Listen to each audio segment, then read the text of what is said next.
All right. Hi, friends. So you're seeing me after a very long time. I think, if I'm not wrong, after 2 years, nearly. Of course, this 2 years I've done a good amount of productive work in one area, which I'll be revealing that in later videos. But right now, that's not the topic of this particular video. As you can see in this video, we're gonna talk about the revision series with respect to CA Final FR. So, so we're gonna release this revision series, okay, revision lectures in parts. This is part one, which means approximately it will be around 5 to 6 hours. You'll have nearly 4 to 5 Ind AS in this particular part, starting with Ind AS 41, that is agriculture, and then followed by Ind AS 16, Ind AS 38, okay, and Ind AS 40. So it goes in a particular flow, and I try to explain it with the help of power notes, and I try to make it as easy as possible. So I hope you guys will like these lectures, okay? And with respect to the power notes that we're going to use in this particular lectures, you can go to the website caprasannakumar.com, which is a new website which we have made it ready right now. And if I'm not wrong, by the time this video comes, or probably in a day or two, that website will be active. In that website, we will be uploading these materials. Not only CA Final FR power notes, on piecemeal basis we'll upload, because right now whatever that you're gonna see in this particular revision lecture part 1, to that extent we'll be uploading, and as and when the revision lectures are uploaded, that particular portion on piecemeal basis it will be uploaded in the website, that is caprasannakumar.com.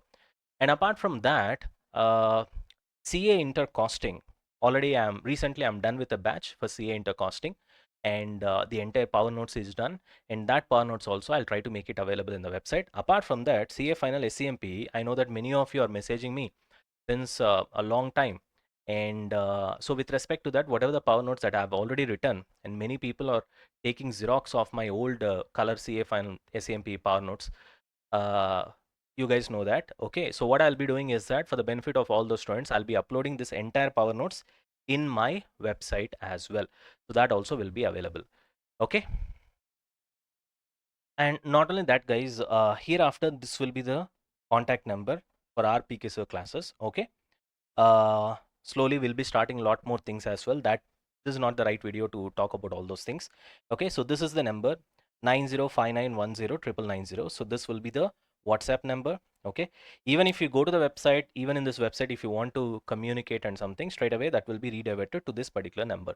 This will be handled by our staff. Okay, and so that's how will be the further communication hereafter. Okay, I hope that makes it clear. I hope you guys really enjoy the FR sessions, the revision lectures that we have uploaded over here. And I know that many students have asked me to have lectures in English, and that's how it has been. It's absolutely in 100% English, because my Hindi is not that great. Okay, and you guys know this. So I really hope you guys will get benefited out of this CA Final FR revision lectures, just like once upon a time you loved my SAMP lectures. I hope the same. And thank you, guys. That's it. Start enjoying the lectures. Bye bye. All right, guys. Welcome back. Yeah, morning. Right. So now we're gonna start with a new Ind AS, that is Ind AS 41 agriculture. Okay. Right. Mark it as very important. I told you that there are two standards which are not so big, but still they're very important from your examination perspective. In that one, we have already finished. What is that? Ind AS 40, right? Now, Ind AS 41 is equally important. Investment property and agriculture, these two standards seem to be a normal standard, both based on size as well as based on the conceptual depth. But from examination perspective, very important, Anna, which means what you have to understand is you cannot compare this straight away with the big standards, okay? Right? Whether it is Ind AS 115 or 116 or, financial instruments or whatever it is. Don't compare it straight away. What you have to understand is, let's say 115 provides you these many marks, let's say 20 marks or 15 marks or whatever it is. To get those marks, how much is the effort that you have to put in? How many hours you have to study that particular standard? How many pages of content of material you have to remember? You understand that? Versus now Ind AS 41 and Ind AS 40, say for example, put together, let's say they're coming for 10 marks or 15 marks or whatever it is. How much is the effort you're going to put in? You know? So like that, you have to see it from the perspective of the effort and the difficulty level of a particular chapter and the kind of syllabus it is versus the number of marks you're going to get. Are you able to get me? So that way, please try to understand. my advice always will be, rather than the big chapters, okay, these kind of small chapters, I mean, in the sense, small standards are really important to get good marks in your CA final FR or CMA final as well. You got the point? Chalo. You guys are ready? Okay. Before I start with this particular standard, one more thing. Nana, so far all the standards that we have seen at least had a little bit of touch with your accounting standards. So it was not altogether, what can I say, a stranger for you, right? So you had a familiarity kind of a feeling, right? Okay, I've seen this, something similar to this kind of standard. There will be differences or upgrades or whatever it is. But when it comes to Ind AS 41 agriculture, this is altogether new. So therefore, the language, the world of this particular standard will be altogether new for you. So my advice would be, have an open mind and then let's enjoy this particular standard. It will be interesting, that's for sure. Got it? And as usual, like the other standards that we have covered so far, we're going to focus more on the not only the concepts but also the kind of definitions that is given by the standard, in which a few of the definitions we have to remember as it is, because these definitions frequently become part of answer. So whenever we try to write the solution, of course, there will be 10 or 20% problematic sums. For that, we don't have a problem. But a majority of the theory-oriented, theory-based, application-oriented questions where we have to apply the theory. So even in the last before standard also we have seen, first we have to write the definition, we need to write the concept, we need to repeat that, and then only we have to apply the concept, analyze it, and then finally give the final verdict or final solution. Got the point? Similarly, we have certain definitions in this particular chapter as well. So we'll focus on that and then eventually we'll go with the flow. Trust me, we have the best flow right now. Okay. I've written the power notes in such a way that you will feel as if you have written these notes and you are talking to yourself. You will have that kind of feeling. That's the way I've written it. So you need not do anything special. Just follow the power notes and that's it. And our classes, that's it. Chalo, shall we start? Right, fantastic. Now see, Anana. First, let's start with certain definitions when it comes to Ind AS 41 agriculture. First, we're going to start with the main definition of this entire standard, that is agricultural activity. Let's try to find out what is agricultural activity. Why? Because, see, why this definition is important is because, yes, it has to be repeated as form part of your answer. It is forming part of your answer, but we have a basic layman's idea, common man's point of view, right? The moment we say agriculture, we remember, the farmers, they'll be doing the paddy work, whatever, the general kind of agriculture that we remember, right? But agricultural activity, according to this standard, is something that is different. Got the point? It is something that is different. Therefore, you have to see it from fresh eyes, from the eyes of the standard. Forget about your common sense, forget about your whatever the kind of initial idea that you have with respect to what is agriculture. Okay, forget about all those things. Now, with respect to the standard perspective, things are going to be totally new. And I want you guys to focus on that particular side. Ready?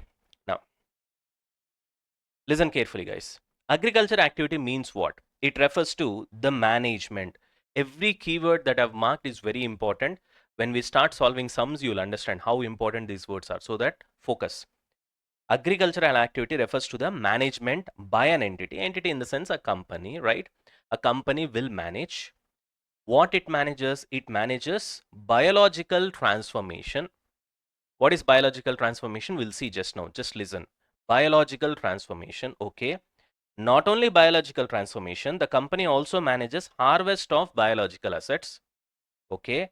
For what purpose it is managing this biological transformation? For what purpose it is harvesting the biological assets? Either for sale or for conversion into agricultural produce. What is agricultural produce? We'll see that. Or to get additional biological assets. Typically, this is the definition. Okay. Now I know what you guys are trying to say. Sir, कुछ भी समझ में नहीं आ रहा sir. Because we don't know what these words are. Yeah, no worries. We'll start one by one. Okay. First, we'll try to understand the word management. Management means what? You as an entity, you have to manage all the things that we are going to discuss right now. You got the point? If you're not managing it, then it is not called agricultural activity. Please try to understand any of this point in this particular definition. If it is not satisfied, then automatically it doesn't become agricultural activity. When it is not an agricultural activity, automatically it is not covered under Ind AS 41. It's as simple as that. I hope this is very important and I hope this is clear, right? Now let's try to understand each and every word clearly. Okay, management means you guys know, okay, managing whatever the company that is doing, right? The company has to manage it. Okay, what else? Management by an entity of what? Biological transformation. So what do you mean by biological transformation? Now see, Anana, suppose you buy a cow. Okay, initially it's a small cow, we call it as calf or whatever it is, and then slowly it will grow, right? So that growth, that comes under biological transformation, because biologically you are transforming, you are changing. Okay, a small goat is becoming a big one, a small cow is becoming a big one. You understand the point? Growth. Then how the small cow will become a big cow? Eventually it will also become old and eventually it will die, correct? So that we call it as degrowth, or we can also call it as degeneration. Whatever the words you want to use, you can use. Okay, that also forms part of biological transformation only. So an young person becoming an adult is a biological transformation. Similarly, an adult becoming old and eventually dying is also biological transformation. So it's plus as well as minus. Clear? Hello? Yes, right. Now, in addition to that, during this biological transformation, what basically a cow will do? Probably it will give you milk. So it's a kind of a product or an output that we are getting. Eventually, we call it as harvest. You're getting it from the biological asset only, na? That cow is an asset, biological asset. Got the point? So that also comes under biological transformation. And not only that, that a big cow will give some small cows, right? Kids and stuff like that, which we call it as additional biological assets. Or the keyword is procreation. What is the word that we are going to use? Procreation, which means it is creating a new biological asset. All these things put together, we call it as biological transformation. So biological transformation means growth, degeneration, okay, production, and additional biological assets, which we call it as procreation. Now let's come back here. See, Anana, I gave you the definition of biological transformation. It comprises of the process of growth, degeneration, production, and procreation.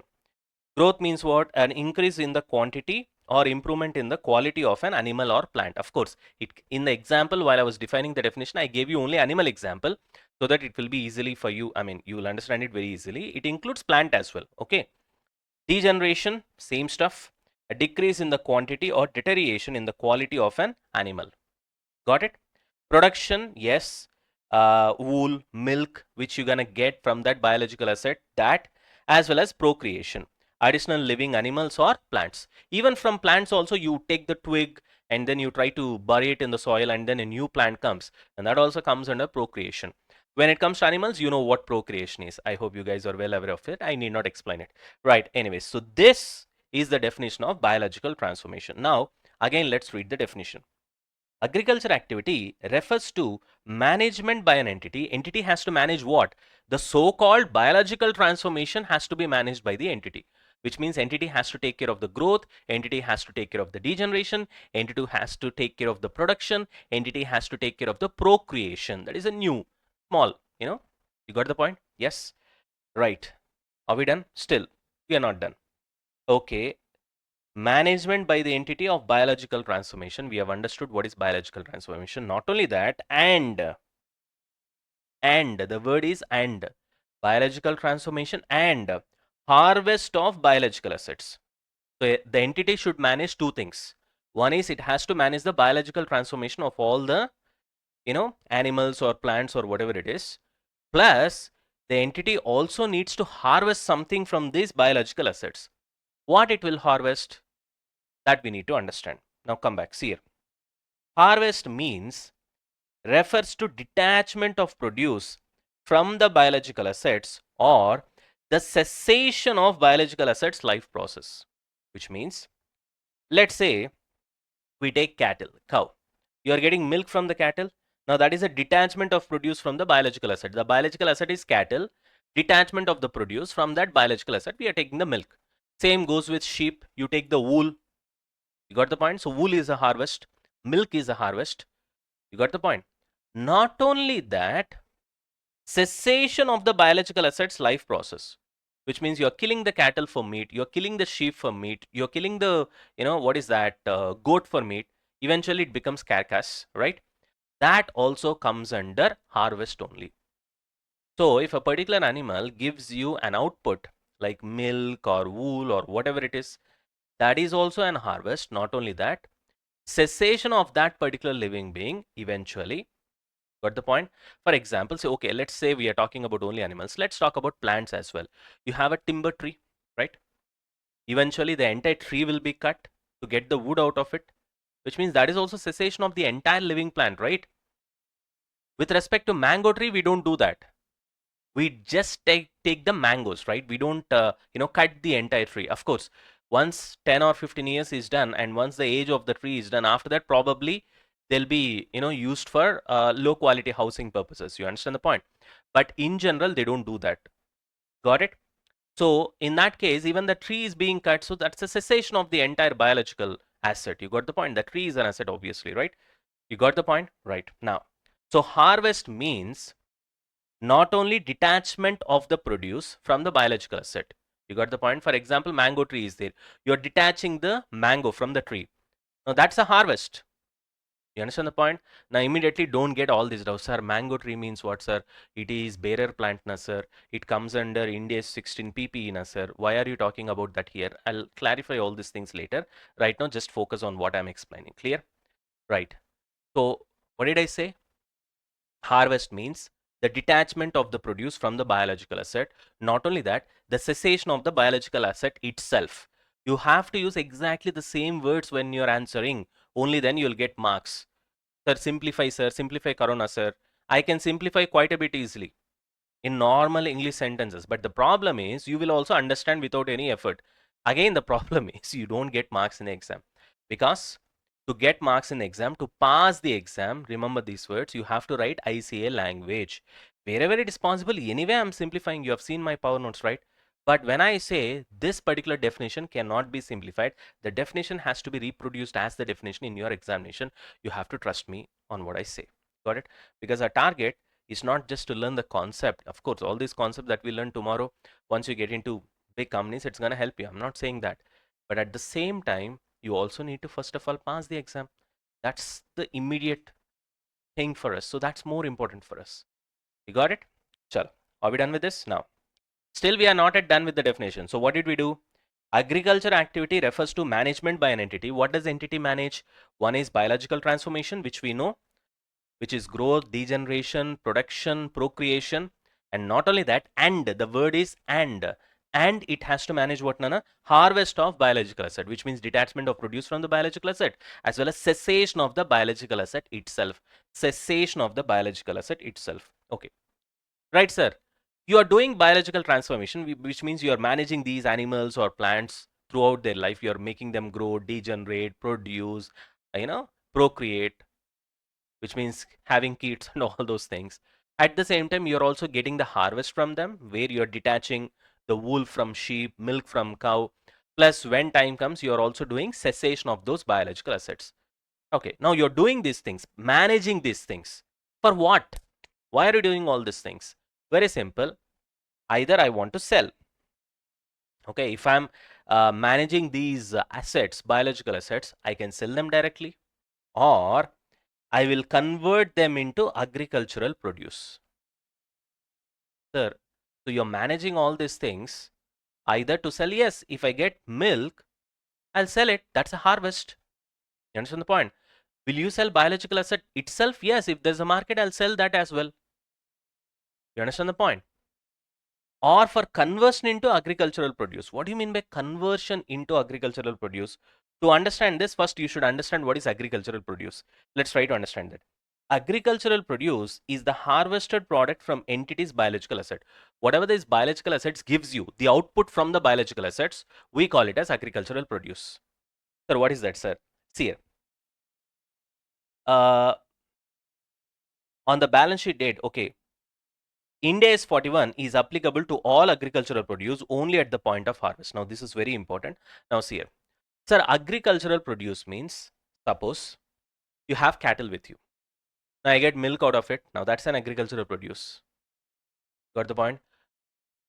You're gonna kill it eventually. You're gonna do the cessation of the biological asset. Okay, eventually you get the carcass. Now that's also an agricultural produce. You got the point? You have a mango tree, you get mangoes, you harvest those mangoes. That's also an agricultural produce. You understand the point? Now you can ask me, sir, mango tree, it's a bearer plant. So it comes under, yes, that bearer plant comes under Ind AS 16 PPE. I'm not trying to say no. But on the date, at the point of harvest, you harvest, you pluck those mangoes, na, that comes under Ind AS 41 only. Because what you're doing there is harvesting. You got the point? That comes under Ind AS 41. After that, what you do with the mangoes, again, it is not covered under Ind AS 41. You might be converting that into fruity or, slice or whatever it is. You understand the point? Now that again comes under Ind AS 2 because it becomes inventory later on. Got the point? Right? So there are three things involved here. Ind AS 16, bearer plant. Harvesting the mangoes, Ind AS 41, agriculture. Then converting those mangoes into finished goods, which eventually will be sold, comes under inventory, Ind AS 2. Am I clear? Right. I hope this is clear. So hereafter, don't get all this confusion and stuff like that. Anyways, now, so that's your agriculture produce. That's why I've highlighted the point over here. Point of harvest. Point of harvest. Very, very, very important. You can see here. Subsequent processing of such agricultural produce is outside the scope of this standard. When I harvest the mango, it is covered only at that particular point, that particular day. That's all. Covered under Ind AS 41 agriculture. That's all. After that, what are you going to do with those mangoes? I have nothing to do with that. Mostly it will be covered under Ind AS 2. See here, on the balance sheet date, the agricultural produce will be valued as inventory in accordance with Ind AS 2. I hope this is clear. Everybody? Okay. Right. Or into additional biological assets. That is the definition. Biological assets means we already know it can be a living plant or an animal. That's it. Now, what else we have got? That's it. We are done with the entire definition. Okay. Now, let's try to read the definition one more time. See here. Agriculture activity refers to the management, very important, Anna. The entity has to manage what? Biological transformation, that is growing of the cattle and then aging of the cattle, plus getting the milk from the cattle, plus, what is this? Cattle giving rise to another cattle. You got the point? Yes, the calf and all those things. That is biological transformation. Okay. Not only biological transformation, but also harvest of those biological assets. For what purpose you are doing all these things? Either you want to sell or you want to convert the so-called biological assets into what? Agricultural produce. Okay. Yes, agricultural produce can be the normal milk that you get or the cessation of the biological plant or biological asset. You got the point? Yes. Chalo. Or into additional biological assets as well. Which means you have a biological asset which gives rise to additional biological assets. Procreation. You got the point? That also. So this is nothing but agricultural activity. Also, another important point is that the standard states that agriculture activity covers wide range of activities. What are they? Raising livestock, okay, forestry, that is also covered, annual or perennial cropping, that is also covered, cultivating orchards, plantations, floriculture, aquaculture, including fish farming, everything is covered under agricultural activity. That's why I told you it's a broader concept according to this particular standard. Now, don't think that agricultural activity means it's just about farming and stuff like that, because generally we talk about agriculture in general terms. The immediate point that comes to our mind is farming. So don't restrict yourself to that particular extent. Okay, it is not just farming and all those things. It's much, much, much more. It's much beyond that as well. I hope this is clear. Right. Now let's go with the definition, Nana. What is agriculture activity? First of all, agriculture activity refers to management by an entity. Okay, entity manages what? Biological transformation. Only biological transformation? No. And harvest of agriculture, harvest of biological assets, right? For what purpose you're doing all these things? Either for the purpose of sale or for the purpose of conversion into agricultural produce or into what? Additional biological assets. Now, if you just remember this, your job is done. Okay. Are we done with this? We're done with only first page. Okay. Everybody, give me confirmation. We'll move on to the next one.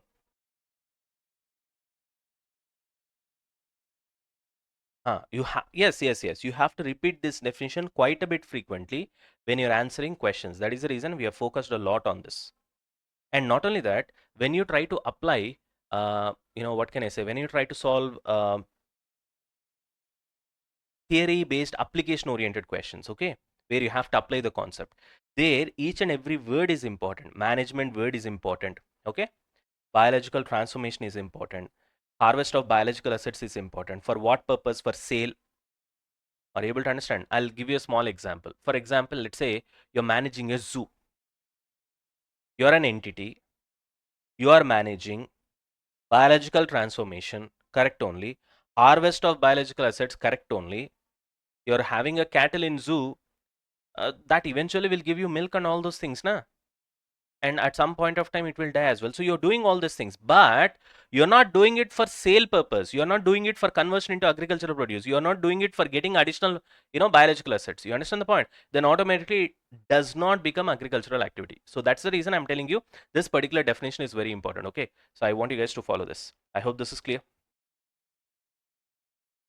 When I start solving sums, you'll understand. Right now, from that particular, because I already have the idea of all those things, what kind of questions you have got, isn't it? Yeah. From that perspective only, I'm doing reverse engineering and then I'm trying to teach you in that particular way. I hope this is clear. Right, okay. Last but not least, one more time. Okay. Give me the definition of agricultural activity, Nana. It refers to the management by an entity of what? Biological transformation. Not only that, and harvest of biological assets. For what purpose? For sale or conversion into agricultural produce or additional biological assets. Clear? Right. Fantastic. Let's move on, guys. Okay. Now you have the simplified version over here. Nana, this is for your understanding, but you cannot write like this in the examination. You have to reproduce these sentences only. Am I clear? Now this is only for your understanding. Okay. Now this particular Ind AS prescribes accounting of the following items for an entity engaged in agricultural activity, which means entity who is managing what? All those things. Management is nothing but engaged in agricultural activity. Now we already know what is agricultural activity over here, right? We have seen the definition now. So now what are they doing basically? One, they'll have biological assets. Entity will be managing that. It means except barrier plants, living plants as well as living animals. Those are biological assets that we have already seen. Biological asset is nothing but living animal or plant. Okay, what else? Agricultural produce also, right? But here one point you got to understand is only at the time of harvest and not any further. I've specifically written that, which means, for example, you get milk from the cows. You have harvested the milk. You have got the milk right now. That is covered under this particular Ind AS 41. But after that, what are you going to do with that milk? Maybe you are converting that eventually into cheese or butter or ghee, you know, or maybe you're using it for the purpose of ice cream as an ingredient, whatever it is, will not be covered under this particular standard. So we are only concerned about at the time of harvest what's going to happen.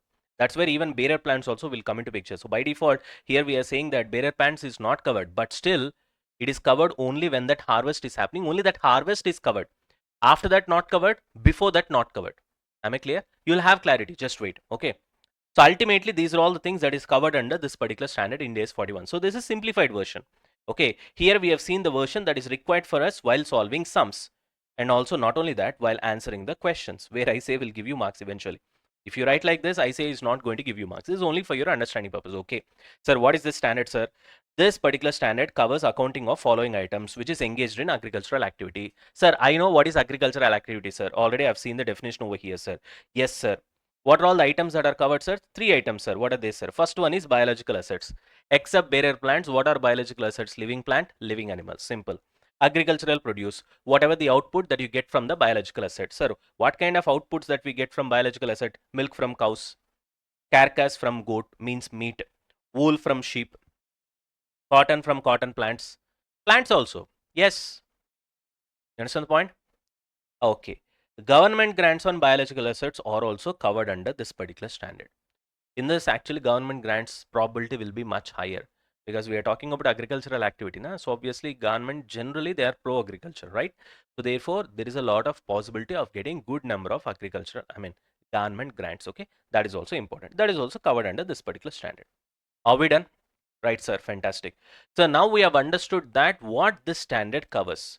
First of all, to cover, there should be an agricultural activity. Here also the heading is the entity should be engaged in agricultural activity. Then only On these items, the standard covers basically, correct?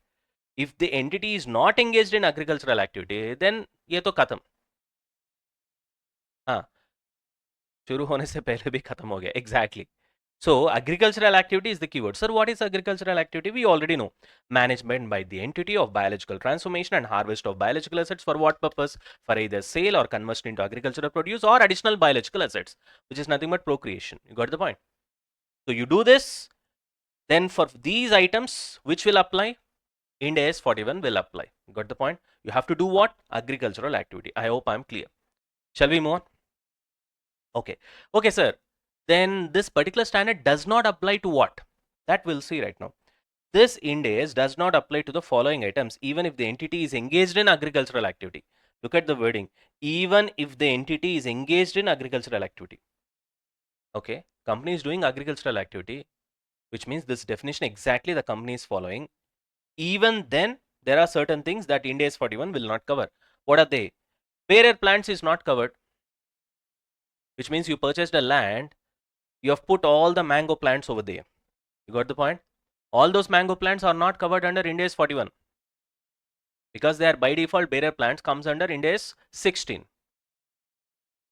You got the point, right? However, now see here, bearer plants, it means living plants which are used in production of agricultural produce for more than 12 months because you don't cut it after 12 months.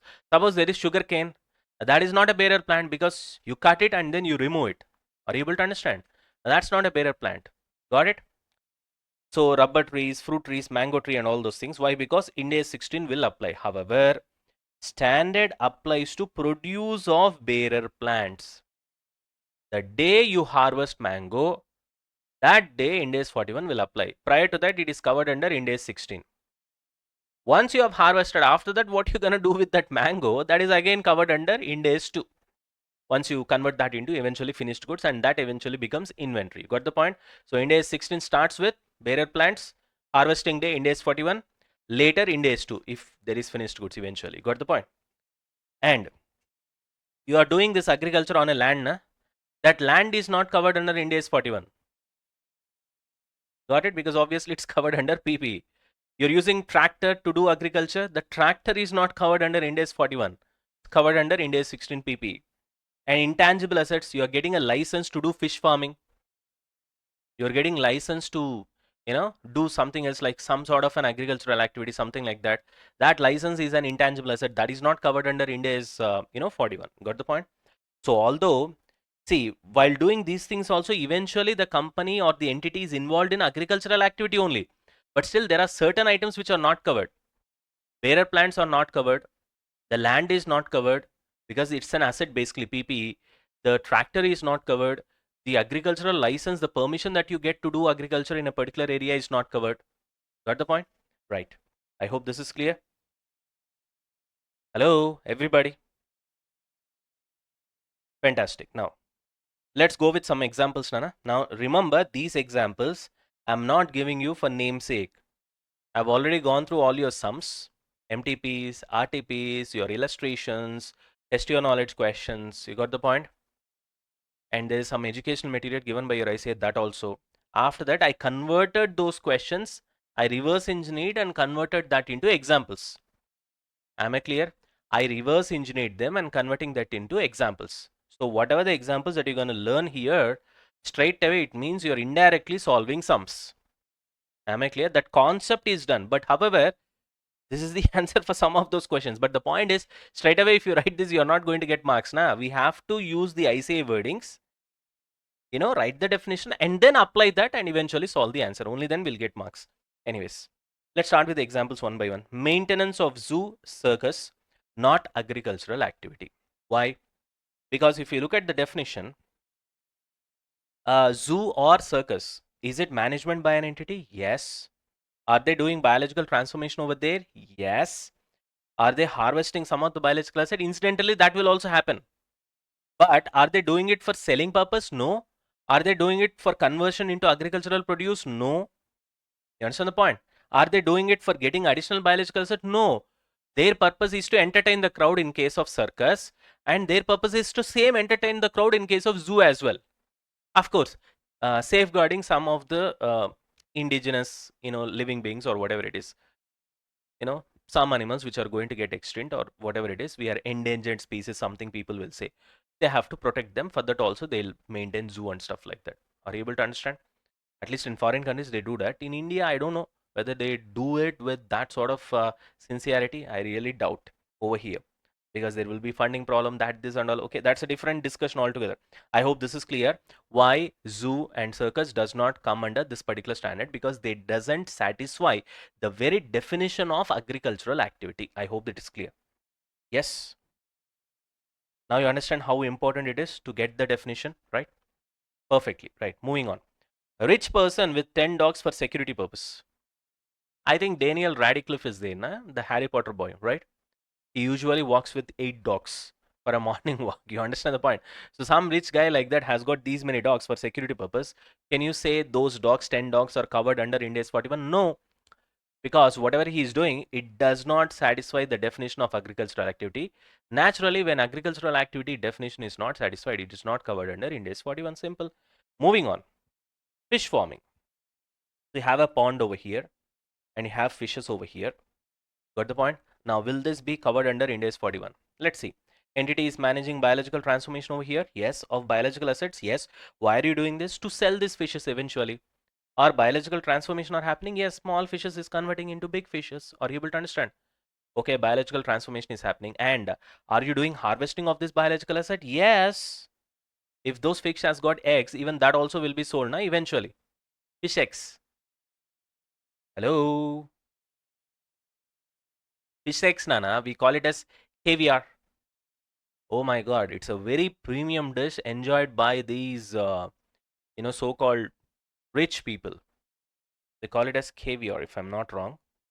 Yes, we are not used to it, but in Western countries, fish eggs is a very premium dish. In that, multiple fishes will be there. In that, there will be certain fishes which are of top notch, and particularly to get those eggs, they will be farming the fishes with state-of-art technology, and then those kind of caviars. There are certain caviars which will cost you this much eggs. It will cost you like 50,000, 1 lakh, 2 lakhs.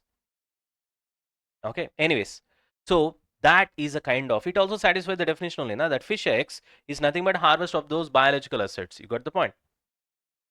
Output from that biological asset only, na, which we call it as harvest. And what are you doing? Why are you doing this? For sale only, obviously.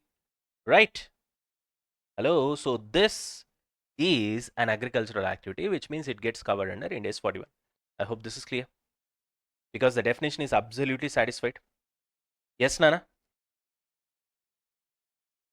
Moving on to next example. What about fishing in the ocean? It's not covered under agricultural activity. Why?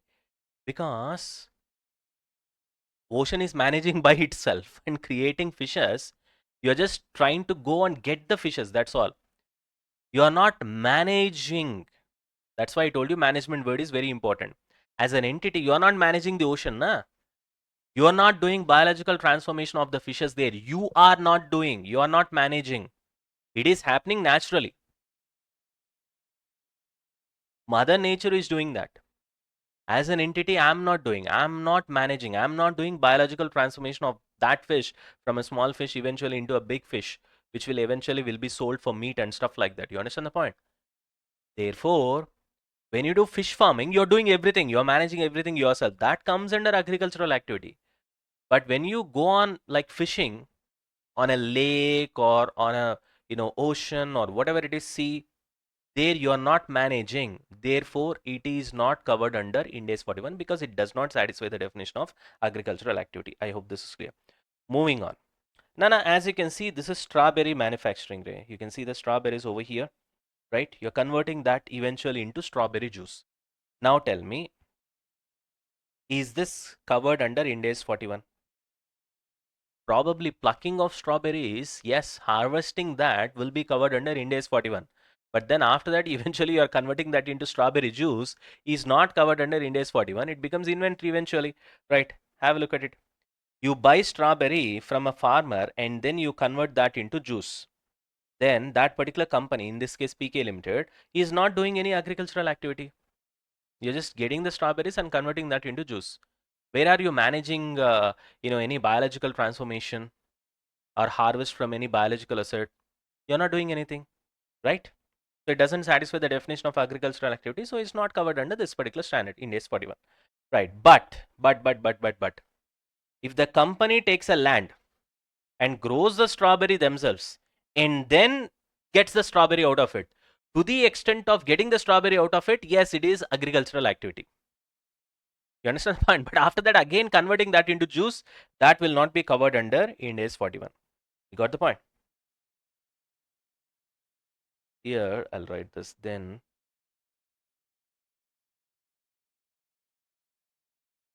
Harvest strawberry. Got it? Yeah. After that, converting into juice and all that stuff, no, it's not covered under agricultural activity. Moving on. Now, suppose you want to, all of a sudden, you have become Bhakti guy, okay? Guy or girl, whatever it is, right? You have become a human being who wants to learn something spiritually. So you wanted to visit Kedarnath, okay? Now, once you go for Kedarnath visit, most of the times, you know that people, you know, they go on horses over here, as you can see, because many of the people, they'll not be able to trek. I think the trekking will be so many kilometers. I'm not exactly aware of it, but the point is, like that, you have got some 10 horses, Nana. The purpose of these horses is you help people to trek, right? Eventually, of course, they are not trekking, they're just going on the horses for Kedarnath temple visit. Now, you tell me, in this case, can I say your company or entity who is managing these 10 horses will fall under Ind AS 41? No, because you are not doing any agricultural activity here. Okay, your goal is to just using those horses as some sort of a passenger vehicle. Got the point? So it is not covered under Ind AS 41 because there is no agricultural activity involved over here. Clear? Right. I hope this is also clear. Till here it's clear, Nana. So we have seen certain examples where either it can be called as an agricultural activity, then we have seen why it is called as an agricultural activity, why it will be covered under Ind AS 41, and we have seen certain examples why it is not called as an agricultural activity, why eventually it will not be covered under Ind AS 41. Are we done with this? Right.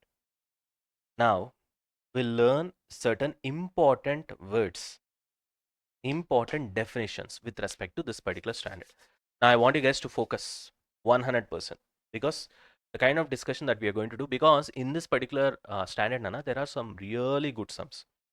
That is the reason we are trying to go uh, a lot deeper with respect to the concepts. Otherwise, we'll not be in a position to solve sums. Okay. So I want you guys to be with me. You guys are with me? Hello. Give me confirmation, Ray. I'm waiting for your message only. Otherwise, how will you confirm? Okay. Give me confirmation. We'll start. Now, we'd like to cover certain definitions now. This is important for us to solve the sums. So listen carefully. The first one we'd like to cover is what is a fair value. Okay. Now see, we have already come across this fair value in many of the other standards already, but we never try to understand what is a fair value. One simple thing is that yes, you'll try to inquire in a particular market and then you'll see at what price you can sell your asset, and eventually that can be considered as a fair value. So that's all. But we did not really dig deeper. In fact, now also we are not going to dig deeper. Why? Because fair value is separately covered under Ind AS 113, which is fair value measurement standard. But right now, when it comes to this particular standard, Ind AS 41, fair value plays a very important role. Therefore, we need to understand a little bit more. Okay. So what is fair value? Very simple. It is a price that would be received to sell an asset or paid to transfer a liability. Now, this is irrelevant for us when it comes to this particular standard. Let's forget about this. Okay, let's not focus on this particular sentence.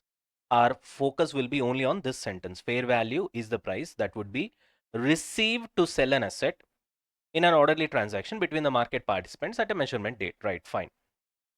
Now, the very important word here is to sell an asset, not to buy an asset. Sir, what is the difference between these two, sir? You'll understand once I start solving sums. Again, I'll repeat. Fair value is that price that you will receive to sell an asset, not to buy an asset. So when you try to sell an asset, what will be the amount that you'll be eventually receiving? That will be the fair value.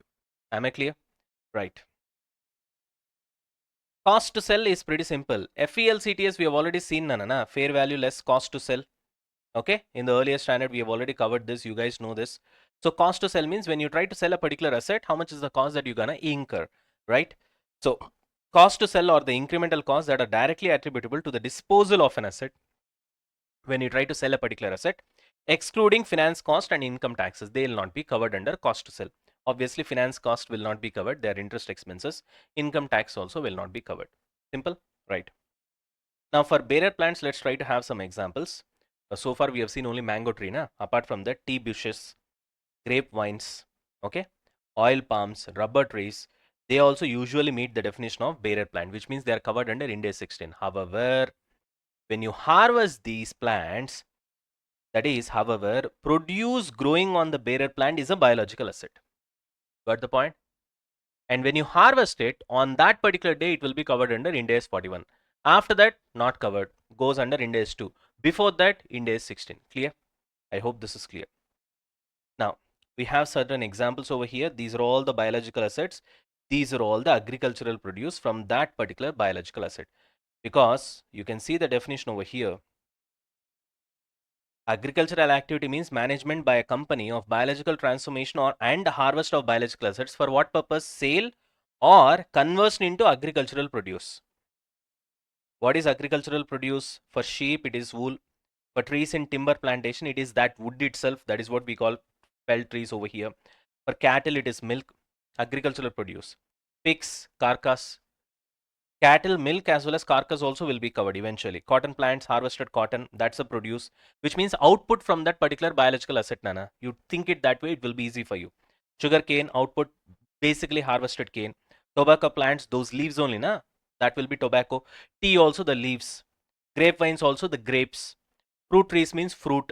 Rubber trees means that particular rubber, which we call it as latex. Got it? So basically, agricultural produce means simple words. You can understand that it is output from that particular respective biological asset. Output, that's all. This is not important for us because this is the finished goods that eventually you'll be converting this particular agricultural produce into finished good. This is not covered under Ind AS 41. It will be covered under Ind AS 2. So let's not focus on this. Not relevant. This is only relevant for us. Only to give you an idea. That's all. I hope this is clear. Everybody, shall we move on? Give me confirmation. We'll move on. All right, guys. Fantastic. Now let's move on. Now hereafter routine stuff, Nana. When an entity can recognize a biological asset, we are talking about recognition criteria. Very simple. Typical conditions should be satisfied. It should be under the control of the management or entity, right? It should give you probable future economic benefits. These two are typical points. This is a new point. You should be able to find out the fair value of that particular biological asset. Suppose fair value is not available, then it's okay. Cost can be measured reliably. So far in all the standards that we have seen, cost can be measured reliably was the only criteria. Correct? So what's the recognition criteria for any asset that we have seen or any capital expenditure for that matter?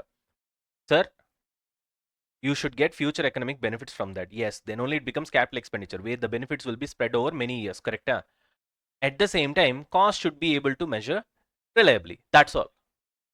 Only these two conditions, right? Of course, it is called as an asset only when you're able to control that particular asset. So that concept also comes into picture, right? Yes, especially in intangible assets chapter, the control point was of higher importance, right? Anyway, but apart from that, what is special when it comes to this particular standard is fair value. So it is not just cost can be measured reliably. In most of the cases here, we need to know the fair value of that biological asset. When I say fair value, I'm talking about FVLCTS. That is fair value less cost to sell. Sir, initial measurement at fair value, sir? Yes, sir. First preference will be fair value only, sir. If fair value is not available, then probably we'll consider cost.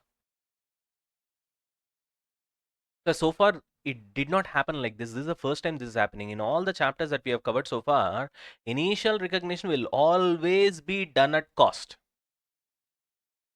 Initial recognition will always be done at cost. This is the only exception over here. Here, the preference is fair value. So first you look out for fair value. If fair value is available, fair value less cost to sell will be your initial recognition. If fair value is not available, then only you will go for cost. Clear? So if these conditions are satisfied, then you will recognize that particular biological asset as biological asset. Clear? First, control. Next, routine point, future economic benefits. Then, routine point cost can be measured reliably. However, with respect to this particular standard, one important point is there. What is that? Fair value should be available. What is fair value? It is not just normal fair value. Fair value less cost to sell. So, which means initial measurement of the biological asset will be done at fair value less cost to sell. Yes. That is a speciality only with respect to this particular standard that's going to happen. Normally, elsewhere, always initial measurement will be done at cost only. Sir, if fair value is not available, what we'll do? Yeah, if it is not available, then we'll go for cost as a secondary preference, not as a primary one. Clear? There's another new point that you have to remember. Accounting for biological assets, all these things we'll see, Nana. First, let's try to cover some examples. Once we are done with the examples, we'll come back and then we'll try to see this entries. Automatically, you'll be able to understand the entries. Okay. You guys are ready? A second, guys. All right, guys. Now see here. Now don't worry. This and this and this automatically you'll understand once I'm done with the examples. So let's start with case 1. Okay, we need not learn all these things now. Automatically you will know. Just wait. Let me complete these examples. Automatically you'll be able to understand. I'll make it very easy for you. Okay, trust me. Shall we start? Okay. Example 1, case 1. On 1st April 2021, PK Limited, that's an entity, purchased a cow aged 5 years. Age is also very important, Nana. Focus on that. Okay. For 50,000. So you bought a cow for 50,000 and cow has an age of how much? 5 years. Clear? And the selling expense of 1,000 are paid by the seller. You did not incur. Got the point? Selling expenses is paid by the seller. You did not incur. You just purchased a cow for how much? 50,000. Age of the cow is 5 years. You did it on 1st April. There ends the matter. That's all. That's a transaction. Now see how this is going to get recognized. Very interesting. You know that the initial measurement of the biological asset, which is cow, has to be done at fair value less cost to sell. FVLCTS. What is the full form of this? Fair value less cost to sell. You should see it from selling perspective. Means if I sell, what's going to happen? Means if I sell, what's going to happen? If I sell, what's going to happen? I'm going to sell it at 50,000 today. But I have to incur 1,000 rupees by myself. So in that case, I'll be getting only 49,000. Then 49,000 is the value at which you should recognize this biological asset called cow. Sir, where did I sell right now? Sir, I bought it now. Sir, yes, Nana, you bought it at 50,000. 1,000 is incurred by the seller. Correct only. But to recognize this as an asset, you should do it at fair value less cost to sell. What is fair value less cost to sell means? You imagine as if you sell, what's going to happen? If I sell, I'm going to sell it at 50,000, but I'm going to incur an expenditure of 1,000, which is cost to sell. And therefore, I'll be getting only 49,000, which means 49,000 is the FVLCTS at which you will recognize this biological asset, that is cow. 49,000. Clear? But you have actually paid 50,000 because you paid 50,000 only na, to buy the cow. You paid 50,000 to buy the cow, but you will recognize the cow at 49,000 only. You paid 50,000 to buy the cow, but you'll recognize the cow at 49,000 only in your balance sheet. Am I clear? Clear? All right. Fine. Fantastic. Now, so therefore, there is a loss na, on initial recognition because you have paid 50,000. Whereas now you're showing the cow at 49,000 itself, which means the moment at the beginning itself, you have lost how much? 1,000. Therefore, loss on initial recognition, which will go to P&L obviously, 1,000. So this is how you will pass your entry. Okay, I repeat, you paid 50,000, you got the cow, but to recognize the cow, you should recognize that fair value less cost to sell, which will be 50,000 minus 1,000, which will be 49,000, and therefore there is initial loss on recognition, which is 1,000, which will go to P&L account. Am I clear? Clear? Right. Don't worry, you'll get used to it, but I hope I'm clear. I made the concept clear. Now moving on. Second example. It's a continuation of this one, continuation of this particular case. Case 2, continuation of case 1. On 31st March 2022, which means exactly after 1 year, the fair value of the cow 6 years is 60,000, which means after 1 year, if you want to buy a cow which is aged 5 years, you have to pay 60,000. and fair value of the cow 6 years is 64,000, right? Selling expense or 1,000. So what will be the subsequent remeasurement? Very simple. Initial recognition is already done at fair value. That is done. First time recognition finished. Now after 1 year, we are talking about subsequent recognition. How are we going to do? Now listen carefully. One thing is clear. A cow which is aged 5 years on 1st April 2021, after 1 year, now this will become 6 years, which means whatever that you have recognized 1 year before, now it would have become 6 years. So you should compare that with 6 years fair value cow, right? Now 6 years fair value of a cow is how much, Nana? 64,000, and the selling expense of what? 1,000, which means FVL CTS will be 63,000. So you should compare it with 63,000, correct? Hello, yes. So when you compare it with 63,000, what was the initial recognition? 49,000. What is the fair value less cost to sell today? 63,000, which means there is a gain of 14,000, correct? Therefore, biological asset value will be increased, na? So it's an asset, obviously debit. So biological asset 14,000, where the gain will go? It will go to P&L account. Don't think about revaluation reserve and stuff like that. Here straight away it will go to P&L account. Clear? I hope this is clear. So what has happened? Your cow is 5 years of age, 1 year back. After 1 year, it has become 6 years. Therefore, you have to compare that with the 6 years cow fair value, which is 64,000, but it is not fair value. It is fair value less cost to sell, which is 64 minus 1,000, which is 63,000. So 63,000, compare it with the initial recognition value, which is 49,000. So therefore, the subsequent recognition will be at 63,000 only, because today fair value is 63. Then what will you do? You'll increase the value of the asset by 14,000. The difference is 14,000, correct? That's your subsequent measurement. So increase it with 14,000. Therefore, you will debit the asset by 14,000, and that gain will be transferred to P&L account, to P&L, which is gain on remeasurement. Are we done? Case 1 and case 2 is clear? Hello, everybody.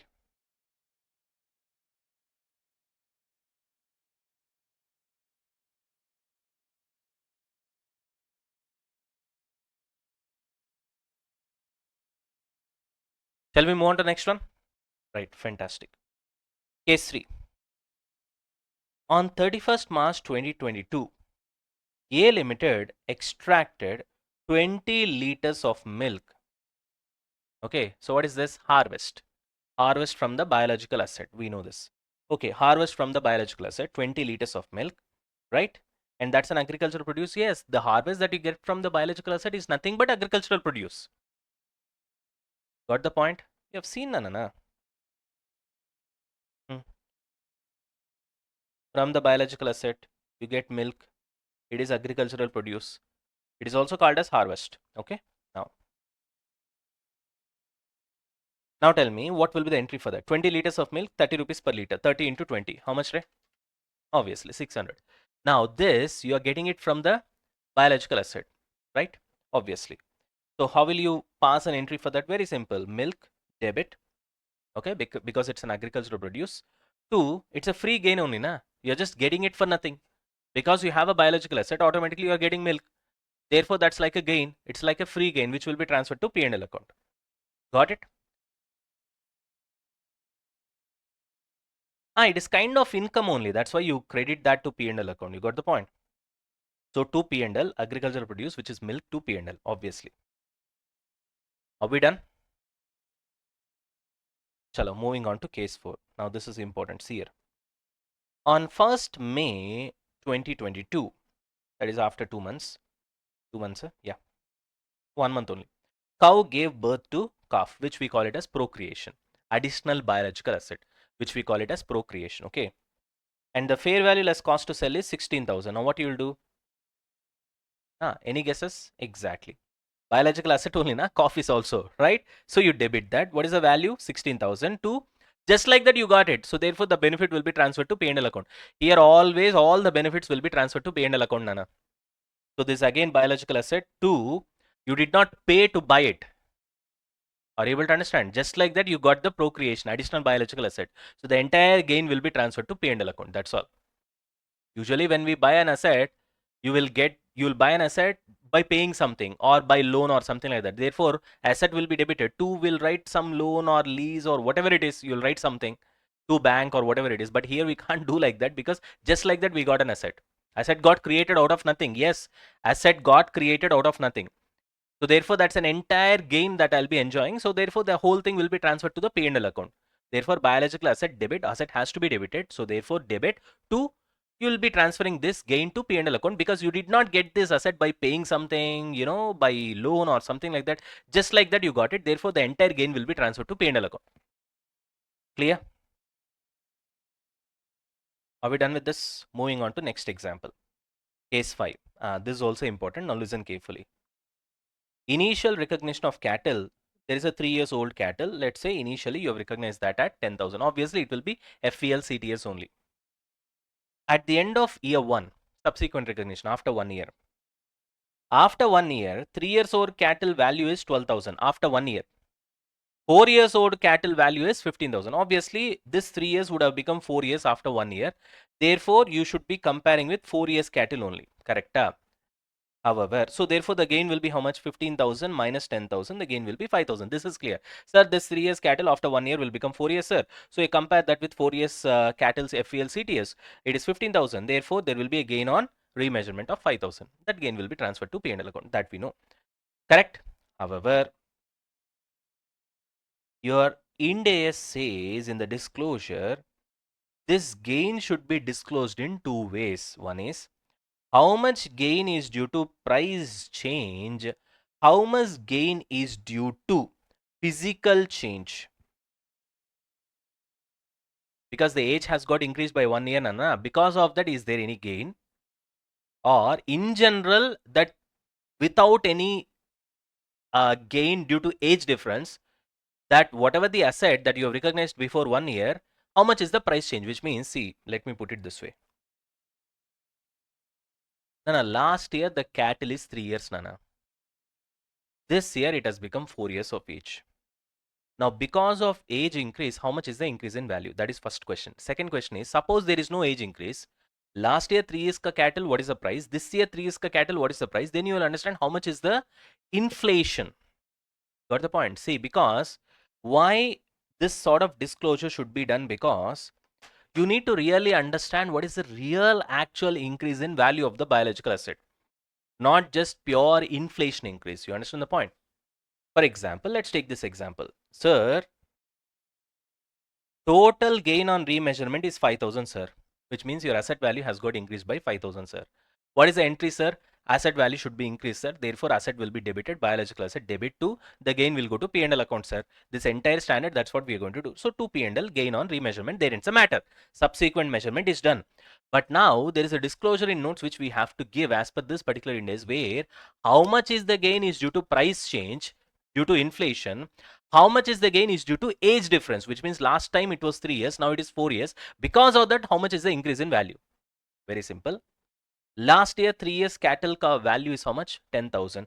This year 3 years cattle ka value is how much? 12,000, which means because of inflation, because in both the years 3 years cattle only, na, it has got increased by 2,000, which means the price change is how much? 2,000.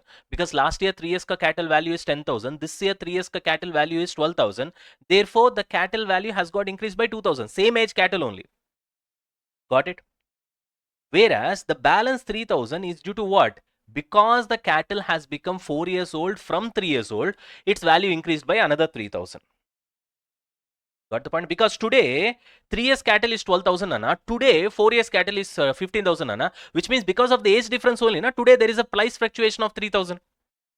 Today 4 years cattle is 15,000. Today 3 years cattle is 12,000. Which means why you are paying 3,000 more for 4 years cattle? Because it is 4 years. Which means because of the age difference, you are paying 3,000 more, na? Therefore, how much is the change due to physical change? 3,000. Age difference, 1 year.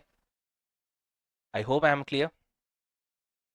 This example is very important, guys, because we're going to solve a lot of sums. Therefore, I want to make it very clear. Clear? So, very simple. Total gain is 5,000, Nana. Entry will be increase the value of the asset, biological asset debit to, the gain will be transferred to P&L, to P&L. Done. Subsequent remeasurement is done at fair value. Okay. Now, out of this gain of 5,000, how much is due to price change? How much is due to the cattle age change? Correct? Last year, 3 years cattle was 10,000. This year, 3 years cattle was 12,000, which means due to price change, it got increased by 2,000.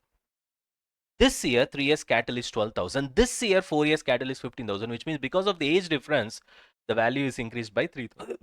That 3,000 we have written here. Clear? Yes. Next. Case 6. Now see, Nana. This biological asset gives agricultural produce, which means harvest, output out of that biological asset. Output from that biological asset. There are two types of output that any asset will give. For example, you take sheep. It will give you wool. It will also be a meat when you do cessation of that particular biological asset, which is carcass. Now, when it gives you milk or wool, okay, obviously it's a gain for you from the biological asset. So that agricultural produce will be debited and the gain will be transferred to P&L account. Of course, at FVLCTS, that wool's fair value or milk fair value, at that value only it will be transferred. But when there is a cessation of biological asset, here also cessation of biological asset, you are killing the biological asset. From that, you are getting the output. Not just a living animal, living plant also. Sugar cane, you are killing that entire plant. You are getting the output, which is canes. You got the point? That is also agricultural produce. Without killing the biological asset, okay, the so-called milk or wool is also agricultural produce, because here you are not killing the asset. Therefore, agricultural produce, directly the benefit will be transferred to P&L account. Therefore, the entry will be agricultural produce to P&L. But in the other case, when there is cessation of biological asset happening, you are killing that particular asset. Therefore, hereafter there will be no asset. Earlier you would have debited that particular asset. Now you have to credit that because the asset has to be derecognized. Therefore, to biological asset. Clear? And what you will be debiting? You are getting agricultural produce only now. Whether it is milk or it is meat, it is agricultural produce only. Got it? But let's say in your book value, in your book, biological asset is around 50,000. 50,000 worth of a sheep, Nana. 50,000 will be too much. Let's say I'll write 5,000 sheep worth. Now you are killing that particular sheep and you're going to sell it as a meat. That will be agricultural produce. Now you'll write agricultural produce over here, right? So agricultural produce, 2 sheep, that is 2 biological asset. Its value is already 5,000 in the books. Now you have killed it and the meat can be sold only for 4,000. You understand the point? Only for 4,000. Then what you will do? 5,000 you can sell only for 4,000, which means there is a loss. Correct? Why did I write like this?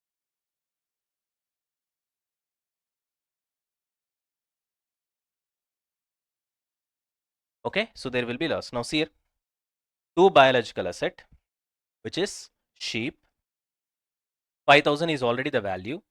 Agricultural produce, you are selling it for 4,000, which means there is a loss of 1,000, right? Which will be transferred to P&L account. Or 2 biological asset, which is sheep, which you are derecognizing because already its value is 5,000. Agricultural produce, which is the carcass, the meat, you are selling it for 6,000. In that case, there is a gain which will go to P&L account. How much is that? 1,000. Clear? I hope this is clear. That's all the entries that you have got here. Right. One more case. This is not a case, Nana. Just I'm trying to explain you what is fair value. Nana, fair value means while calculating fair value as per Ind AS 113, which is fair value measurement, fair value considers transportation cost and do not consider transaction cost. Means generally if I use the word fair value, by default in that transportation cost is already reduced. Simply I use the word fair value, Nana. In that fair value already transportation cost is reduced. Clear? Right? That is the reason here we use the word fair value less cost to sell. Means in this fair value, here, listen carefully. What is the wording we are using in this particular standard? Fair value less cost to sell. In the word fair value itself, transportation cost is reduced. Again, you are reducing less cost to sell, means now you are reducing the transaction cost. So less cost to sell, less cost to sell. Cost to sell means transaction cost. Fair value means already in the transportation cost is reduced. Now see here. Fair value minus transportation cost minus transaction cost. Let's put it this way. Nana, fair value minus transportation cost is nothing but fair value according to fair value measurement, which is Ind AS 113, minus transaction cost is nothing but transaction cost, which is cost to sell. Transaction cost will be referred as cash to sell. Now, fair value minus cost to sell, we call it as fair value less cost to sell. That's how that word has come. I hope this is clear. Okay. Fair value means according to Ind AS 113, already transportation cost is reduced. Then you are further reducing transaction cost, which is cost to sell. Therefore, fair value less cost to sell. I hope this is clear. Fair value minus transportation cost is nothing but actual fair value. Clear? Minus transaction cost is nothing but cost to sell. In the place of minus, we are using the word less. So therefore, fair value less cost to sell. Fair value less cost to sell. I hope this is clear. Yeah. And one important point that I've written, this we have already discussed. Fair value less cost to sell is what you get when you try to sell and not when you try to buy. That is why it is called cost to sell. Therefore, even when we are recognizing the asset at the beginning, biological asset, we are considering what will happen when you sell and not what will happen when you buy. Got the point? Right. So fair value less cost to sell means it is what you get when you try to sell and not when you try to buy. This is the whole essence of this entire Ind AS 41. This is the soul of this entire standard. Fair value less cost to sell, which means what you get when you try to sell and not what you get when you try to buy. Clear? Okay, Nana. I hope this is clear. We have seen all these examples. Now, let's wind up this session. In the next session, we'll finish off these entries. These things are already done actually. With the help of these examples, already we have covered. And after that, I think almost we are done. Derecognition of biological asset. Then government grant concept we need to study. With that, we are done with the concepts.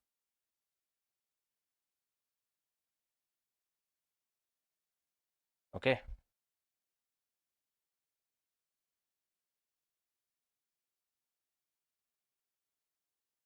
So this we'll see it in the next session. And I think another 10 or 15 minutes, I think this will be done. Okay. After that, we'll go for problems. All right, friends, welcome back. Yeah. Okay, chalo. Have a look into the concepts, Nana. Where did we stop in the last session? I think we have covered all these cases, right? Yeah. All these cases are covered. I told you after that we'll go back and then we'll revise this, isn't it? Chalo. Now, nothing to revise. We already know this, okay? Chalo. Now, see ya.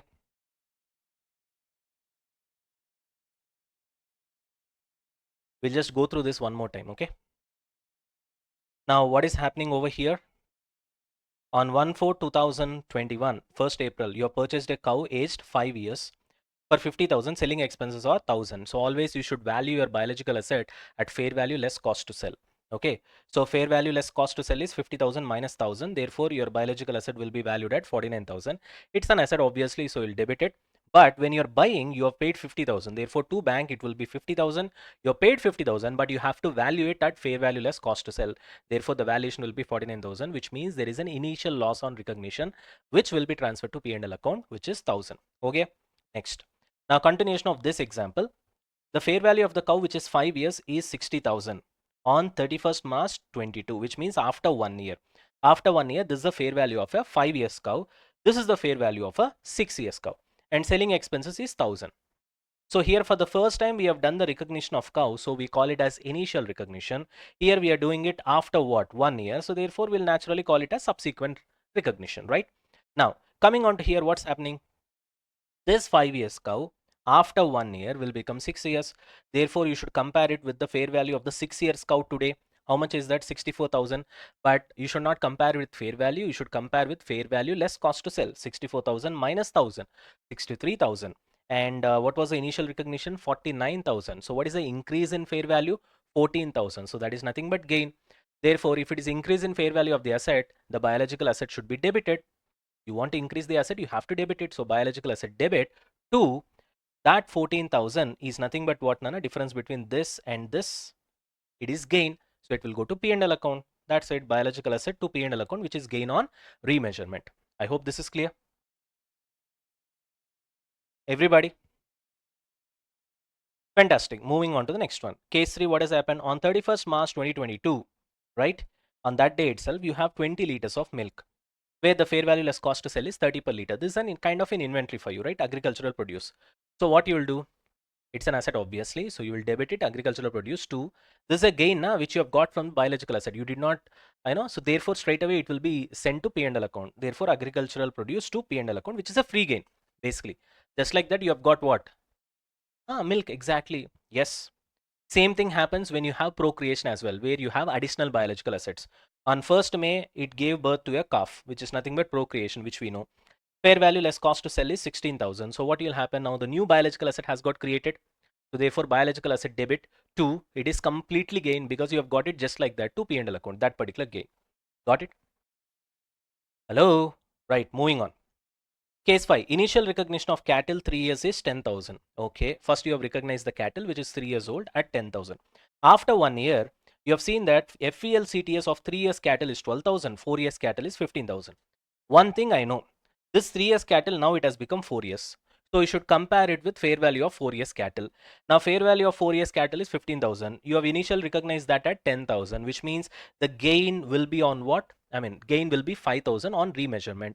So obviously your asset value has to be increased. Therefore, biological asset debit to gain that will be sent to P&L account. So that we know, correct? Which is 5,000. But however, for disclosure purpose, this 5,000 should be divided into two. What are they? How much is the gain due to price change? How much is the gain due to physical change of the biological asset? Now, 3 years cattle 1 year before is 10,000. After 1 year also 3 years cattle is 12,000, which means the same 3 years cattle 1 year back it is 10,000. After 1 year it is 12,000, which means it is inflation, which means purely this is price change. So out of this 5,000, 2,000 gain is due to price change. You put it over here, right? Next, this 3 years cattle today it will be 4 years, right? So today 4 years cattle is 15,000. Today 3 years cattle is 12,000 only. Why 4 years cattle is 3,000 more valuable than 2 years cattle? Sorry, 3 years cattle. Now that is due to physical change, because physically the biological asset, that is cattle, has changed from 3 years to 4 years. Because of that physical change, there is a value difference of 3,000. So that 3,000 is due to physical change. Total 2,000 plus 3,000 is 5,000. Got it? I hope this is clear. Moving on. Now, any biological asset, that is cow for example, gives two types of biological produce, okay, which we call it as agricultural produce. One is milk, or sheep gives wool. At the same time, it also gives what? Carcass, that is meat. You understand the point?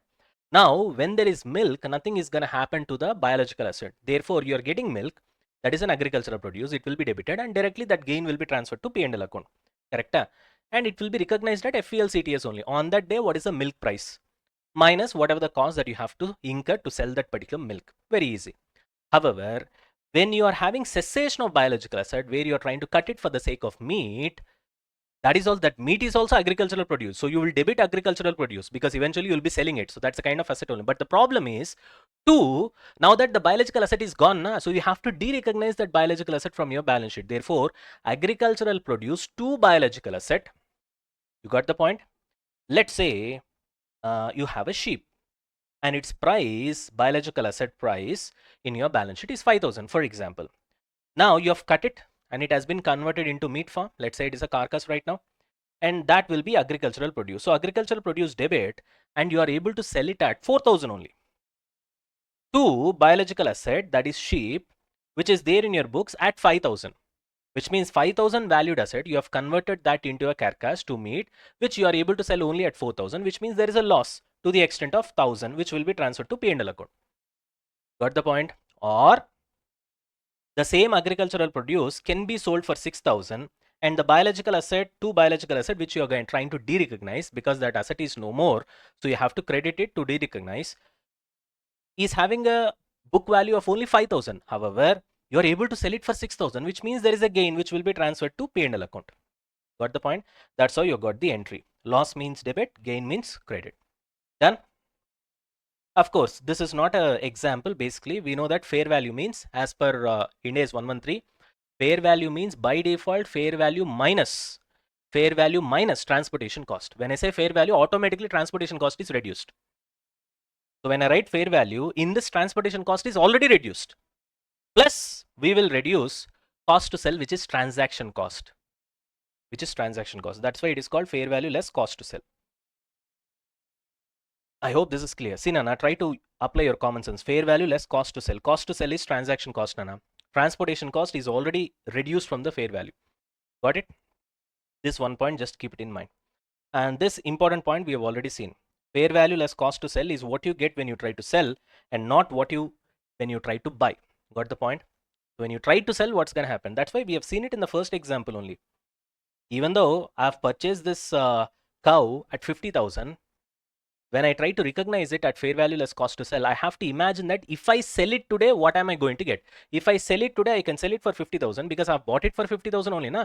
So I can also sell it for 50,000. But however, I need to incur 1,000 rupees to sell. So which means I'll be getting only 49,000. Therefore, at 49,000 only, you can recognize it, even though just now you have purchased it by paying 50,000. So therefore, when I say fair value less cost to sell, you have to think from selling perspective, not from buying perspective. This is one point you have to remember. Are we done with this? Now we have covered all the examples. Okay. Now let's cover this and then we'll go back to the entries. So measurement of biological asset and agricultural produce. First initial measurement. First time when you're recognizing that, you will do it at FEL CTS. Any difference between FEL CTS and amount paid, that is in this example, the difference is there, na, 50,000 and 49,000, will be transferred to P&L account either as gain or as loss. 99% of the cases, it will be loss only, like this. Okay. Next, suppose if fair value is not available, in exceptional cases, you can do initial recognition at cost. Cost will be your cost versus accumulated depreciation will be your carrying amount. In case if you recognize at cost, if you recognize at fair value, where is the question of all these things? You will always remeasure that at fair value only. Got it? And loss on remeasurement will be booked to P&L. Simple. Keep that in mind. Subsequent measurement also will be done at fair value only. Any gain or loss will be taken to P&L account on remeasurement. We have seen those entries also just now. And harvest means when you get milk or when you get carcass, right? When you try to do the cessation of the biological asset, then recognize that also at FEL CTS only on the date of harvest, not after. Because for example, from mango tree, once you do harvesting, on that day you have to see the fair value less cost to sell of mango. But after that, what mango will be converted into something that becomes inventory, don't worry about that. That day only you have to see. Are we done with this? Done. Chalo, moving on. So this content is what we have already studied. Okay, right now we have seen some 6 to 7 cases. That is what is covered here also. Just for revision purpose, we'll just see it one more time. Okay. Initial recognition. It's a biological asset. So you have to debit it. Debit it at what value? FEL CTS. Fine. You will credit bank. You have to make payment to buy that biological asset. So to bank. When you are doing this, either there will be loss on initial recognition or there will be gain.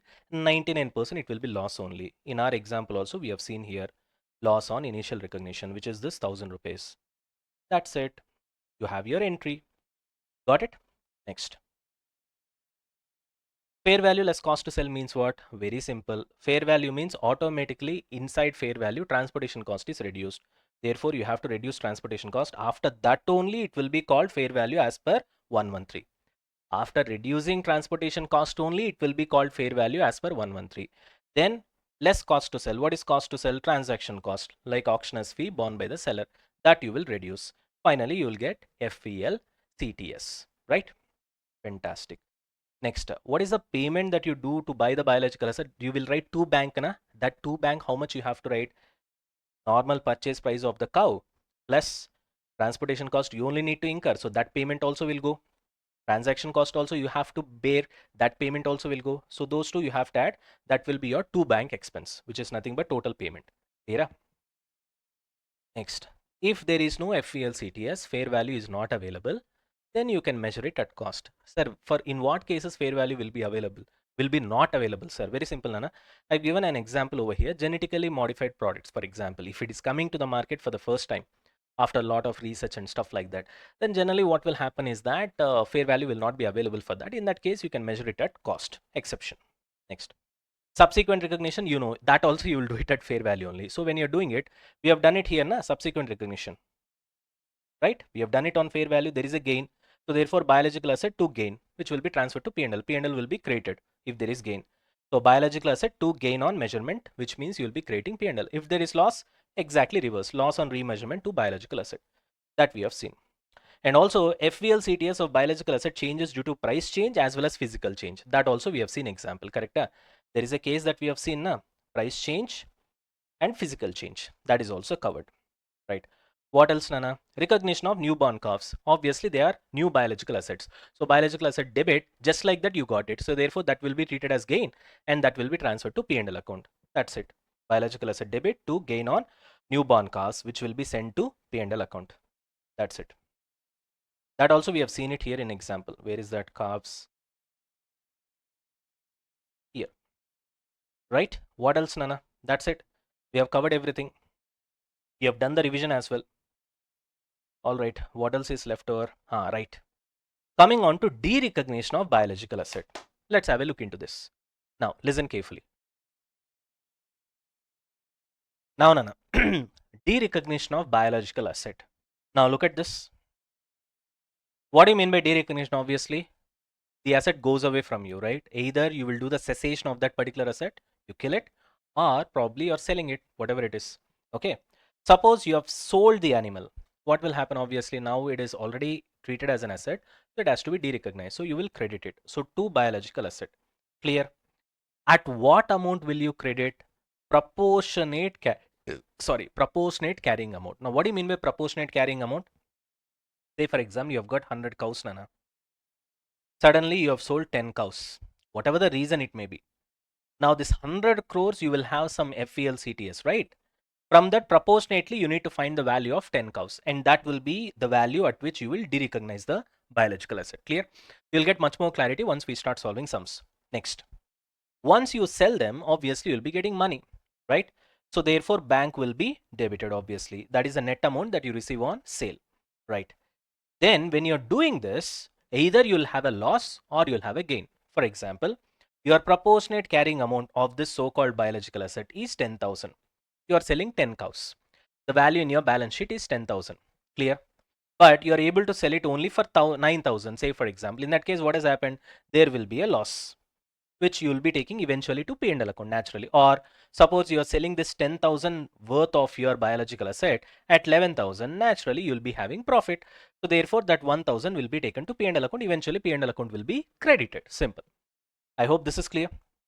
Now moving on, if there is a sudden death of an animal because of some disease or whatever, this will happen quite a bit frequently when it comes to biological assets. Okay, sudden death of an animal, then what will happen?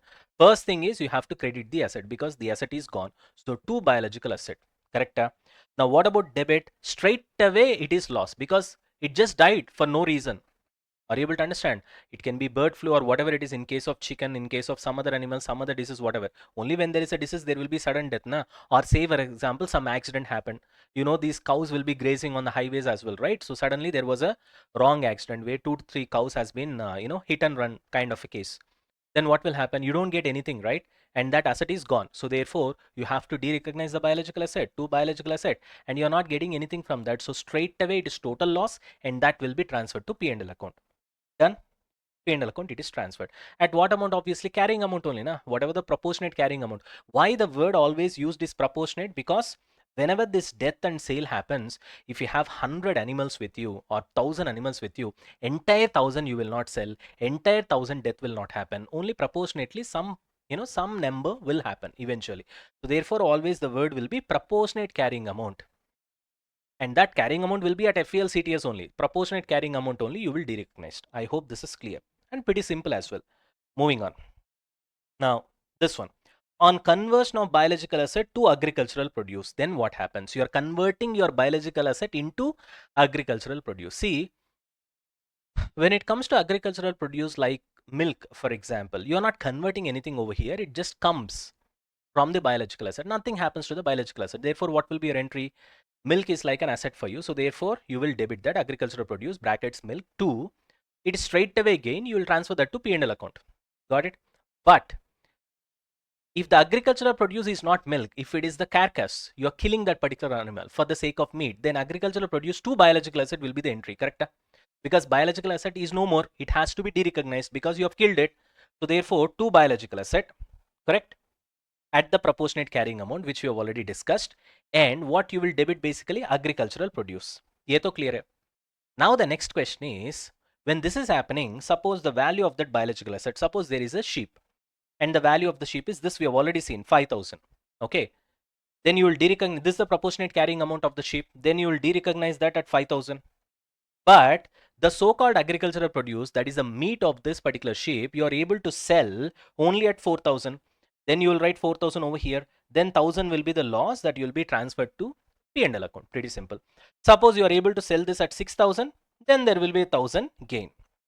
In addition to the loss or gain, sometimes there will be slaughtering cost, because you have to slaughter that animal, na? So you have to pay some money to convert this so-called biological asset by slaughtering into the so-called agricultural produce, which is carcass or meat. You have to spend some money. That is where you will have two bank account, where you have to incur that conversion cost. Clear? Right. I hope this is also clear. Fantastic.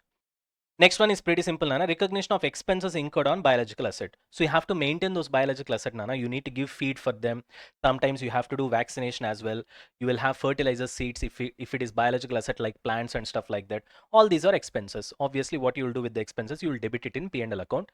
And when you are making the payment to bank, that's all. P&L account will be debited and to bank will be the entry for expenses incurred. Simple. Moving on. What is accounting for agricultural produce? This we already know. Suppose you are getting any milk and stuff like that, agricultural produce debit to P&L account, you will transfer the gain. Correct? Done. Moving on. Of course, that milk will be recognized at FELCTS only. So once you have got milk, it's kind of an asset and you will have the value of the milk. Now that day, what is the fair value? And to sell that milk, how much is the cost that we need to incur? So FELCTS will be the value at which that milk will be recognized. Done. Next, subsequent recognition, again, for the first time when you get milk, that is agricultural produce on that particular day. But after that, suppose you are storing that milk and you are converting that into something else, then eventually it becomes what? Inventory. So therefore, subsequent recognition will be done as per inventories only. Same stuff happens when it comes to mangoes also. On that day when the harvest is happening, that day it is your agricultural produce. After that, again, it gets converted into something else, then automatically it gets covered under inventories. Clear? So therefore, when it comes to agricultural produce, the subsequent recognition will happen mostly based on Ind AS 2. Moving on. Okay. Coming on to the last topic of this particular Ind AS 41 agriculture, that is government grants on biological asset. The moment we talk about government grant, I know that you'll be remembering a particular Ind AS on government grant. That is what it will cover. Yes, I can remember that. But at the same time, let's see what are the concepts that we have to learn with respect to this particular Ind AS. That is what we are going to focus right now. Okay. So let's start with the first example, case 1. Suppose there is a government grant of 40 lakhs. Okay. You've got 40 lakhs government grant. Now, how to treat this particular government grant? Now, anyway, we'll see this, we'll dig deeper about this particular concept of government grant when we go to Ind AS 20, that is on government grants. But right now, whatever that is relevant and necessary for this particular Ind AS 41, to that extent we'll cover. Now, suppose you receive government grant of 40 lakhs. How to treat that? What sort of accounting treatment we need to give? For that, Ind AS 20 gives us two options. Option number 1, directly you can reduce this government grant from the machinery what you have purchased, because for that machinery only government is giving you grant. So reduce it from the value of the machine. Okay. And you can show this machine at 60 lakhs. And over a period of time, next to 5 years, you will be depreciating this machine. Now, if this government grant is not reduced over here, you would have depreciated this machine based on 100 lakhs. Let's say this machine value is 10 years, Nana. Listen carefully. This machine value is 10 years. If there is no treatment for government grant, you would have put depreciation of how much? 100 divided by 10, which means 10 lakhs per annum will be your depreciation. Now, because you have reduced the government grant of 40 lakhs, now you will be putting only 6 lakhs depreciation in the place of 10 lakhs depreciation, which you would have debited if there is no government grant. Right now, you are going to debit only 6 lakhs, which means indirectly that 4 lakhs is kind of your treatment for government grant over a period of time for a period of 10 years by way of reduced depreciation. Correct? Indirectly, you are giving treatment for government grant. You are taking it to the P&L account by way of reduced depreciation. So in the place of 10 lakh debit, I'm debiting 6 lakhs means what? Indirectly, it is 10 lakh debit and 4 lakh credit. Correct? 10 lakh debit and 4 lakh credit is nothing but 6 lakh debit, which means indirectly you are taking 4 lakhs amount of this 40 lakhs government grant over a period of 10 years every single year. You understand the point? So that is the treatment. This is one option. The other option is, do not touch the machinery account for which you have got the government grant. I have purchased the machinery. The cost is 100 lakhs. For that, government has given me 40 lakhs. You show it as deferred income for 40 lakhs, and out of this 40 lakhs, every single year, some portion of this 40 lakhs, take it to P&L account. You put it on the credit side. That's what this example I told you, na? 10 lakhs is the depreciation that you should have normally debited, and 4 lakhs will be the deferred income kind of government grant, which every year you will take it to the P&L account. Mostly it will be based on depreciation only, okay, in that ratio or whatever it is. And the net effect will be 6 lakhs debit. So this 10 lakhs and 4 lakhs will be shown here under this method. 10 lakhs and 4 lakhs. Here directly 6 lakhs will be debited. That's the only difference between these two methods. You understand the point? Here 60 lakhs over a period of 10 years, 6 lakhs will be debited directly. Here 100 lakhs will be debited directly 10 lakhs, and this 40 lakhs, out of this 4 lakhs will be taken to every year. You understand the point? 10 lakhs minus 4 lakhs, here 6 lakhs, here directly 6 lakhs will be debited. I hope the difference is very clear. Clear? These are all the two options. Now, this is what Ind AS 20 says. That I know. Now, my question is not about Ind AS 20. Now, my question is, what can I do to apply this in Ind AS 41 with respect to my so-called biological asset? So, I have a biological asset worth 100. For that, government gave me a grant of 40 lakhs.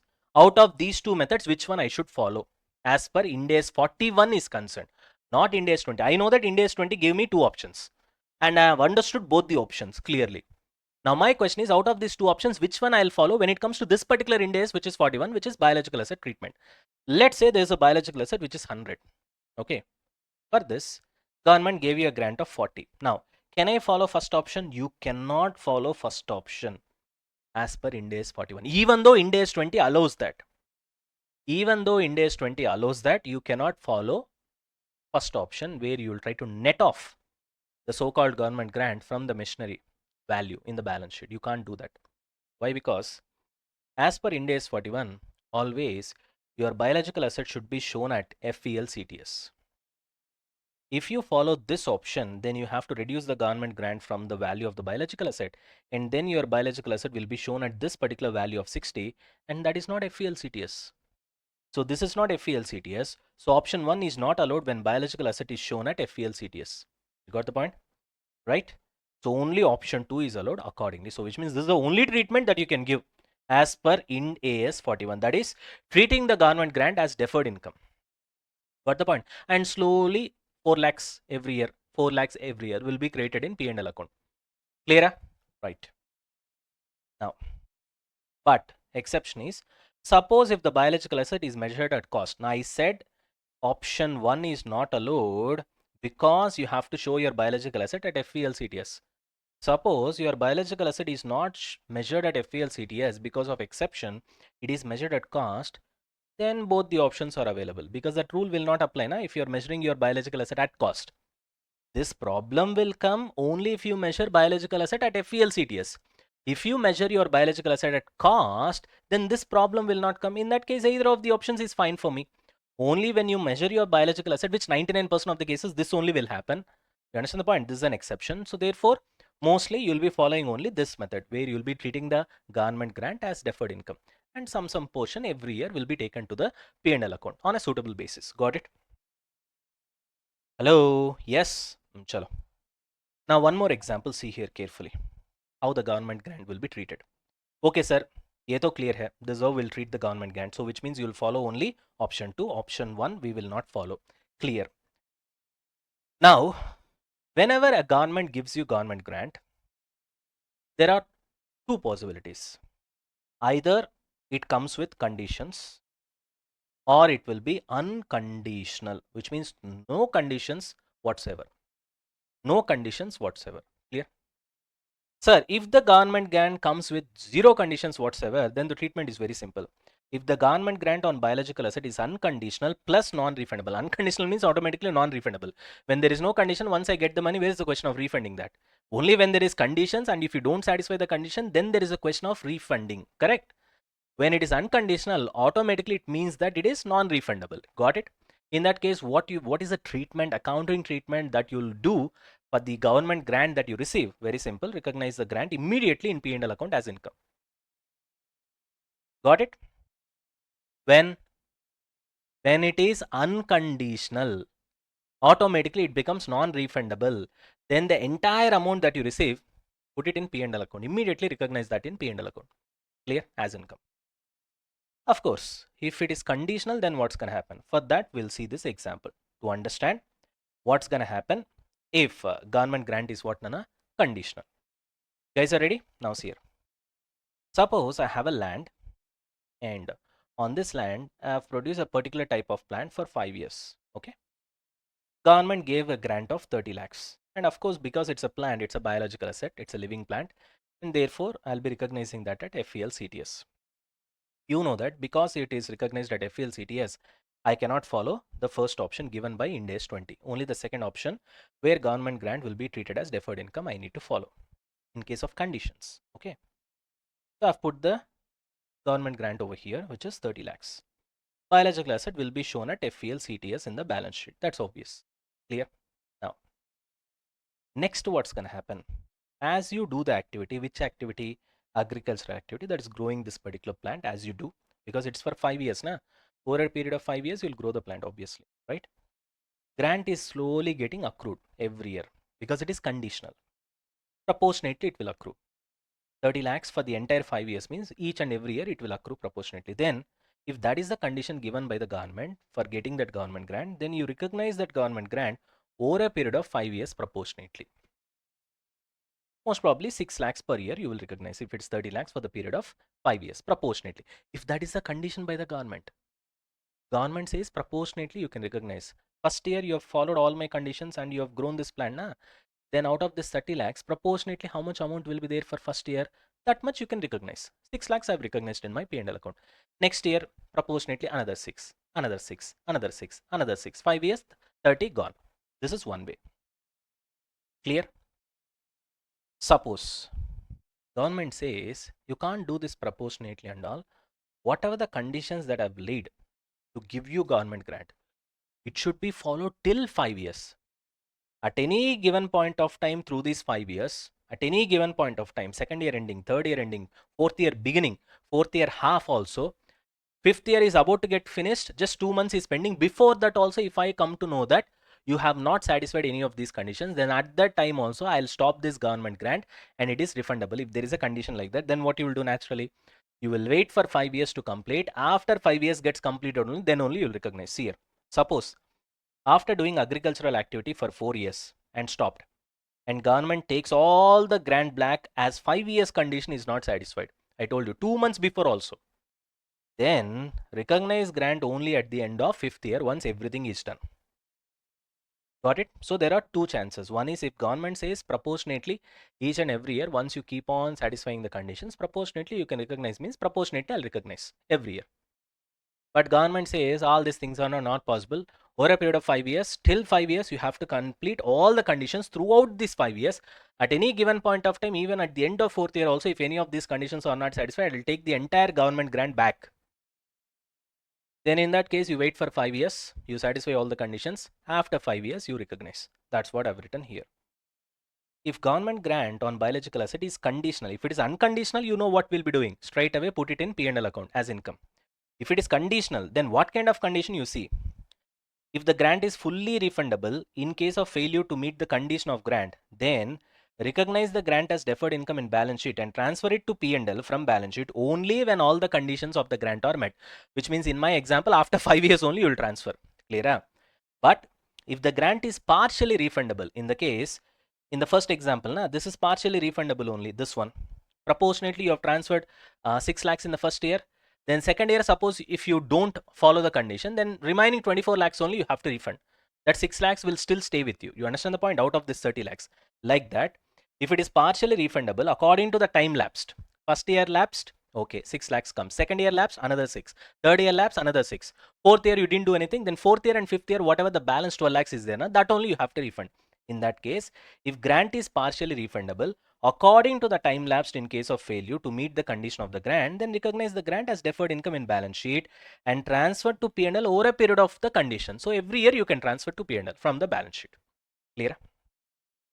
I hope this is clear. Got it? Hello? I hope I made this easy with the help of this particular example. Are we done with this, Nana? Right.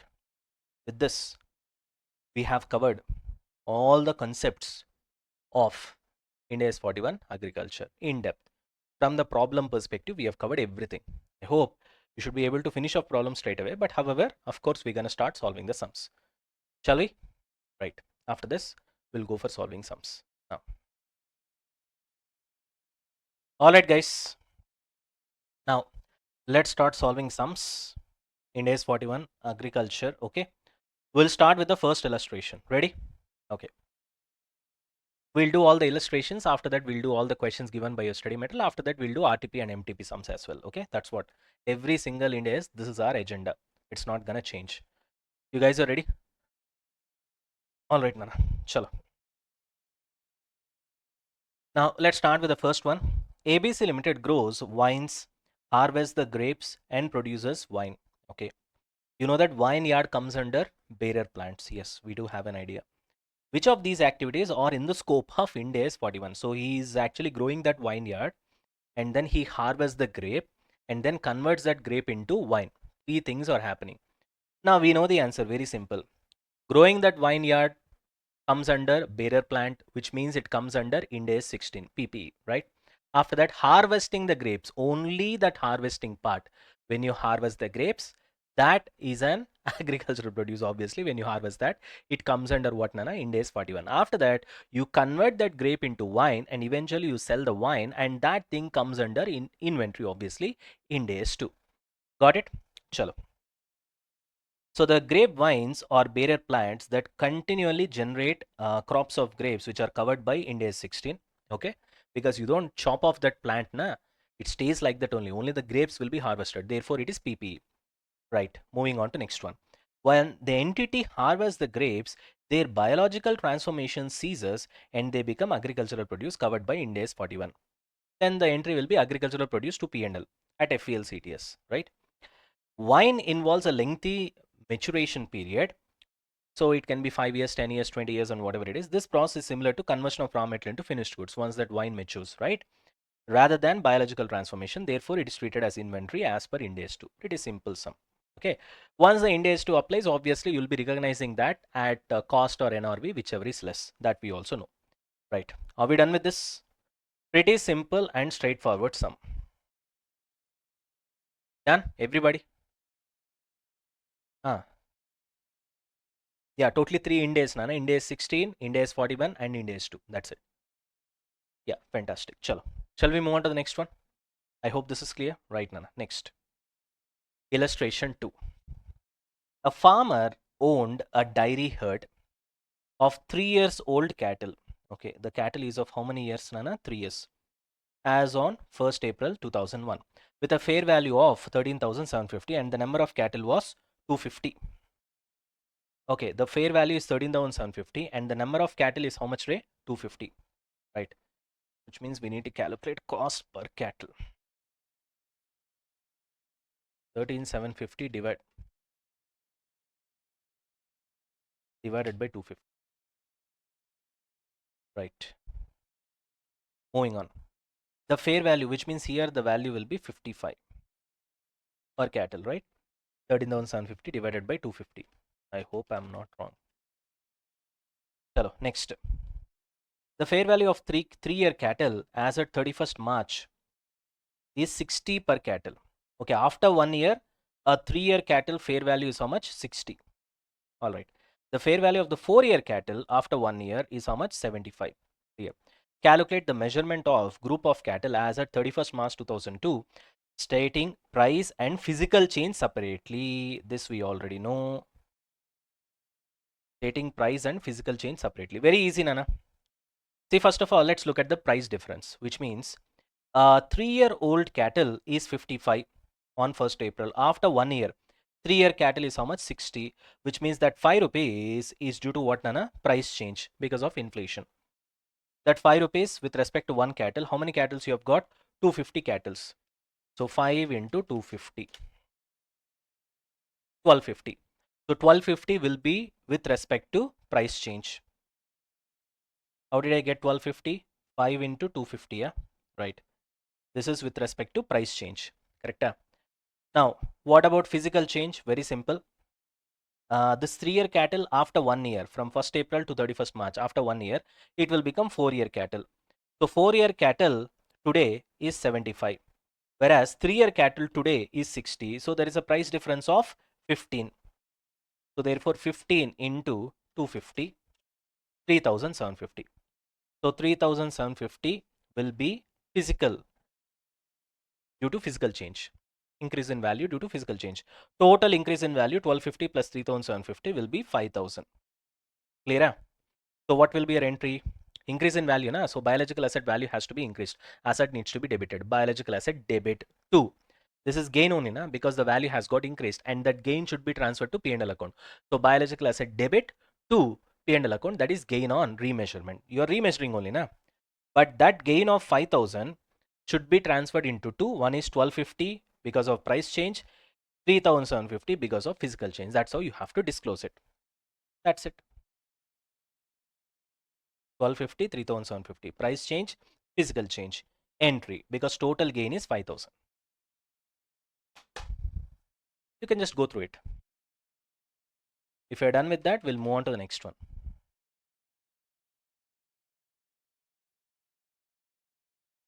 Finished, huh?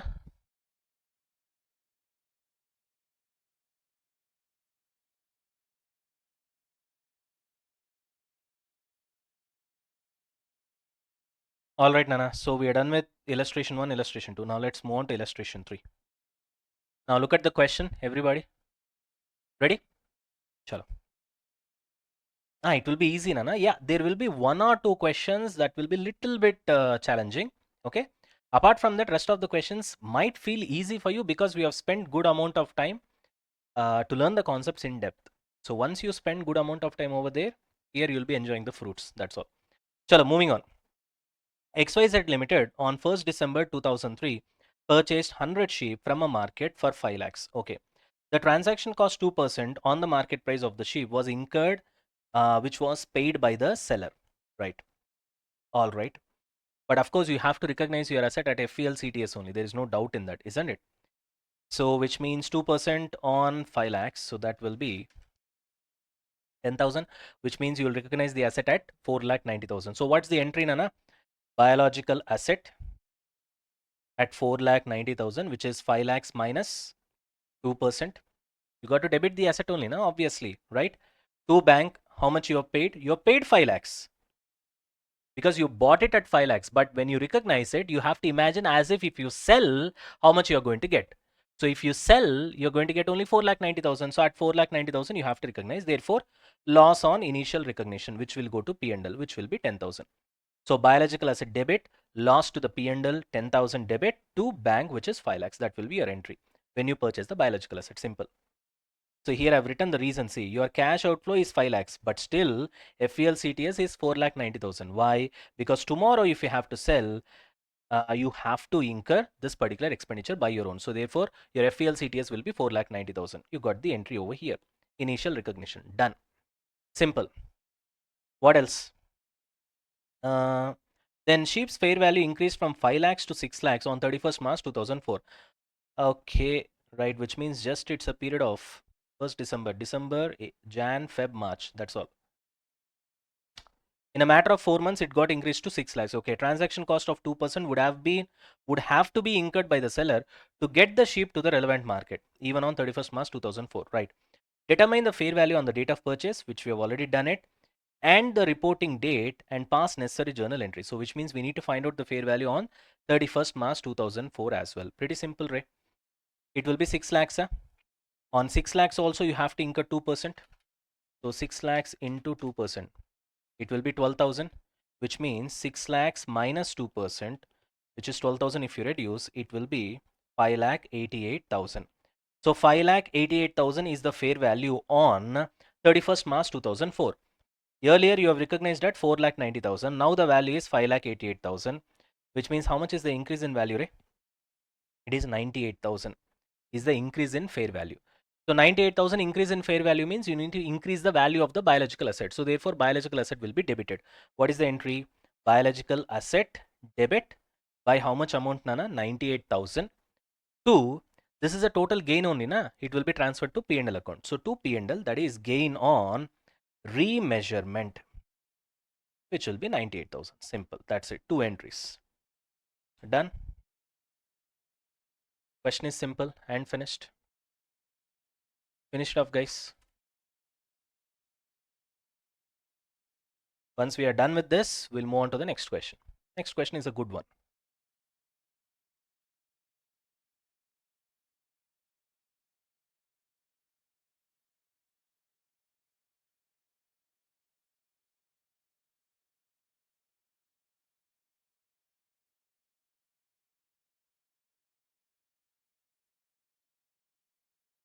Any doubts? Okay. If this one is clear, shall I move on to the next one? Right. Fantastic. Now, illustration 4. Now focus on this, guys. Agro Foods Limited runs a poultry farm business. It has received a government grant from the government for setting up new poultry unit in the backward area. So you have got government grant. Look at the wording here. Received. Already you have received the government grant. Okay, what else? Agro Foods Limited used the amount of government grants to buy the first batch of broiler birds. Broiler birds is biological asset.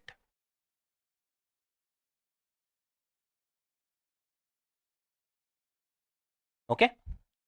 And it has also purchased incubators. What about incubators? That is not a biological asset. It is PPE.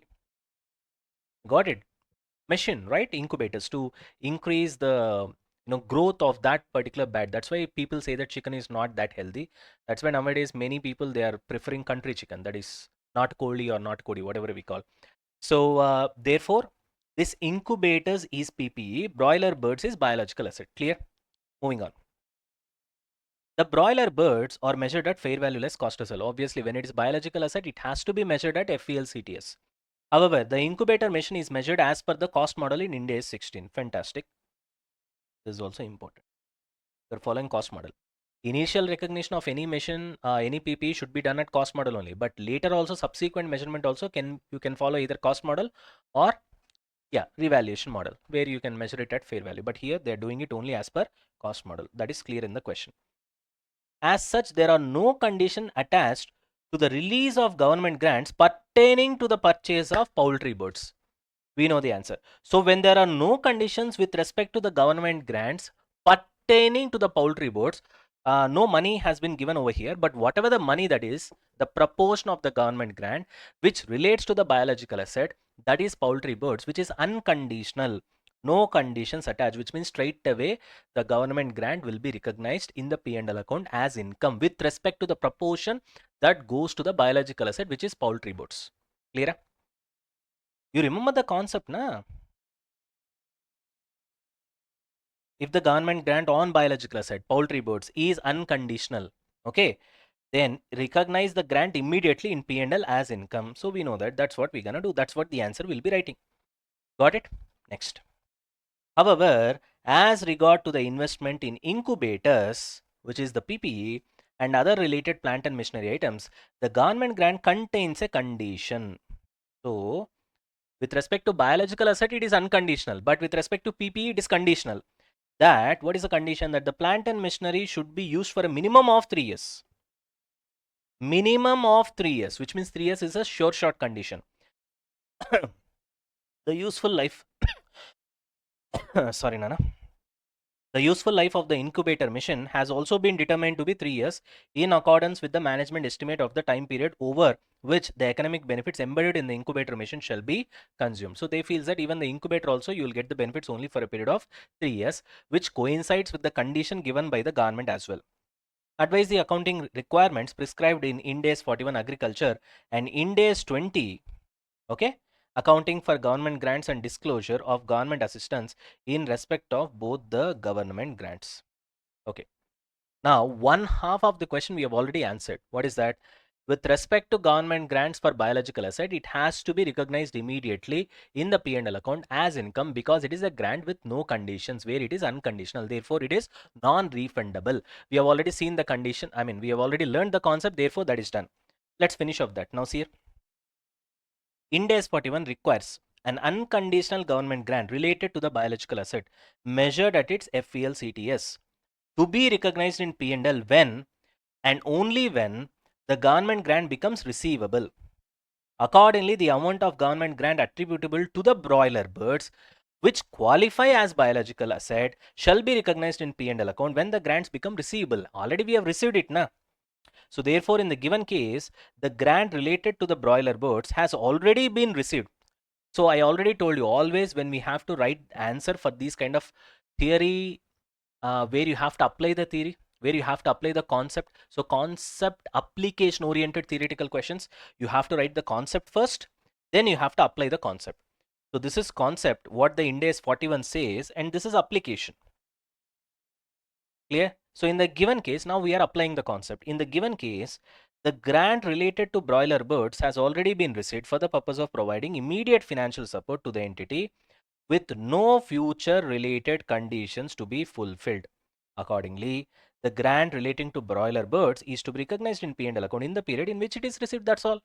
We know the concept also. So just write the concept and then apply the concept with respect to this case scenario. In this scenario, it has been received. Therefore, you will recognize in P&L account in the year in which it is received. There is a matter as a form of income. That's all. As income. That's all. Obviously. Chalo. Are we done with this? So this is with respect to broiler birds. That we know it's quite a bit easy and it is answered as well. Are we done with this, everybody? Chalo, moving on. Now with respect to PP, what we have to do. Right, now see. Everybody is ready? Now this will be interesting. Now listen carefully. You guys are ready, Nana? Now. With respect to incubator mission, one thing is quite clear, that is PPE. We have decided that while reading the question also. It is PPE. When I say it is PPE, obviously it is not a biological asset. That's obvious. That has been given as your answer. The incubator machine does not qualify as a biological asset as it is specifically covered by Ind AS, which states that the plant and machinery items used to develop or maintain biological asset is covered by Ind AS 16. That we know. Therefore, understand one thing. When we have learned the concept here, I told you as per Ind AS 20, there are two options. One is like this, you can give treatment where government grant can be reduced from the machinery account. In this place of machinery, we will have incubator. You understand the point? You can reduce it or you can show it as a deferred income. Both the treatments are available. I've clearly explained this, correct? When it comes to Ind AS 41, in case of biological asset, both the options are not available because you have to show the biological asset at FELCTS. Therefore, only option 2 is available. That too, when there is condition, if the grant is conditional, we'll go for option 2 and slowly every year some amount will be transferred to P&L account, or after 5 years, in this case, it will be transferred to P&L account. You understand the point? But if it is unconditional, straight away it will be transferred to P&L. In this current case, it was unconditional. If it is conditional, we'll go for this particular option. Then when it is biological asset. But when it is not biological asset, there is no discussion of all these things. Na? With respect to incubator, it gets covered under Ind AS 16. It has got nothing to do with Ind AS 41, which means you forget about all these things. Which means when I talk about Ind AS 16 incubator, you should directly link it with Ind AS 20. As per Ind AS 20, you have these two options. So therefore, for incubator, both these options are available. Only for our broiler birds, because it is a biological asset, therefore option 1 is not available. Only option 2 is available. For whom? For a biological asset as per Ind AS 41. When it comes to incubator, it is not a biological asset. It is Ind AS 16 PPE. Therefore, both the options are available. So you will write both the options and whichever the firm wants, they can follow. That is what here the answer says. See here. The incubator machine is not biological asset. Therefore, it is covered by Ind AS 16 as PPE, which states that PPE used to develop or maintain biological asset, that is broiler birds, is covered by Ind AS 16. That's obvious. Therefore, the provisions relating to the government grants contained in Ind AS 41 will not apply to incubator. Clear? we have to apply directly the provisions of, this is not IAS 20, that is Ind AS 20. What does Ind AS 20 say? It gives you two options. One is you can recognize the grant as deferred income, that is recognized in P&L account on a systematic basis over a period of life, or you can deduct the grant from the carrying amount of the asset. These two options only I gave you here. The concept which I've taught you here while teaching you the concept is given in the form of sentence over here. Got it? The other method is deduct the grant in the carrying amount of the asset, 100 machinery minus the grant, which I've already taught you. The grant is indirectly recognized in P&L account over the life of the depreciable asset as reduced depreciation expense. This also I've taught you na. If you remember the numbers, Nana, normally 100 lakhs is the asset value. Over a period of 10 years, you'll recognize depreciation as 10 lakhs. Whereas if you reduce the grant of 40 lakhs, it becomes the net carrying amount of the asset as 60 lakhs. Now you will be recognizing the depreciation as 6666 lakhs only.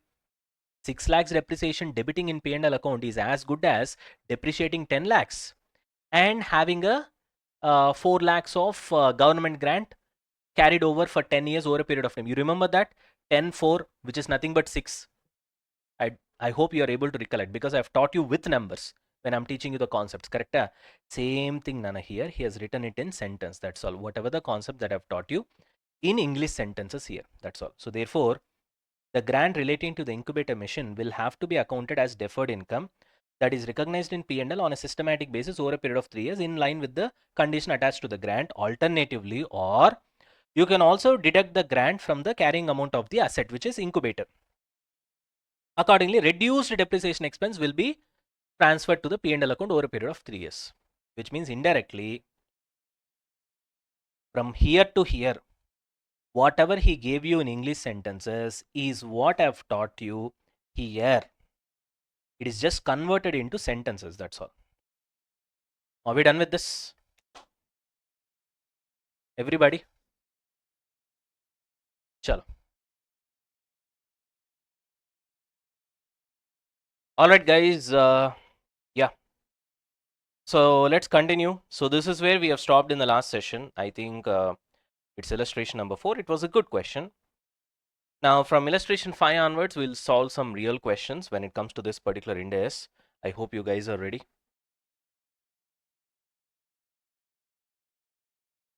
Ready, yeah? Give me confirmation, we'll start. Alright, Nana, fantastic. Now this question has come in your exam for 12 marks, okay? To be very honest, this question doesn't deserve 12 marks, okay? But it has come.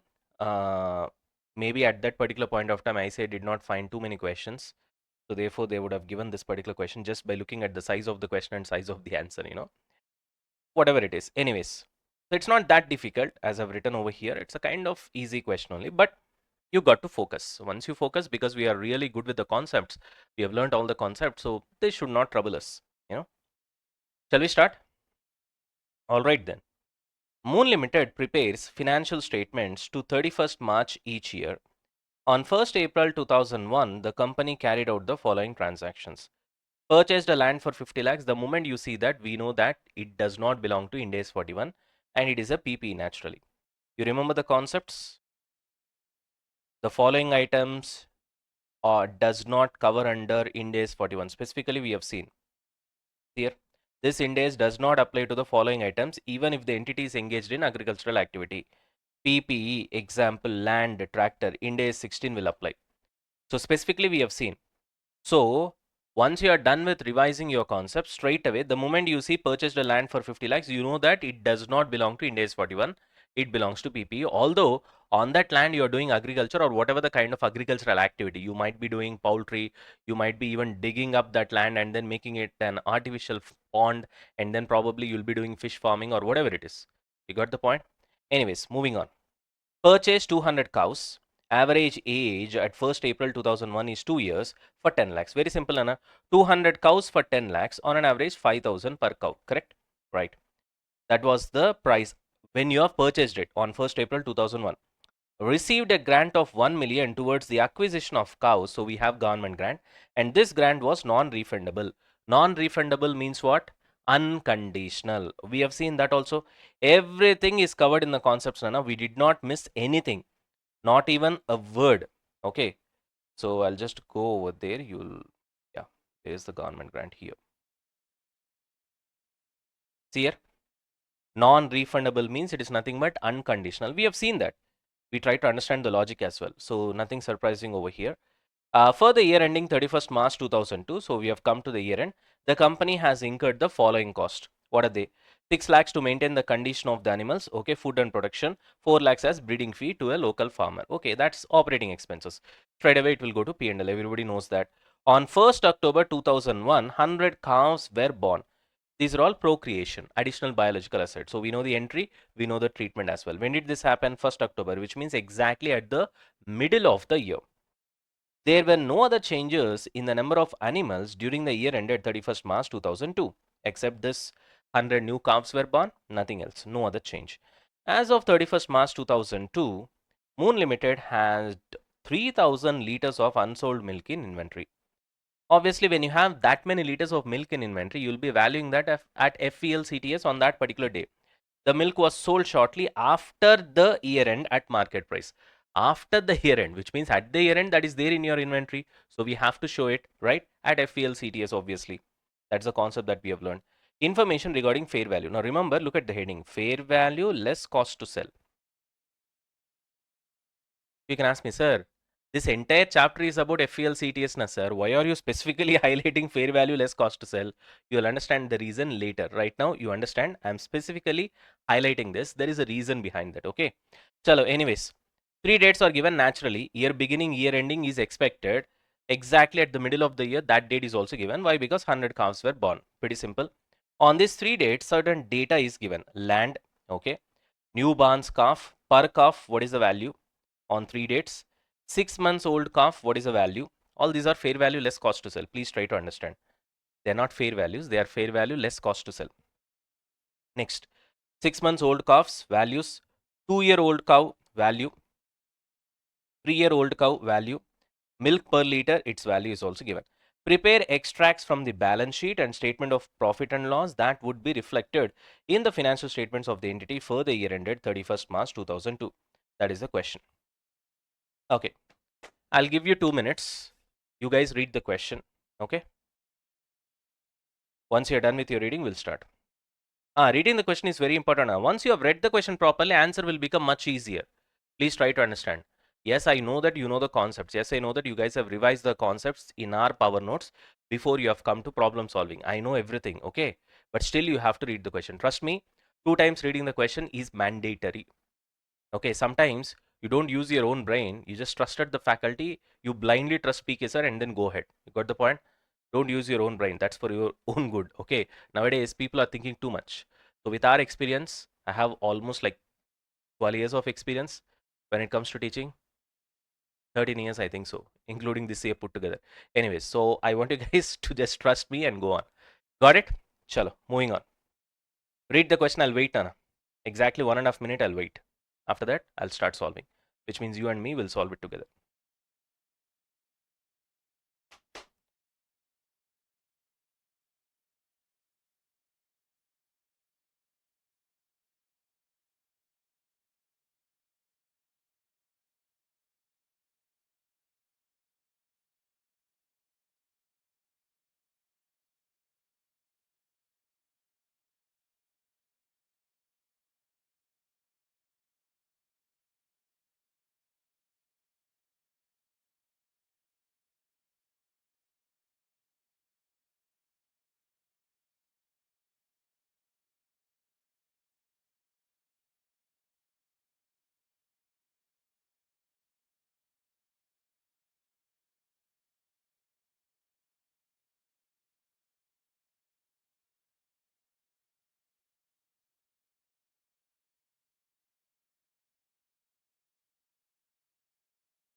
Okay, done with your reading? Shall we start? All right.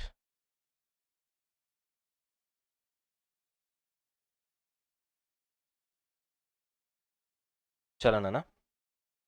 So this is illustration 5. Okay. You guys do along with me. Unless you solve the sums, nothing, no kind of magic is going to happen altogether in your examination hall. Please try to understand that. You can't do audit work right now. I see most of the students doing audit. This is the question. Oh, okay. Apply the concept. Oh, answer, answer, answer, answer like that. Of course, for theory questions, you can do that to some extent. But when it comes to problematic sums, it's better you solve it. Only then it will sit in your brain. Anyways, having said that, now what did he ask you? Prepare extracts from the balance sheet and statement of P&L that would be reflected in the financial statements of the entity for the year ended 31st March 2002. So we have to prepare extract of P&L as well as balance sheet. Okay, first we'll start with extract from statement of P&L. Okay, this is one thing we'll prepare. Leave some space. Then we'll write extracts from balance sheet.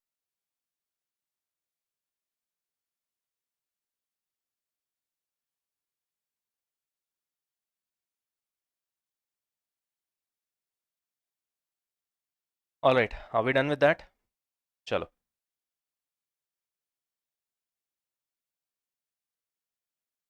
Now we'll start with the first one. See, Nana, when we start how to solve this particular sum, you start with the first sentence. We'll start from here. Read this sentence, accordingly give the effect. If the effect is in the balance sheet, we'll give it in the balance sheet. If the effect is going to be both in the balance sheet as well as in the P&L account, I mean statement of P&L, extract, both we will give. At the same time, simultaneously, if there is a requirement of preparing a working note, we will do that simultaneously as well. So which means exactly in the examination, how you should be able to solve it will be exactly replicating in a kind of it's a kind of simulation. That's what we're going to do right now. So therefore, this is very important, Nana. So just follow. So what's the methodology? You start with the first line. Okay, now we have purchased a land for 50 lakhs, correct? Now you tell me, where will this land? Okay, simple, it will go to balance sheet. That's obvious, right? So in balance sheet, I'll have a subheading called subheading PP because land comes under PP naturally. Under PPE, we'll have something called land, correct? And what will be the value of the land? What will be the value of the land? This is where. Now, there are two types of students who will be answering. I know that, yeah, I'm getting the answer. People are saying it is 50 lakhs. Okay, right. I'll write 50 lakhs over here. Now, some of you might be thinking your answer will be right because 50 lakhs is obviously the answer. Why? Because you have purchased it for 50 lakhs. Nana, I've purchased it for 50 lakhs at the beginning of the year. I need to find out what is the land value at the end of the year, correct? Because I'm trying to show the balance sheet extract at the end of the year, which means on 31st March 2002. So some of you might be thinking, sir, obviously on 31st March 2002, the land value is what, Nana? 70 lakhs. Therefore, I'll take it 70 lakhs. Now, some of you might be thinking, sir, no, sir, we don't know whether they are following cost model or revaluation model. You got the point. So basically, if they are going with revaluation model, we can write the presumption and most probably will be going with 70 lakhs, or we can go with the presumption called cost model. And why to take unnecessary headache, sir? We'll just go with 50 lakhs. Some of you might be arguing saying that, sir, if the information regarding fair value is given, then how can you presume that he's going cost model, sir? He's going to follow cost model. Now that doesn't make any sense. When the information is given, you can't presume opposite to the information given in the question. So obviously, the right treatment is to presume that they're following what revaluation model because that information is given in the question, and therefore accordingly you value the land based on fair value. Now, let me tell you, both these arguments are wrong. The correct answer is 50 lakhs only. So why, sir? Why? Because we're going to presume that the question is following cost model. Why, sir? Why? Because the information what has been given over here, 50 lakhs, 60 lakhs, and 70 lakhs, this is not fair value. This is fair value less cost to sell. You got the point? When it comes to PPE, when you apply revaluation model, we have to apply revaluation model based on fair value only and not fair value cost to sell. And here, because specifically the heading is fair value cost to sell, these numbers are not absolute fair value, they are fair value less cost to sell. So therefore, we don't have exact information of what the normal fair value would be. When that information is not there, you can't go with revaluation model. Then the only choice available for you is to go with cost model. I hope that clears each and every doubt. This is the only area where students will do mistake, because I have taught you from multiple angles how the students will eventually think, correct? Yes, I've covered all your angles of thought process. Anyways, chalo. Are we done with this? Okay, let's move on. Now, this is what we have to write it in the working note, saying that why did you take 50 lakhs? You understand the point? That's what I've explained you know, right now. Because of this information, we presume that there is no information with respect to fair value. Only fair value less cost to sell is given. Therefore, we can't apply revaluation model. Although Ind AS 16 allows us to either apply revaluation model or cost model for the land, but we choose to follow cost model because of lack of information in the question. Like that, you have to write explanation. So that explanation, I'll keep it as note 1. So if you directly write 50 lakhs, you will not be getting marks in the exam. Why did you take 50 lakhs? For that, you need to write reason, which I'll write it in note 1. What you'll write it in note 1? Just now I've explained you, na? Why did we go for the cost model? I've explained you everything in English only, right? So the same thing, you'll just write it in sentences. That's all. Moving on. What is the next one, Nana, after this? The land is done. Okay, ye to gaya. Next. Purchase 200 dairy cows on 1st April 2001, which is 2 years old, for 10 lakhs, which means on an average, how much, Nana? 5,000 per cow. All right. These cows will be recognized as biological assets. Correct?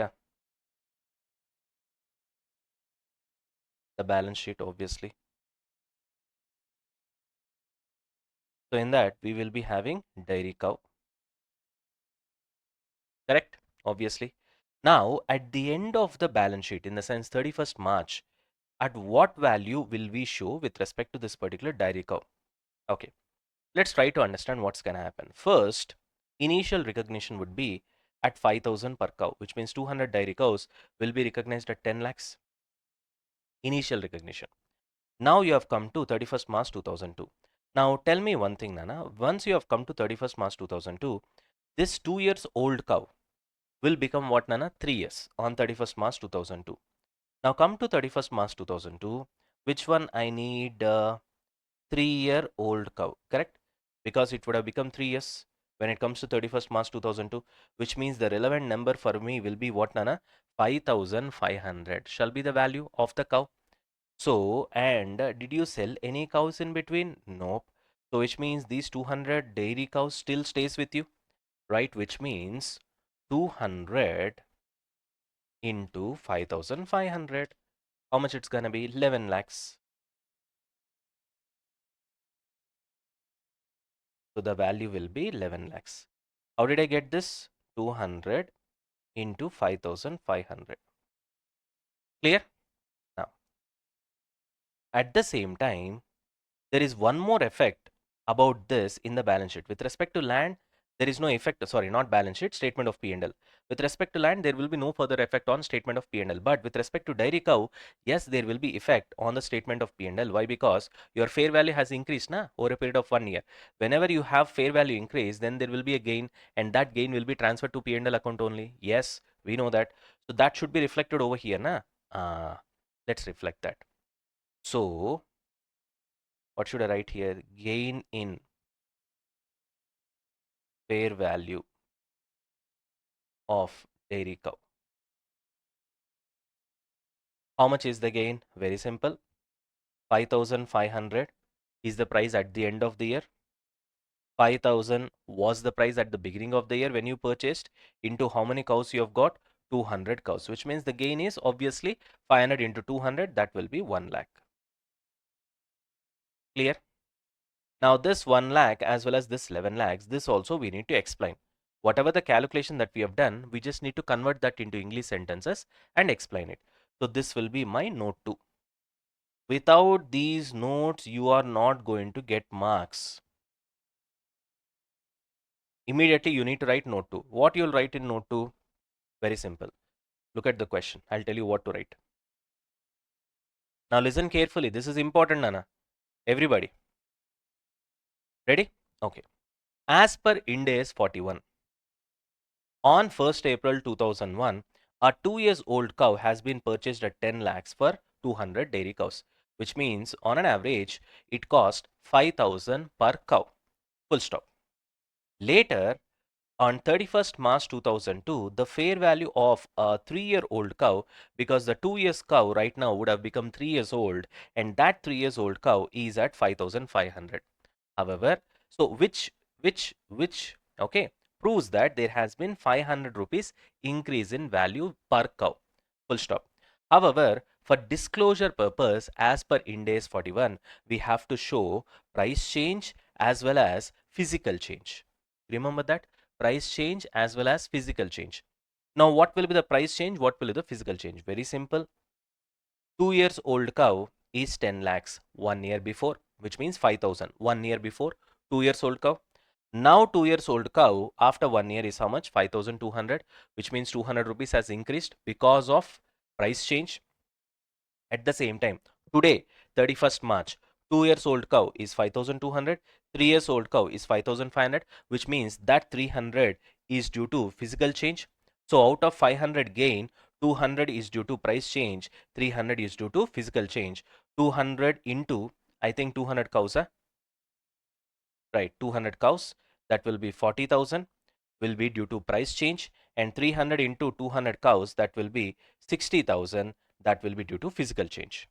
Clear? That's it. This is what, and in addition to that, because there is a change in 500 in the fair value, total gain because of increase in fair value of the cow will be 500 into 200 cows. That will be 1 lakh, which will be transferred to P&L account. That also you have to write. Clear? That's it. That is what you will write in note 2. Now, without writing these notes, you are not going to get any marks. Am I clear? Are we done with note 2? Yeah. So we're done with dairy cow. Now look at the question. This is done. This is done. Now what is the next thing we have to do? You have received a grant, na? This grant of 1 million, which is non-refundable, means unconditional. We know the treatment. What is the treatment for unconditional grant? Straight away, take it to P&L account and recognize that as income. Straight away, we'll do that. Where is our P&L account? Here we have extract from the statement of P&L. Come here. What you will be writing? Government grant. Done. How much will be that? 10 lakhs. Now here also directly can I write 10 lakhs? No, you have to explain it, which will be my note 3. You have to explain it, otherwise you are not going to get. Okay. As per Ind AS 41, whenever there is government grants which are unconditional, which means when they are non-refundable, entire government grant what you received will be immediately recognized in P&L account as income. Clear? Done? That's it. And you can also write additional points. Whatever the grant that is being given with respect to agricultural activity is not covered under Ind AS 20, it is covered under Ind AS 41. Like that, you can write additional sentence as well. No problem. So, are we done with government grant? Everybody? Confirm me, Nana. Alright, very good. Now, let's move on. AB Gaya? Right. Let me strike it off. What is there? This is done. This is done. This is done. Next. These two operating expense are there. 6 lakhs and 4 lakhs. What we'll do straight away, it will go to P&L account. Very simple. Let's go there and finish it off, Nana. So what will I write, Ray? I'll have a subheading called expense. Correct? These are all incomes. Now I'll do one thing. I'll write expense separately. Few more incomes are there, right? Okay. This is income. Under P&L account, income is one heading. The other one heading will be expenses. Under expenses, you will have what, Nana? Maintenance cost.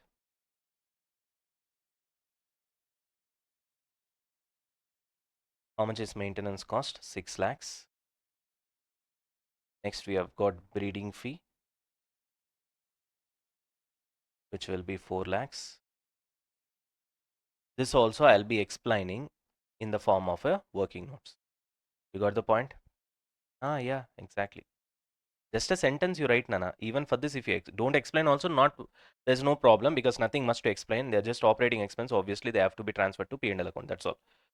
Anyways, but if you want, you can just write note 4 and explain. I think it's not necessary. Moving on. What is the next item you have? Calves. 100 calves were born on 1st October 2001.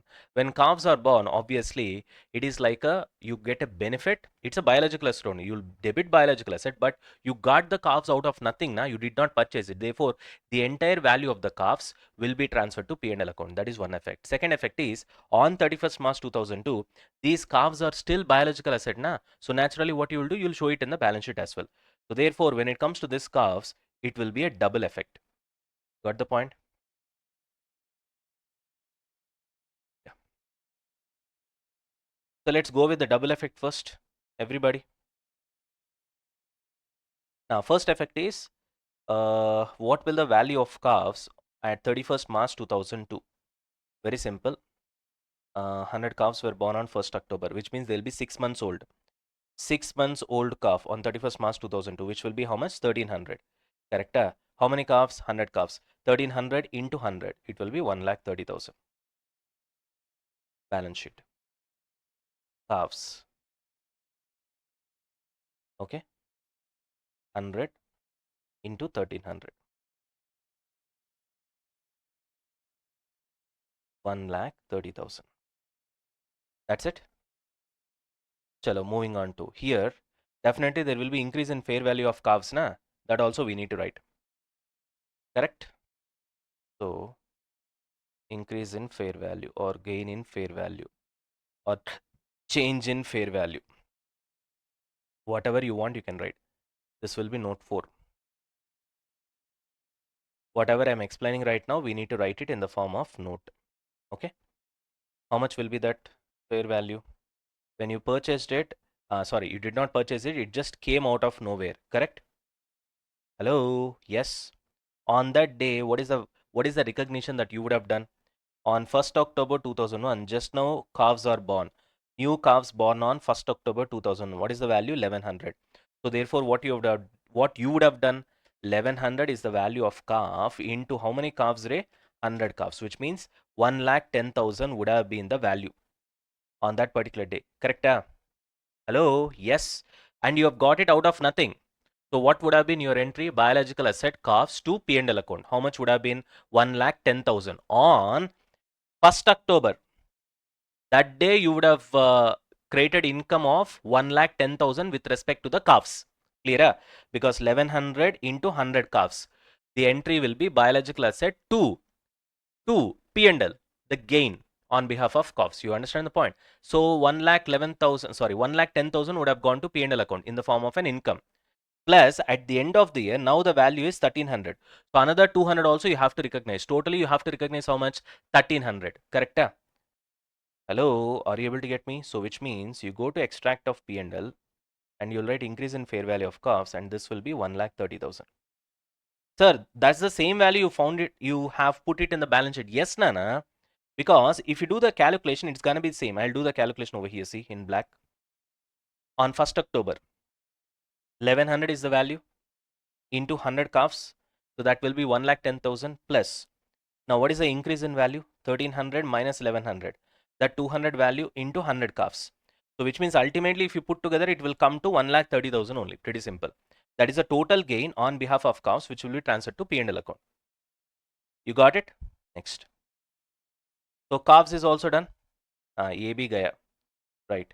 What else you have got after this? Milk you have got. 3000 liters of unsold milk. Right. Even if you get milk also, what is the entry, Nana? Just like that you have gain out of nothing, na? So milk, agricultural produce to P&L. Even that will also be transferred to P&L. So therefore, you have got milk on what day, Ray? As of 31st March only, you have got 3000 liters of unsold milk. Okay. So which means that is an income. So fair value of milk. You should show it in P&L account as well as balance sheet. How many, Ray? 3000 into that day. What is the rate? 24 only, na? 24. 31st March. So this will be 72,000. That will be your fair value of milk. Coming on to balance sheet. In balance sheet also you have to show under heading inventory. Under that, you'll have milk. Same value, 72,000. Anything else? That's it. Huh? Are we done with the balance sheet? Yes, we're done with the balance sheet. Are we done with the extract of P&L account? I hope we have covered everything. Right, that's it. Chalo. You put the total over here. Your total income will be 13 lakh 2,000 and total expense will be 10 lakhs and your net income will be 13 lakh 2,000 minus 10 lakhs, 3 lakh 2,000. That's it. That's it, Nana. Finished. We are done with this sum.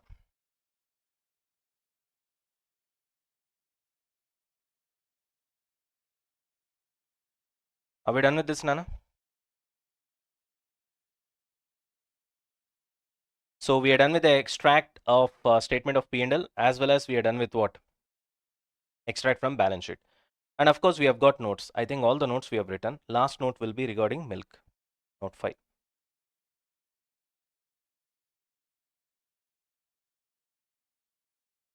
Take it down, finish it off.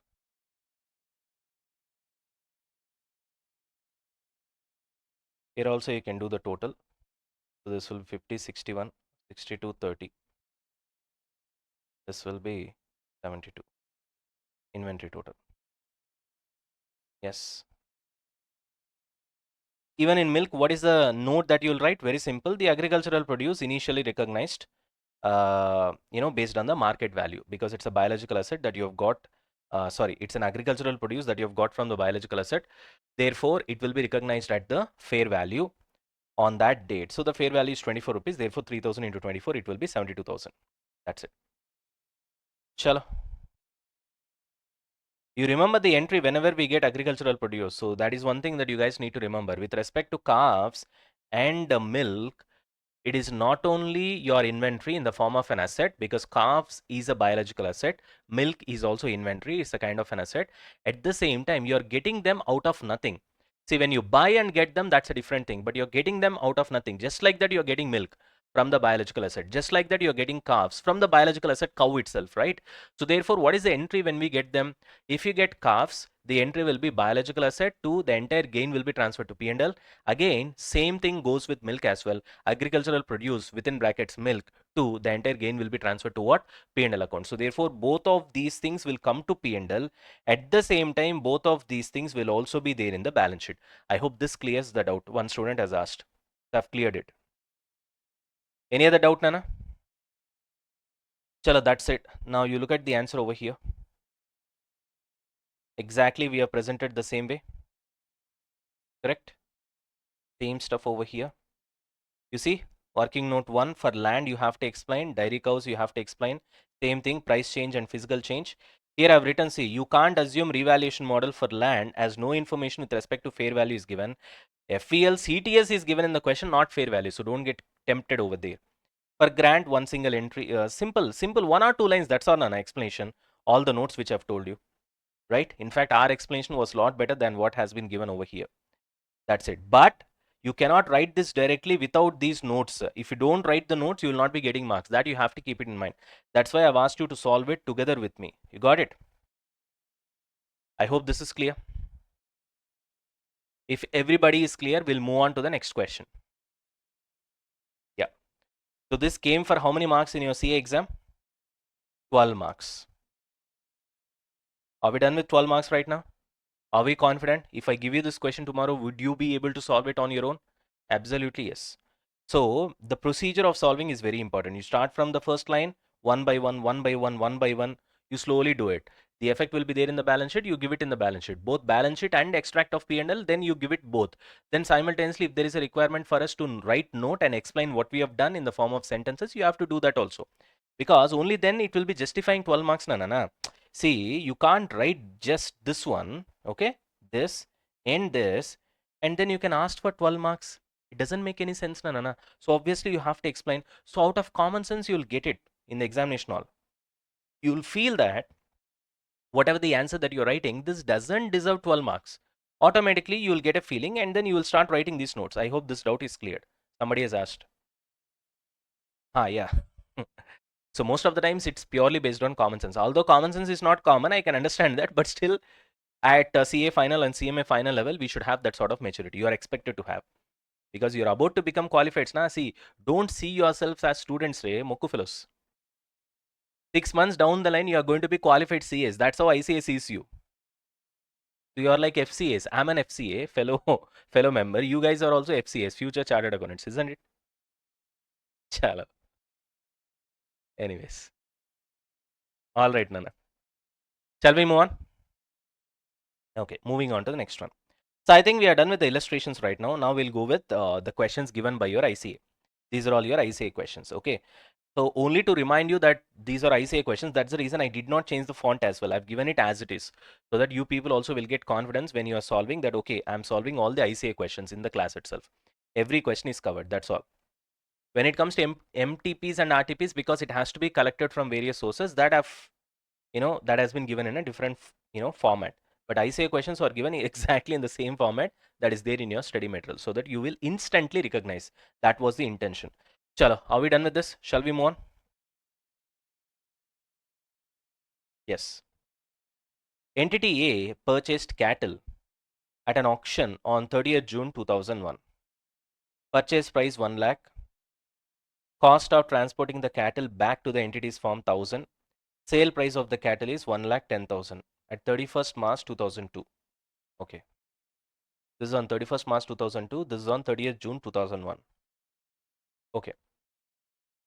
The company would have to incur similar transportation cost if it were to sell the cattle at auction. Okay. In addition to the auction is 2% of the sale price. So two costs you have to incur if you want to sell. One is transportation cost, which you'll reduce from the fair value. Then you will also reduce transaction cost, which is auctioneer's fee, which is 2% of the sale price. The auctioneer charges 2% of the selling price from both the buyer as well as the seller. Okay.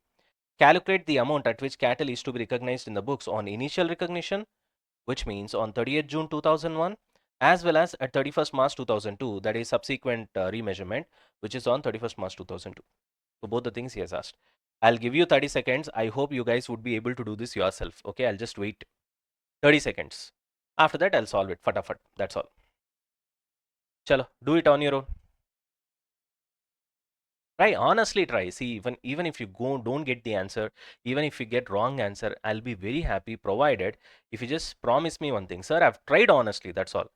100% efforts मेरे तरफ से लगा हुआ है, right? You have put 100% efforts from your side and still you are not able to get the answer. That's okay, Nana. That's fine. It's not at all a problem. Chalo, do it.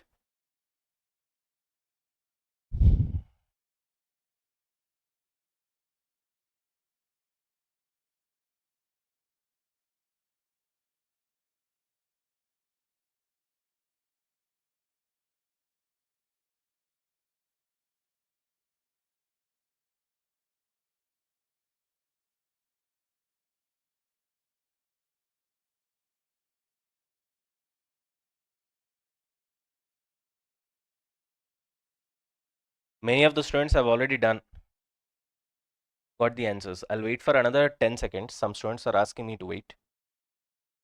After that, I'll finish it off. Simple question only, Nana. Little bit, I think one or two students are doing a mistake. Be careful. Yeah.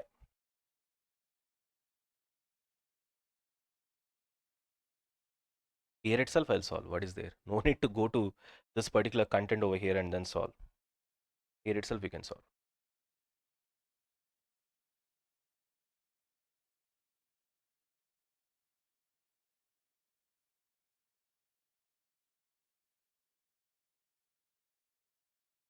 Okay. Chalo. Few of you have got the answer correct. I really appreciate that. Some of you have got it wrong. We'll see. Now see here. Nana, what is the entry, Nana, for initial recognition? Because he has asked you about initial recognition. When did you purchase? On 30th June. So when you purchase, you know that it's an asset that you purchased. Obviously, asset has to be debited. So what will be your entry? Biological asset debit. Debit will be at what value? Fair value, FVLCTS. This also we know. What is FVLCTS? Fair value less transportation cost, less transaction cost. Fair value means automatically transportation cost is reduced. Less CTS means cost to sell is nothing but transaction cost. In this case, auctioneer cost. Now, so what will be your fair value less CTS? In that case, it will be 1 lakh minus transportation cost is 1000. Correct, everybody? Minus 2% of the sales price, which will be 2000. So which means your biological asset will be debited at 97,000. Tell me how many of you have done this correctly? Right. So the entry will be biological asset 97,000. Correct? 1 lakh minus 1000 transportation cost minus 2000, which is 2%, which is auctioneer's fee. Clear? Right. Fantastic. To what will write generally? To bank, because you would have paid money and you would have purchased it. What you have paid money is a different thing. How much you have paid. But you should recognize the asset at FVLCTS irrespective of the money what you have paid for. Again, I'll repeat. What you have paid is different. But as per Ind AS 41, you should recognize your biological asset at FVLCTS irrespective of how much money you have actually paid for. Irrespective of how much money you have actually paid for buying that biological asset, it doesn't matter how much you have actually paid. What matters is you recognize that at FVLCTS. There ends the matter. Clear? Now how much you have paid? Very simple.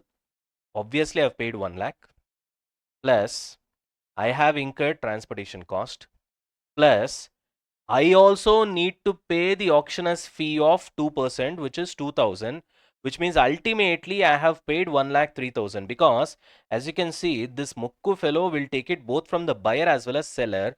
Therefore, from buying also, I would have made the payment. You understand what I'm trying to say? Because this auctioneer is charging, see, generally, Nana, even housing brokers also will do the same thing. For example, I have purchased my house. When I purchased it, I am purchasing, which means there will be a broker, and I'm purchasing, I have to pay a percentage to the broker, plus the one who is selling, they will also pay a percentage to the broker. So broker will collect from both the people. Similarly, here auctioneer also, he's the middleman, just like a broker only, na? So you have got buyer and seller. So he'll collect 2% from the seller, 2% from the buyer. So therefore, even when I'm buying, I have to incur 2000. When I'm selling also, I have to incur 2000. You understand the point? This is most important. So therefore, how much will be the cash outflow in this case? 1,03,000. Obviously, you have recognized it at 97,000. Your cash outflow is 1,03,000. Naturally, what will be the loss on initial recognition? Loss on initial recognition, which will go to P&L. How much, Nana? 6,000. The difference between these two. This is the entry. Biological asset, 97,000. Loss on initial recognition within brackets P&L, 6,000. To bank, 1,03,000. How many of you have got this correctly? Right. Very good. Very good. Almost. Good. Chalo, moving on. Yes, I'm happy. Chalo, moving on, Nana. Now, what is the next thing we have to do? We have to recognize subsequent remeasurement on 31st March 2002. Obviously, the value of the cattle has got increased. So there will be what? Gain. How much is the gain? We have to calculate. Correct? Very simple. So on 31st March 2002, let's calculate what is FVLCTS. FVLCTS is equal to 1,10,000. Correct? From this, you need to reduce again 1000 rupees transportation cost. FVLCTS means FV means fair value. Fair value means by default in the transportation cost has to be reduced. Minus cost to sell. How much? Again 2%. 2% out of 1,10,000. 1,10,000. Right. 1,10,000 into 2%. 2,200. So 1,10,000 minus 1000 minus 2,200.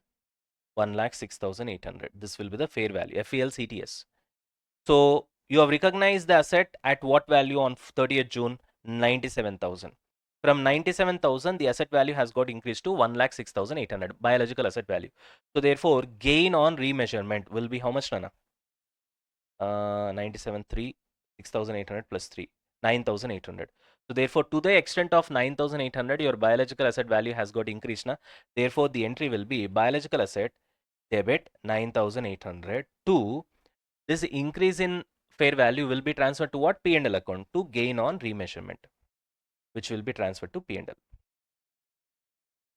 Correct? So only two entries. That's it. Biological asset to gain on remeasurement 9,800, which will be transferred to P&L account. And the first one is biological asset loss on initial recognition to bank. Biological asset was 97,000. Loss on initial recognition was 6,000. To bank 1 lakh 3,000. And this is the next entry. That's it. You can check this over here. Calculations, entries. That's it. Pretty simple, Nana. Finish it off. Once we are done with this, we'll go to the next sum.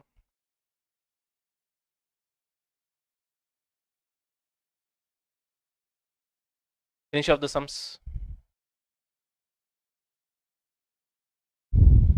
Any doubts in this sum? Okay, no doubts. Which means, shall I move on to the next one?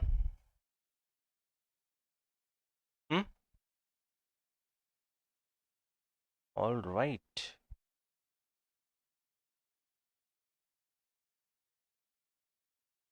Everybody, participate, be active. Just enjoy the whole process. How lovely the subject is. Subject is really lovely. You should only enjoy. All right. Shall we move on, Nana? Right. Next question, Nana. This is very important question, Nana. It has come for 8 marks. Okay. In the exam. If you guys are ready, I'll start reading the question and eventually we'll solve it. Ready? Yeah? XY Limited is a farming entity where cows are milked on daily basis. Okay, that's what they're doing. They're milking cows on daily basis. Milk is kept in cold storage immediately after milking and sold to retail distribution on weekly basis. Okay. On 1st April 2001, it has got 500 cows which were all 3 years old. Okay. Beginning of the year. During the year, some of the cows became sick, unfortunately. And on 30th September 2001, exactly at the middle of the year, 20 cows died out of 500. On 1st October, exactly the very next day, he has purchased 20 replacement cows from the market for 21,000. Okay. These 20 cows were all 1 year when they were purchased. So at the middle of the year, you purchased 20 cows for 21,000 each. And they were 1 year old already when you purchased. On 31st March, end of the year, you have got 1,000 liters of milk in cold storage. You have got the inventory, which are not been sold to retail distributors. You have not sold, which means it is at the inventory. And the market price on that particular day is 20 per liter. Okay. When selling the milk to distributors, XY Limited incurs selling cost of 1 per liter. Oh. So which means FELCTS, you have to reduce that 1 per liter, obviously, right? These amounts did not change during March 2002 and are expected to, and are not expected to change during April 2002. Okay, that's fine. Information relating to fair value and cost to sell is given below. Fair value and cost to sell means what? Exactly. FELCTS is given. Obviously, 1st April, 1st October, 31st March, 3 dates. Beginning of the year, ending of the year, anyway, it will be there. Apart from that, what is the other most important date? That is the middle of the year, which is 1st October 2021, where those many cows have died, right? So for 1 year, 1.5 year, 3 years and 4 years, all the FELCTS is given and cost to sell is also given, very important. Next. The fair value of 3.5 years old cow on 1st October 2001, that is at the middle of the year when the cows were actually died, is 27,000. Fine. Pass necessary journal entries of the above transactions with respect to cows in the financial statements of XY Limited for the year ended 31st March 2002. Also show the amount lying in the inventory, if any. This one. Okay. Chalo. All right. I'll give you 1.5 minute of time. Read the question properly. You and me will do it together. We'll pass the journal entries together. Okay. Read the question, Anna. You got 1.5 minute.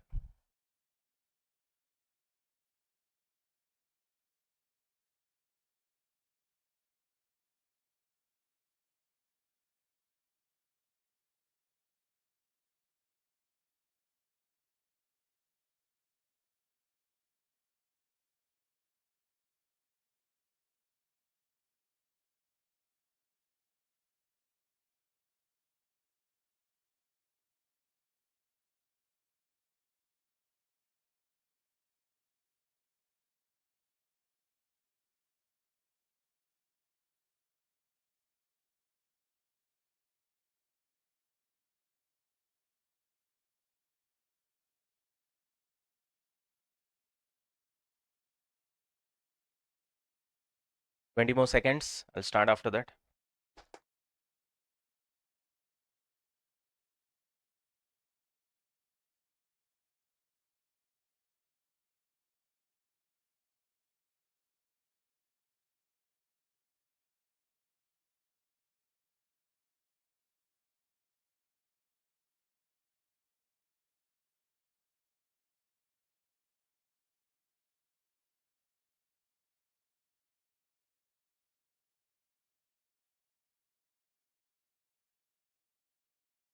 All right, Anna, enough.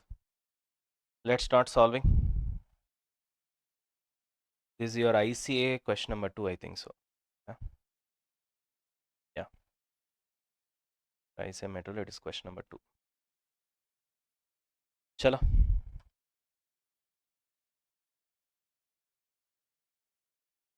You and me will be doing this together. So do along with me. You guys are ready? We'll start. Ready? Confirm. Chalo. So what is the first date where we have to start passing entries? Nana, initial date we can't pass the entry because initial recognition is not possible. You see, 1st April 2001. So what did he ask you specifically? Pass necessary journal entries of the above transaction with respect to the cows. Arey yaar. Okay, you got it? That's what we have to do. So we'll straight away what we'll do, we'll start from 1st October 2001. All right, Nana. Now some of you might ask, sir, what about the initial recognition, sir? He did not ask you, na, specifically. You look at the last sum. Calculate the amount at which cattle is to be recognized in the books on initial recognition. Therefore, we have done the initial recognition. Correct? Yes, on the day that you have purchased the cattle, which is on 30th June 2001. Similarly, here also, he has done it on 1st April, but did he ask you about initial recognition? No. Therefore, comfortably, we are just avoiding it. So straight away, we'll start with the transactions. What is the first transaction that has happened over here? This is on 1st October 2001. That's the reason we are not going with initial recognition. Clear? I hope that doubt is clear. Now, moving on. So we'll start with the first day. That first day will be 30th September.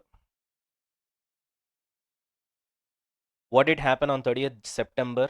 Loss due to death of 20 cows. That's what has happened. Everybody, do along with me, right? Now, we need to find out how much is the value that you're going to lose. Because whenever there is a death, what is happening, Nana? You have to de-recognize the biological asset, that is cows. And on the debit side, you'll be writing obviously the loss due to death of the cows. Now, when you have to de-recognize the biological asset, now the question is, at what value will you de-recognize these assets, the so-called biological assets? The answer is carrying amount. So first we need to find out what is the carrying amount of these cows on 30th September. So on 30th September, carrying amount of 500 cows is equal to, sir, we need to talk about 20 cows now, sir. Yes, for that only I'm coming. Wait. 500 cows on 30th September. Now see here. On 1st April, they were 3 years old. On 30th September means basically after 6 months only, na? April, May, June, July, August, September, after 6 months. So which means they would have become 3.5 years old. So what we should do in that case, you people tell me. So see here, the fair value of 3.5 years old cow on 1st October 2001 is how much? 27,000. So all the cows which were 3 years old, after 6 months, they would have become 3.5 years and their fair value is 27,000. Now we know that we have to recognize them at fair value less cost to sell. So what is cost to sell? 1,000. So therefore, hello, yes. So in that case, what we'll be doing? 27,000 minus 1,000, which is cost to sell. So which means your value per cow will be how much? 26,000 per cow. Correct? Same thing, Nana. Yeah. One student is asking out. See, on 1st April also 3 years old cow is 27,000, Nana. On that day also, if you reduce 1,000, initial recognition also would have been done at 26,000 only, na? Right? Today also it is the same, 27,000. There is no change. So it is 26,000 obviously. Luckily it did not change. Anyways, now I need to calculate loss on how many cows? 20 cows is equal to, what is the carrying amount? 26,000 per cow. So 26,000 into 20. That will be how much, right? 26 twos, 52. So which means 5,20,000 will be the loss. Now, what is the entry for this? Very simple. First of all, two biological asset. This is for sure because you have to de-recognize the asset. At what value? At carrying amount. What is the carrying amount? 5,20,000. Within brackets, I'll write carrying amount. What you will debit? It is a loss, na. So obviously you'll be debiting loss. This loss will go where? It will go to P&L account. Got it? So this will be how much? 5,20,000. Simple. That will be your entry. Are we done? Any doubts so far? Right, I hope this is clear. 30th September is done. Now, what did you do after this? Immediately you purchased new cows. When? On 1st October. So on 1st October, what did I do? Purchase of 20 cows, new cows, which are 1 year old. That's what I've done. Hello? Yes, right. So when you purchase, obviously, what will be your entry? Biological asset, debit.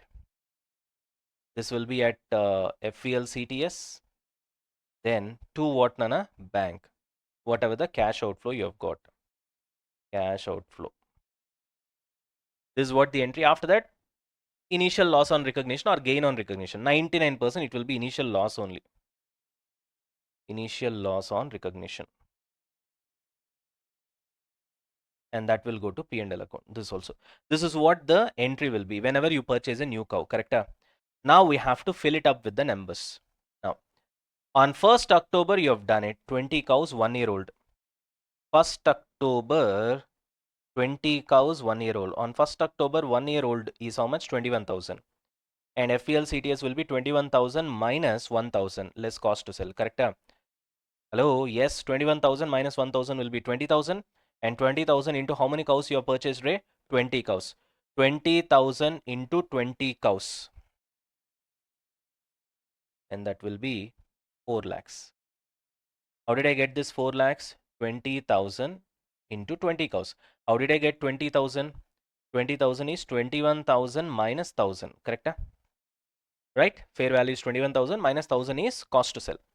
Chalo. To bank, how much will be your outflow? Very simple. How much you'll be paying eventually? 21,000. Correct? Hello? Yes. To buy, you'll pay 21,000. When you try to sell only, you have to incur 1,000. When you're buying, you are not incurring. So that is 21,000 for you. So therefore, 21,000 into how many cows? I have purchased 20 cows. So this will be 4,20,000. So the loss on initial recognition will be 4,20,000 minus 4 lakhs. That will be 20,000. Done? That's it. Are we done with this? Chalo, moving on. Next, 1st October is done. Then 31st March. 2002 only, na?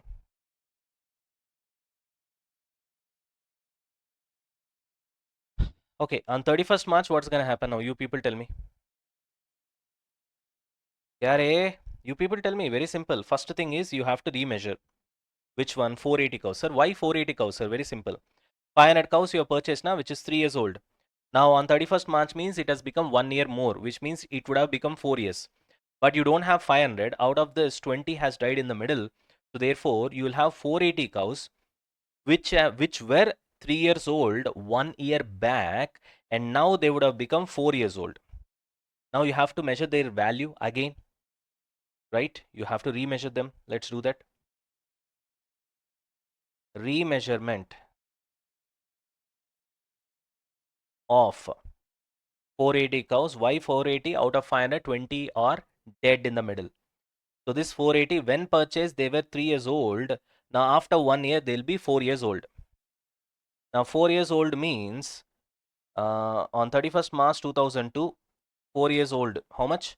26,500 is the value. But when you have to remeasure it at FVLCTS, so therefore you need to reduce cost to sell. So it will be 25,500. How did I get that? 26,500 minus 1,000. Correct? Hello? Done? Now, this is your new value. What about your old carrying amount of cows? Okay, which is on 1401. On 1401, what was the value, Ray? 1st April, 3 years old cow. On 1st April, it was 3 years old only, na? On that day, what is the value? 27,000 minus 1,000. The value is 26,000. So 26,000 value of a cow has got dropped down to 25,500. First time this is happening.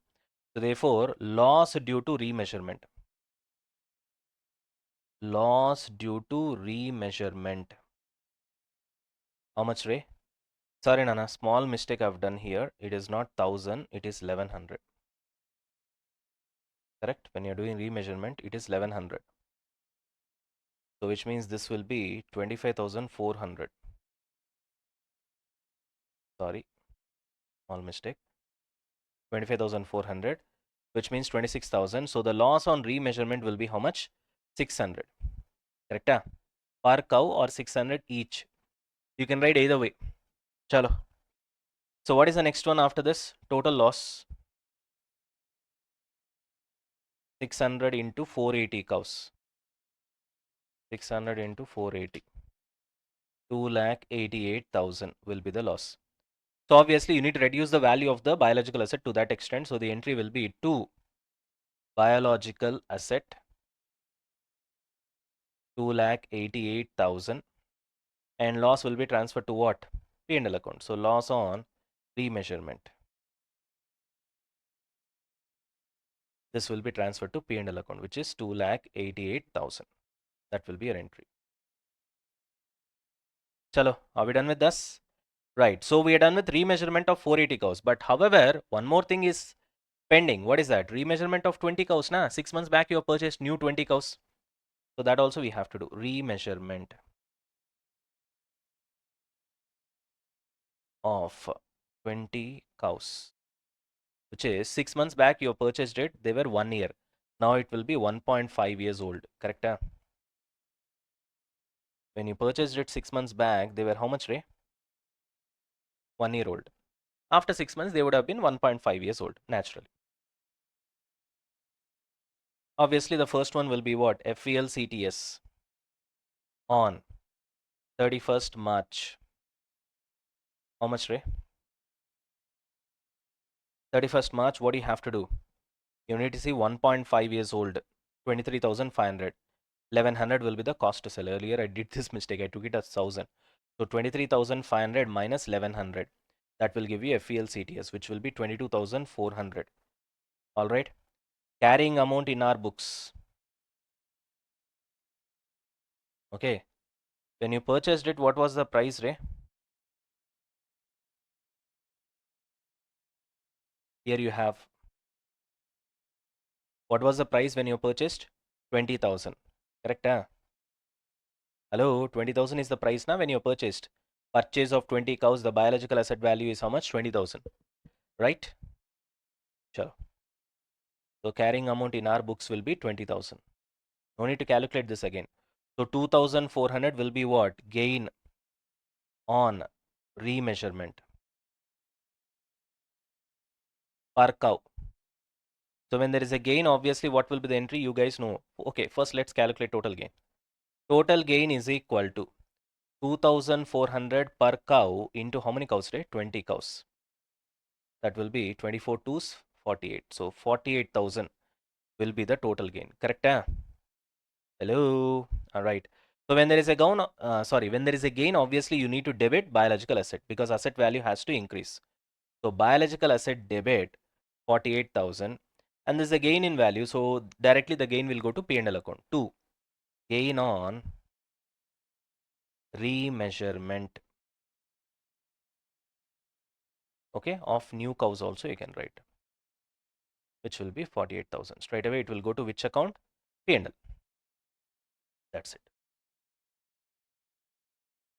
And of course, last but not least, we need to also value the inventory. So inventory value.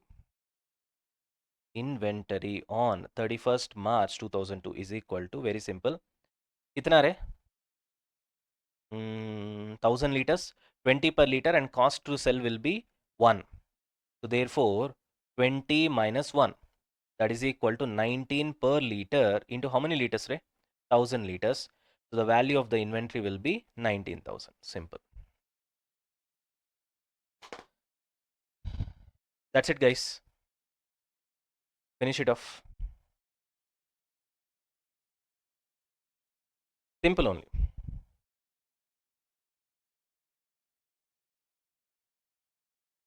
So step by step we have gone, right?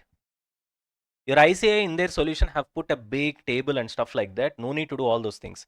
So straight away what we have done, we started with very simple 30th September we started. We did all the calculation entry. 1st October calculation entry. You got the point?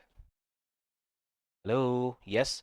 31st March, that is the last date. Remeasurement of 480 cows, old cows and new cows and inventory. That's all.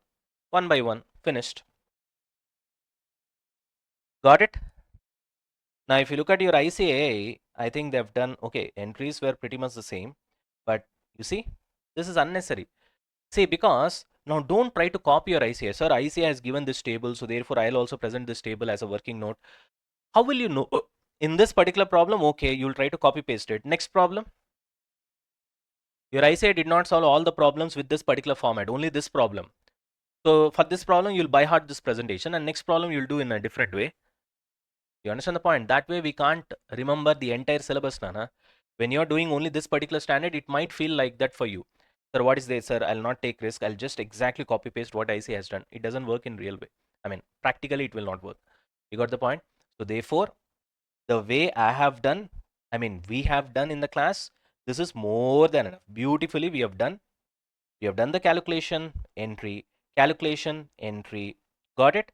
And coming on to the last date, which is 31st March 2002, we have done the remeasurement calculation, remeasurement entry, remeasurement calculation, remeasurement entry, and finally inventory calculation. That's all.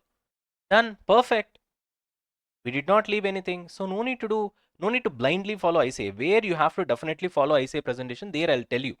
Don't worry about that. Here, not necessary. No need to draw the table. That's why I've written here in your solutions book as well. And I've already solved it. Don't worry. Here also. Exactly. Only inventory calculation I did not do here.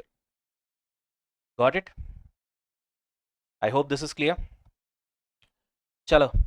I think few more sums we are left with. So this session will stop here. We'll have a break. After that, we'll finish off rest of the sums and we'll finish off this particular standard, right? Chalo.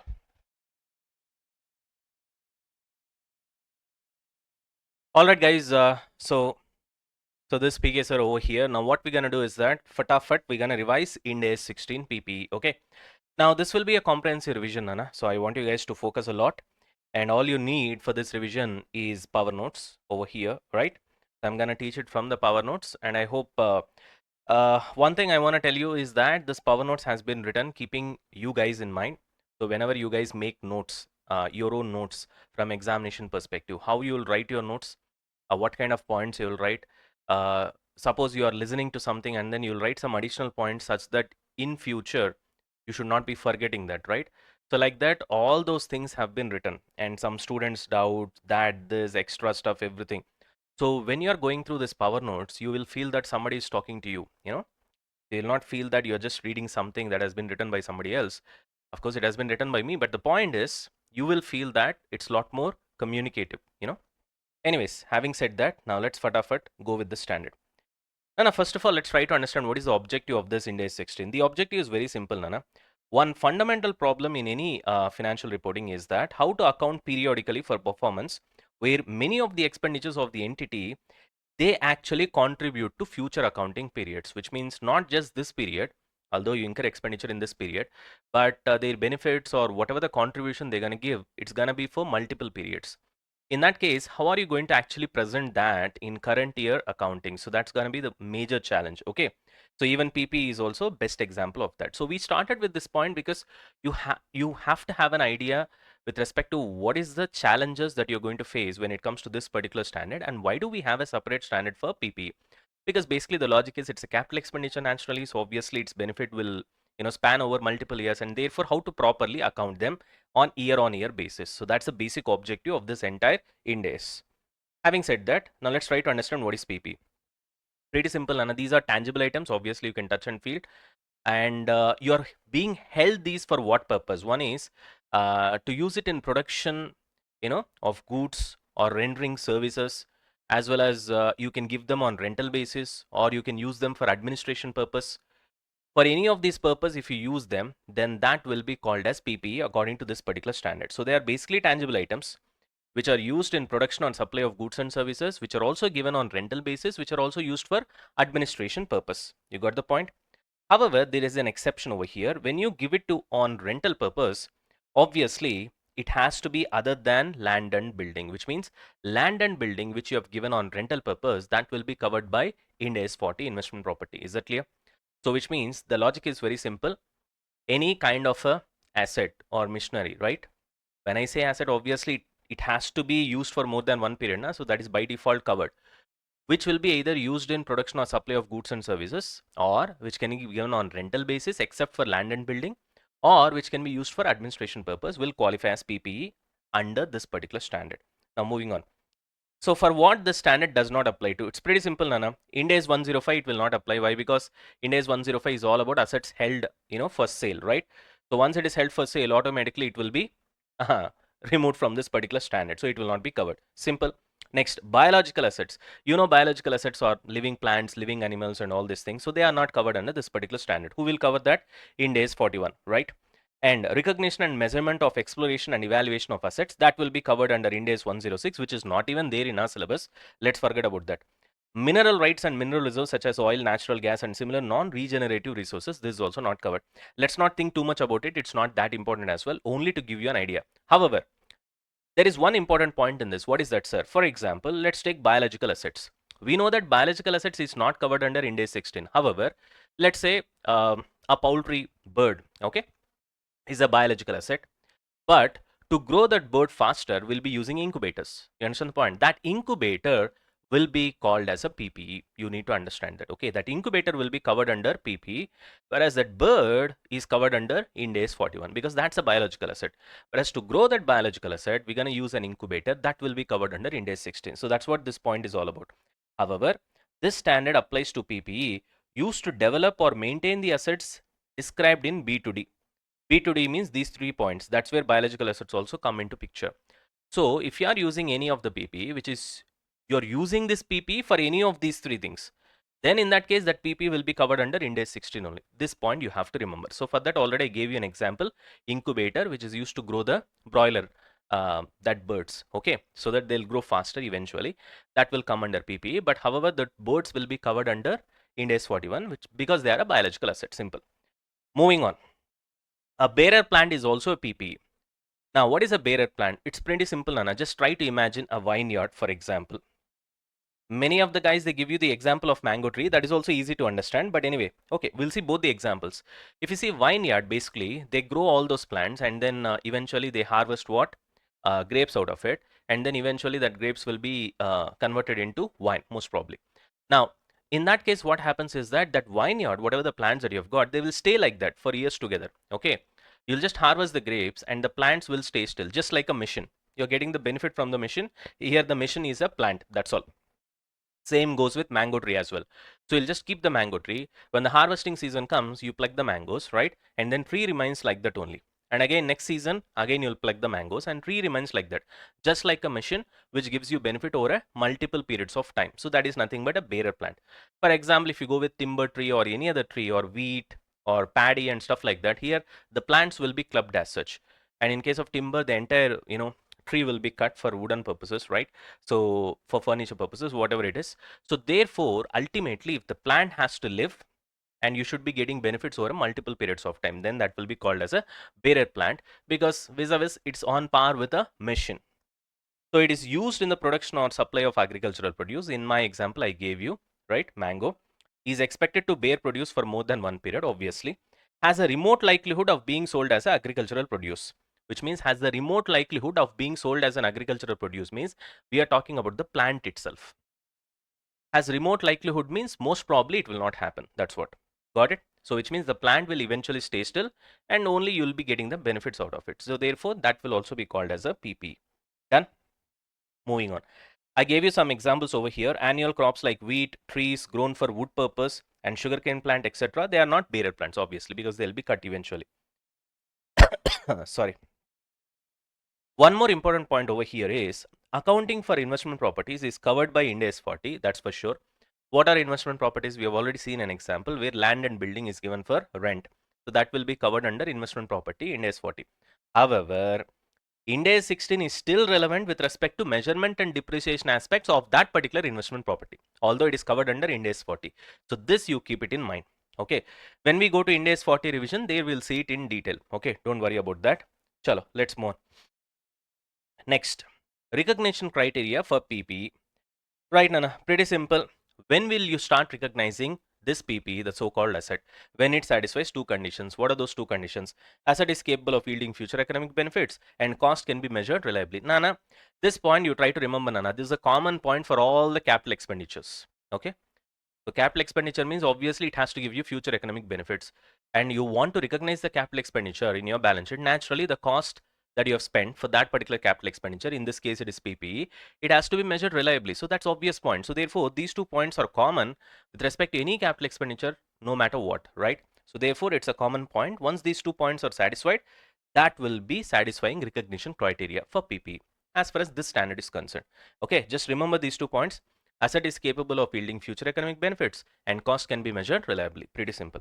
However, when I say asset is capable of yielding future economic benefits, let's dig a little bit deeper over here. What are benefits first of all? This asset, either it should be able to increase your cash or cash equivalents. That's what we call benefits. Or say for example, if you have got cost incurring, that cost should be reduced. So some sort of a benefit this asset should give. Then only we call it as an asset basically. Right. And that benefit can be direct or indirect. This is very important. So always when I say to recognize a particular asset, you have to satisfy this condition where it should give you future economic benefits, which we call it as FEB in shortcut. Okay. Those benefits need not be direct. It can be indirect as well. Now you can ask me, sir, what do you mean by direct benefits? What do you mean by indirect benefits? Direct benefits means this is what? It should be able to increase your cash or cash equivalent. Straight away, it should be able to reduce your cost, whatever it is. Straight away, that benefit will be visible for you. Asset is straight away giving you that. Indirect benefits means this is little bit hard to understand. I gave you some examples. Let's see. For example, let's say there is a factory. There is some really harmful scrap in that particular factory, and you bought a machinery to eliminate that toxic scrap. Now that you have to do it mandatory as per government rules or whatever it is. Otherwise, you can't run your business. In that case, this is not giving you direct benefit where it is giving you output. You understand the point? However, to survive you as a factory, as a whole business, this you have to do mandatorily. So which means it's giving you benefit indirectly. I hope you guys are able to understand. I'll give you one more example. A generator to give backup power. So this is not directly helping you in manufacturing your goods because most probably you'll be doing that on your regular power, right? But sometimes when that power goes away, this will be your safeguard, right? So therefore, they're giving you benefit indirectly, not directly. Same goes with the third example, equipment burning poisonous gases in the chimney of factory. If I'm not wrong, I think you would have seen Family Man series, right? In that Family Man series, I think if I'm not wrong, in season 1, this is what is gonna happen. There will be a factory in the outskirts of Delhi. I can't recollect properly. Pardon me if I'm wrong. Anyways, so what will happen? You'll have a chimney, right? So from chimney, normally the gases will be coming out, but here you'll have a machine where that will be burning out some harmful gases, and eventually the lesser harmful gases will be eventually coming out. Now this machinery over here, it is also giving you benefits, but it is giving you indirect benefits. So that's what you need to understand. So give due importance to indirect benefits. Okay. Always when you buy a PPE, it doesn't mean that it has to give you benefits direct. Most of the times it will be indirect, and that is also in PPE. That's the first point you need to understand. I hope this is clear. I gave you 3 examples. That should be fine. Moving on. There are certain items such as spare parts, standby equipment, servicing equipment. And a spare parts means you guys are aware of it, right? Even if you take your bike as a machine, you know what spare parts are in that particular bike which you ride daily, correct? Similarly, standby equipment means, for example, here I'm using a camera. In case if this goes wrong, I have a backup camera as well, right? So that's a standby equipment. That's obvious, right? And servicing equipment, whatever that I use to service this camera, this laptop and stuff like that, iPad, whatever it is. Now, these kind of equipments, which are spare parts, standby equipment, as well as servicing equipment, if they meet the definition of PPE, they'll be covered under PPE. Otherwise, they'll be classified as inventory. Now, logically speaking, what the standard is trying to say is that if the benefits from these so-called spare parts, standby equipment, and service equipment are going to be more than one period, then we'll classify it under PPE. Otherwise, If it is less than 1 period, then it will be classified as inventory. Simple. Got it? Chalo, moving on. Now, treatment of land and building, I just try to give you some clarification over here. If it is held for that so-called land and building which you have got, which is held for use in production and supply of goods and services or administration purpose, then they'll be called as PPE. In Ind AS 40, you will see that they'll be referred as owner occupied property. Right now, it is not that important, but this wording will be important when we go to Ind AS 40. Okay. So, they to differentiate investment property from PPE, PPE will be referred as owner occupied property, investment property will be referred as investment property. Okay.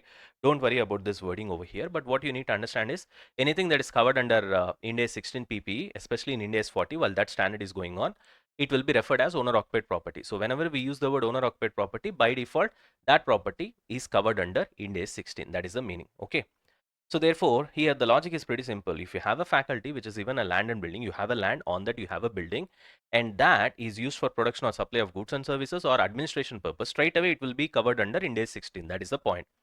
However, if the same property, land and building is given on rental purpose, or it is held for capital appreciation where the value will increase over a period of time, or you have got land and building, you don't know why you have got it. You're still deciding whether should I use it for rental purpose or administration purpose or business purpose, whatever. You're just thinking. In that case also, in all these three cases, what are all the three cases?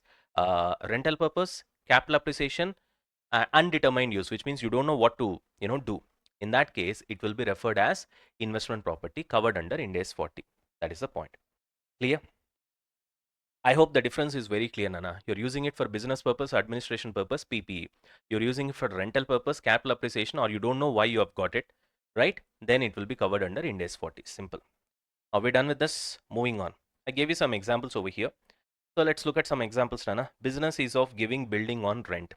Your business itself is giving building on rent. So obviously then the building will become what? PPE, because that's your business, right?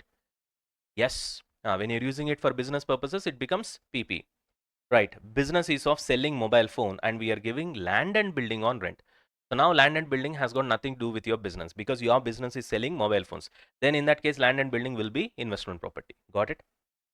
Hello? Because land and building you are giving on rent, Nana, and your business is something else. Right?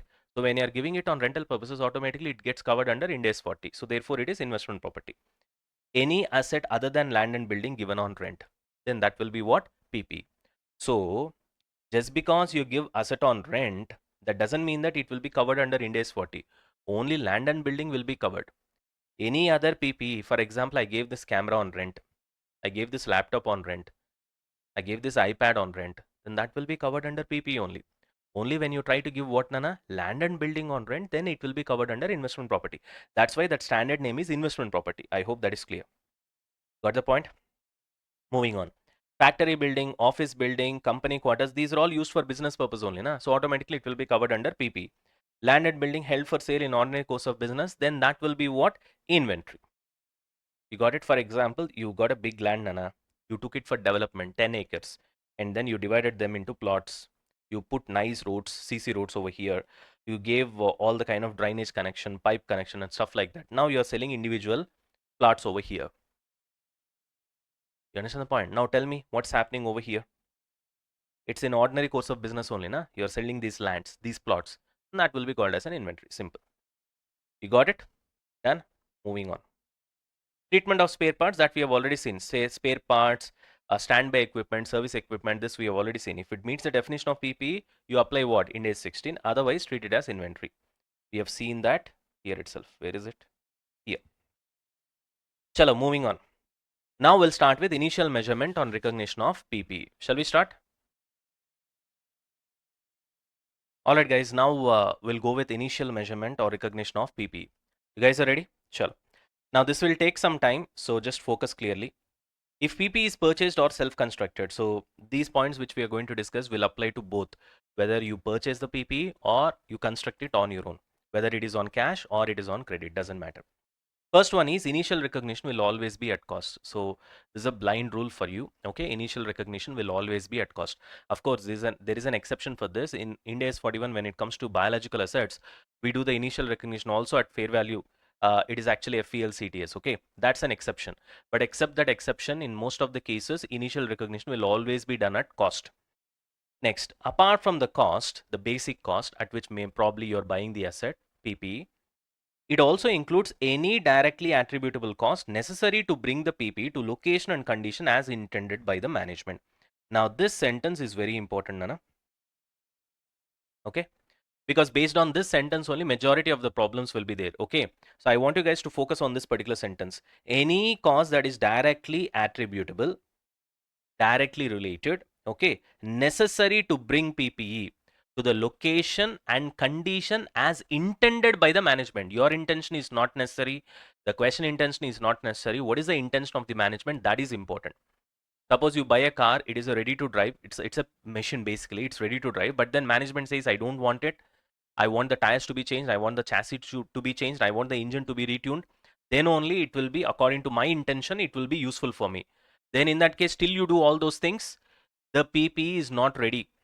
You understand what I'm trying to say? So the most important word here is intended by the management.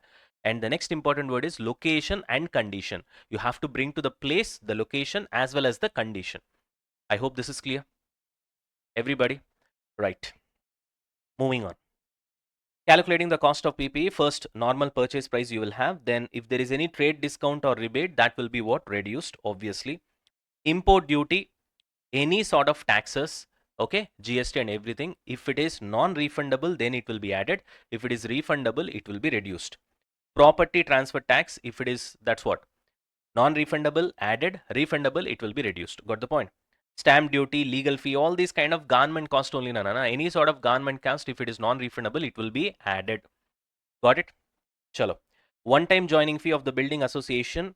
So these are all exceptional cases where you have to be part of that building association. Otherwise, you can't just go further. In that case, that also will be added. Initial delivery or transportation cost, yes, because if you don't incur it, you can't bring the asset to the location. Na? So therefore, they are directly attributable. Therefore, they have to be added. Handling cost, if you don't handle the PPE, then you can't bring it to the location and the condition as intended by the management. Therefore, it should be added. Installation and assembling cost, again this is linked to this particular point only, so therefore it has to be added. Hello, yes. Next, professional fee, consultant fee, advisor fee, or architect fee. Any word can be used in any question. These are all the different words used by ICA in different questions, and this has to be added because they are experts and their experts' opinion is important to bring the asset to the location and condition as intended by the management. And as a result, those experts' fee, whatever that you pay, whatever the name they are called, they can be called with professional, consultant, advisor, architect, doesn't matter. Their cost will be added. Next, site preparation cost. Obviously you have to dig the land, you have to level the land so that the land is ready for us to install that huge machinery which will be almost in the size of a house and something like that. In that case, that leveling cost, whatever the site preparation cost that you incur, that will also be added to the cost of the asset. Next, building plan approval or permission cost, obviously they are directly attributable. Na? If you don't take permission, where is the question of building that particular machinery on that particular place? Without the permission, it's not possible. So therefore it is directly attributable. Correct? Anything that is directly attributable to bring the asset to the location and condition as intended by the management will be added to the cost of the asset. So building plan or approval, yes, it is directly attributable, add it. Now, these points are relevant only when you self-construct your asset. If you are doing self-construction of PPE, direct material cost incurred, labor cost incurred, specific overhead cost incurred on construction. If you are constructing the asset on your own, then the material that you have spent, labor that you have spent, specific overheads only for the purpose of construction of the asset will be added to the cost of the asset. Now, these are not relevant if you are directly purchasing the PPE. These points are relevant only when you are self-constructing the PP. Clear? Moving on. Employment cost of construction workers. Again, if you are self-constructing the PPE, then this should be added. That's obvious because that is the cost now. Next, testing cost. Testing cost also will be added because once you construct the asset, usually in reality, the testing itself will go for 6 months. You understand the point? They'll keep on testing, they'll get a product, they'll not be satisfied. Again, they'll try to find out where the problem is, they'll repair that problem. Again, they'll do testing. Again, they'll get the output. They're not satisfied. Again, they'll repair. You understand the point? So they'll do testing for lot of time. Okay. So whatever the cost that you've incurred at that particular point of time, because unless you do the testing, you can't have the machine running as intended by the management. So it is directly attributable cost. Therefore, it has to be added. However, when you're doing this so-called testing, you'll be getting some output now. That output, if you sell it, and from that, if you get some income, that should be reduced from the cost of the asset. Logically speaking, it will be reduced from the testing cost as well. You understand the point? Is this clear? Moving on. Present value of estimated dismantling, decommissioning, restoration, or demolition cost, whichever the word it has been used in the question. Now, why you have to add this to the cost of the asset? See, generally, when we talk about PPs over here, we are talking about huge machinery, Nana. Like, for example, you see in YouTube's where when they are manufacturing Coca-Cola bottles, for example, you see huge machines and then bottles will be going in tracks and then they'll get filled up. You understand the point? These are all huge missions, Nana, which they spans over just like a house. Okay, these are all big missions.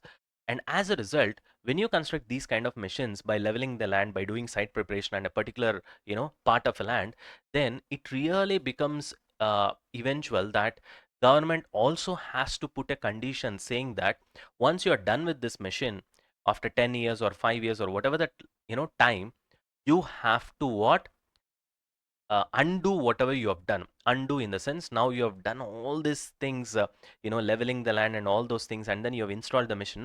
Now you do exactly the opposite and try to give back the land to us the way it was. You got the point?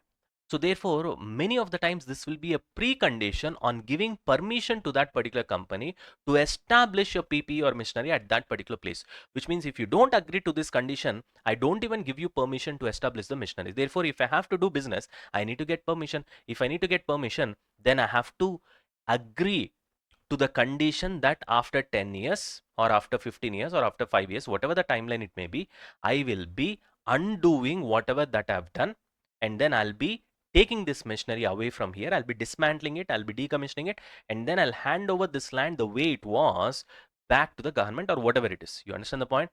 Therefore, to do this business, it's prerequisite that I agree to the condition of dismantling. Therefore, I'll be doing dismantling after 10 years.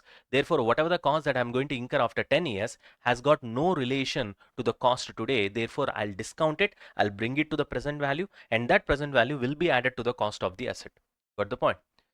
Because this is also directly attributable to the cost of the asset only. Because without agreeing to this condition, there is no question of you doing business. That's the point. I hope this is clear. Any other directly attributable cost. So this is like a dustbin. If anything is left over, that also will be added. Now, this is important, Nana.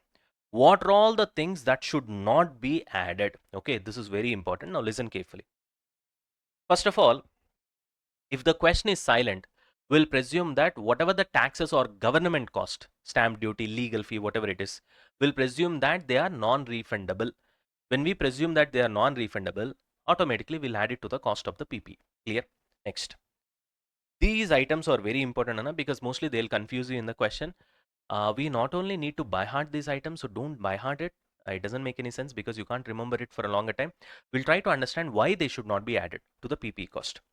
Starting with the first one, cost of staff training. Nana, if you train your staff, basically you're enhancing the value of the staff. You are not enhancing the value of the PPE or machine. You got the point? Point number one. Point number two, even if you, because of staff training, they're able to operate the machine well, because of that, your benefits are going to increase in future. That's correct. But at any given point of time, they can leave your company and go away. So you don't have control over your staff. And as a result, you cannot add the staff training cost. Now, just imagine what happens if you add. Suppose you have added the staff training cost to your PPE and suddenly they have left your company and they went out. Now, what you'll do with the addition, suppose some 50,000 or 1 lakh you have added to the cost of the asset, it is showing in your balance sheet, and these guys have left your company. Now, what you will do with that value? Now, it doesn't have any value. Now, again, you'll remove it. It doesn't work that way. Therefore, it should not be added to the cost of the asset. Moving on. Cost of relocation of staff employees. Same stuff. These are all employee related expenses. It has got nothing to do with the value enhance of the machine or the PPA. Therefore, it will not be added. Simple logic. Cost of opening or inauguration ceremony. Now, once you open, you spend a lot of money for the opening ceremony of that particular machine. Doesn't mean that it is going to enhance the value of the machine. Correct? In that case, where is the question of adding it to the cost of the asset? Therefore, it will not be added. Advertisement cost. Nana, please understand always, advertising cost is related to uncertainty. Means If I incur advertisement, no doubt tomorrow I might be able to sell more number of units. As a result, I might be able to use this machine to produce more number of goods and to enhance the business. Yes, all these possibilities are there. But at the same time, there is no guarantee.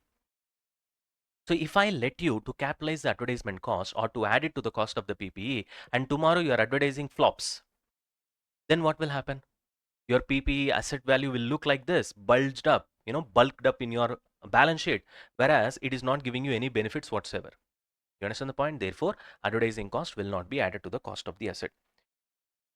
Next, purchase of maintenance contract of PPE. Maintenance means you just need to maintain that asset. So therefore, you are just going to maintain the asset to work in the existing condition. It's not going to increase the value of the asset. Therefore, that will not be added. Same goes with day-to-day repairs and maintenance cost as well. Now, another one point you need to understand is most of the expenses which are recurring in nature, again and again you'll incur, it will not be capitalized. Most of the expenses which are non-recurring in nature, that will be added to the cost of the asset or capitalized. So this common sense point also you can remember in case you are confused with respect to whether you need to add something or not add something when you're solving the question. Clear? Moving on. Administration, general, selling and allocated overheads, they will not be added to the cost of the asset because they are incurred in general. It has got nothing to do with this particular mission. Suppose there are some overheads which are specific to this particular mission, to this particular PP, then that will be added. General will not be added because general means it is incurred for some other purpose. You're just trying to distribute them. You're just trying to allocate them. In that case, why should I add? It doesn't make any sense. Got the point? Next. Cost of abnormal amount of wasted material, labor and other resources, maybe due to faulty design, spoiled material, industrial strike, whatever it is. Now, this should not be added. This will apply only when you're self-constructing your asset. Now, when you're self-constructing your asset, let's say you're constructing a building or whatever it is, why the standard says you should not be adding this is because you need to think from competitor's point of view. Now, suppose you are doing a construction of a building on your own. Competitor also doing the same. Now, you are doing lots of wastage, abnormal wastage of material, labor, faulty design, whatever it is, and you're breaking the wall again, you're building. Correct. Because of this, a 10 lakh worth building is becoming 11 lakhs cost for you. Whereas your competitor is efficient and he's able to sell at 10 lakh only. Both of you are coming into the market. You are saying my cost itself is 12 lakh because of my stupidity, my inefficiency. Because of that, I wasted a lot of material and labor and stuff like that. Therefore, my cost is 12 lakhs. Competitor says I did not do all those things. I was efficient. I can sell it at 10 lakhs. Now, how the business will run in this case? Can you sell just because you have wasted? Does that mean that you can sell it at a higher price in the market? It doesn't work. You understand what I'm trying to say? So therefore, whenever there is abnormal wastage, it will not be added to the cost of the asset. The logic is pretty simple. Moving on. Operating losses can't be added to the cost of the asset. That doesn't mean if this is allowed, every single loss will be added to the cost of the asset. Doesn't make any sense. Next, cash discount or early settlement discount and interest cost on loan taken to buy or construct the PPE. Now, see another. When it comes to PPE, always it should be recorded at cash equivalent price. Now, if there is a cash discount, which means you are paying earlier than what you should be paying normally, that also will not be reduced from the cost of the asset. At the same time, the interest expense where you are trying to pay the PP in installments over a longer period of time, that will also not added to the cost of the asset, unless of course it is allowed by Ind AS 23 borrowing cost. Now, try to understand one point over here. Let's say usual rule in a market is that normally you'll be paying, say for example, 10 lakhs, and usual credit time, it's an understanding in that particular market industry is that 1 month is the credit time. Now you are paying it within 10 days, and because you are paying it within 10 days, even though 30 days is normally allowed in the market without any interest, you are paying it in 10 days because cash discount is allowed. So usual price is 10 lakhs, and because you are paying within 10 days, let's say he is giving you at 9 lakhs itself. Now this 1 lakh, can I say I'll reduce it from the cost of the asset, I'll show the asset at 9 lakh itself? Wrong. You should show the asset at 10 lakh itself. Clear? Another example. Normal price is 10 lakhs, which we have already discussed. You pay 10 or 20 days early, therefore he is giving you cash discount of 1 lakh, and you will be eventually paying only 9 lakhs, but still value of the asset is 10 lakhs only. At the same time, the other side of the picture, normal credit period given in the market is 1 month. Okay. However, you are asking him to give you a credit period of 1 year. As a result, instead of 10 lakhs, you are paying 10.5 lakhs. Now tell me, can this extra 0.5 lakhs can be added to the cost of the asset? No, it's an interest expense. So therefore, it should not be added to the cost of the asset. Simple. That's what we have done over here. Clear? Chalo, fantastic. Now here, one simple logic I've written. Some operations occur in connection with the construction or development of an item of PPE, but are not necessary to bring to the location or condition necessary for it to be capable of operating as intended by the management. Which means there will be certain items which will be very confusing for you because they feel that they are related to the PPE, they are related to the PPE, they are connected to the PPE. Look at the wording, related to the PPE, connected to the PPE, but they are not directly attributable costs which are incurred to bring the PPE to the location and condition as intended by the management. Means, for example, we'll see that example later also, but just now itself I'll explain. Suppose there is a big parking space that is left over for you. You are constructing a mall. In front, suppose there is a restaurant, they don't have a parking space. They says that anyway for you to construct this mall, it will take another 2 years. So you just give that space. We'll use it as a parking, bike parking or car parking for our customers, and we'll pay you this much of money every single month. Now, can I take that income and then reduce it from the cost of the asset? No. Now, if you look at this whole scenario, it is as if it is linked to the construction of your PPE or construction of your asset, whatever, right? But still, it is no way related to bring the asset to the condition or location as intended by the management. Now, management, to get my mall ready, I don't have to give this particular parking space on rent to the restaurant.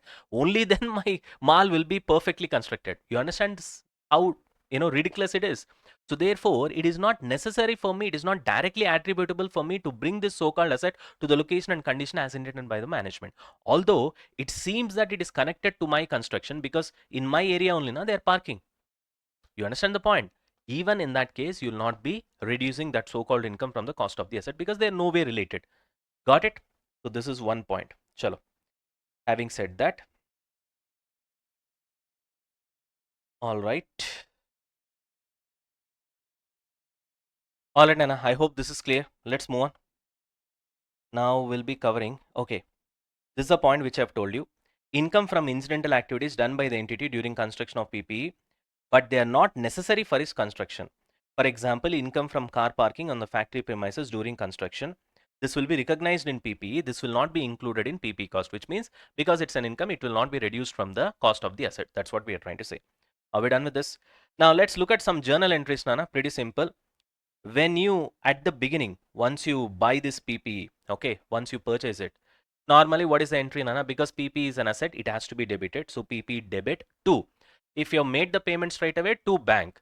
Or if you say that I'll make the payment at later point of time, then it will become payable. So PPE to payable. However, there is one important condition. What is that? Present value of decommissioning or dismantling or demolition cost has to be added to the cost of the asset, isn't it? So therefore, to provision for decommissioning liability at present value will also be written. Say for example, normally to payable is to bank. Let's say you have paid the money for PP. Let's say this is 10 lakhs, Nana. Present value of decommissioning will be 1 lakh, for example. Then your PP will be recognized at how much rate? 11 lakhs.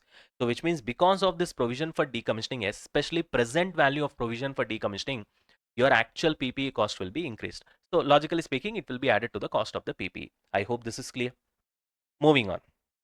This is at the beginning, initial recognition, when you have just purchased the PPE. Then at the year end, what's going to happen? Nana, provision for decommissioning, how are you adding that? After 10 years, you are going to incur that decommissioning cost. Today, you have discounted it. Discounted means you have reduced it, and then that present value is added to the cost of the asset, correct? Now, one by one, this year will pass. First year is passing, second year, third year, fourth year, fifth year. After the 10th year, you will approach.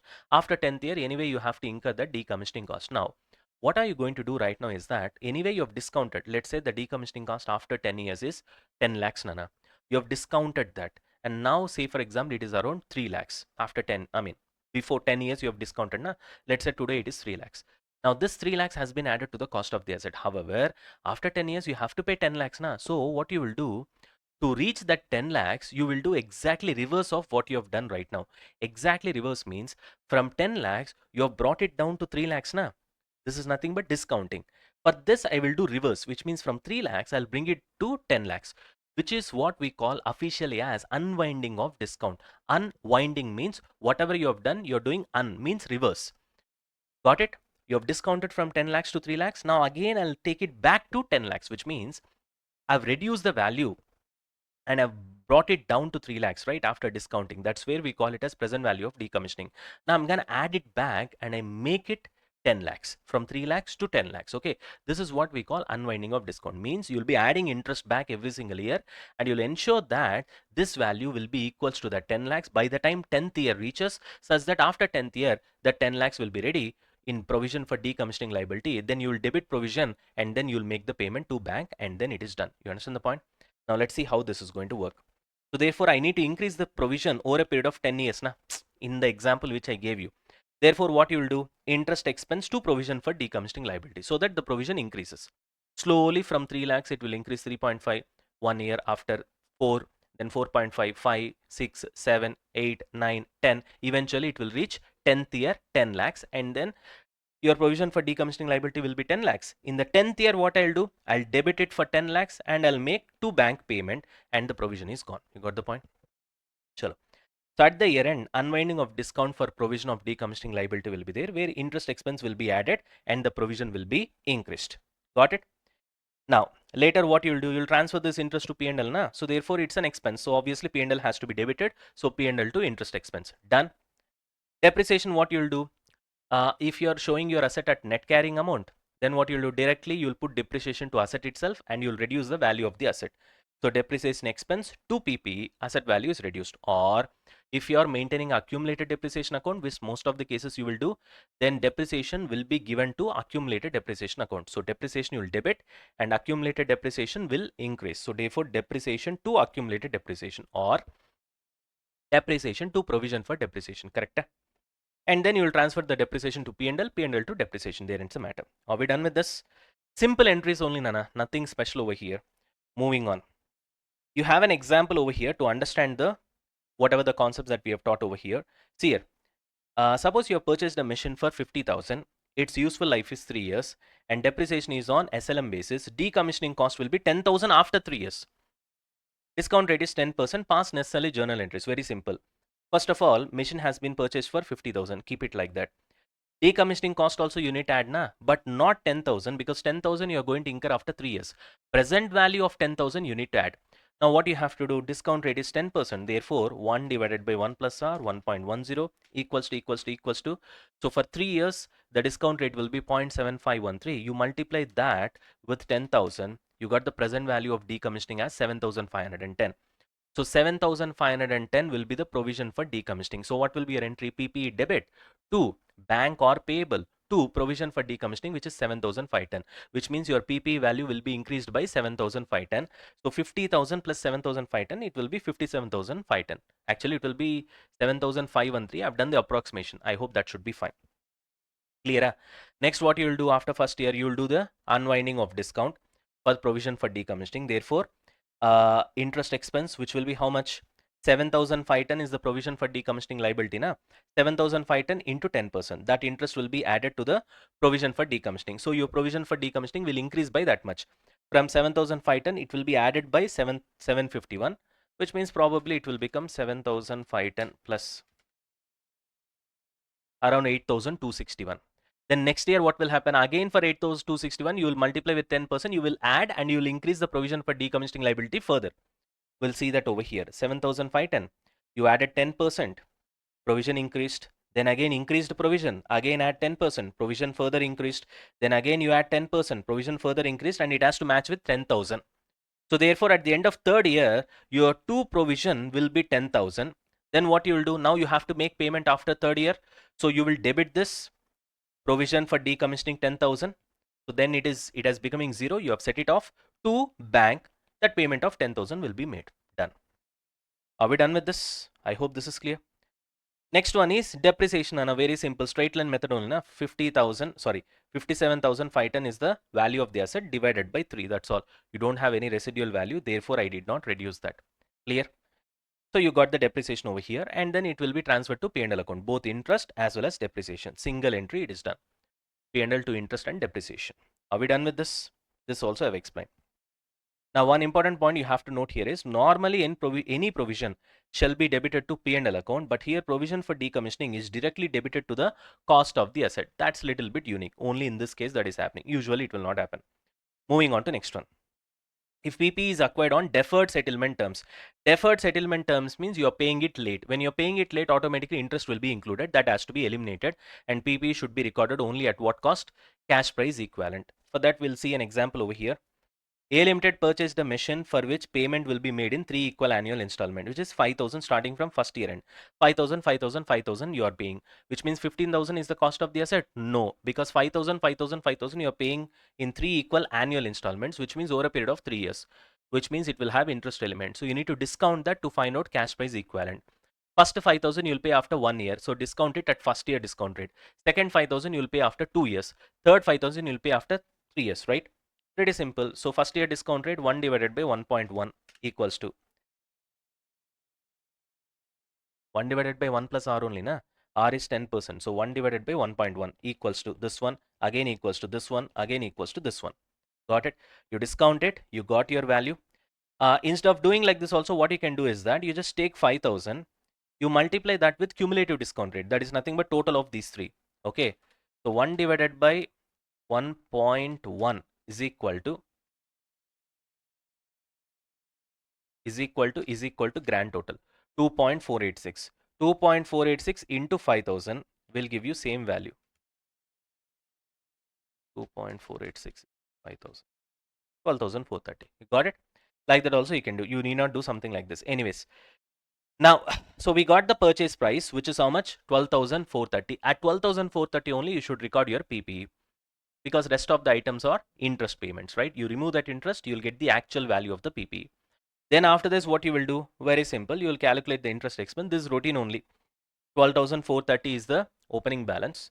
You will pay interest on this. What is the interest, Nana? 10%. Correct? So 12,430 into 10%, 1243.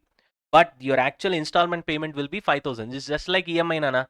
You're paying 5,000. In this 5,000, 1243 is interest, which means principal repayment, how much is happening? 5,000 minus 1243. Principal repayment is 3,757, which means that 3,757 should be reduced from 12,430. 12,430 minus 3,757. You get how much? 8,673. Simple. Next year 8,673 is the opening balance. On that 10% will be the interest, 867. But your actual EMI will be 5,000 only. So in 5,000, 867 is interest. Remove that 867. Balance will be principal repayment. That will be reduced from opening balance. You'll get your closing balance. Simple. Are we done with this? Rest of the entries are routine only, Nana. Normal. Shall we move on to the next one? Next. Self-constructed assets and bearer plants. Now, with respect to these two, we have certain additional points which we are going to discuss. Sir, what is this, sir? Already self-constructed asset we have seen, na, sir, here. If PE is purchased or self-constructed, these are all the points. And you have got extra points here on self-construction as well. Yes. In addition to that, we have certain points which we are going to discuss right now. Okay. All the actual cost incurred towards material, labor, and other related overheads for the construction activity shall be capitalized. This we have already seen. Direct material, direct labor, specific overheads will be added to the cost of the asset. Capitalize means it will be added to the cost of PPE. That we already know. Do not include any internal or notional profits. This is new point. Sir, what is this, sir? We'll try to understand. See here. Let's take an example. You have a cement factory. You yourself have a cement factory.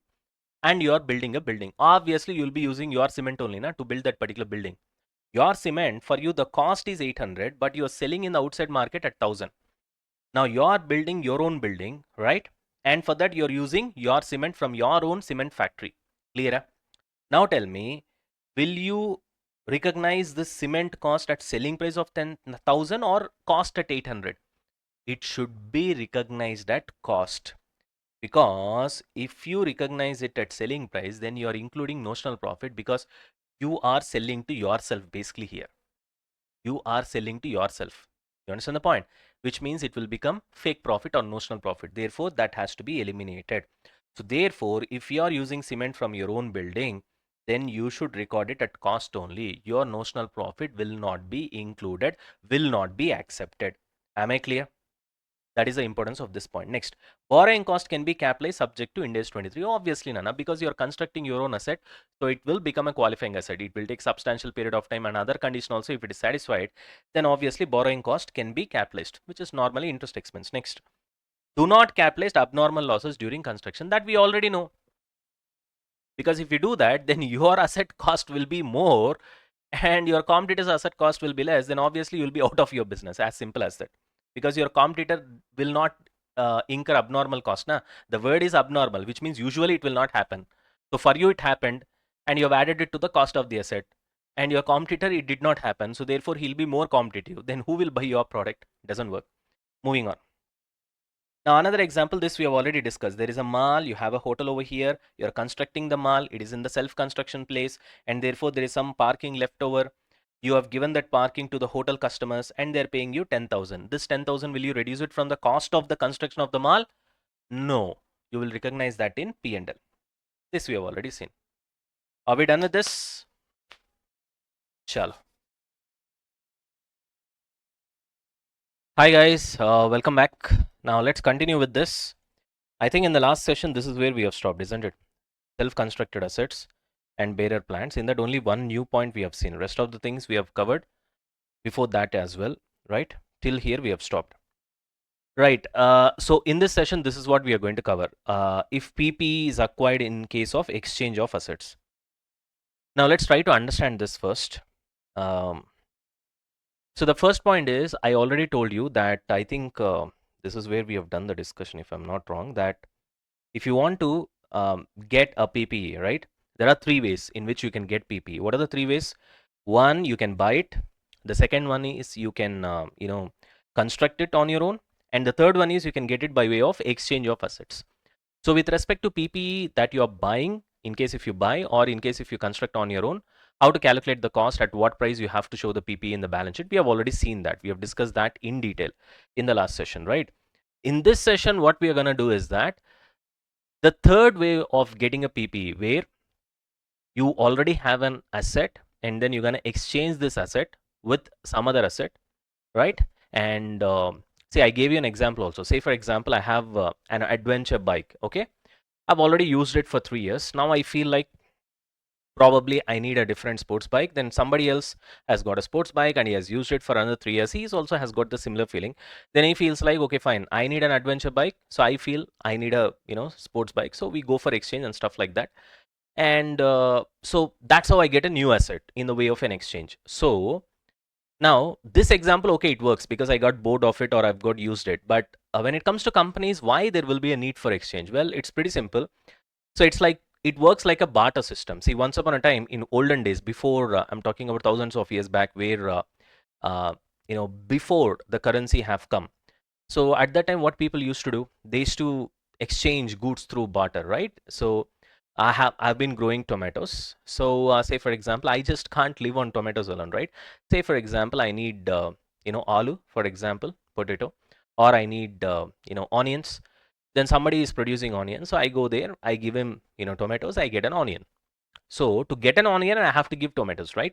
So similarly here also, what will happen in companies is that maybe probably you are running a particular mission, okay, and the other guy, the other company has got another mission. Probably he needs your mission, you need his mission. So because of change in business policies or whatever it is, it all depends upon the circumstance of the case. Or see, when it comes to exchange, many people, they get confused that many students, they feel like it's gonna be between identical assets or similar assets. No, it's not like mission will be exchanged with mission.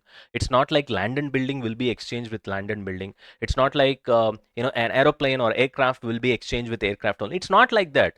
Just two PPs, that's all. So you know that PP is a very broad word. It includes lots of things. It includes P for property, P for plant, and E for equipment. And under property, you have land and building. Under plant, you've got lots of things, lots of different types of machinery. Under equipment, you've got all the equipments, right? So therefore, PP is a very big term. So when I say you're gonna acquire PPE in exchange of assets, it means one PPE with another PPE.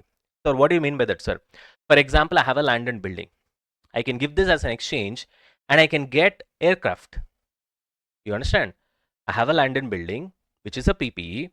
I can give it, okay? And in exchange, I can get an aircraft. That is also a PPE. You understand what I'm trying to say? So it's not like a mission will be exchanged with mission or a land will be exchanged with land. It's not like that. It can be anything. That's what I'm trying to say. In fact, it should be different actually. You will understand what I'm trying to say. Anyways, so now you got the basic understanding, right? So now, the biggest question is, if this exchange happens, which means you're going to give one asset from your balance sheet and you're going to get another asset, how are you going to recognize it? That's the challenge. That is what we're going to discuss. Okay. Now let's discuss that with the help of some examples. Let's start with case one. We'll discuss this first and then we'll come back and then we'll see this. Okay. Anyways. Now see here guys. You guys are ready? Chalo. First. Suppose I have mission X. I have mission X right now. Its carrying amount right now is 11,000, which is nothing but the book value. Right now it is at 11,000. Okay. And fair value right now, if you see the market, it is at 12,000. I want to exchange mission X with mission Y with somebody else. And that fair value of mission Y is 11,000. So this is the data. Okay. Now, first of all, if you want to do this exchange, if this exchange needs to happen, there is one important point that you have to check. What is that important point? We call it as commercial substance. Now, the next question is, sir, which means whenever there is an exchange transaction, we need to check for something called commercial substance. Yes, that's what I'm trying to say. Now, the next question is, you can ask me, sir, what do you mean by commercial substance, first of all? Why is it important? See, when I say commercial substance, that condition has been introduced by the standard only to stop people from doing fraud. Sir, what do you mean by doing fraud? Okay, that we'll see later. What is fraud? How people can cheat? And that is the reason standard has to introduce a condition called commercial substance. That we'll see later. Right now, let's try to understand what is commercial substance. Okay. Commercial substance means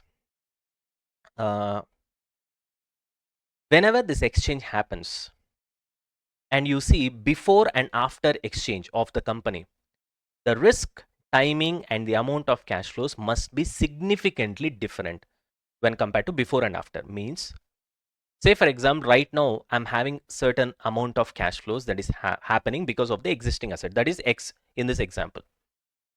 Okay. Now, if I go for exchange and if I get Y in the place of X, then because of Y, my existing cash flows must significantly change. The word is significantly. It's not like there should be a change. It should be a significant change. If that is there, then it means that this particular exchange transaction has got commercial substance. For example, now if you see mission X over here, life is 6 years. Output right now it is making is 1 lakh units. If you exchange X with Y, then the life is going to increase from 6 years to 9 years and the output is going to be 80,000. So from 1 lakh it has got reduced to 80,000. Got it? But then why are you going for an exchange? Because this 80,000 units, whatever that mission Y is going to produce, even though it is 20,000 less than mission X, it's going to be much high quality output. So probably mission X, maybe it is a market leader right now, or it is trying to get into the market, and maybe it went with cost leadership strategy. Okay, cost leadership means you try to penetrate the market by trying to get your products at a cheaper price. Maybe it failed. It was not able to grab the market with market leadership strategy, cost leadership strategy. And as a result, now maybe their management felt that they have to change the strategy, and therefore they are going for probably product differentiation strategy. Product differentiation means you try to sell your product by showing that your product is unique, your product is different, your product is for niche segment or something like that. Okay, where you attract audience not based on the price but based on the product and its uniqueness, its luxury, its features, its status, and whatever it is. So therefore, probably now because there is a change in policy, they think that this mission X, which is suitable for cost leadership strategy kind of a business, is no more suitable when we go for something called product differentiation strategy. As a result, they want to exchange. Clear? So even though it's going to produce less number of units, but these units are going to be of much higher quality, which means they can command obviously a premium in the selling price, and thereby probably they'll show that their product is really unique and maybe they are able to grab the market. You understand the point? So there might be any reason for an exchange. Now I gave you a beautiful example where I've explained your reason why people might go for exchange. People in the sense I'm talking about companies might go for exchange. Clear? Now in this transaction, I've explained you the difference between both the missions, right? Now you people tell me, do we have commercial substance over here? Absolutely yes. Yes, because the number of units are going to reduce significantly and the quality of the units are going to be much different, much higher. As a result, probably these guys are going to sell at definitely at a premium, and as a result the cash flows are going to change significantly, which means there is commercial substance. So I've put a star mark here, and that star mark I've explained here. See here, yes, there is commercial substance in this particular transaction. Why? Because both assets have different cash flows.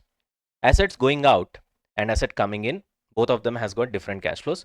So recognize the new asset coming in at a fair value of the asset going out. Okay, forget about this last sentence. First of all, did you understand commercial substance now? Okay, that is a precondition. First, you need to find out whether there is a commercial condition. Commercial substance or not. Are we done with this? Okay.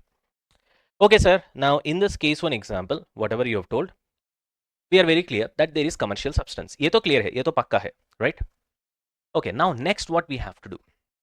Very simple. What we have to do is that if there is commercial substance, then you have to recognize the asset acquired by way of exchange.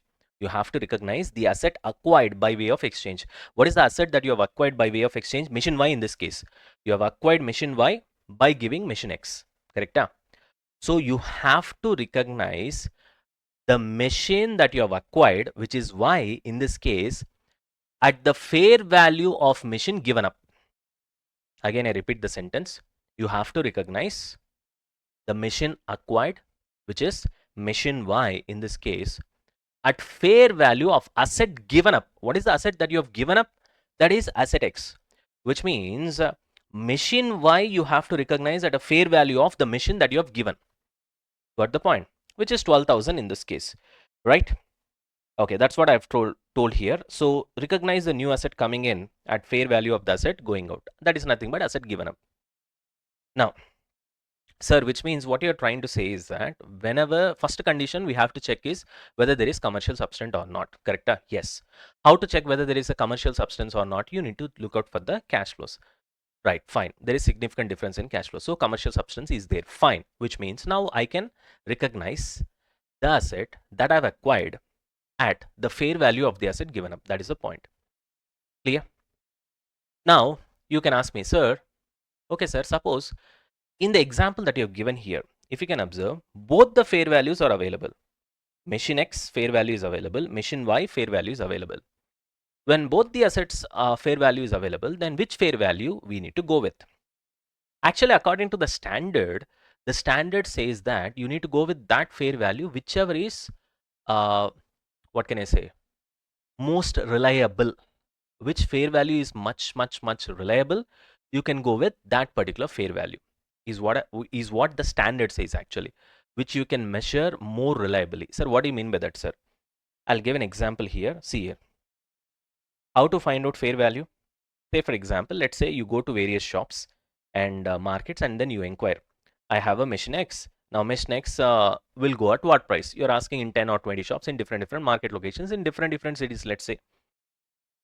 Now let's say in case one, okay, this is how the prices different guys has offered. Okay, so machine X, one guy says that I'll take it at 8,000, other guy says I'll take it at 16,000, other guy says I'll take it at 10,000, other guy says I'll take it at 14,000, other guy says I'll take it at 13,000. Now if you see, on an average it's around 12,000.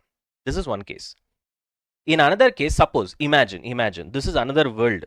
Okay, just imagine like that. Okay, in this case what is happening, when you are inquiring about the fair value of the same machine X, they are giving these alternative options. One shop says 11,000, another shop says 11,500, another shop says 10,500, another shop says 11,000, other guy says 10,000, on an average 10,800. Now you tell me, out of these two possibilities, which is more reliable?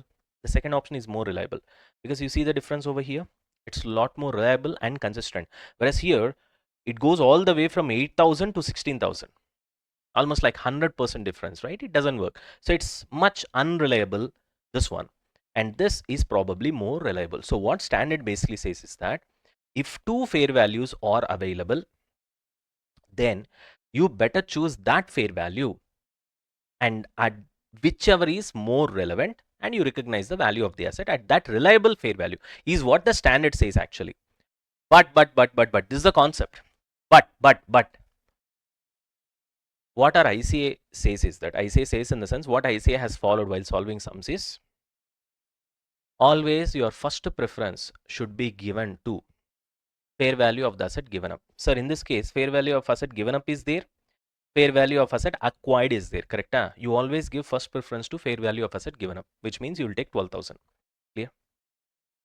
If this is not available, then second preference will be given to fair value of asset given up, sorry, acquired, which is 11,000. If this is also not available, then you go for carrying amount of the asset given up. Clear? So totally 3 steps. Now see here, first condition is if the transaction has got a commercial substance. That is the first condition. If that condition is satisfied, then you recognize PPA acquired. Acquired means what did we acquire in this example? Machine Y. Machine Y at following in priority. First priority is fair value of asset given up, 12,000. Second priority is fair value of asset received or acquired, 11,000. Third one is carrying amount of the asset given up, which if first two are not available, then you recognize that carrying amount of the asset given up, which is 11,000 in this case. You got the point? Now, please understand that this priority is not specifically told by the standard, but this is what our ICA follows. We have to write the exam as per ICA and valuation will happen as per ICA. So therefore, we need to follow what ICA says. If ICA says donkey is a horse, we'll say yes, it is horse. As simple as that. You need to understand that. Got it? Fantastic. Chalo. Okay. Now this is done. Now let's go to another case. Another case in the sense, another example. Okay. Mission B, mission A. Okay. Mission B carrying amount is 50,000. That's the right now book value in the balance sheet. Fair value 60,000. Okay, that's the market value. Mission A, fair value 65,000. Okay. Is there a commercial substance? That is the first condition we need to verify. Yes, there is commercial substance. Commercial substance exists. Okay. Then what will be the PP value? When there is commercial substance exists, we need to go in the priority. What is the priority? First priority will be fair value of asset given up. Second priority, fair value of asset received or acquired. Third priority, carrying amount of the asset given up. Clear? Now, first priority is fair value of the asset given up. This is the asset that you're going to give up. You're going to give up B and you're going to get A, correct? So therefore, what is the fair value asset given up? That is B. What is the fair value? 60,000. Therefore, PP value will be 60,000. Clear? Now, how will you entry? How will you pass an entry? Okay, very simple. Now, you got an asset which should be recognized at a PPE value of 60,000, which means asset account debit 60,000. That's obvious, correct? Yes, whatever the asset that you have acquired. 2, this asset is gonna go away from your balance sheet. So this has to be derecognized, correct? So you will derecognize at what price? Very simple. At the carrying amount only you will derecognize, correct? So 2, this so-called asset which is going out at carrying amount, which is 50,000. Clear? Now the difference between these two is obviously gain or loss on exchange. In this case, it is gain, which is 10,000. Got it? Which will go to P&L account. As simple as that. So entry is very simple, Nana. You are getting an asset that should be debited. What is the value? Fair value, which is 60,000. So asset account debit, which you are receiving, right? Which is 60,000. And one asset is gonna go away. So you have to derecognize that.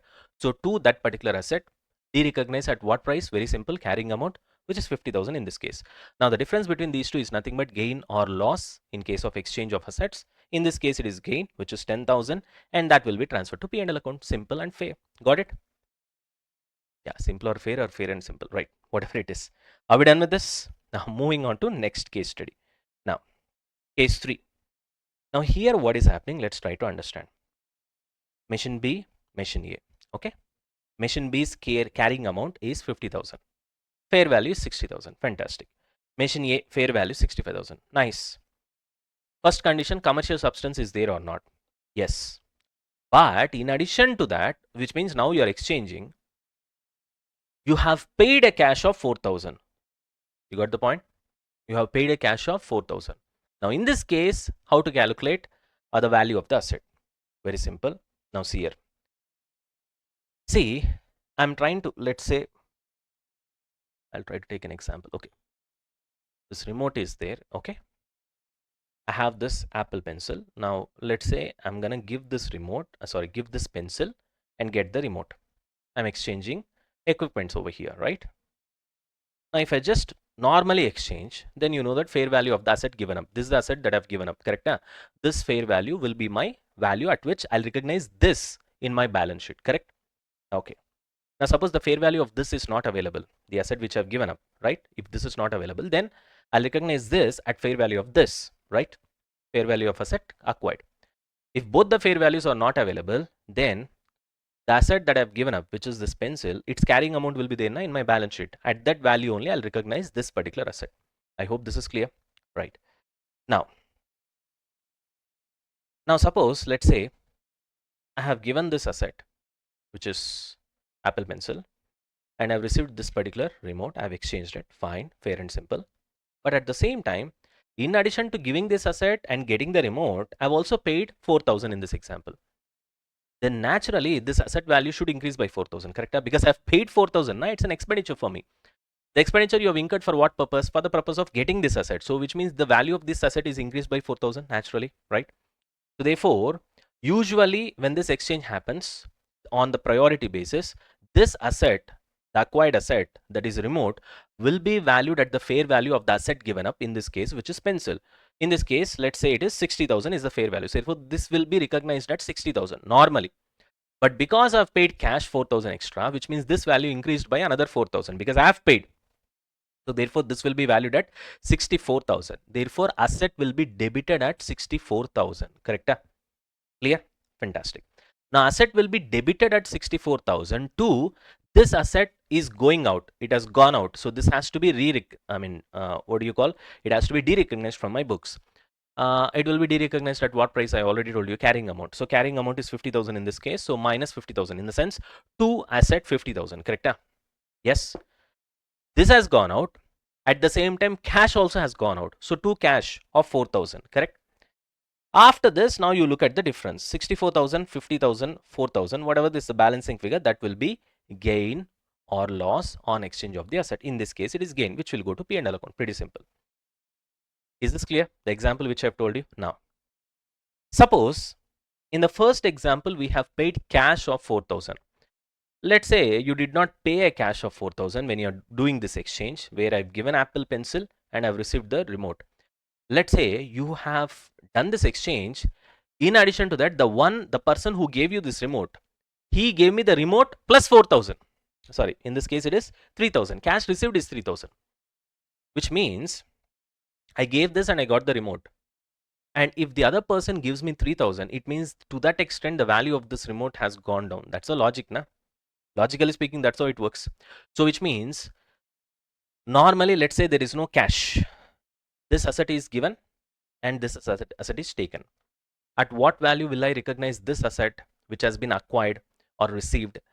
Fair value of the asset given up. So fair value of the asset given up in this example is 60,000, correct? So first, right now, if there is no cash transaction, this will be recognized at 60,000. But now what is happening is that I've received 3,000 cash, right? So which means naturally this value will be reduced by that amount because I've received it, correct? So therefore this will be recognized at 57,000. So this asset value debit 57,000. I've received cash, so cash debit 3,000. To this asset is going out, so therefore it should be de-recognized. So to this asset at carrying amount, which is 50,000 in this case, yes, and the difference will be gain or loss on exchange.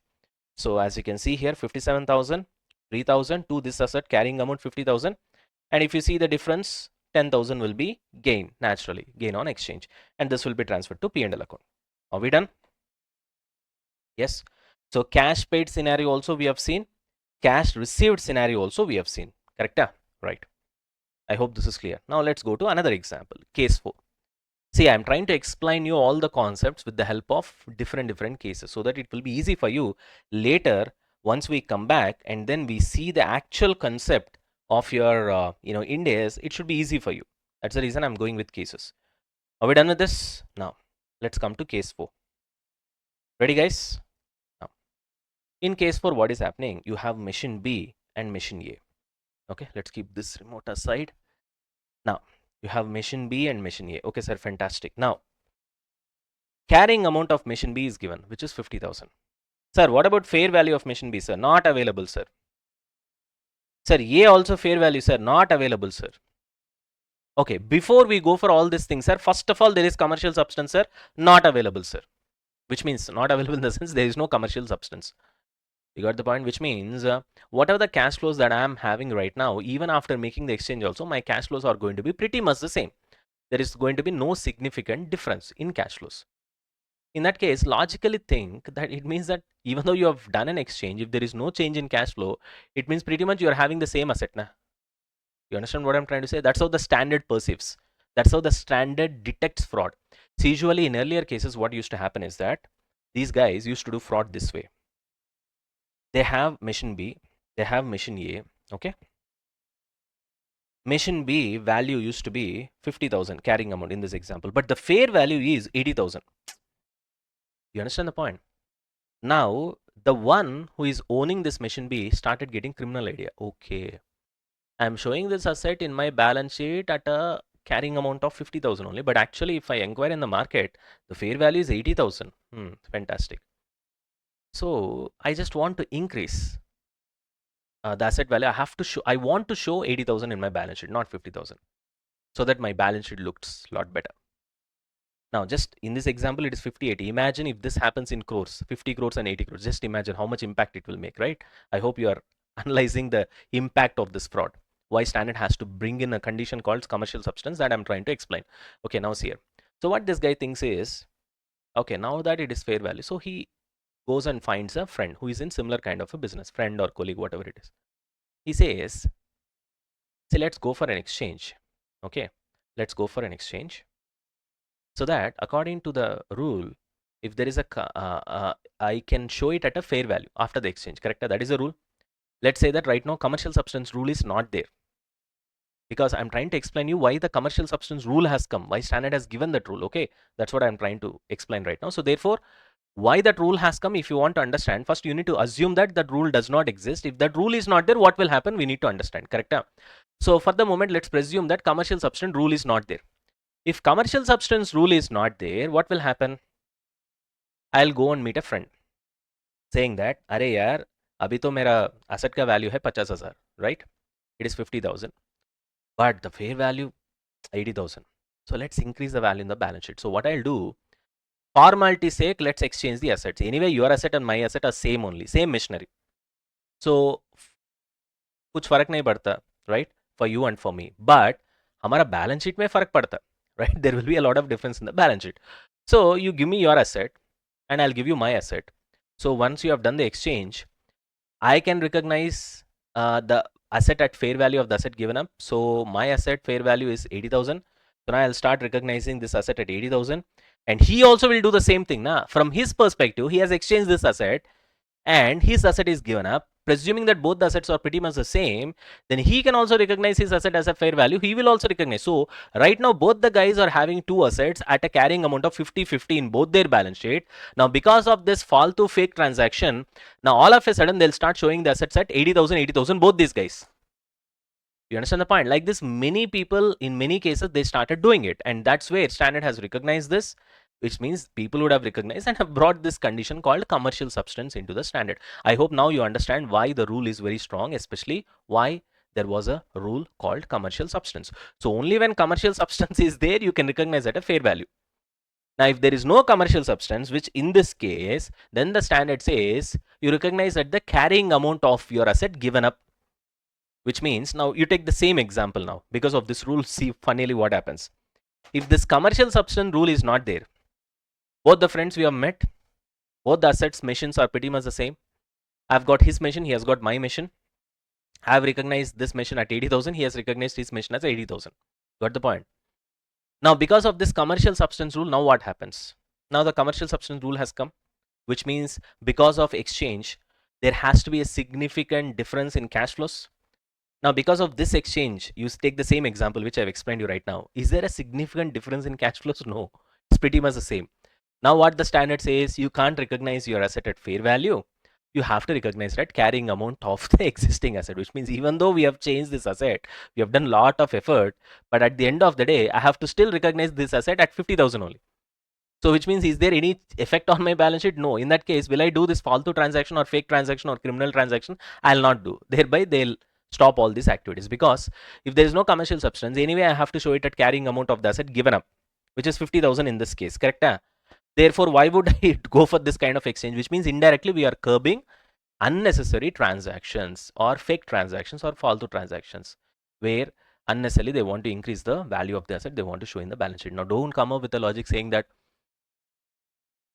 sir, what is there something wrong in this case? Yeah, it is something wrong because both of them are getting benefited na, with no transaction whatsoever. Just by using that loophole, both of them are increasing the value of the asset all of a sudden in their balance sheet. You understand the point? Anyways, that's the thing. So therefore, when there is no commercial substance, you have to recognize the asset that you have acquired at the carrying amount of the asset given up. What is the carrying amount of the asset given up?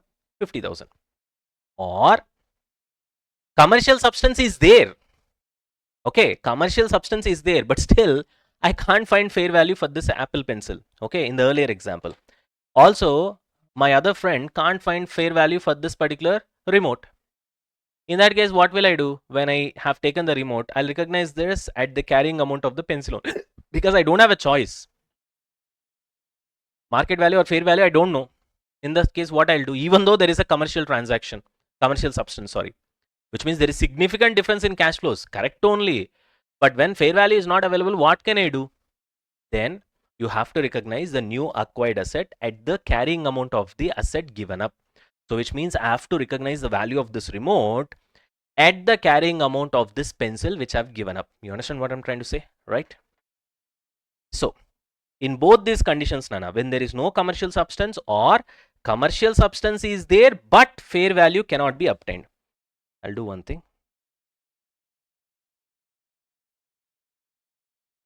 Let me write this point over here. It will be better for you to understand. So commercial substance exist but fair value cannot be obtained or fair value is not available.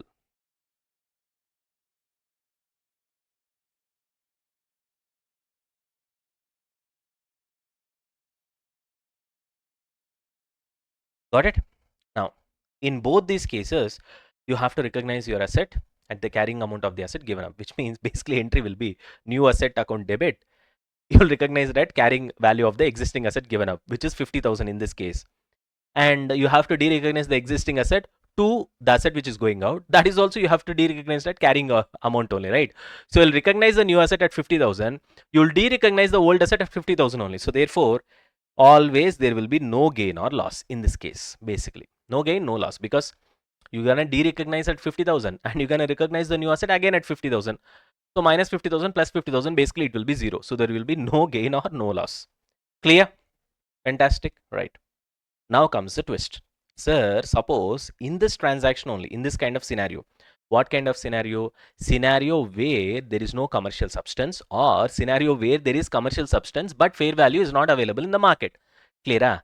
In that case, if there is a cash payment or cash received, then what will happen? In normal cases, of course, you will debit the asset at the same value minus as de-recognize the asset or create asset at the same value, the asset which is going out, right? So basically, you will write same values for both of them. But in case when there is a cash transaction, whether you have paid cash or you have received cash, then what you will do? Okay, let's see. Suppose in the above case, if cash paid is 6,000, naturally what will happen? Already the carrying amount of the asset is 50,000. See here. You guys are ready? This is the asset, my asset, which I've got right now. Okay, whose carrying amount is 50,000.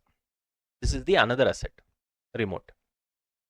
I'm taking this remote and giving this pencil. Correct? Now fair value is not available or commercial substance is not there, whatever it is. In this case, what happens? I need to recognize this new asset, acquired asset, remote, at the carrying amount of this asset given up, which is pencil. If I look at the carrying amount of the asset given up, which is pencil, sorry, in the books, it is 50,000 in this example, correct? So therefore, I'll recognize this at 50,000 provided there is no cash transaction. Now, in the first example I told you, suppose in the above case, if cash paid is 6,000, which means I've received this, plus I've paid additional 6,000, it means I've paid for this only, na? So which means this value, the asset acquired value will increase by 6,000 because I've paid additionally 6,000, Ray. Yes. So therefore, this should be recognized at 56,000. Carrying amount of this asset given up 50,000 plus the cash which I've paid, which is 6,000. 56,000 will be the asset debit value. So debit this asset acquired at 50,000 carrying amount plus 6,000 cash which you have paid to this asset given up has to be derecognized at its carrying amount, which is 50,000, and to cash paid, which is 6,000. Simple. Got it? Yes. Similarly, going with the other case, suppose in the above case, if cash receipt is 4,000, which means I've given this asset and I've got this asset, right? Which is, yeah, remote. And in addition, I've received how much? 4,000 in this case. It means this value is reduced by 4,000 only, na? You got the point. So therefore, 50,000 is the carrying amount, which otherwise I would have recognized this at 50,000. Reduce this value by 4,000, which means this will be at 46,000. Okay, so asset acquired, debit 46,000. Cash I've received, debit 4,000. To this asset given up should be derecognized at its carrying amount, which is 50,000. So 46 plus 4, 50. Got it? So in this no commercial substance scenario, or a scenario where commercial substance exists but fair value of the assets are not available, in both these scenarios, whether you have paid cash or you have received cash or whatever it's happening, it doesn't matter. Ultimately, there will be no gain or loss in exchange of assets. You see, whether there is no cash or cash paid scenario or cash received scenario, whatever the scenario it is, ultimately there is no gain or loss. Always it will balance. Got the point? I hope this is clear. Hello? Yes. Respond, Ray. Class is going in such an entertaining way. I know. Right. You got to love the subject and at the same time, we have to enjoy. Right. Are we done with this? That's how my class is going to be. I promise you that. Right. Because I don't enjoy teaching in a pretty, what can I say?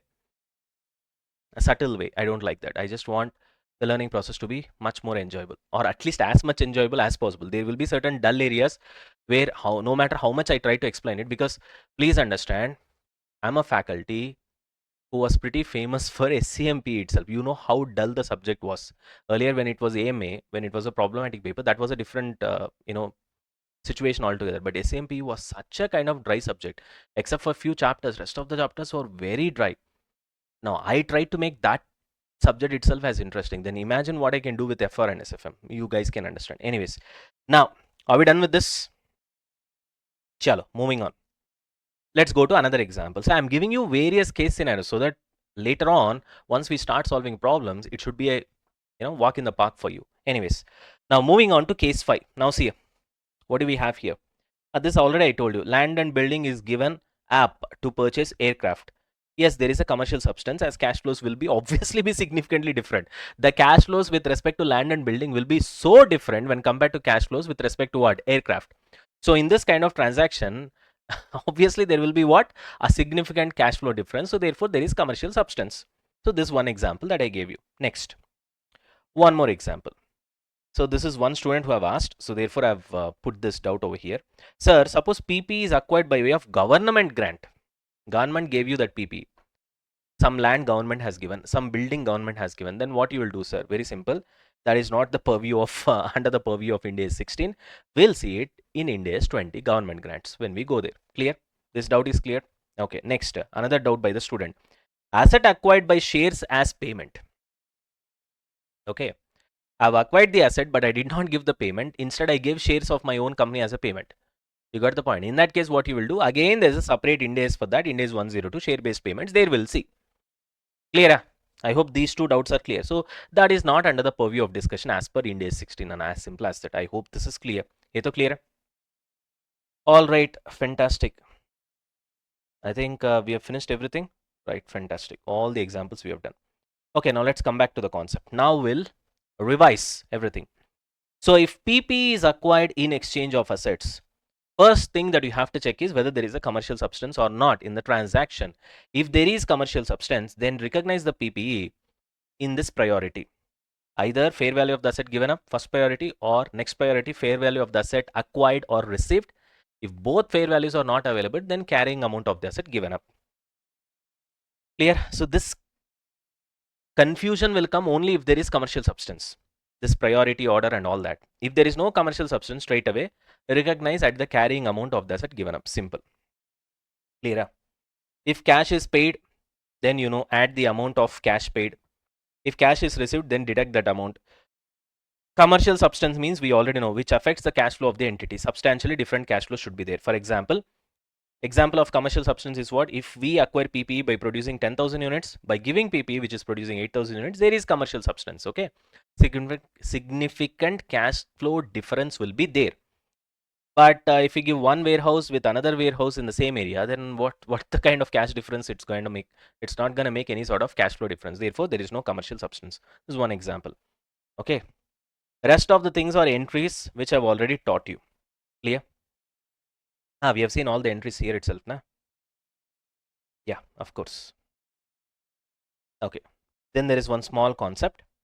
Subsequent expenditure incurred on PPE. What you will do? Subsequent expenditure, which means very simple, Nana. If that cost incurred is capable of yielding incremental future economic benefit, such cost will be capitalized, which means I've exchanged the asset, okay, or somehow I've got the asset, right? Whether I've purchased it or constructed it or exchanged it, whatever. Now I have the asset, right? Initial expenditure, everything has been incurred and then it has been capitalized. All those job is done.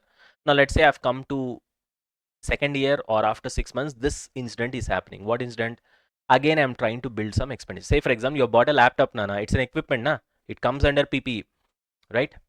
After buying the laptop, you have seen that RAM is not sufficient, right? Initially, you have bought the laptop, you have done some installation of so many softwares and all that. All those cost has been capitalized. After 6 months, you found out that the speed is not enough for your laptop. So you thought that let me increase the capacity of this laptop. So you started, let's say that the laptop is having customization option. So you started giving some graphic card, you have started increasing the RAM. Now because of that, the future economic benefits from this particular laptop is going to increase, na? Because it's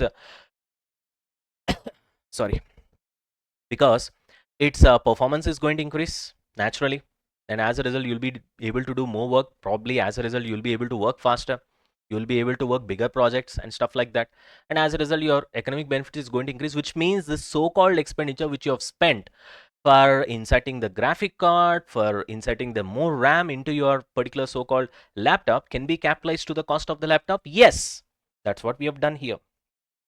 Okay, but if I'm servicing my laptop regularly to ensure that the laptop is functioning properly, that will not be capitalized because that is not going to increase my future economic benefits. You understand the point? So therefore, regular maintenance or servicing cost shall be expensed in P&L. But there will be something called a special maintenance, which we call it as overhauling costs. That you should not be expensing it out. That's a different situation that we'll see later. Okay, right now anyway, that's not under the purview. So I gave an example over here. Suppose there is a single screen theater. Now most of the single screens in cities and even tier 2 towns, they're getting converted into multiplexes, na? So once you convert that, then definitely it's a kind of subsequent expenditure, na? Obviously. So whatever the investment that you made to convert your single screen theater to a multiplex, which is again a theater only, but that is going to increase your future economic benefits a lot in the future. Therefore, the amount that you have spent, the subsequent expenditure that you have spent on a PPE called a theater to convert it from single screen theater to multiplex, can it be capitalized? Yes, of course, because it's gonna influence your future economic benefits and much FEBs is going to increase in future, right? Once you convert it into a multiplex, you can increase the ticket price, you can have all the food and beverages, and that also you can sell it at a very high prices, very high profit margins on all those things. Will it going to be increasing your future economic benefits? Yes, which means the so-called conversion cost of converting the single theater into multiplex, can this be capitalized in the asset cost? Yes. Clear? Are we done with this, guys, so far? All right. All right, guys. Fantastic. Chalo, with this, we are done with the concepts. We'll wind up the session here. In the next session, we'll go with the sums. As I've written here, we're going to solve the following sums. Illustration 1, 2, 9, 10, question 1, and illustration 12. This is what we're going to do. But in the next session, right? I hope you guys have enjoyed this session. Thank you. Right. Somebody's asking, sir, the rest of the FR also will be like this only, na, sir? Yes, it's going to be like that only. Right. See, always believe in long-term things, Nana. right? You will see, you will see, right? All right, guys, let's wind up the session. Okay, guys, hello. So let's continue, Nana, with the revision of this particular Ind AS 16. So now we're gonna look into component accounting. Okay. Now, what is this component accounting? It's pretty simple, Nana. See, what happens is that when you buy a big assets, like for example, aircrafts and ships, in aircraft, you'll have two major parts. One is the body, the other one is the engine, for example, or turbines, whatever it can be. Take a major part. Now, normally, the body of the aircraft, the life of the body of the aircraft may not be equal to the life of the engine or life of the turbines, for example. You understand the point? So, which means, say, for example, your major components of the PPE, like for example, in an airplane, the body is one of the major part, turbine is one of the major part, engine is one of the major part. If say for example all these parts are on par with each other with respect to lives, which means all of them are, like, let's say they come for 10 years, in that case no need to do any component accounting. Straight away what you can do, entire body, engine, turbines, everything, whatever it is forming part of that entire PPE called airplane, you can just depreciate it in a normal way because their lives are equal. But majority of the times what happens is that, for example, you take a car body will be there. In addition to that, engine will be there. Except engine, all the other parts will be there. But let's say all the other parts put together, let's say the life of the car is, say, for example, 10 years. But engine's life will be, say, for example, 5 years. Then you can depreciate rest of the car for 10 years. But when it comes to engine, you got to depreciate it for 5 years only because its life is 5 years. After that, you have to replace it with a new one. This is where component accounting comes into picture, where your engine car life is different from the body of the car, or same logic applies with respect to airplane as well.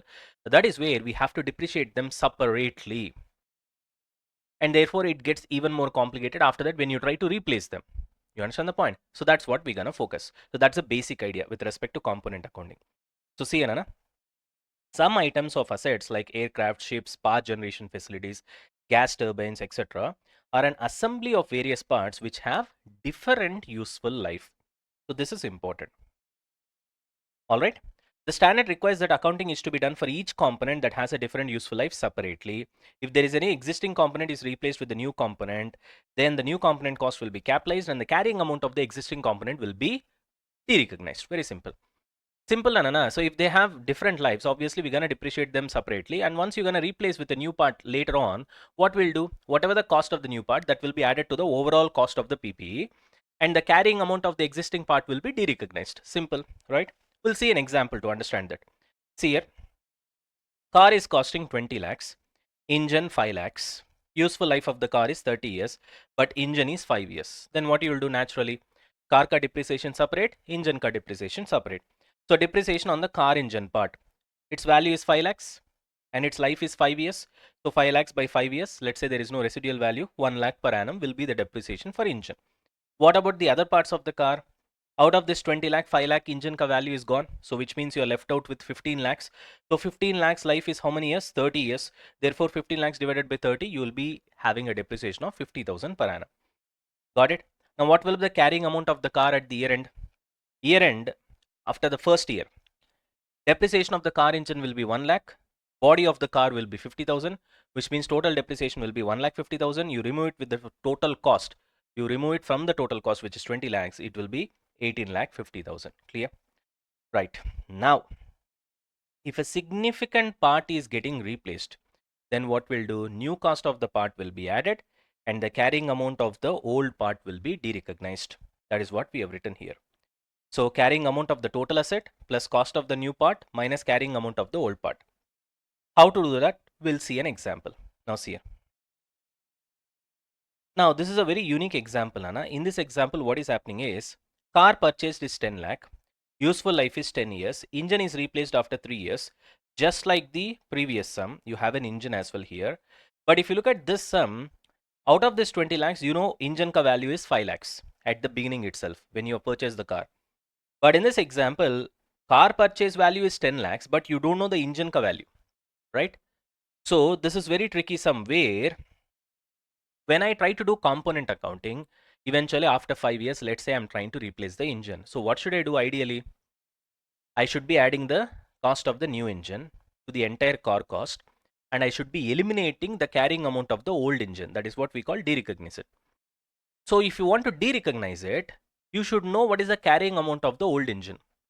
To know the carrying amount of the old engine, you should know what is the cost of the old engine out of the total cost of the car at the beginning when the car was purchased. Do I know what was the engine cost here? Only if I know out of this 10 lakh how much is the engine cost, then it's been 3 years right now. So for 3 years, you'll put the depreciation for the engine, and then you'll know the carrying amount of the engine, and that carrying amount will be eliminated when the new cost of the engine is being added. You understand the point? But that is not the case. In this kind of unique situation, what is the solution? Now listen carefully, very simple. After 3 years, you know that engine cost is 2 lakhs. So which means after 3 years, let's say today is after 3 years, okay? Today, engine cost is 2 lakhs, which means 3 years back, what should be the engine cost? So you discount this 2 lakhs and bring it back 3 years before. Then you will know 3 years back what was the cost of the new engine. So discount this 2 lakhs. So 3 years, what is the discount rate, Nana? Pretty simple, 10%, Nana. 1 divided by 1.1, 1, 2, 3. 0.71, sorry, 0.7513. Now you multiply with 0.7513 with 2 lakh, you will be getting the engine cost, imaginary engine cost 3 years back, which means at the time of purchase of the car. So at the time of purchase of the car, your engine cost would have been 1,50,200 in this case. Clear? Now depreciate that for 3 years. Now how to depreciate this 1,50,200? Very simple. What was the useful life of the car? 10 years. You imagine that engine ka useful life be 10 years. In that case, you depreciate the engine for 10 years. In that case, what you will do? Engine ka value 1,50,200 divided by 10 years, but you need to depreciate that only 3 years only. So into 3, this will be your depreciation. So you reduce the depreciation from the cost of the old engine, which is 1,50,200. You will know today's carrying amount of the old engine, which is 1,05,140.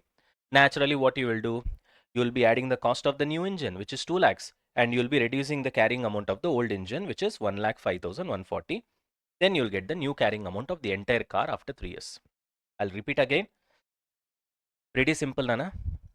When you don't know what is the cost of the component part during the purchase of the asset, simply today you see what is a new component part cost, which in this case engine cost is 2 lakhs. You discount it for 3 years to the time where that car or PPE was purchased. I discounted it. I brought it down to 1,50,200.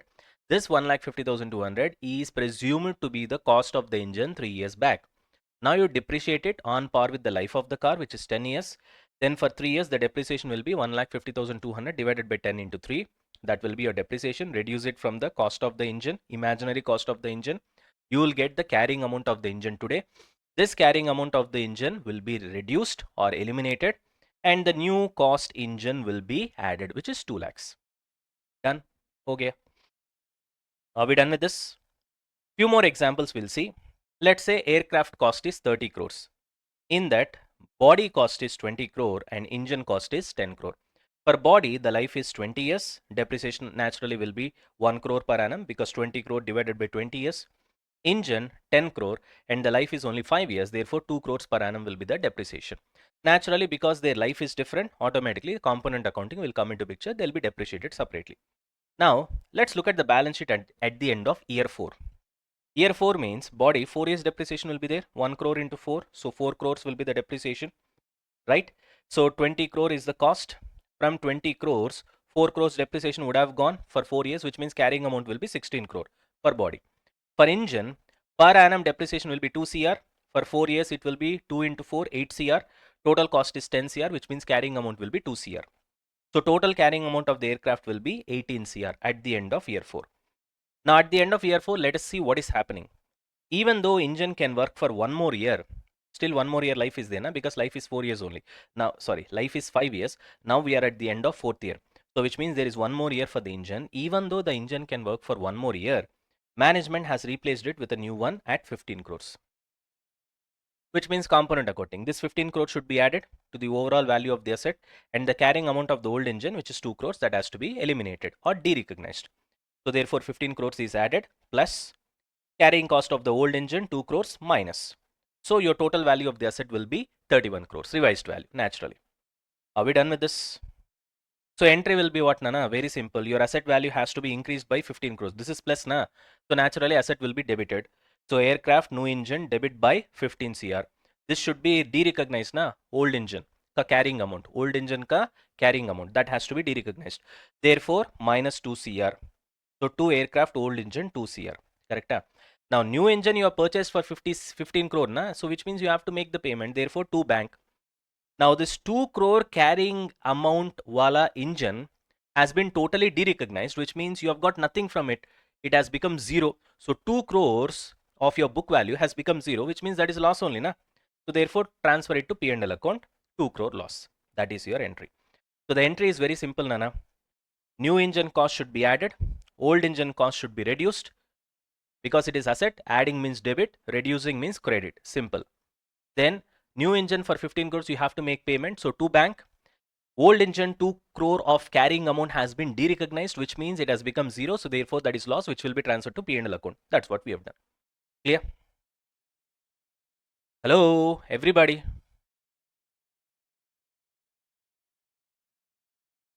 All right, Nana. I hope this is clear, right? Moving on. Now this is another case of overhaul cost. Here only I think I have written, see here, major overhaul or inspection cost. Nana, don't confuse overhaul with service. Many of the students, they're getting confused. They're confusing the overhaul expenses with service. Nana, service is normal service day to day. That is like an operating expense. It will go to P&L account. But overhaul is not like that. Overhaul is major service, which is mandatory to run certain machines like aircraft and ships and all those. See here. Performing major inspections for any faults in the assets at regular intervals may be a precondition for usage of assets. What is the wording? May be precondition for usage of assets. How? If you have to install a big machine, PPE, there is a precondition that you need to incur decommissioning cost and hand over the land properly to the government. Similarly, when it comes to using certain big machines like ships and aircrafts, there is a precondition that definitely you have to incur major inspection cost called overhaul cost. Clear? It's a P condition. Got it? Therefore, when you incur overall cost, the benefits will be for multiple years. When the benefit is multiple years, automatically it becomes capital expenditure. Automatically it will be capitalized, which means it will be added to the cost of the asset. Am I clear? Now, what is the treatment for this? Similar to the component accounting. That engine car treatment we have seen in the case of car. Same treatment for overall cost also. See here. But it will be little bit tricky. Now look at this example. You will understand very easily. Earlier we have seen an example of aircraft divided into two, body as well as engine.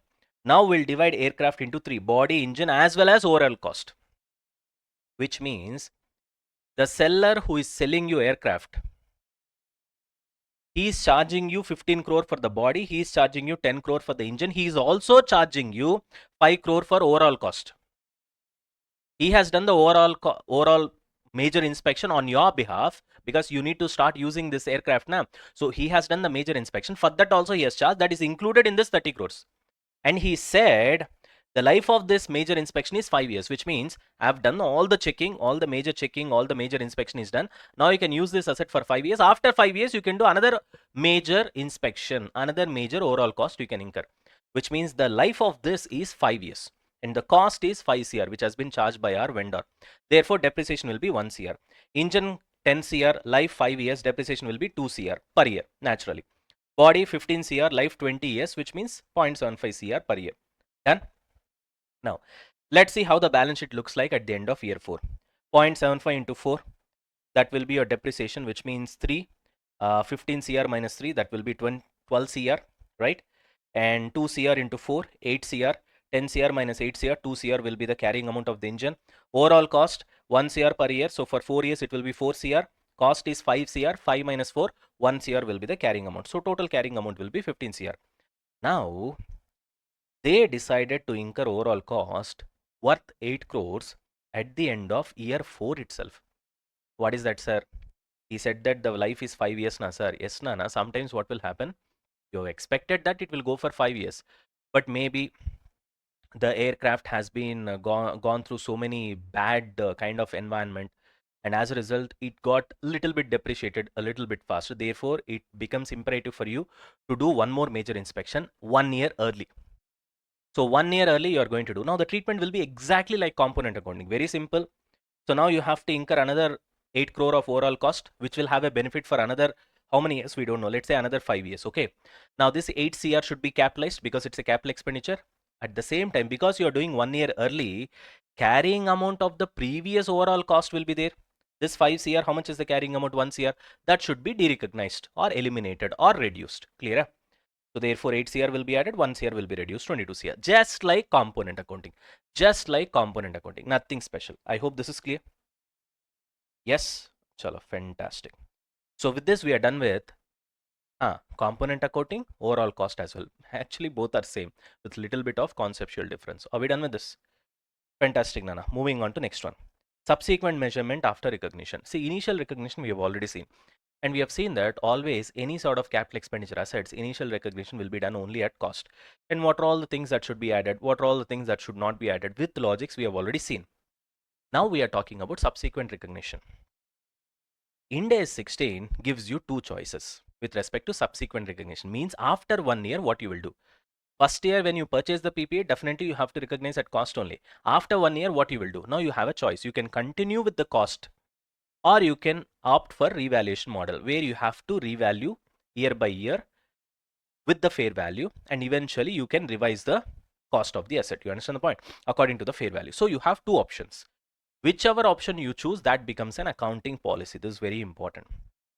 Whichever option that you choose, it becomes a accounting policy. But generally in Ind AS 8 we'll see accounting policies means it needs to have a retrospective effect, but here this will be prospective only for the first time, which means for the first time when you choose cost model or revaluation model, it will be prospective. But after that again you do jumping jack, in the sense I've chosen revaluation model right now, after 3 years again I come back to cost model, then that becomes again change in accounting policy. In that case you have to do retrospective effect.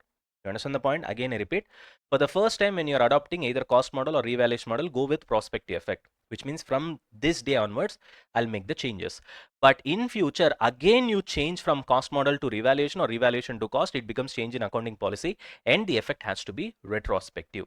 It has to be shown retrospective effect in your books of account. Anyways, now having said that, now let's move on. That we'll see it in Ind AS 8. Don't worry right now. There we'll see. Subsequent measurement after initial recognition. You have two choices, cost model, revaluation model. Suppose if you go for cost model, very simple. Original cost of the asset. Two things you need to reduce. One is depreciation, not depreciation, accumulated depreciation. Other one is impairment, not just impairment, accumulated impairment. Then you'll get the carrying amount of the asset. Very simple. Impairment means, you know, a sudden drop in the value of the asset. That can be for any reason. Suddenly technology has got changed. There is a sudden drop in the value of the asset. There was fire accident, sudden drop in the value of the asset. There is suddenly government rule, thereby banning diesel cars. Then what will happen? Suddenly diesel truck, diesel cars, their value will drop all of a sudden. So therefore reason could be anything. If there is sudden drop in the value of the asset, if there is a hint for that, you will do impairment testing, and that will be impairment loss. Clear? Depreciation, you know, I need not further explain that. So as per cost model, how will you present your asset? Very simple, sir. Original cost of the asset less two things, sir. What are they, sir? Accumulated depreciation, accumulated impairment. Don't write depreciation, don't write impairment loss. Accumulated depreciation, accumulated impairment loss. Okay. Done. Next, revaluation model. Sir, here how will you show the carrying amount of the asset? Cost model, very easy. You reduce these two, you'll get the carrying amount of the asset. Revaluation model, here there is a slight twist. Fair value of the asset on previous revaluation whenever it has happened minus subsequent depreciation, subsequent accumulated impairment loss. Sir, what is this word subsequent? Subsequent, I did not understand. Don't worry, we'll see an example, you will understand it. Now see here, let's take case 1. In this example, let's say original cost of the asset is 1 lakh. Depreciation is straight line basis, so 10,000, 10,000, 10,000 every single year. What is the carrying amount of the first year, presuming that there is no impairment loss? Presuming that there is no impairment loss, which means ye to gaya. Which means the only thing that you have got to reduce from the original cost of the asset is depreciation. Simple. Original cost of the asset 1 lakh, depreciation 10,000, reduce, carrying amount 90,000. Got it?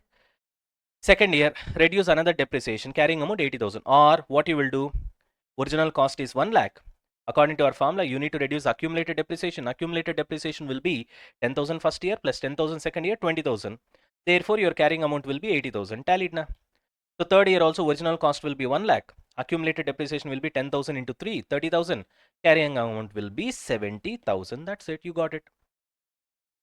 Yes. Are we done with this? So cost model, finding out carrying amount is very easy. Just reduce depreciation, not depreciation. Accumulated depreciation from the original cost of the asset, you get your carrying amount. Presuming that there is no impairment loss. Clear? Simple and straightforward. But revaluation model, if you follow, you have to be a little bit careful. Sir, what is this careful, sir? Very simple, Nana. We'll do that. See here. With this example, you'll get clarity.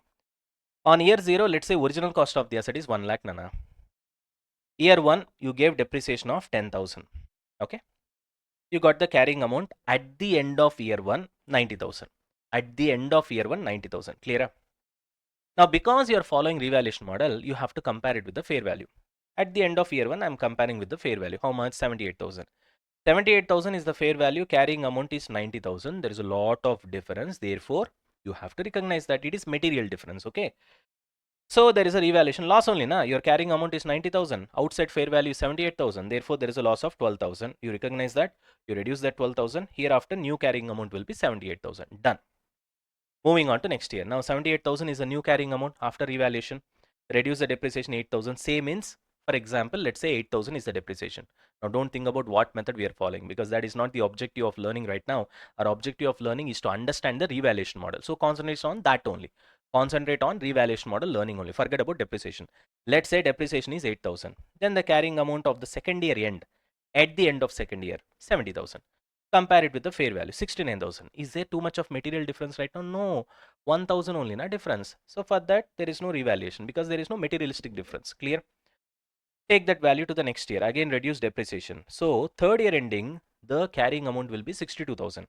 We compared it with fair value. Fair value was 63,000. Again, too much of difference is not there. So no need to do any revaluation. Bring that to fourth year. Reduce the depreciation. Fourth year ending, the carrying amount is 54,000. Fourth year ending, if you compare with the fair value, it is 63,000 still. Now 54,000 is your carrying amount. 63,000 is the fair value. Is there a materialistic difference? Yes. How much? Almost like 54, 63, 9,000. Value has got increased, so revaluation gain. So add 9,000, new carrying amount will be 63,000. Done. That's all. Clear? Now, at any given point of time, how to find out carrying amount at the end of year 1? Now, see here. Let's say carrying amount at the end of year 1. Fair value is how much, Ray? At the end of year 1, 78,000 minus subsequent accumulated depreciation means once you are done with revaluation, hereafter did you do any depreciation? At the end of year 1, just now I have done revaluation, correct? At the end of year 1, just now I have done revaluation, correct? Just now I have done revaluation means hereafter did I do any revaluation? No, therefore subsequent depreciation is 0. You understand the point? Which means just now I have done revaluation. Therefore, I did not go to any other year. Therefore, there is no question of any other depreciation. Therefore, this will be 0, which means that fair value itself will be carrying amount. See, now only I have done what, Nana? Revaluation. Therefore, my new fair value itself will be my new carrying amount. Clear? Done. Moving on to second year. In second year, what happens? Carrying amount at the end of second year is equal to fair value, which means latest done fair value. Once you go to second year, latest, when did you do fair value revaluation? Last year. So last year, what was the fair value? 78,000. Take that 78,000. From last year, did you do any depreciation? Yes, 1 year depreciation I've put for 8,000. Correct? Now reduce that 8,000. So when it comes to first year ending only you have done revaluation. First year ending only you have got fair value. At that time, there is no subsequent depreciation. Therefore, you did not reduce it. But when you come to second year, I have done the revaluation last year. So fair value of 78,000 belongs to last year. Therefore, this year I've done depreciation. So after fair value, there is a subsequent depreciation of 1 year, which is 8,000. Therefore, I reduce that. Now, once you go to third year, the recent latest fair value is 2 years back. So 2 years back, I've fair valued it at 78,000. After that, subsequent depreciation is what? Last year subsequent depreciation, this year subsequent depreciation. Last year 8,000, this year 8,000. Therefore, latest fair value is 78,000 for third year. After that, 2 years of subsequent depreciation is there. So therefore, Latest fair value is done when, Nana? 2 years back. Therefore, 78,000. After that, last year depreciation 8,000. Next year depreciation 8,000. Your carrying amount will be 62,000. Clear? Now coming on to fourth year ending, you have done fair value now. Now your fair value is 63,000. Now what is the latest fair value that you have done? Now only 63,000 minus subsequent depreciation is what? Nothing, because just now you have done fair value. Therefore 63,000 minus 0. The answer will be 63,000 at the end of 4 year. Did you understand? So first year you have done revaluation just now. So therefore fair value will be 78,000 minus subsequent depreciation will be 0. Second year onwards, last year I've done revaluation. So therefore last year fair value is 78,000. This year depreciation is 8,000. Therefore your carrying amount will be 70,000. Third year ending will be 2 years back I've done revaluation at 78,000. Last year depreciation was 8,000. This year depreciation is 8,000. So 78,000 minus 8,000 minus 8,000, carrying amount will be how much? 62,000. Now coming on to fourth year end, this year only I've done revaluation. This year only I've got the fair value, which is 63,000. Therefore, subsequent depreciation is 0. Therefore, 63,000 minus 0 will be your carrying amount. I hope this is clear. Are we done? Chalo, fantastic. Now, we'll get into the treatment of revaluation gain or loss, Nana. Nana, understand one thing. Whenever you want to give the treatment of revaluation gain or loss, if you're following revaluation model, then you have to check whether you're having this revaluation gain or loss for the first time or for the second time. This is very important.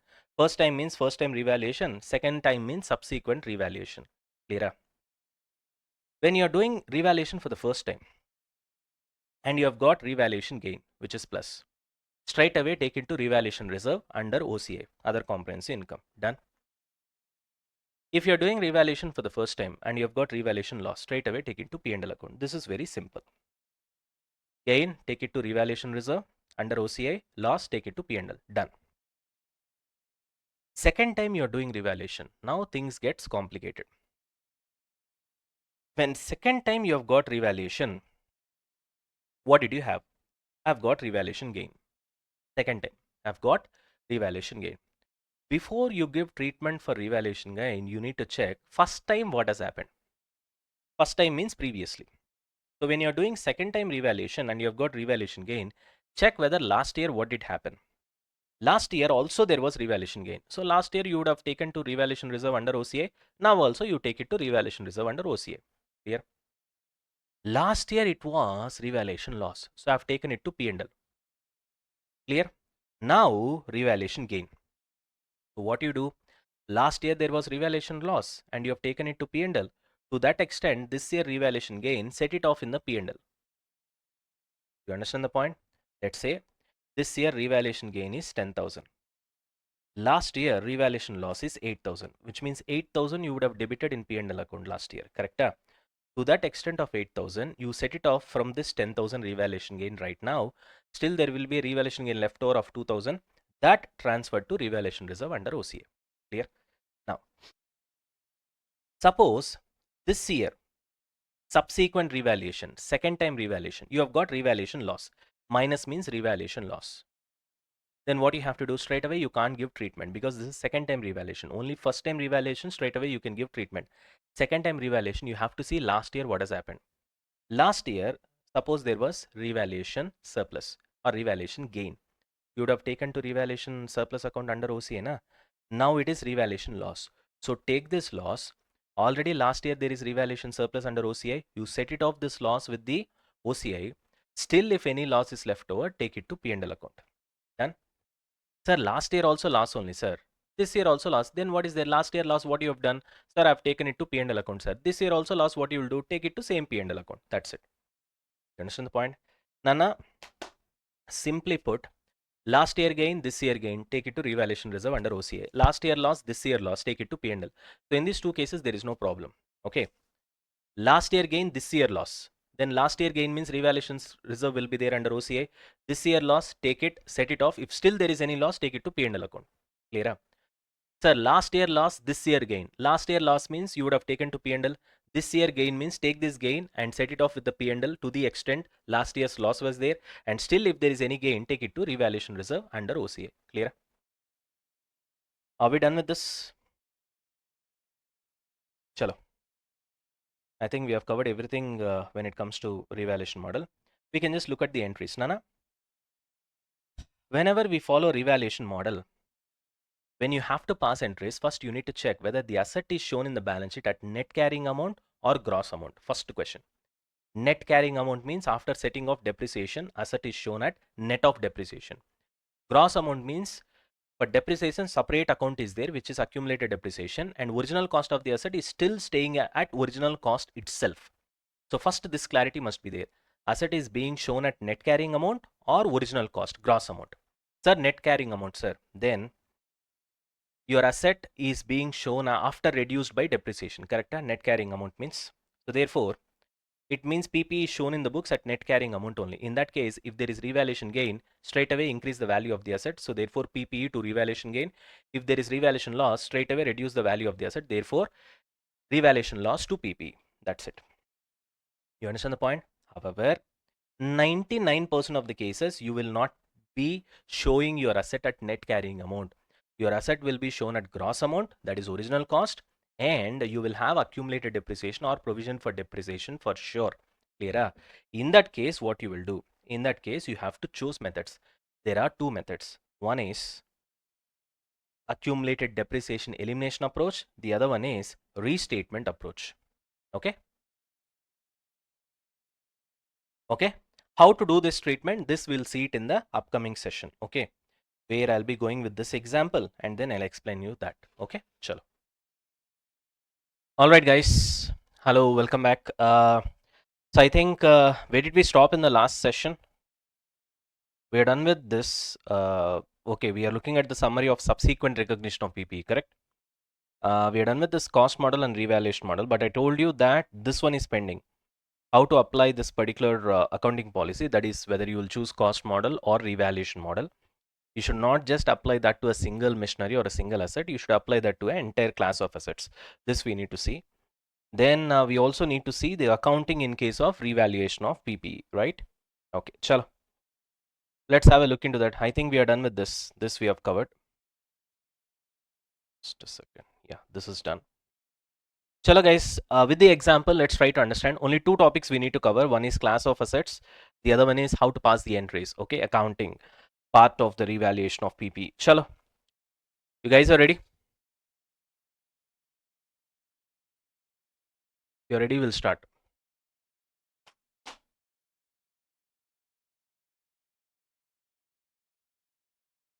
Yes? Chalo. Okay, now class of assets means what? Basically similar kind of an assets. Okay. They belong to the same category. So what Ind AS says is that, what the standard says is that whenever you try to choose a particular model, whether it is cost model or it's a revaluation model, don't just apply that to a single asset, single PPE. You need to apply that to the entire group. That we call it as a class of assets. We call it as an entire group. Okay. I gave you examples over here. Suppose multiple lands are there. All these lands, they belong to similar class of assets. So suppose you have chosen cost model for land, then that should be applicable to all the different types of land that you've got. You can't say, sir, for land 1, I'll apply cost model. Okay. For land 2, I'll apply revaluation model. For land 3, I'll apply cost model. If you say like this, the standard will not accept.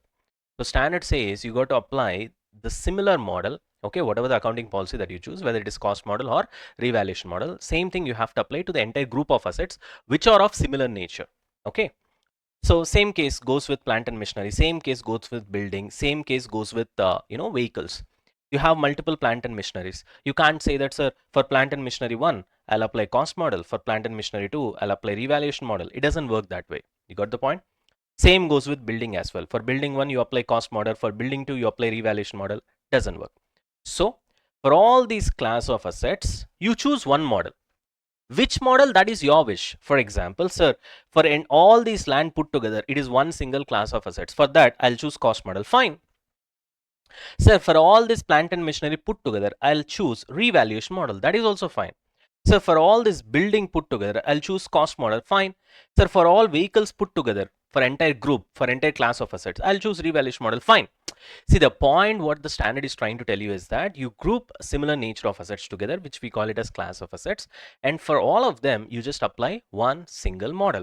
It can be either cost model or it can be revaluation model. That's what I've written here. For this entire class of assets, Either you can apply cost model or you can apply what? Revaluation model. You got the point? Similarly, entire class of assets, either cost model or revaluation model. Entire class of assets, cost model or revaluation model. Entire class of assets, cost model or revaluation model. Clear? Right. Now, this particular concept is not as simple as it seems. There are certain twists in that. I'll explain you with the help of this example. See, because this, I think it has been asked in one question or illustration. I'm not really sure. So therefore, we have got the concept over here. See here. Even in this class of assets also, there will be something called subclass. Already standard says that for entire class of assets, you have to apply one single model, right? Either it is cost model or, revaluation model. But even in that class of assets, for example, building is a class of assets, right? Multiple buildings are there for your particular company, okay, which is a manufacturing company. Let's put it that way. Your company is a manufacturing company and you've got lots of buildings. Outskirts, you've got factory, that is also a building. Within the heart of the city, you have, say, for example, an administration building at a very posh area. Okay. Now, all these are buildings only, so they come under similar class of assets. But under this classification of class of assets, you have a subclassification which we call it as subclass of assets. Sir, what do you mean by this, sir? I gave an example over here. See, under building only, because it's a class of assets, multiple buildings, you can have two types of buildings. One is factory building, which is in the outskirts of the city, because nobody has got factory or manufacturing operations within the city, right? It's not possible. And head office, which is in the vicinity of the city in a posh area. Now, both are buildings, but you can consider this factory building as a different subclass of assets, and you can consider the head office buildings. Let's say 3-4 buildings are there for you in the head office, right, in the heart of the city, for head office. Now this you can consider as a separate subclass of assets, and this you can consider as a separate subclass of assets. You understand the point? So depends upon the nature of the asset. So this is very, very important. Subclass of assets under class of assets. This is also important because the nature of head office building is different. The nature of factory building is different, correct? I hope you guys would have seen it, how factory building is built and how head office is built, isn't it? So head office generally, if it is an office building, it goes with all kind of posh thing and the concrete, maybe my one construction, they'll follow whatever it is. A complete concrete will be there and maybe a glass building, whatever it is. The kind of investment that they put in and the kind of cost it's going to cost them, and the land, because it is in the heart of the city, so it's going to be totally at a different level, right? Whereas if you look at the factory, it is in the outskirts of the city and it will be built with temporary materials, isn't it? It's just like a temporary construction. They don't build it in such a way that how you try to build. See, I'm not trying to get into technical details. We are not civil engineers. But what I'm trying to tell you is that at least you can understand the difference between a way a factory building is constructed in the outskirts of the city versus a head office or a main office building for administration purpose constructed within the heart of the city where the land cost is pretty high. You understand the point? So therefore, even these can be called as different subclass of assets. You can't come out with an argument saying that no, whatever it is, factory building or head office, they are ultimately building only, so they come under single class of assets. Therefore, both of them has to be applied with the same model. Either you apply cost model, okay, apply cost model for both of them, or apply revaluation model for both of them. Like this you can't say. Like this you can't say. Got the point? Yes, they belong to similar class of assets, but under that they've got different subclasses because the nature is too much. The nature of the assets are too different. Okay, so when the nature of the assets are too different, you have to further classify that class of assets into subclass of assets, and thereby for each subclass of assets you can apply a separate model. For example, in this case for factory building, we can apply cost model because in the outskirts of the city, much variation in prices probably will not be there. But for the head office, which is in the heart of the city, you can apply revaluation model because of the price fluctuations, whatever it is. It depends upon the nature of the asset. So I just try to give you an example where, my dear students, don't come to a conclusion that just because buildings belong to similar class of assets, so definitely they will fall under a single model, whether it is cost model or revaluation model. It's not like that. They can also be further classified into a subclass of assets where the nature of the asset is totally different. Okay, within a single class, although it's a building, in this case, they are totally different, right? So therefore, you can apply a different model for either of them, which means cost model over here and revaluation model over here. Got the point? Chalo, anyways, I hope this is clear. So with this, we are done with the discussion of class of assets. Ho to gaya, right? Now moving on to next one. The next one we talked about is we need to know how to pass the entries, which is nothing but accounting treatment in case of revaluation model. In case of cost model, much of an accounting treatment is not there. It is pretty straightforward, correct? Only in case of revaluation model, we'll have multiple headaches. So therefore, let's focus on that, how to pass entries. You guys are ready?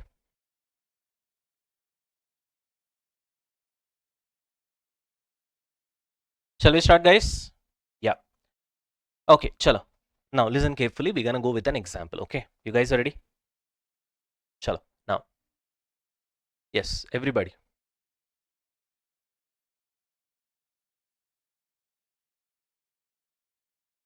Okay. Now let's take plant and machinery for example. Okay, and the original cost of plant and machinery, let's say it is 1000. You can imagine all these numbers are in thousand, so which means you can add one more three zeros. Okay, or just for example purpose to keep it very simple, let's take it as 1000. Okay, original cost is 1000 minus accumulated depreciation, let's say it is 600, carrying amount is 400. All right, let's say you have done a revaluation right now and you have found out that the fair value for the same asset whose carrying amount in your balance sheet is 400 is 600 right now. Okay, now how to pass entries, how to give accounting treatment for this kind of a situation where you are following revaluation model. You have two choices, Nana.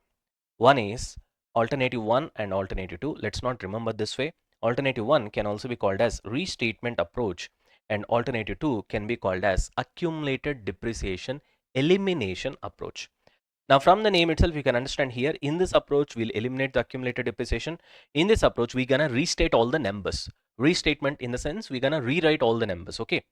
Now, sir, what is this, sir? We'll try to understand. No worries. We have taken this example, na? One by one, slowly we'll go. Don't worry. Okay, now let's start with alternative 1, that is restatement approach. So this is your raw data right now which we have taken. Original cost is 1000, accumulated depreciation is 600, carrying amount of the asset is 400. So this is the raw data that we have got. Correct? Right. Okay. Now, what is the fair value today that you have found out eventually? 600. Write the fair value over here. Now you know that when compared with the carrying amount of your asset right now, the PPE, your fair value has got increased by 50%. Correct? So therefore, you're going to restate the original cost of the asset as well as accumulated depreciation with respect to the percentage increase of fair value. Means you're going to rewrite all these numbers. Now fair value has got increased by 50% when compared to carrying amount.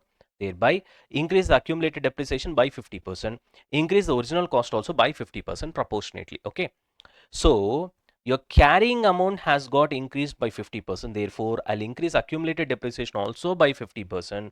I'll increase original cost also by 50%. So thereby your original cost 1000 becomes 1500. Your accumulated depreciation 600 becomes 900.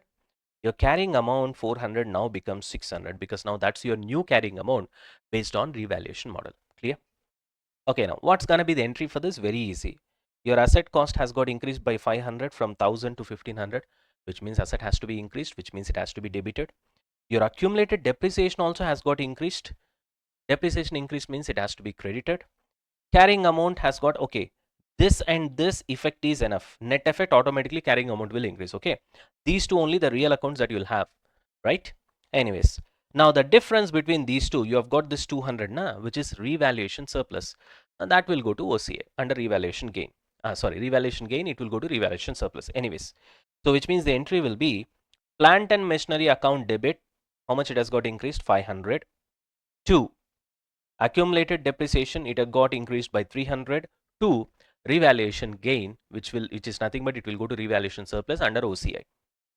Got the point? Yes, because already we have discussed this concept, Nanana, yesterday. See, first time revaluation, if there is a gain, it will go to revaluation surplus, which is under OCI. Okay. If it is a loss, it will go to P&L. And subsequent revaluation, again, it depends upon what you have done earlier. Accordingly, the difference will be there in the treatment. Yes, this we have already discussed in the last session in detail. I hope you guys have revised. Okay. So don't get confused and don't ask me all these questions. Okay, sir, revaluation gain is there. Therefore, it will go to revaluation surplus because this is for the first time. In this example, presume that it is first time revaluation, not subsequent revaluation. Clear? Right. I hope this is clear. So this is what we call restatement approach. So why it is called restatement approach? Why? Because you're restating all the numbers now. See, you have changed this number, you have restated this number, you have restated this number, you have restated this number as well. That's why it is called restatement approach. Clear? Now, moving on to alternative. So what is the alternative? The name itself is this another alternative. The name itself is accumulated depreciation elimination approach, which means from the name itself you can understand that we're going to eliminate the accumulated depreciation. Now the question is, how are we going to do that? Very simple. Take the data from here. Okay, I've taken the data. Original cost is 1000, accumulated depreciation is 600, and carrying amount is what, Nana? 400. Fine. We know that based on revaluation, this carrying amount value right now should be 600. So the first change is your fair value should be 600. Done. And we also know that accumulated depreciation should be eliminated. So make it 0, right? So it becomes 0. Once it becomes 0, then automatically the original cost of the asset should be what? 600, because 600 is the fair value minus 0. Then this has to be 600 as a balancing figure. You got the point? Now from this, what is the entry that you will pass? First of all, accumulated depreciation has to become 0. So definitely it has to be debited to become 0, right? Earlier it will have a credit balance. So accumulated depreciation debit 600. 2, your asset value also has got reduced now from 1000 to 600. So therefore 2 PPE, whatever the asset that you have got, which is plant and machinery in this case. So 2 plant and machinery, from 1000 it has come to 600 by 400, right? So 400 you need to reduce. From 1000 it has come to 600, which means it got reduced by 400. So 2 plant and machinery 400. Accumulated depreciation you have debited to the extent of 600, because eventually it has to become 0. What about the 200 difference? Exactly, revaluation gain. That will go to revaluation surplus under OCA, presuming that this is your first time revaluation. Nana, if this is subsequent revaluation, then things will be different. It depends upon what you have revalued in the last year, and based on that, whether it is revaluation gain or loss, based on that, this year treatment will change. But right now, whatever I have explained you here in the form of entries, I'm taking a presumption that this is first time revaluation. Got the point? Therefore, it is a case of revaluation gain. So straight away it goes to revaluation surplus under OCI. As simple as that. Are we done with this? So what you guys need to understand is that whenever you follow revaluation model, okay, what is the accounting treatment that you will give with respect to the asset value, with respect to accumulated depreciation value, and with respect to carrying amount? For that, we have two approaches. One is restatement approach. The other one is accumulated depreciation elimination approach. Now, in restatement approach, what we'll do, very simple. You find out the fair value, compare that with the existing carrying amount. You see how much is the percentage it has got increased. That much percentage you increase accumulated depreciation. That much percentage you increase the original cost of the asset. Now, because you have increased original cost of the asset, to that extent, you debit the cost of the asset, which is nothing but PPE. So PPE debit that much amount, right? And accumulated depreciation also should be increased, which means it has to be created to accumulated depreciation, and the difference between these two will be a revaluation gain or loss. In this case, it is revaluation gain to revaluation gain, which means it will go to revaluation surplus under OCA. This is one treatment. The second treatment is you need to eliminate the accumulated depreciation. So very simple, find out the fair value first. So put the fair value, then you know that accumulated depreciation has to become 0, make it 0. Then the balancing figure will be your original cost. In other words, the original cost of the asset and the fair value will be the same. Now you know that accumulated depreciation has to be made 0. Therefore, you debit that to make it 0. 2, your original cost of the asset also has got reduced to fair value. Earlier it was at gross value. So therefore, 2 PPE it has to be created because the asset value has to be reduced, and the difference between the accumulated depreciation and the asset value will be revaluation gain or revaluation loss. In this case, it is revaluation gain, and it is first time revaluation gain. Therefore, it will go to revaluation surplus account. Yeah, under OCA, as simple as that, right? I hope this is clear. I hope with the help of this example, I made it very clear on how to pass these entries. Okay, don't try to by heart anything, Nana. Just try to understand. It will come pretty simple, right? Naturally, it will come in an organic way. I hope this is done. This is done. Okay, now let's get back to the material over here. So, if you choose any accounting policy, whether it is cost model or revaluation model, it will apply to the entire class of assets. Class of assets means group of assets having similar nature and use, which I've already told you. Example, land and building, machinery, furniture, etc. Done. So what else? What is the accounting treatment in case of revaluation of PPE? Nana, in case of cost model, it's very easy, Nana. You'll just write the original cost minus accumulated depreciation minus accumulated impairment. That's all. You get your answer. But when it comes to revaluation model, yes, we have certain headaches. Because let's say you are charging depreciation directly to the asset, which means your asset will be shown in the books at net carrying amount. In that case, you have two alternatives to pass the journal entry. No, try to understand one thing always, okay? There are always two ways of presenting your asset. One way is directly depreciation effect will be shown to the asset. Thereby, your asset will always be shown at net carrying amount, net of depreciation in your balance sheet, which used to be a lower level kind of an entry. Now at higher level, we will not follow this. 90% of the cases or 95% of the cases, always there will be something called accumulated depreciation. So what I'm trying to tell you here is that I'm just trying to give you all the alternatives that are available. Clear? Huh? Right. So we have two ways of representing it. That's what I've written over here. So if depreciation is directly charged to the asset, then naturally the asset will be shown in books at net carrying amount only. In that case, when there is revaluation gain, well, the entry will be very simple. Revaluation gain means your asset value is increased. So therefore, PP you will debit to revaluation gain, as simple as that. If there is revaluation loss, your asset value will be reduced. So to PPE and revaluation loss will be debited, as simple as that. So when your depreciation is directly charged to the PPE, to the asset value, and in the books, if it is shown at net carrying amount, the entries are very easy. Revaluation gain means asset value is going to get increased, so asset debit to revaluation gain. Revaluation loss means revaluation loss to asset, as simple as that. But if there is provision for depreciation, in other words, accumulated depreciation is there in your books, which 95% probability will be that this will be there in your books, then it will be interesting for you, right? Because if there is accumulated depreciation, which is a separate account, then definitely your asset will be shown at a gross amount in your balance sheet. So if your asset is shown at gross amount, then your depreciation, accumulated depreciation or provision for depreciation will be a liability, correct? Accordingly, what will be your treatment? Very simple. You have two methods. So these methods will come only when your asset is shown at gross amount in your balance sheet and there is separate provision for depreciation or accumulated depreciation. You got the point, right? Then only this so-called restatement approach as well as accumulated depreciation elimination approach will come. Because even you can see the example which I've told you. In both the cases, we had accumulated depreciation, correct? So if there is no accumulated depreciation, then this headache itself is not there. Simply what you will do, directly you will show the effect on your asset. Revaluation gain is there, increase the asset value. Revaluation loss is there, decrease the asset value. There is a matter. That's all. If your asset is shown at net carrying amount, but that is not the case. 95% of the cases, that's not what we do. We always have something called accumulated depreciation. In other words, provision for depreciation, which eventually gets converted into accumulated depreciation. Now, the point is, in that kind of scenario, that's where we have two methods. One is restatement approach. The other one is what? Accumulated depreciation elimination approach.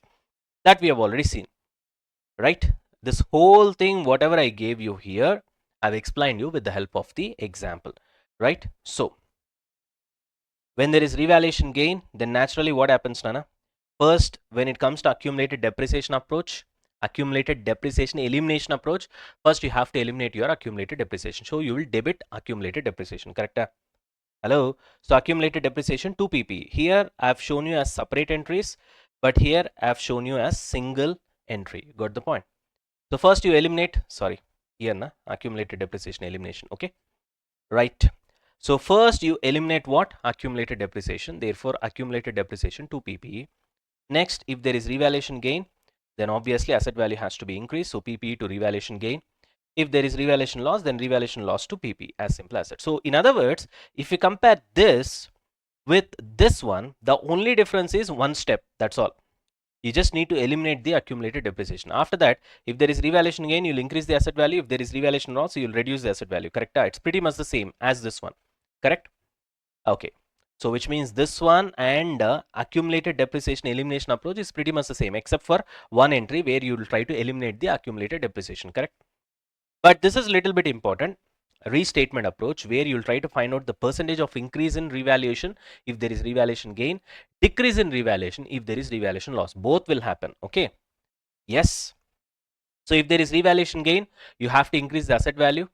You also need to increase the accumulated depreciation. So asset value increase means PPE debit to accumulated depreciation, because accumulated depreciation also has to be increased, and the difference between these two will be revaluation gain. If there is loss, exactly opposite entry will be there. Correct? If there is loss, naturally what will happen? Your accumulated depreciation will increase, right? Is it? Accumulated depreciation will reduce in case of loss, because in case of loss, what will happen, Anna? Come to this example. This will reduce, let's say, by 50%.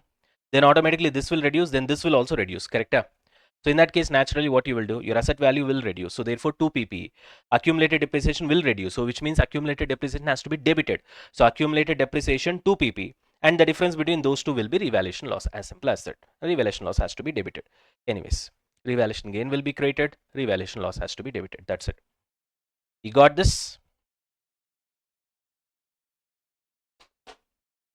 Yep. I hope everything is clear. Nana, here, if you're not able to understand what has been written here, simply you revise the examples which I've shown you over here. It will be easy for you to understand. Correct? Now here, in this example, I've explained you only revaluation gain scenario. Now revaluation loss, you can just imagine on your own. Instead of increase in 50%, just imagine that there is decrease in 50%. You got the point? That's all, very simple. Then accordingly, you will know how the entries will come. So it's not a problem, Nana. Right, this is only given for your revision purpose, so don't focus too much on this content. Okay, you only focus on the examples which I gave you, so that even during revision also it will be easy for you to do this. Okay, always learn the concepts from the examples which I gave, which is nothing but cases which I gave you, and after that this is only for your revision purpose. Okay, you are not expected to buy hard. See, for example, revaluation gain percentage or loss percentage I gave you here, fair value minus net carrying asset value divided by net carrying asset into 100. No need to buy out all these formulas. Why? By using common sense, you can do it over here, na? Because this is just for presentation purpose what I gave you. You understand the point? So don't try to buy heart everything that I gave you. This is only for your revision purpose. That's all. So if you find this comfortable, then go with this. If you find this comfortable, then go with this. Ultimately, you're going to learn the same concept in both the ways. You got the point? I hope this is clear. Chalo, with this, we are done with everything with respect to subsequent recognition. We are done with what is cost model, what is revaluation model. We are done with entire class of assets concept. We are done with accounting in case of revaluation of PPE. There is nothing much to discuss when it comes to accounting in case of cost model, but in case of revaluation model, yes, there are complications. First, you need to find out whether asset is shown at net carrying amount, net of depreciation, or it is shown at gross amount. You got the point? First, you need to decide that. If it is shown at net carrying amount value, very easy. Revaluation gain, increase the asset value. Revaluation loss, reduce the asset value. There ends the matter.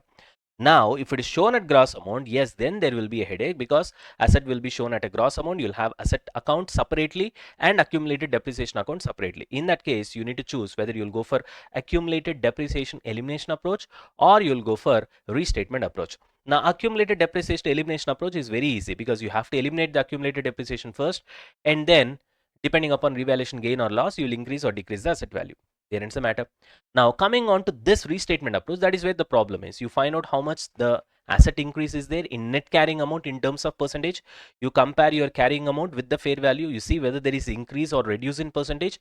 If there is increase, then that percentage, accordingly you increase accumulated depreciation. Accordingly you increase what? Original cost of the asset. Then accordingly you can write the entries. Once it increases, asset increases, you debit. Liability increases, you credit. Difference between those two will be revaluation gain or loss. As simple as that. Got the point? Chalo, that's it, guys. We are done with this. Now let's move on.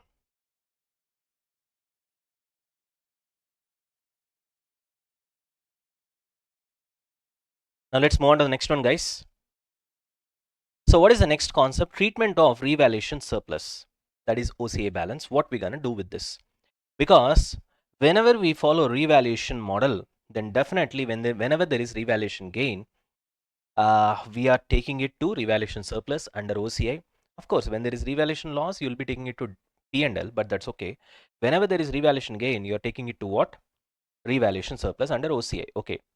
Eventually, you take some amount 1 year, next year you take another amount, next year, like that. Ultimately, what you'll do with it at the end of the day. So because either it's keeping on getting increased in case of revaluation gain, or in case of revaluation loss, if still there is some balance left over in revaluation surplus under OCI, then it will keep on getting reduced. So something is happening, but at the end of the day, what you will do with that revaluation surplus once your asset is gone. When I say once your asset is gone, it means your asset is de-recognized. Got the point? probably it is derecognized from your balance sheet or it is held for sale. In both the cases, your asset job is done with your company. You understand the point? So when asset is itself is not there, then what you will do with the revaluation surplus under OCI, which is created because of the asset, definitely you have to close it as well. Now the question is, how are you going to close it? That's what we're going to discuss. Okay, that is nothing but treatment of revaluation surplus. Okay, first, when the PPE is derecognized or classified as held for sale, which means the story of your asset is done and dusted, what you will do? Very simple. You will transfer whatever that is there in revaluation surplus balance, that will be transferred to retained earnings. Very simple. Just one single step. Okay. Now let's try to understand that with the help of an example. Now see, Anana, there are two alternatives. Obviously, both the alternatives we'll see. One is this one and this one. Okay. See here. Let's say you have a company where there is balance sheet and we are looking at year zero. Year zero balance sheet means the first balance sheet. Okay. Now, let's say you have a PPE which is building and its value is how much? 10.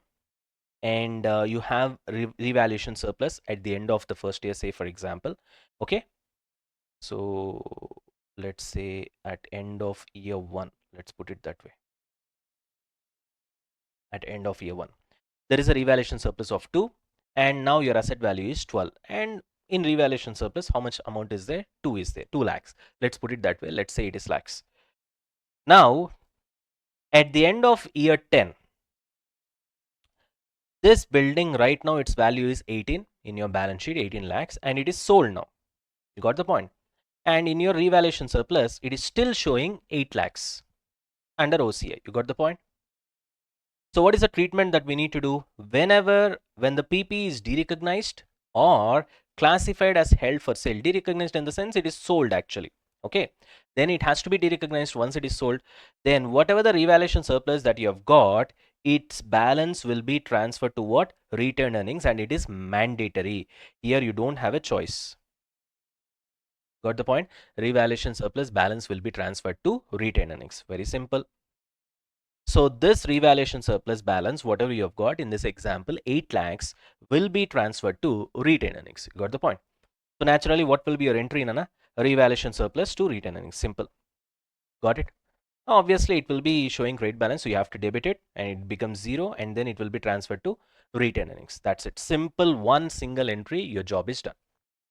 Whereas you have another alternative. Now this alternative is little bit hectic. What is that? Let's try to understand it with the help of example. Then we'll come back. We'll try to understand the concept over here. Okay, sure. Now see here. Suppose revaluation surplus 30,000 is there in your balance sheet. Just imagine 30,000 balance is there in your revaluation surplus under OCI. Normally your depreciation per annum is 10,000. Okay, but now you have revalued your asset, and after revaluation, the subsequent depreciation from next year onwards is not going to be 10,000, but now hereafter, after revaluation, next year onwards, subsequent depreciation will be 12,000. Now, which means one thing is quite clear, that your depreciation has got increased by 2,000, correct? So, which means 2,000 extra depreciation you have to provide every year. Now, what you will do every year is that, to the extent of extra depreciation that you are providing, equivalent amount. What is that equivalent amount? The amount which is equal to the extra depreciation that you are providing because of revaluation. That much amount will be transferred from revaluation surplus under OCI to retained earnings every year. Now, trust me, this is not mandatory. This treatment, what you are doing right now, is just optional. The earlier treatment, what I've told you, the moment an asset is sold, whatever the balance that is left over in revaluation surplus has to be transferred to retained earnings. Now that is mandatory. Once the asset is sold, definitely you have to transfer whatever that is left over in revaluation surplus to retained earnings. So therefore, revaluation surplus to retained earnings will be your entry. That is mandatory. Okay. Whereas this alternative treatment, what I'm telling you right now, has got nothing to do with your asset derecognition. Has got nothing to do with whether your asset is sold or not. Has got nothing to do with whether your asset is held for sale as per Ind AS 105. You understand the point? Here the condition is your asset should be derecognized or asset should be held for sale, and then it is mandatory for you to do this treatment. But here your asset is still with you. You have done revaluation. Because of that, your depreciation has got increased. And because your depreciation has got increased, how much your depreciation has got increased, that much you will be transferring from revaluation surplus to retained earnings every single year whenever this increase in depreciation happens. You understand the point? That's what we have shown here. So 2000 extra depreciation, na, to the extent of 2000 you transfer from revaluation surplus to retained earnings. Now let's come to the concept. Now see the concept over here. Some of the revaluation surplus, that is 2000 in our case, may also be transferred to retained earnings during the asset is used by the entity. So you did not sell the asset right now, and it is optional. Here it is mandatory. Got the point? If the amount of excess depreciation due to revaluation gain is equal to, that is depreciation on revalued amount, which is 12,000 in our example, depreciation on original cost, which was 10,000, and the difference will be 2,000. You got the point? And this 2,000 may be transferred from revaluation surplus to retained earnings. Got the point? And one important point over here is that if the question is silent, it is assumed that company is not opting for this policy. So I told you this is optional, na? So unless and until it is specifically mentioned in the question, we'll not go for this alternative. Clear? So which means if question specifically says that the extra depreciation will be transferred from revaluation surplus to retained earnings every single year whenever that extra depreciation is happening, then in that case you will follow this particular option. If the question is silent, question did not tell you anything, then by default we'll presume that we'll go for this alternative. Is that clear? So if the question is silent, it is assumed that company is not opting for this policy, which means we'll go for this policy. If the question is silent, of course we'll go for this only when the asset is derecognized. That's a different thing. Otherwise there is no question of going for this policy. Got it? But one thing is quite clear, that if the question is silent, it is assumed that company is not opting for this policy, which means they'll not go for this policy. Clear? So which means you'll go for this policy of transferring how much increase in depreciation equivalent amount from revaluation surplus to retained earnings if and only if question is very clear and it is clearly given in the question that the company is following this policy, because it's optional. Clear? And one more important thing, obviously, this transfer happens, that's why I've shown it in the diagram also, within the balance sheet from revaluation surplus to retained earnings directly. It is not routed through P&L. Very important. That's why I've written this sentence over here. Transfer to retained earnings is not made through P&L.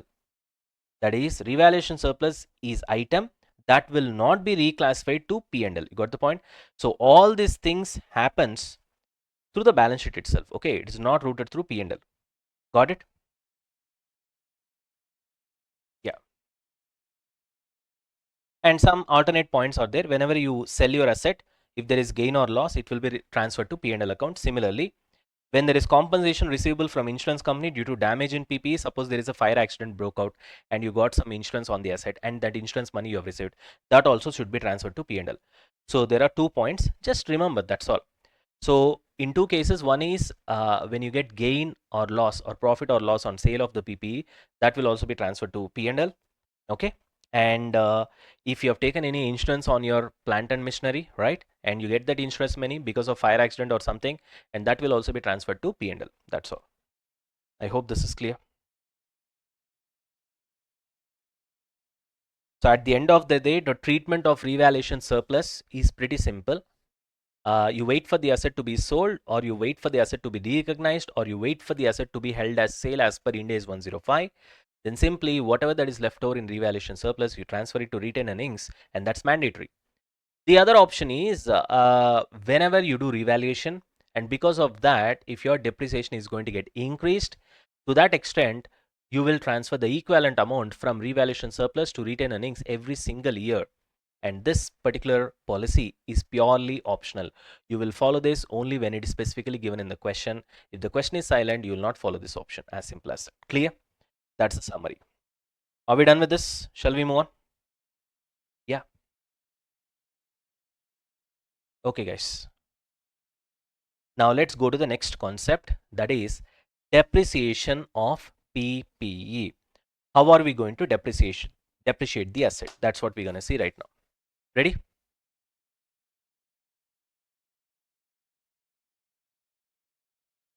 All right, guys, ready?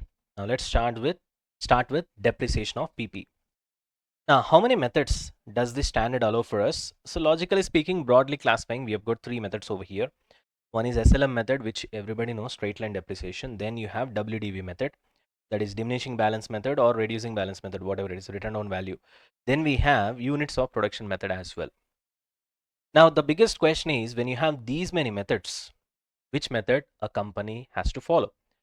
Now, is it completely left at company's choice? Yes, company is at choice to make, to decide those methods, which method it wants to follow. But the point is, still the company has to find out a logical way of identifying which method is best suitable for its particular PP. For example, let's discuss that. Now, suppose your depreciation method should be selected based on the pattern of FEB. FEB means future economic benefits. So if you buy a particular asset, say for example, a plant and machinery, and how are you expecting the future economic benefits from that particular asset? What is the pattern? What sort of benefits are you expecting from that particular asset in future? That first you have to analyze as a management. Now, for example, if the management says the future economic benefits are equal every single year, okay, first year I get 1 lakh benefit from this asset, second year also same economic benefit, third year also same, more or less it is same, then you can follow straight line method, because under straight line method our depreciation also will be more or less, so that the depreciation, that is the cost and the benefit, has to match. So that is what we call matching concept, isn't it? So everywhere you go, behind every single thing, the logic remains the same, and it is matching concept. Okay, suppose if you feel that, sir, the machine works really good during the initial years, thereby the future economic benefits that I'm anticipating from this particular machine are going to be really high during the beginning years or initial years, and over a period of time slowly it will drop. Let's say you take car, for example, a high-end car. You know that the future economic benefits that we can anticipate from this high-end car will be very good during the beginning years, and over a period of time it will slowly start dropping down. Now in that case, it's better if we follow WDV method of depreciation. Now see here, if the future economic benefits are high during initial years and less during the later years, then you better follow WDV method. Got the point? Now, sometimes if your asset life is mentioned in a way other than years, for example, suppose you buy a particular plant and machinery, and if you ask the vendor what is the life of this asset, vendor says, sir, it can produce 1 lakh units. In that case, you better follow depreciation based on units. Okay. Sir, is it possible, sir? Yes, it is possible, sir. The best example I can give you is projector. Projector is an equipment, na? It also comes under PPE. Property, plant and equipment. Projector comes under equipment, correct? So if I'm using projector in the class, and how to depreciate the projector basically? Can I decide the life of the projector based on number of years? No. It is purely based on number of hours that you use that particular projector, because in that there will be a main bulb will be there which actually projects everything, and that bulb's life is measured based on number of hours that you're going to use. It has got nothing to do with how many years you're going to use. You got the point? In that case, it will be optimal for us to depreciate the projector based on number of hours it is getting used. That's what the example that I gave you here, correct? Similarly, you take cars for example. Now, whenever you go to second-hand market and tomorrow you want to buy a car is also a PP, right? So let's say you're gonna buy a car. Now you tell me the car's value in the second-hand market will be decided based on two factors. One is of course the year. The most important factor will be the number of kilometers it has run, because everybody knows that the more the number of kilometers that it has run, the lesser will be its value, correct? So probably it will be a suitable basis for you to depreciate the car based on number of kilometers that it has done. Got the point? So therefore, there will be certain cases in certain assets where it is not best for you to depreciate it based on the life or based on the number of years. Rather, you find a different depreciation method, say for example, based on the output, production, or based on kilometers, or based on years in this case, or based on, sorry, not based on years, based on hours in the case of projector, or something like that. So ultimately, what you have to understand from this is management has to understand what kind of pattern of future economic benefits that it is going to get from a particular asset, a particular PPE, before it decides which depreciation method it has to apply for the respective PPE. Clear? If the benefits are going to be same for every year, go for SLM. If the benefits are going to be high during the beginning years and low during the later years, go for reducing balance method or diminishing balance method or WDV method, whatever it is. If it is going to be, the life of the asset is going to be based on units that it produces, go for production units method.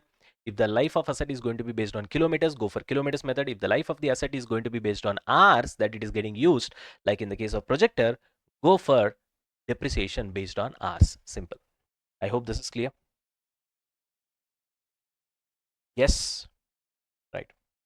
Because the logic is very simple, Nana. What is the logic for charging depreciation, first of all? Why we need to charge depreciation? Now, there are multiple ways of looking at the same thing. I'll give you different logics. The first logic is, see, I've spent, say, for example, some 10 lakhs and I bought a plant and machinery. Now I'm using that plant and machinery, you know, to manufacture output for me, which output eventually I'll be selling and I'll be making money. That's what I'm doing, business. Now, this asset which I purchased right now is not going to be with me for infinite period of time, isn't it? Say, for example, it can be with me for 5 years or 10 years. That I know right now itself. So let's say the life of the asset is for 5 years. Now, obviously, after 5 years, what I'll do? All of a sudden, I'll not get 10 lakhs money now because it's a huge money. So therefore, today itself, what I'll do, I'll charge something called depreciation, which is a non-cash expenditure. You guys know that, which means there is no cash outflow, but you're just putting a paper entry, correct? Just on the books. That much amount you're actually keeping it aside. So it's like a kind of indirect savings, isn't it? Say for example, 5 years, the cost of the asset is 10 lakhs, which means 2 lakhs depreciation, you will put it first year. What does it mean? It means actually there is no expenditure for you 2 lakhs, logically speaking. And that 2 lakhs, you're just trying to put a kind of a paper entry. And then that 2 lakhs, you're keeping it aside out of your profits. So 2 lakh first year, 2 lakh second year, 2 lakh third year, 2 lakh fourth year, 2 lakh fifth year, 10 lakhs is ready. And after 5 years, you want another asset to be purchased. You give this 10 lakhs, you buy it, and then you run the show. This is one way of looking at it. This is one way of looking at it, looking at depreciation logic. The second way of looking at it is, I purchased an asset worth 10 lakhs and I'm going to get future economic benefits from this asset for a period of 5 years. Got the point? Presuming that the future economic benefits from this asset is going to be equal every single year, then first year, let's say I've got some benefit, 3 lakhs or 4 lakhs, whatever it is. Then to get this benefit, I've used this asset, isn't it? So by following the matching concept, definitely I have to put some expenditure on par with the benefit that I've received from this particular asset, isn't it? So therefore, you put something called depreciation. So matching future economic benefits with the expenses of the asset. You got the point? So that expense of the asset is nothing but your depreciation which you're doing, and the benefits that you're getting from the asset has to be matched. Got the point? So these are all different logical perspectives to understand why we have to provide for depreciation. Clear? Moving on. So that's why I've written another name for depreciation over here. You can also call it as proportionate cost of the asset value, isn't it? 10 lakhs asset value, first year you have used it, which means 2 lakhs worth of asset you have used. That's how the logic goes. When the life of the asset is 5 years and the cost of the asset is 10 lakhs and 1 year you have used the asset, then logically you have used 2 lakhs worth of the asset. Na? So 2 lakhs you give it as a depreciation. There ends the matter simple under SLM method. Got it? Hello, everybody. Fantastic. Next. Another important point over here you got to learn is depreciation value is impacted by 3 important items. 1, the original cost of the asset. The greater the original cost, greater will be the depreciation. Lesser the original cost, lesser will be the depreciation. Clear? Next, expected life. The greater will be the expected life of the asset, lesser will be the depreciation. The lesser will be the expected life of the asset, greater will be the depreciation. So that's one influencing factor. Expected residual value, that is salvage value at which you're going to sell the asset at the end of its useful life. If that is more, naturally the depreciation per year will be less. If salvage value is very less, then naturally depreciation per year will be high. So there are 3 items which will influence your depreciation amount that you're going to debit in P&L every single year. 1, the original cost of the asset. 2, the life of the asset. 3, the residual value or salvage value at which you're going to sell the asset at the end of its useful life. Clear? Now, this concept we have already seen how to select the depreciation method based on future economic benefits.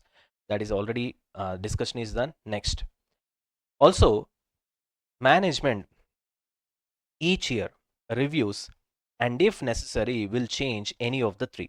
What is that? Life of the asset, residual value, and depreciation method. This is very, very, very, very important, Anna. Why? Because see, at the end of the day, everything is expectation, correct? You buy a machine, say for example, you buy a car, Nana.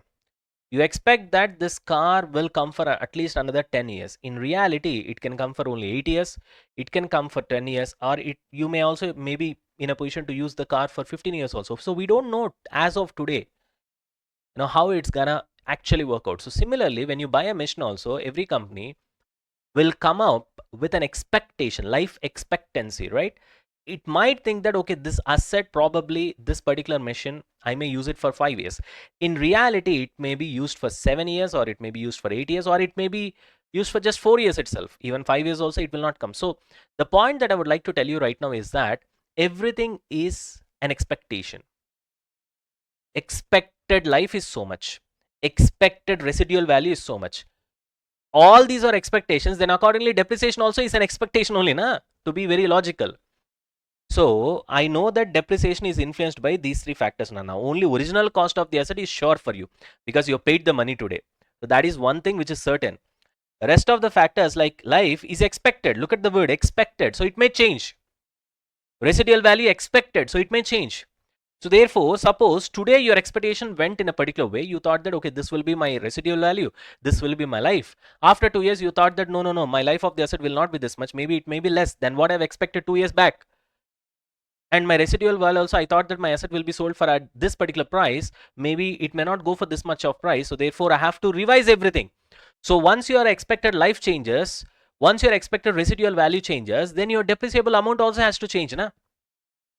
You got the point? So that is why the management will do review. And after review, if necessary, it will change these things. If this changes, automatically depreciation also will change. That is one point that you have to remember.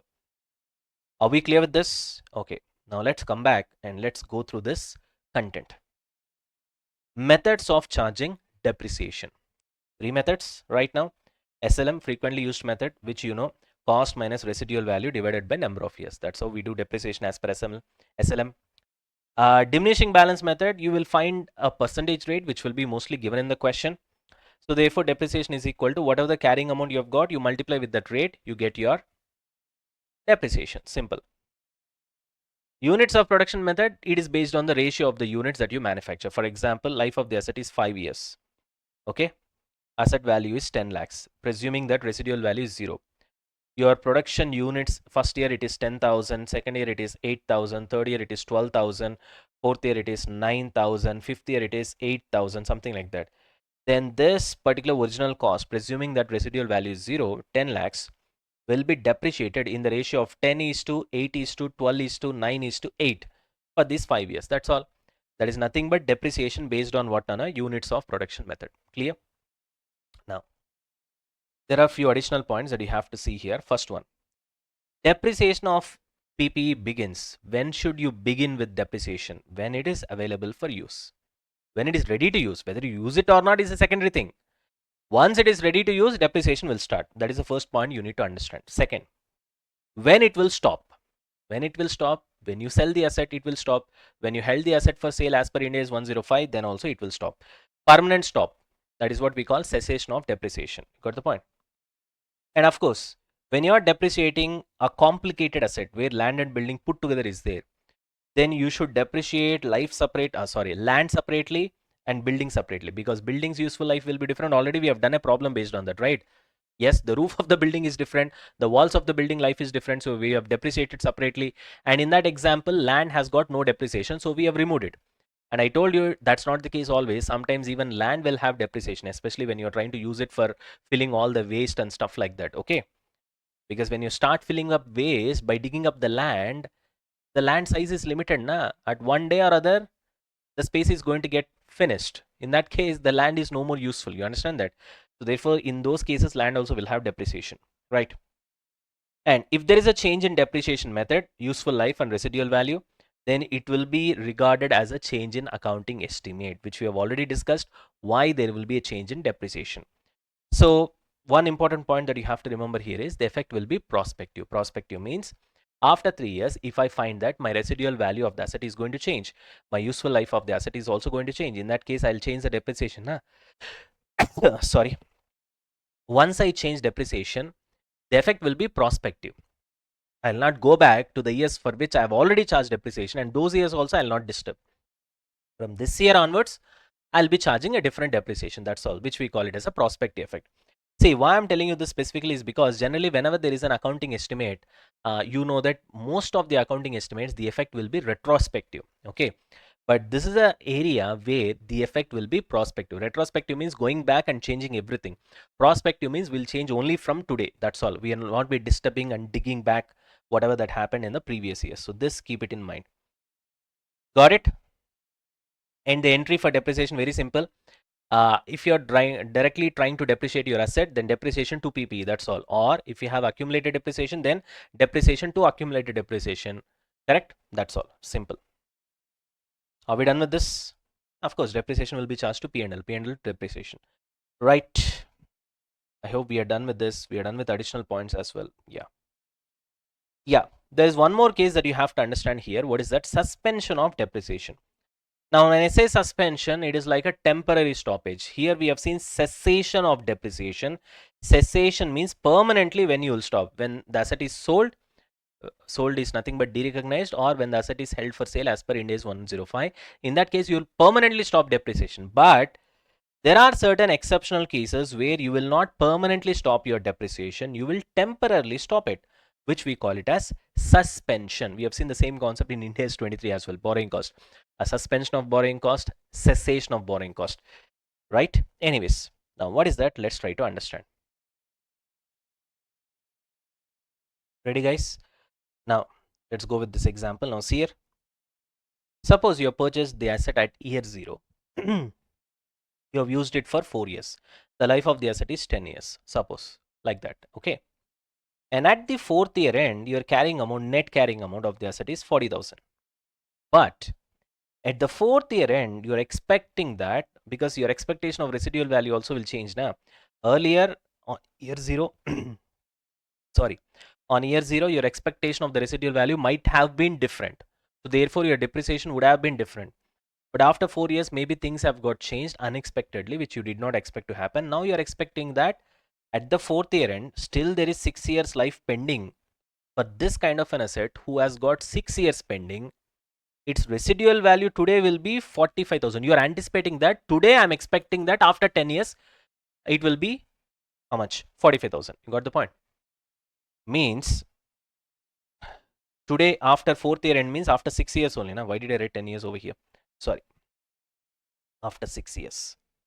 You're expecting that the residual value will be 45,000. Now, your carrying asset value today, I mean, your carrying amount of the asset today itself is 40,000 only. And you're expecting that the residual value will be 45,000 after 6 years from now. So you have an asset whose value today in your books is 40,000, and the same asset after 6 years you can sell it for 45,000. In that case, will you be putting any depreciation for this sort of an asset? Answer is absolutely zero. So therefore, whenever your residual value is greater than your carrying amount of the asset, okay, your depreciation will be stopped temporarily, which we call it as suspension of depreciation, not permanently. Permanent cessation of depreciation will happen only when your asset is derecognized, and that will happen when you sell it, or if it is held for sale as per Ind AS 105. Only in those cases it will be permanent stoppage of depreciation, which we call it as cessation, correct? But here I'm talking about suspension of depreciation. When? Because at 4th year end, you're expecting that your residual value will be 45,000 after 6 years. Nana. Right now, the book value is 40,000. When you can sell the asset after 6 years at 45,000, right now, that book value is 40,000. Where is the question of providing depreciation? Got the point? But that doesn't mean that after 2 years, this may again change. Your expected value may fall down to 20,000. In that case, your carrying amount of the value, carrying amount of the asset might be greater than your residual value. In that case, you have to provide depreciation. Clear? So this is temporary. That's why we call it as suspension of depreciation, which is called temporary, which is temporary in nature. You got the point? It is not permanent in nature. Clear?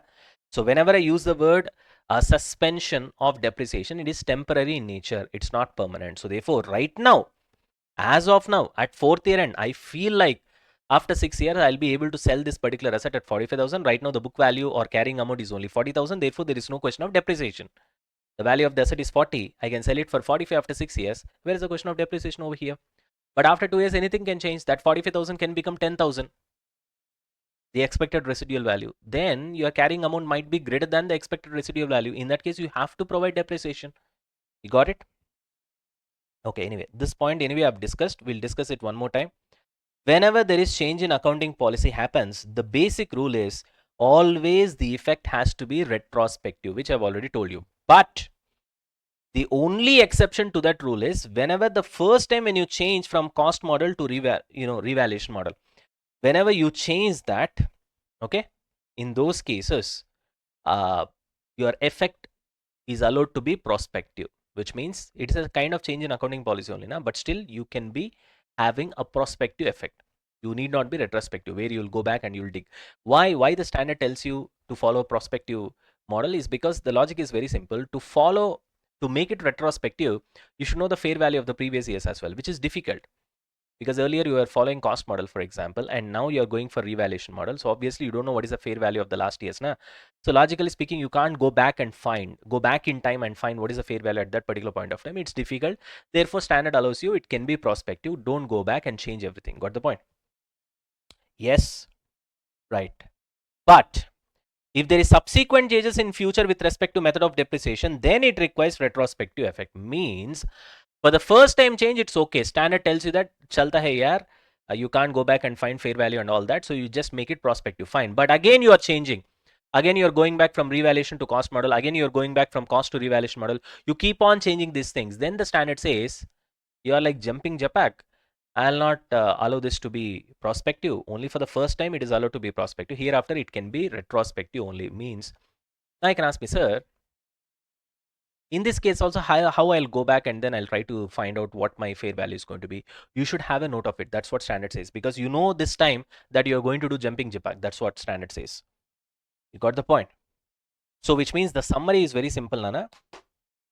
Whenever you're having a change in accounting policy, okay, with respect to your depreciation method is going to change, or you change from cost model to, revaluation model, or you change from straight line method to WDV, or you change whatever it is, you are ultimately making a change in accounting policy.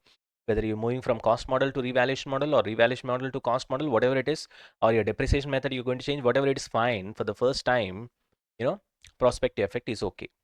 But after that, if you're doing multiple changes, revaluation to cost, cost to revaluation, again revaluation to cost, then in that case, retrospective effect has to be given. Simple. That's it. Are we done with this? Yes. Chalo. I hope almost we are done with all the concepts, Nana, except only one concept is left over. We are done with this. We'll be done with all the concepts.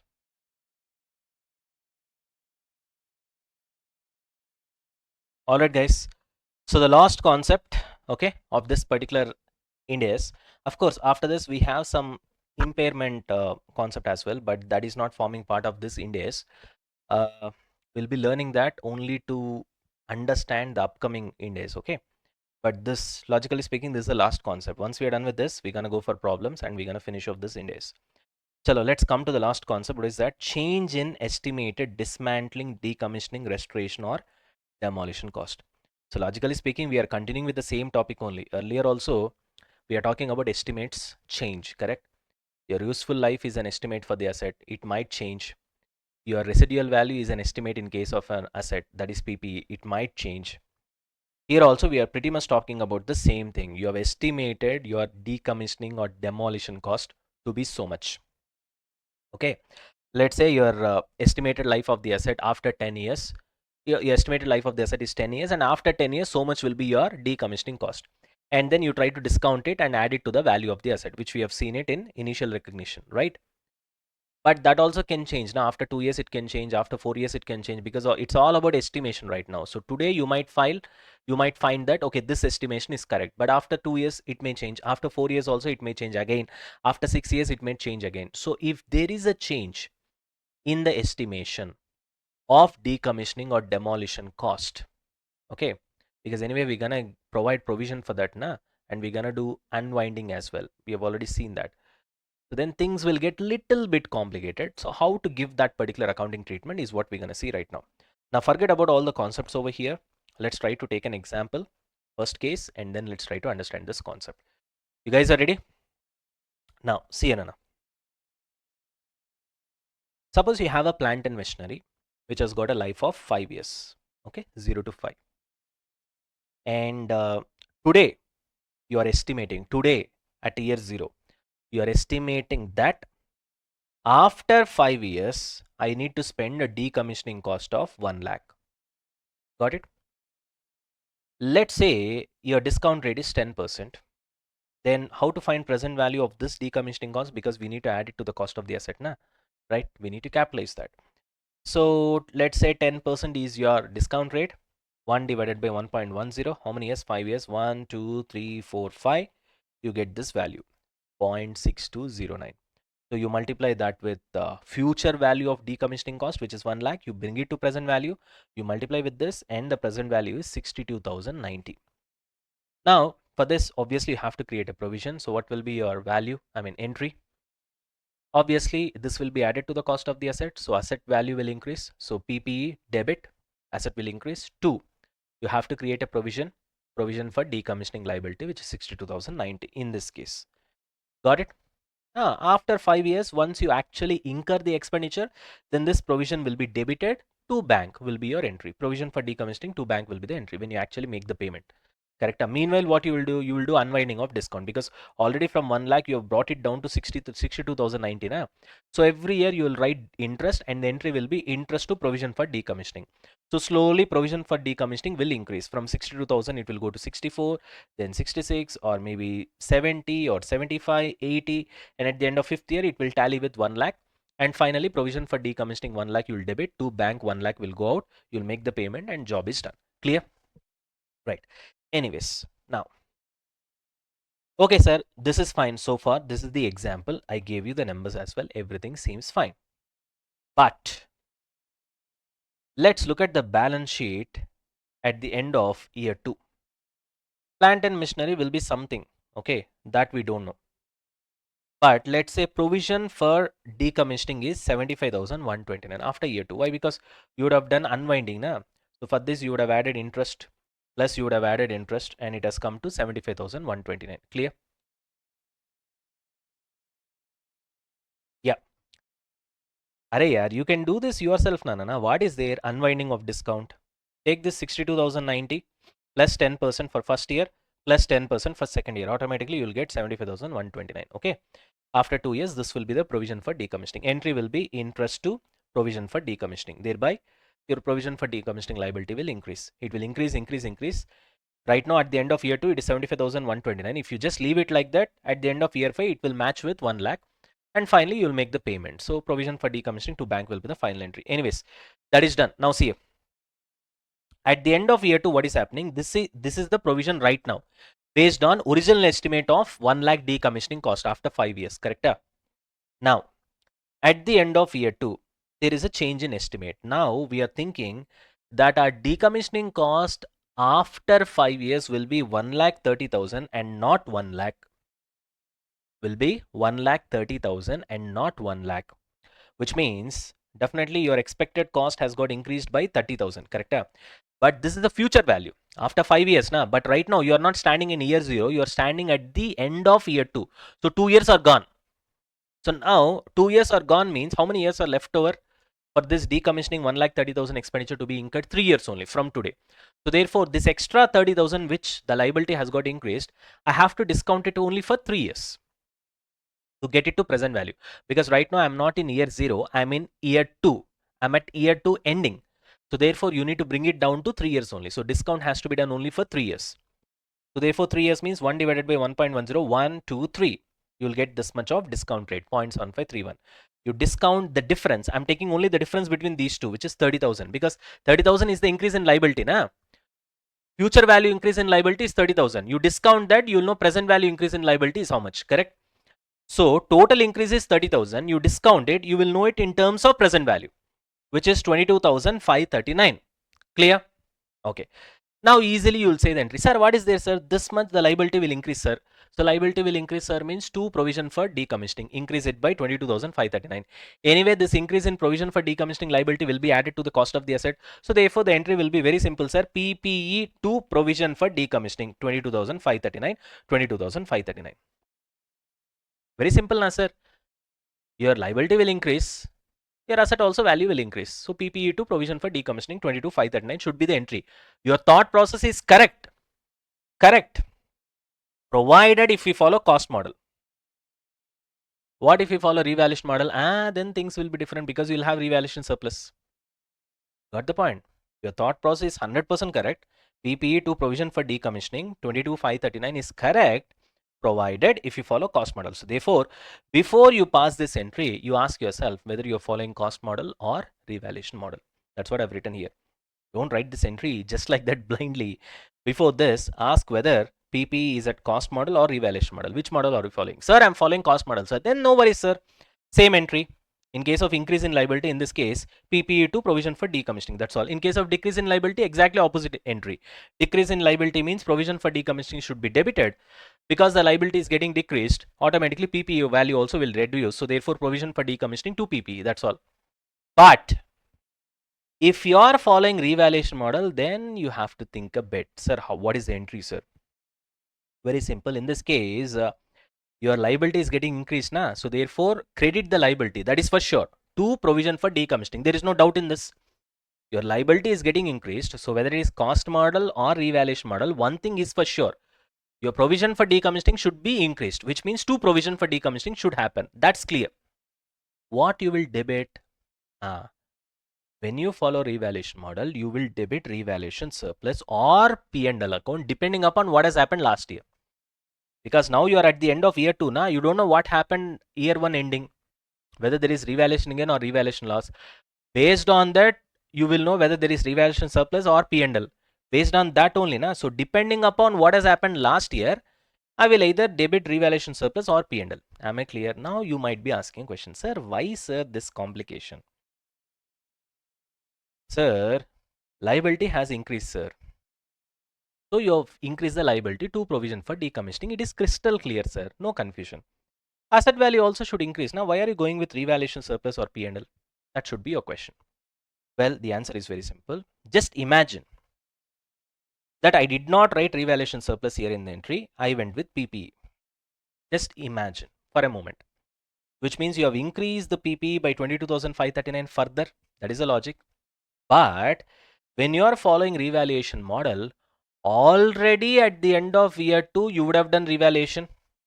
Which means already your asset PPE right now is at fair value. When your PPE asset is already at fair value, why are you increasing it further by 22,539? If you do that, then it goes beyond fair value. You understand what I'm trying to say? See, you are following revaluation model, Nana. It means at the end of year 2, you would have done revaluation. It means already your asset is at fair value. It means already it is at correct amount. Then if you put PP here, if you debit, because provision for decommissioning should be increased, then automatically your asset also value has to be increased according to that logic. If you do that, then you are further adding 22,539 to the value of the asset, na? Which means your asset value is going beyond fair value, na? Which means now you again do revaluation. Then you will know that the fair value right now it is more than the fair value. Then again you will reduce it. When you reduce it, what you will do? You will reduce the value of the asset to the extent of 22,539. When you're reducing the value of the asset, from where you will reduce? Already it is there in revaluation surplus, suppose, then revaluation surplus will be reduced. Suppose already it is there in P&L, then again it will be debited in P&L. You understand what I'm trying to say? Just a second, guys. Yeah. Are you able to understand what I'm trying to say? Suppose you don't pass this entry, you debit PPE in this case, you increase the value of PPE. What I'm trying to say is that because you're following revaluation model, already PPE will be at fair value. Now, if you further increase this by 22,539, it will go beyond fair value. Then it is not at fair value. In that case, again you have to do revaluation. Then again, once you do revaluation, you'll know that it is beyond fair value. Then you'll bring the value of the asset down. You understand what I'm trying to say? And while bringing the value of the asset down, while doing revaluation, already you'll have revaluation surplus. You understand what I'm trying to say? Now you have to reduce from that only, na? Because now there will be revaluation loss. You got it? Again, I repeat. If you put PPE here instead of revaluation surplus, it means you are increasing the value of PPE. Already PPE is at fair value because of revaluation model that you're following. Now, if you further increase your PPE by 22,539, your PPE will go up and above fair value. Now, for that, again, you have to do revaluation. Now, you'll know that it is beyond fair value. Therefore, you'll try to revalue it and bring the value down, which means there will be a revaluation loss. You understand the point? Which means revaluation loss means last year, if there is revaluation surplus, then this revaluation loss will be set off with revaluation surplus. Na? So at the end of the day, you'll be debiting revaluation surplus only. Na? That we are doing directly right now. You understand the point? That we are doing directly right now. See here. Logic is just imagine that you have debited PPE, then PPE will increase by 22,539. Then its value is more than fair value.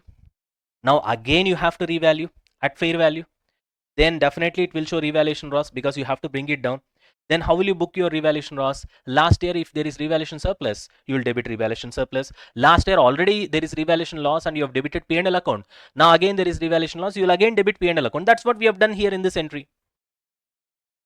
Got the point? Fantastic.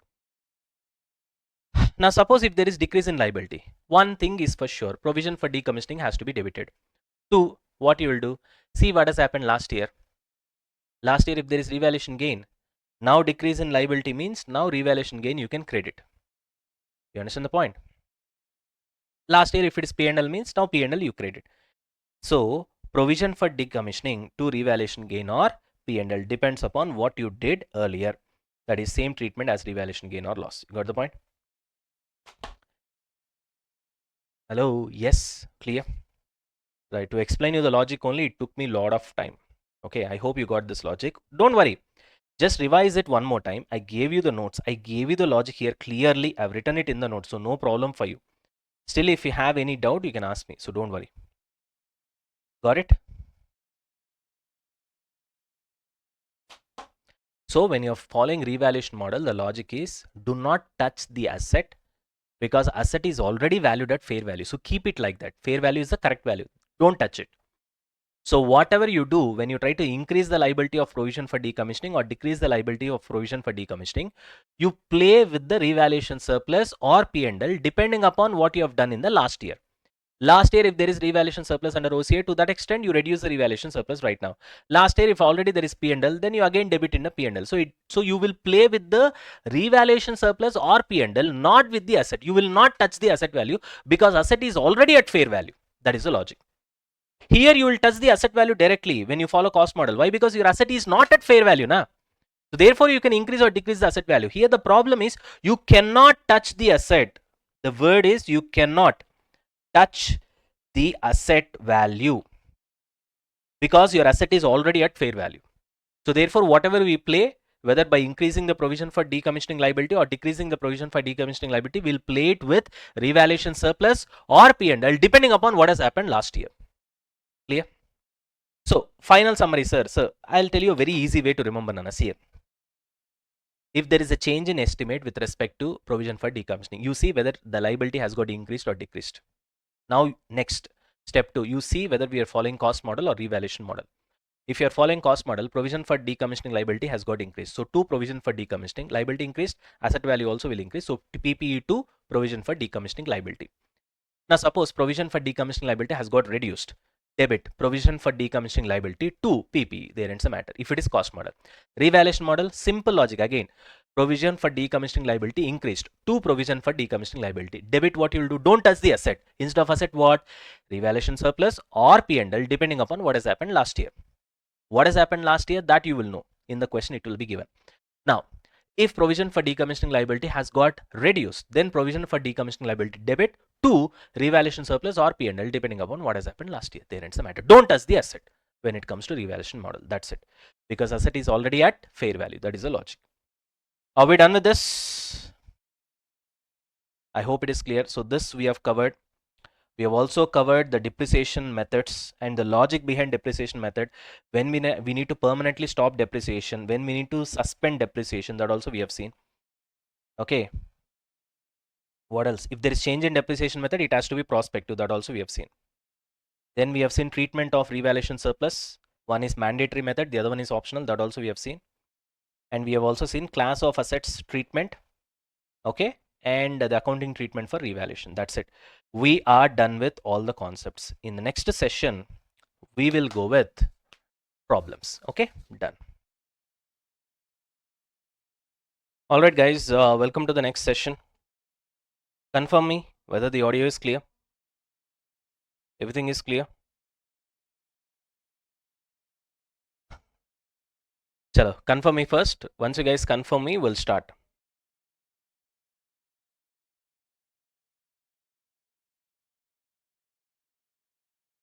All right. Okay. All right, guys. So we are done with Ind AS 16. That is done. So now we're gonna start with Ind AS 38. Okay. But before we start Ind AS 38, that is intangible assets. Okay. we have to go through a little bit of impairment, that is Ind AS 36. The reason is, in this particular standard in intangible assets, there are a lot of areas where you need the knowledge of impairment, okay, because we have to do impairment for those intangible assets. Therefore, first let's try to have a basic idea of impairment, okay. So once we are done with this, then we'll continue that with intangible assets, okay, right. Chalo. If you guys are ready, I'll start. So let's start with our power notes. You guys are ready? Fantastic, Nana. Okay, now let's take an example. In your balance sheet, let's say there is an asset, and let's call this asset as a bus, okay. Let's say there is a bus and its value in the balance sheet is 5 lakhs, okay. Right now it is being shown at a value of 5 lakhs in your balance sheet, okay. Now as per this Ind AS 36, whenever, which means I'm talking about at any given point of time, in the sense every single year usually, or 2 years once, whatever it is, as decided by the management, or sometimes they will see for indicators of impairment, okay. So whenever there are any indicators of impairment, you should do impairment testing. What do you mean by indicators, sir? Some sort of a clue. For example, suddenly there is a fall in market price of a particular bus. So now you are showing bus at a value of 5 lakhs in your balance sheet, but all of a sudden in the market, that new bus's price, or whatever it is, that bus product, whatever the product that you're showing in your balance sheet, that product's market value, all of a sudden it has fallen. So that is an indication of impairment. You got the point? It's like a clue.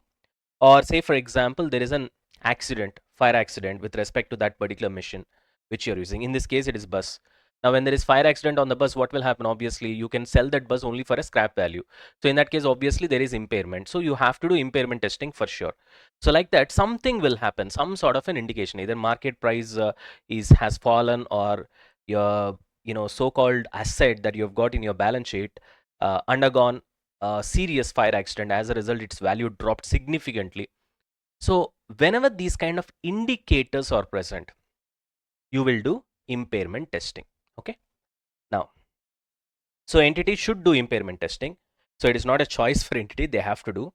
And then compare whatever the carrying amount of your asset in your balance sheet, that should be compared with recoverable amount.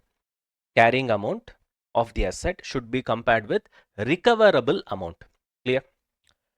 And whichever is higher will be your final answer. For example, let's say your carrying amount is still higher than the recoverable amount, then chalta hai, no worries, you need not change anything, need not do any impairment. But if your carrying amount is greater than recoverable amount, then whichever is less will be your answer. In the sense, you will be showing your asset at recoverable amount. You got the point? Now the next question is, guys, okay, what is recoverable amount? Okay, recoverable amount is higher of two. What are they?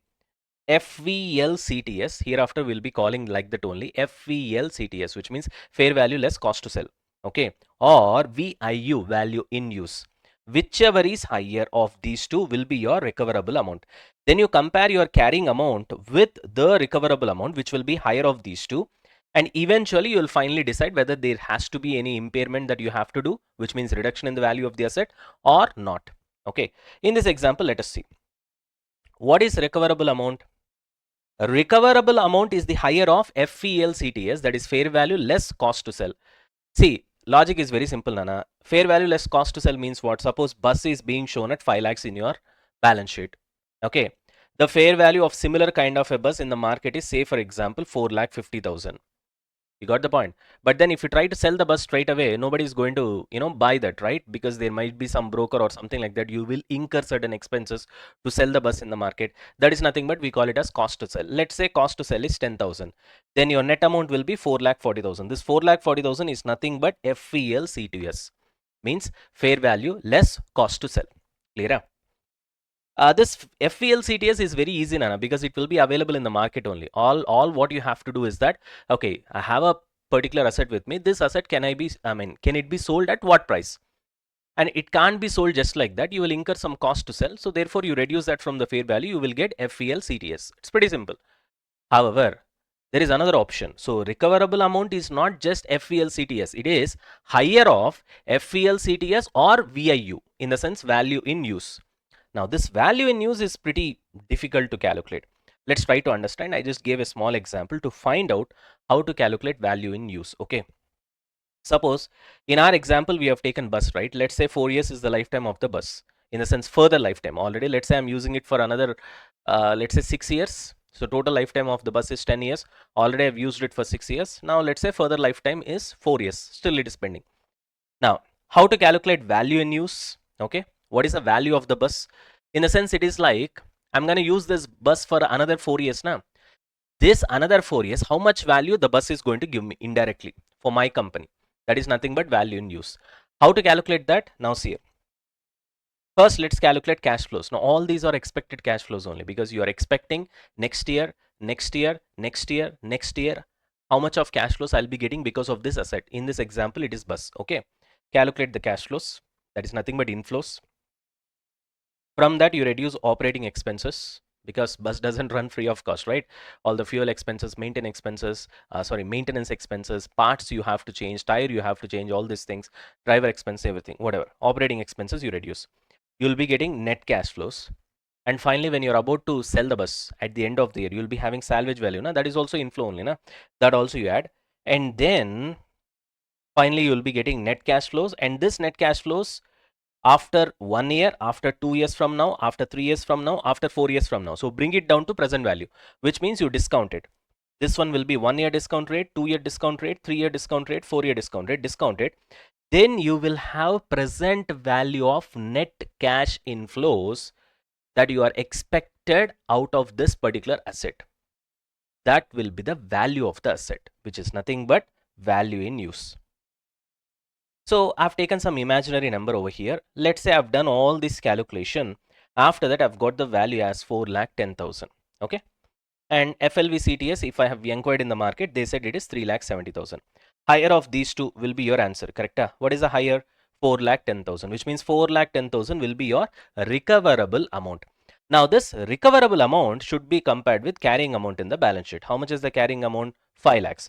What is the recoverable amount higher of these two, which is how much? 4,10,000, which means you should be showing your asset only at 4,10,000, not 5 lakhs, which means the balance between these two, 4,10,000 and 5 lakhs, is nothing but impairment loss. So now compare this value in the balance sheet. Yes, 4,10,000 should be compared with 5 lakhs. You have an impairment loss, which is nothing but difference between carrying amount and recoverable amount, which is 90,000. Got it? Now you book your impairment, which is nothing but impairment loss to provision for impairment loss or accumulated impairment loss, just like accumulated depreciation. Okay. So because you have to keep on doing impairment testing whenever there is an indicator, Nana, right? Whenever there is an indication, you have to keep on doing impairment testing, right? So as a result, the entry will be this one, impairment loss to accumulated impairment loss or provision for impairment loss, whatever it is. Now, are we done with this? Just like accumulated depreciation. Okay, just like accumulated depreciation, you'll have an entry over here. So this is the expenditure right now. This is the cumulative expenditure. It keeps on getting accumulated whenever there is impairment. Clear? Now, till here it's clear? Okay. Now try to recollect the formula which we have learned in Ind AS 16. In Ind AS 16, we know that there are two values, two models to value your asset. One is cost model, the other one is revaluation model. When I told you cost model, there I've told you that you have to show your asset this way. Your original cost of the asset will be there. From that, you'll be reducing what? Accumulated depreciation. From that, you'll be reducing accumulated impairment loss. Do you remember that? I'll just show you. See here. Subsequent measurement after initial recognition, you have got two models. One is cost model, the other one is revaluation model. Under cost model, the carrying amount of the asset will be presented as under. First, it will be original cost. From that, you reduce what?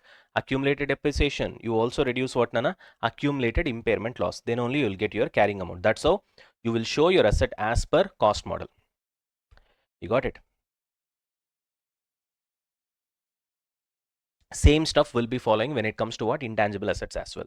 In fact, 50%, let's say 60 to 70% of the concepts in this particular chapter will be same as your Ind AS 16. Got the point? Which is PPE. Therefore, you have to remember PPE to continue with this particular chapter. Now, say for example, if you guys don't remember PPE, I would rather ask you to stop the video now itself. Okay, go back, revise the so-called PPE, and then come back and then continue with the video. Those who are in live, you can't do anything anyway, because I've been telling you guys you have to revise every single day, isn't it? Right. Anyways, okay. Are we done with this now? So what did we see so far? We just tried to see the basics of impairment Ind AS 36 only to the extent that it is relevant for Ind AS 38, which is intangible assets. Okay. So in that, what we have seen is whenever you are trying to show a particular asset in your balance sheet at some value, whenever there is an indication of impairment, like say for example, there is sudden drop in market value, or say for example, there has been fire accident for your particular asset, you have to do impairment testing.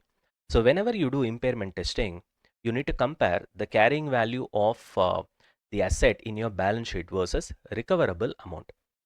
Now, recoverable amount will be FVLCTS, that is fair value less cost to sell, or value in use, whichever is higher. Now, FVLCTS is very easy to calculate because you'll just see the fair value in the market, you'll reduce cost to sell. But value in use is pretty difficult to calculate. In fact, in certain cases, it's very complicated to calculate. Why? Because in this bus example, the bus directly gives you value. So directly we calculated value in use. We just took the cash flows, we reduced operating expenses, we got net cash flows, and then we reduced, we added salvage value because that's an inflow, and we have calculated cash flow, but multiplied with discount rate, we got present value, which is nothing but we called it as value in use. But in majority of the cases, for most of the machines or assets or PPE, it's very difficult to calculate value in use. Why? Because for example, you take this camera over here in which I'm teaching. In itself, it doesn't have any value, correct? If at all I have to find out value in use for this particular camera, in itself, this camera does not give me any cash flows now. So this camera, this laptop, this iPad, this light setup, this entire studio and stuff put together, everything put together, it gives me cash flows once it gets converted into a class product. You understand the point? So that particular product in itself will not give any cash flows for me. So same thing happens to many of the PPE in real case scenario inside the companies. So they themselves, they cannot give any cash flows whatsoever. That particular machine or PPE along with so many other machines as a group will give you cash flows. In that case, what we'll do, we'll calculate value in use for the entire group as a whole. You understand the point? So that anyway we'll see it in impairment asset standard. Now that is not the point. That is the reason I've taken bus example, so that bus in itself, it can give you cash flows without depending upon any other machine. Correct? I hope this is clear. Anyways, so like that we have calculated value in use, and value in use was compared with FVLCTS, that is fair value less cost to sell. Whichever is higher will be your recoverable amount. That will be compared with carrying amount. In our example, the carrying amount was 5 lakhs and the recoverable amount was 4,10,000. So we know that asset value dropped by 90,000. To the extent of 90,000, you have to give impairment loss and reduce the value of the asset in the balance sheet. Now, what is the entry for this impairment loss? To accumulated impairment loss, just like accumulated depreciation entry. Got the point? That's it.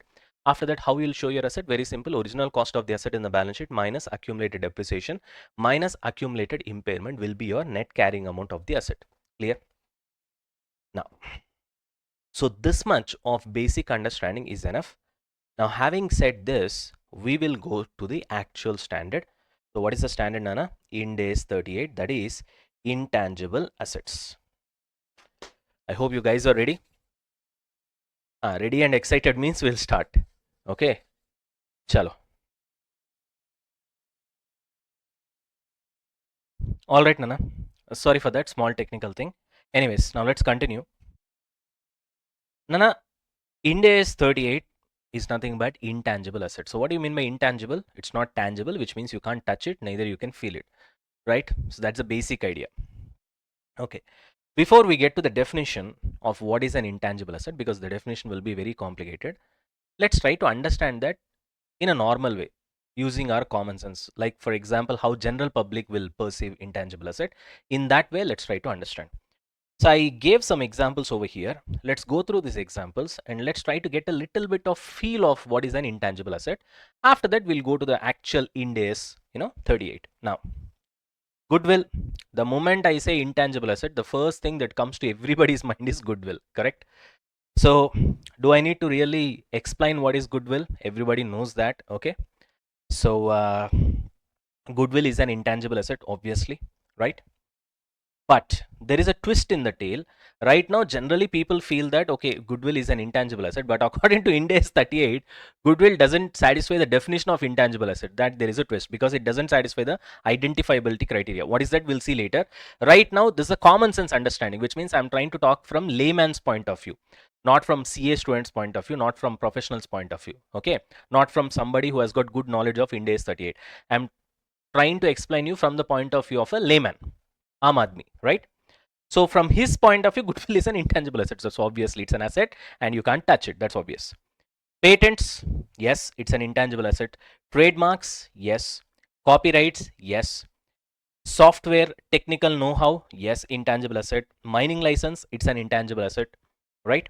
Telecom license, intangible asset. Fishing license, intangible asset. Airport landing rights, intangible asset. Non-compete fee, which means you're doing a business right now and say for example you have a CA firm, you have a partner with you who is very talented. Okay, now when you take him on an employment, you try to enter into an agreement saying that suppose suddenly if you leave this firm, there is a clause called non-compete clause in our agreement, which means you cannot practice for another period of 5 years.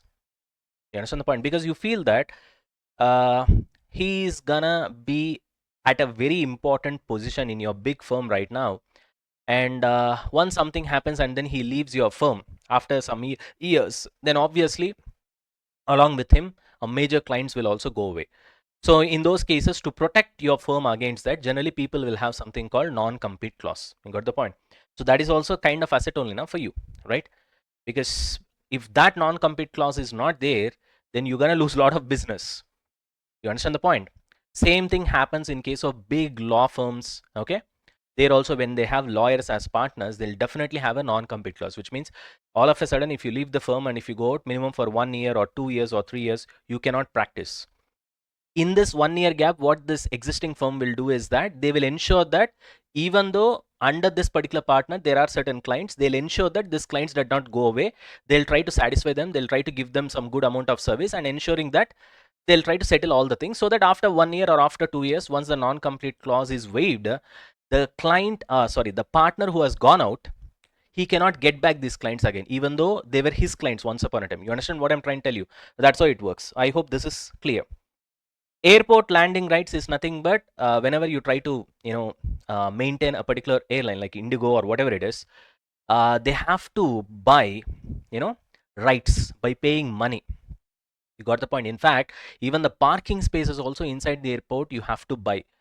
uh, you guys would have faced something like some aeroplanes when you try to, especially domestic flights I'm talking about, when you try to get inside from the airport directly, you can just walk. They will be connecting the flight, right? Like this, something like this, an instrument will be there and you'll walk inside and then you'll directly get inside the flight. And some of the other flight, they'll take a bus and you have to get inside the bus, and then bus will take you to the nearby flight. Now that is what you call it as parking spaces. There is a technical term for that, but let's not talk about that so that it will be difficult for you to understand. So if you can see here, what's basically happening, even for those privileged parking spaces. Now, the flight that you can walk and enter directly, that's a privileged parking space. For that, they have to pay extra. And the flight that you basically go through the bus and go somewhere else, it would have been parked somewhere else, near the takeoff highway or whatever it is, the driveway or whatever it is. Now, that parking space, they'll pay relatively less. So like this, those are also intangible assets. Next, fishing license. Any sort of license is an intangible asset, Nana. Gold mining license, whatever it is, it's an intangible asset because it's a contractual obligation, na? So it's an intangible asset. Technical know-how, it's an intangible asset. Now, copyrights, trademarks, and patents. Most of the students I've seen, I'm getting messages also, they get confused between these three because many a times they feel that all the three are same. Nope.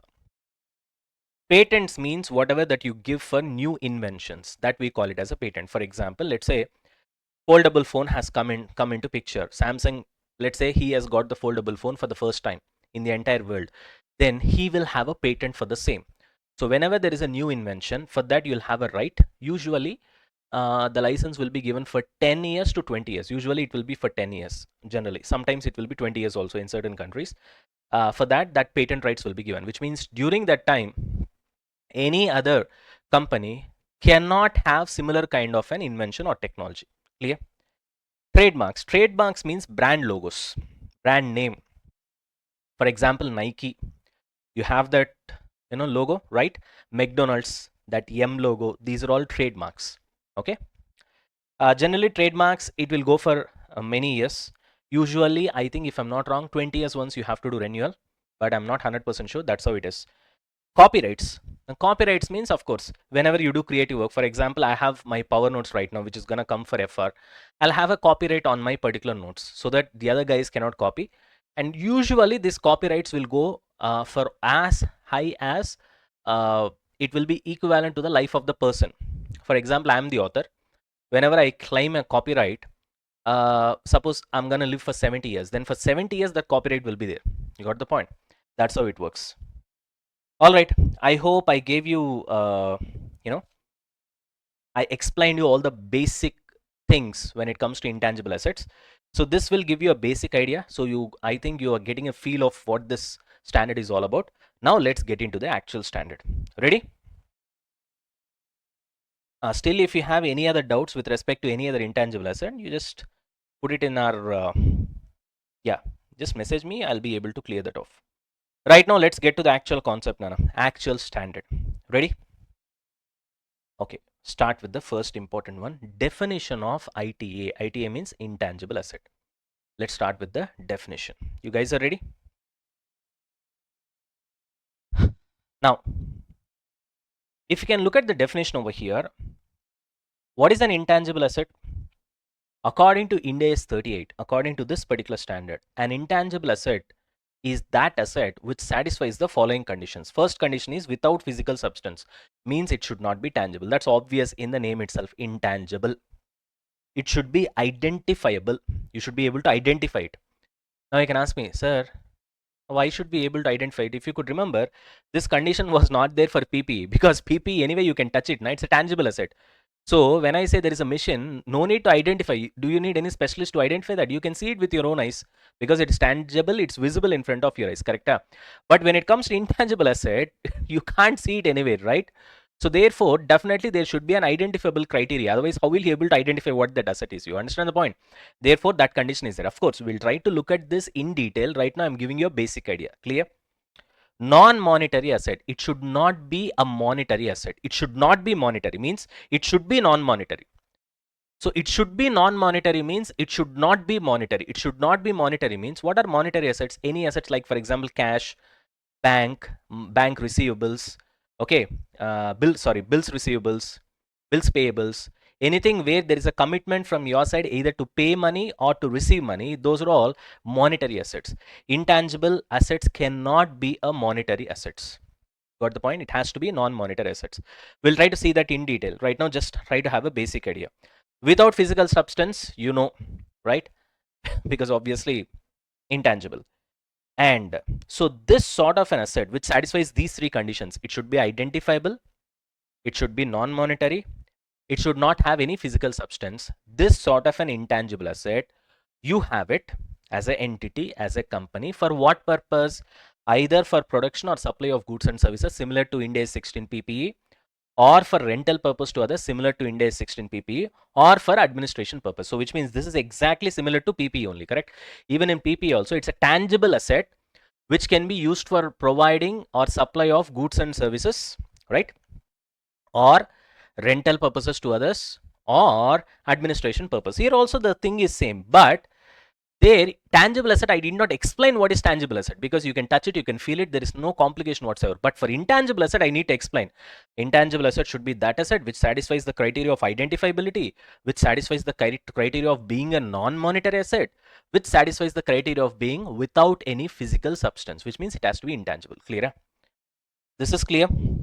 Right. Now, so which means an intangible asset should be that asset which satisfies three criteria. It should be identifiable, it should be non-monetary, it should not have any physical substance, and after satisfying these three conditions, it should be held by the entity or company either for providing or supply of goods and services or rental purpose to others. You can also give intangible assets on rent, okay, or administration purpose. Clear? In addition to that, In addition to this particular condition, it is an asset na. Intangible asset means it ends with the word what? Asset. What is an asset first of all?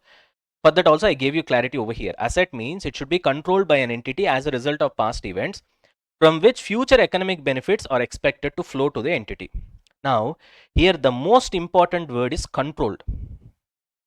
Now you can ask me, sir, PP is also asset only, na sir? There we did not focus on this word called asset, but there also we have given little bit of importance to the word called control. But when compared to that, here control becomes more important. Why? Because PP is tangible, na? So tangible means a machinery you can control. You can keep it within your premises. You can control. Correct? You understand what I'm trying to say? But intangible, how can you control that? How can you stop others from misusing it? How can you restrict others from using it? Then only it becomes asset for you, na? If everybody is in a position to use it, how it will become asset for you? So therefore, the word control becomes important when it comes to intangible asset more than the so-called tangible asset, which is a PP. You got the point? So that is the reason. If these conditions are satisfied, okay, then that's called as intangible asset as per Ind AS 38, satisfying the standard. Got it? Okay, sir. Now, hereafter, if I ask you what is intangible asset, immediately you should be able to answer. Okay, sir. Intangible asset means it should satisfy three conditions. It should be identifiable. It should be non-monetary, correct? And it should not have any physical substance. After satisfying these three conditions, it's a kind of asset which is held by the entity either for production or supply of goods and services, or rental purpose to others, or administration purpose. Also, it should be an asset which can be controlled by the entity based on past events, and it should be able to generate future economic benefits. Clear? Right. Okay, sir. Fantastic. Now, already I gave you basic idea. What is identifiability? What is non-monetary asset? What is the word without physical substance? And then control. These are all the four important words, Nana. One, intangible asset should be identifiable. First important word. Because why I'm saying these three are important is because these four are important. Based on this only problems will come. So whatever I say, the way I teach, exactly it should go to your mind the same way. You understand the point? I see most of the students, what they basically do is that whenever they try to learn the concepts, they don't give that much of importance to all these things because they feel like if I know the concept, it's enough. Knowing the concept is not enough, Nana, because you have to repeat these sentences as form. It should form part of your answers, which means when you write the answer, you should write this condition. Intangible asset means it should be identifiable, it should be non-monetary, and it should not have any physical substance, and it should be held for production or supply of goods and services or rental purpose to others or administration purpose, and it should be an asset controlled by the entity. In this particular question, in this particular case, there is no controllability criteria. Control criteria has not been satisfied. As a result, this cannot be called as intangible asset. Like this, you need to write the answer, or you can say in this particular question, identifiable criteria has not been satisfied. Identifiable criteria means that also you'll explain, that I did not explain you so far. So which means to answer the question, we have to remember all these things. That is the reason I'm spending so much of time on this. You got it? I hope it is clear. Okay. Now what we are going to do is that 1, 2, 3, 4. These four words are very important. Identifiability, non-monetary asset, without physical substance, and controllability. These four we're gonna see one by one. Okay, now you guys stay with me. Ready? Okay, so we're gonna start with the first one. What is the first one, Anna? Identifiability. Okay, which means in simple words, you have to prove the existence of intangible asset. Sir, in PP we did not see something like this, na sir. Where is the question of proving? Because you can see it with your eyes, na. So there is no need to prove when it comes to tangible items. But when it comes to intangible items, because you can't see it, so somebody has to prove that it exists. So that's why identifiable criteria is the most important condition of the entire definition of intangible asset. Because somebody has to prove that there is some asset. You have to prove the existence of intangible asset. That is nothing but identifiability criteria. Now, how to prove? It should satisfy either of these two conditions. Either means any one condition is satisfied, it's enough. Look at the wording. The wording is very important. I did not say both the conditions should be satisfied. I said either of the conditions should be satisfied, which means either you satisfy this condition or you satisfy this condition. Clear? Now, what are these two conditions? First one, it should be separable. that so-called intangible asset should be separable. Separable means what? It should be in a position, you should be able to separate the so-called intangible asset from the entity, and you should be in a position to sell it. It's not like actually you're going to sell it, but if you want to sell it, you should be in a position to sell it. If that happens, if the answer for that question is yes, then it satisfies the separable criteria, which means automatically it satisfies identifiability criteria, which means automatically it proves the existence of intangible asset. Next, or it can be transferred individually or together with related contract, which means you should be able to transfer it either individually, that intangible asset only, or as a combination with some other asset, you should be able to transfer. Got the point? If you are able to do this, then it means that it satisfies the condition called separability. If that is able to be satisfied, then it automatically satisfies the condition of identifiability. Now, suppose you are not able to do this, you are not able to prove this, which means that so-called intangible asset, what you have got, uh, it cannot be separated from the company, from the entity, and it cannot be sold, or it cannot be transferred from the entity with respect to a particular contract, whatever it is. In that case, see whether the so-called intangible asset arises from any contractual or legal obligations. Means, for example, suppose you have got license to extract coal or gold. Any sort of license, mining license, fishing license. You understand the point? License is a contractual right now. It's a contractual right, right? Yes. So that contractual document itself proves the existence of intangible asset. In that case, identifiable criteria is satisfied. In other words, to satisfy to prove the existence of intangible asset, or to satisfy the so-called identifiability criteria, either you should be able to separate the intangible asset from your company, you should be able to sell it, or you should be able to transfer it, or you should be able to have a document, which is nothing but contractual rights document. If there is document, no worries. If there is no document, this is nothing but document. Nah? This condition is nothing but document. Having a document which proves that there is an intangible asset. If this document is not there, okay, arises from contractual or legal rights. If that is not there, then you just try to prove whether you will be able to separately sell it from your particular company as an intangible asset. If it has a market, if you're able to do that, then it means intangible asset exists. Got it? Very, very, very important, Anna, because although this is a simple chapter, this is not a difficult chapter. Let's say it is below average chapter, but there are so many examples because, like for example, market share. Now tell me, market share, does it satisfy the identifiable criteria? Suppose you have done a great business, Nana. You are the market leader. You have got 30% market share. Will you be able to sell this market share to somebody else? Apart from your company, suppose your company is Royal Enfield. I've got 30% market share, above 350cc segment bikes. Now, Royal Enfield wants to recognize market share as intangible asset. Can it recognize? Can it be able to sell that particular market share for these many crores? It can't. You understand what I'm trying to say? And it doesn't rise from any contractual or legal rights. In that case, it does not satisfy the identifiability criteria. In that case, it is not an intangible asset. So many a times, there are so many things which will seem like intangible asset. It will tempt you. You'll be tempted to see and confirm that okay, this is intangible asset, but in reality it will not be intangible asset because it does not satisfy the criteria of identifiability. You understand the point? This is very important, Anna, because logically speaking, if this condition is not there, then what companies will do is that everything they'll recognize as what? Intangible asset.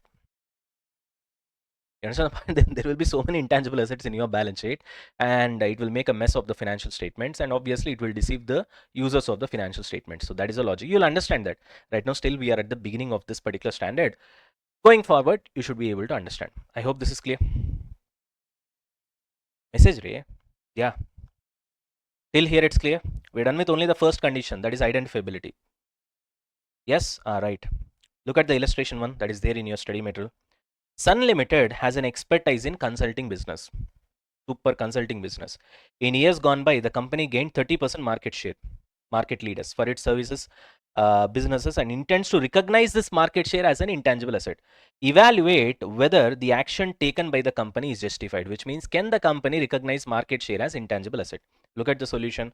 Market share does not meet the definition of intangible assets, that is, it is not identifiable because it is neither separable, you can't separate it from the company and sell it, because it and company holds together. Na?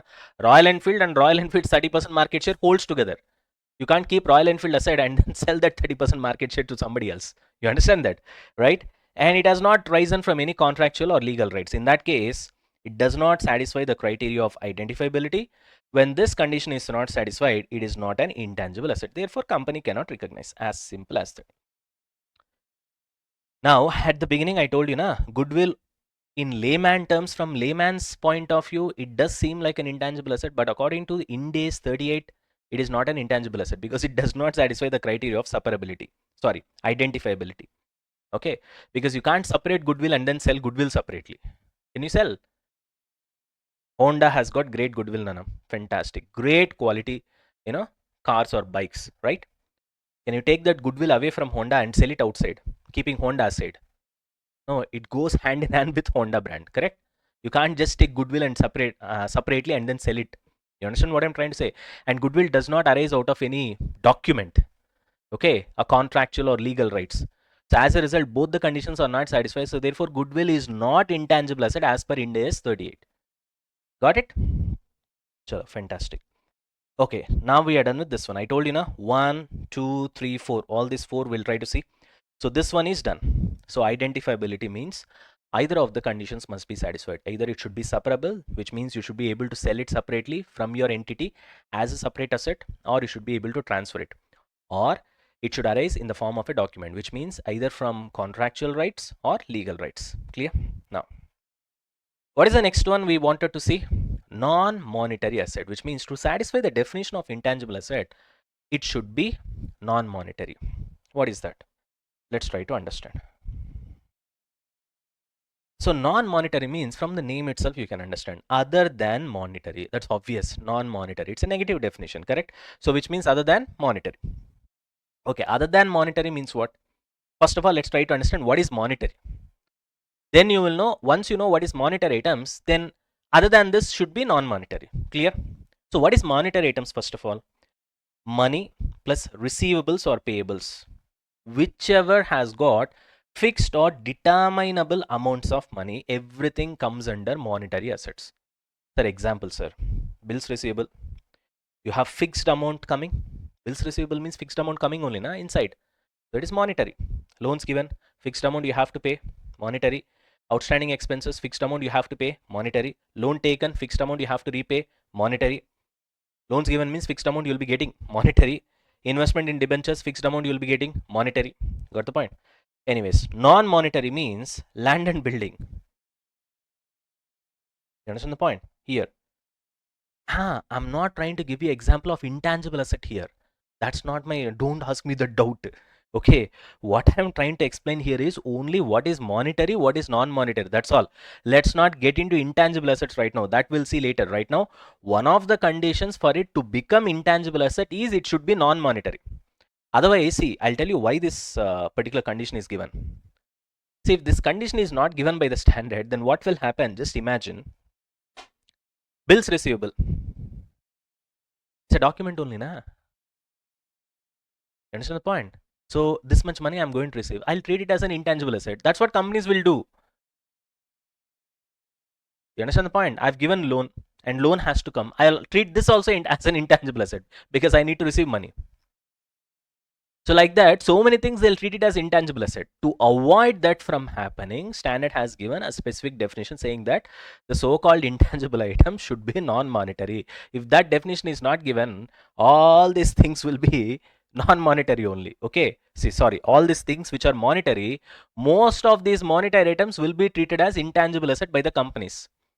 Anyways, our people are very intelligent, na? They'll misuse it like that. That is the reason standard has given a definition strictly prohibiting them from treating bills receivable, bills payable, all these things as intangible, items. You understand the point? Intangible asset means bills receivable obviously can be an asset, correct? Anyways, but it's not. I'm telling you, it can be if this condition is not there. Clear? Similarly, non-monetary means you can see land and building, inventory. Here you don't have any fixed determinable amounts of money either receivable or payable, correct? From these assets, they are not intangible, but forget about intangibility. I'm just trying to give you examples from the perspective of whether it is monetary or non-monetary. That's all. So only think to that extent, monetary or non-monetary. That's all. Forget about intangibility right now. Prepaid expenses. You paid the expense in advance, that's all. When once the the actual liability comes, automatically the expense is done, that's all. Here there is no fixed amounts of determinable amounts which you will receive or you will pay in future. You understand the point? Therefore this is also non-monetary. Advance for sales, non-monetary. You understand what I'm trying to say, right? Chalo. Here I gave you another understanding. You can see it here. Non-monetary means it should not be a cash or bank. It should not be receivable. I had an arrow mark over here. I explained this further, which means these so-called monetary items, it should not be monetary is what the standard is trying to say, correct? It should not be monetary means non-monetary. Why it is trying to say? Because these so-called bills receivables or investment in debentures, they are kind of intangible only. Okay, they're kind of intangible only. Because see here, they're kind of intangible, which means they satisfy the nature of intangibility, but they are not called intangible asset. But generally, monetary items aren't called as intangibles. But they're actually kind of intangible only, Nana. You understand the point? Because bills receivable and even investment in debentures also, you have invested that, game over. You're going to receive money, na? It's a kind of asset where you are going to receive money regularly. And it is intangible. It's not like a land or building. You got the point? So it's a kind of intangible, but it should not be called as intangible assets. That's what we are trying to say. And moreover, this is covered under financial instruments, all the monetary items, as per Ind AS 38. Sorry. Therefore, it is eliminated from Ind AS 38. In financial instruments, we'll see what are monetary items in detail. Right now, here, what you guys need to understand is that one of the core conditions of an intangible asset is it should be non-monetary, because all the monetary will be anyway covered in financial instruments. Got the point? And I told you the logic also. Why this has been excluded from the definition of intangible asset by the standard, because if it is not excluded, then many monetary items will be regarded as intangible assets only by the management, and they'll misuse it, and then the financial statements will not show true and fair value. Got it? Done. So with this, we are done with two conditions. One is we have covered the identifiability criteria condition of the definition of intangible asset. Then we have also covered the non-monetary item criteria. Now, most important criteria, Nana, control. So to satisfy a definition of intangible asset, that asset should be under the control of the management, because generally will not give that sort of importance to something, to an asset which is tangible. Tangible asset will not give that sort of an importance. Why? Because you can anyway keep it locked inside your godown or something like that. You'll be able to control it. But intangible asset, it's very difficult to satisfy whether you have it under your control or not. Okay, so therefore, first of all, what do you mean by control? How can we say that control condition is satisfied by the intangible asset which you have got? For that, first of all, there should be future economic benefits from this so-called intangible asset. Otherwise, why it is called as asset? It should be able to give you future economic benefits, na? Otherwise, it's not called as an asset. And the entity also should have control over those future economic benefits. What do you mean by control, sir? Control over future economic benefits means either you should have the power to enjoy these benefits, or you should have the power to restrict others from enjoying those benefits. So either of these conditions are satisfied, it means that you have got a control over your intangible asset, which means either you should be able to enjoy the benefits, or you should be able to restrict others from enjoying that particular benefit. Clear? If these conditions are satisfied, it means the asset is under your control. When asset is under your control, then only it will be referred as intangible asset. Otherwise, it doesn't satisfy the definition of intangible asset. Clear? I hope this is clear. So let's have a look into an example over here.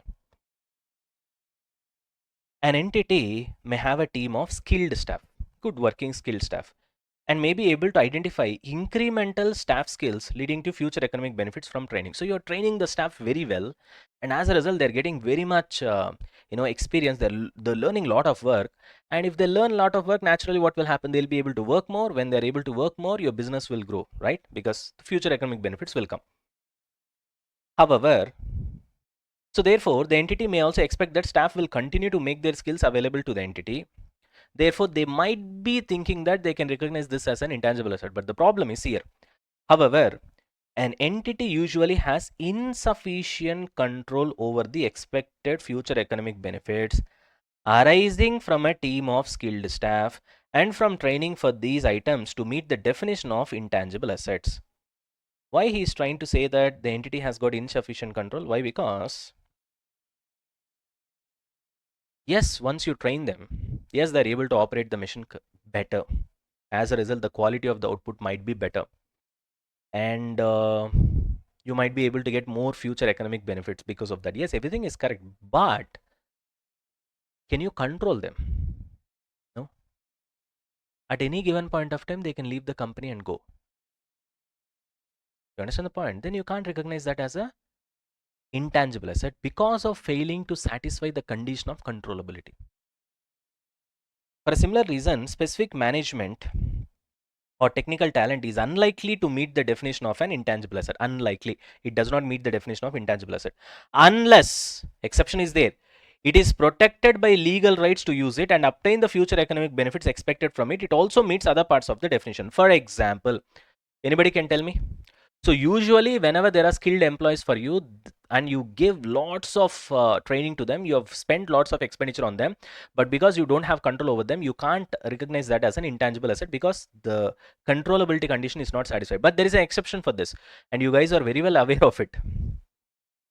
Exactly. IPL contracts.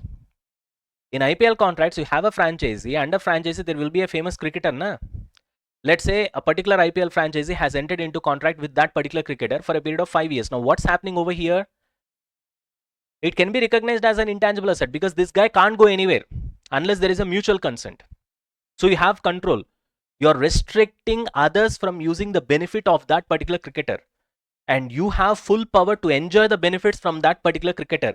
Is it satisfying these two conditions? Yes, from that particular cricketer, I have the power to enjoy all those benefits. Yes, I have ability to restrict other franchises from getting benefits from this particular cricketer, correct?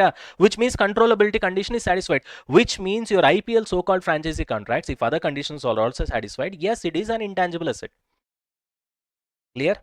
But not normal employees, what you're trying to, train them and all those things. Got it? Chalo. That's what he has explained you here.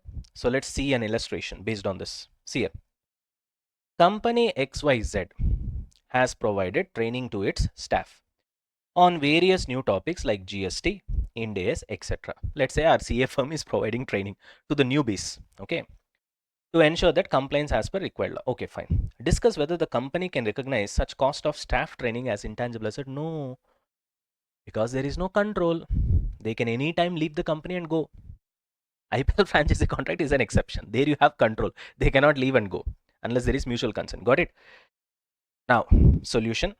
It is clear that the company will obtain economic benefits. We are accepting that we are going to get economic benefits because of better trained employees. Who's gonna disagree with that? That's obvious.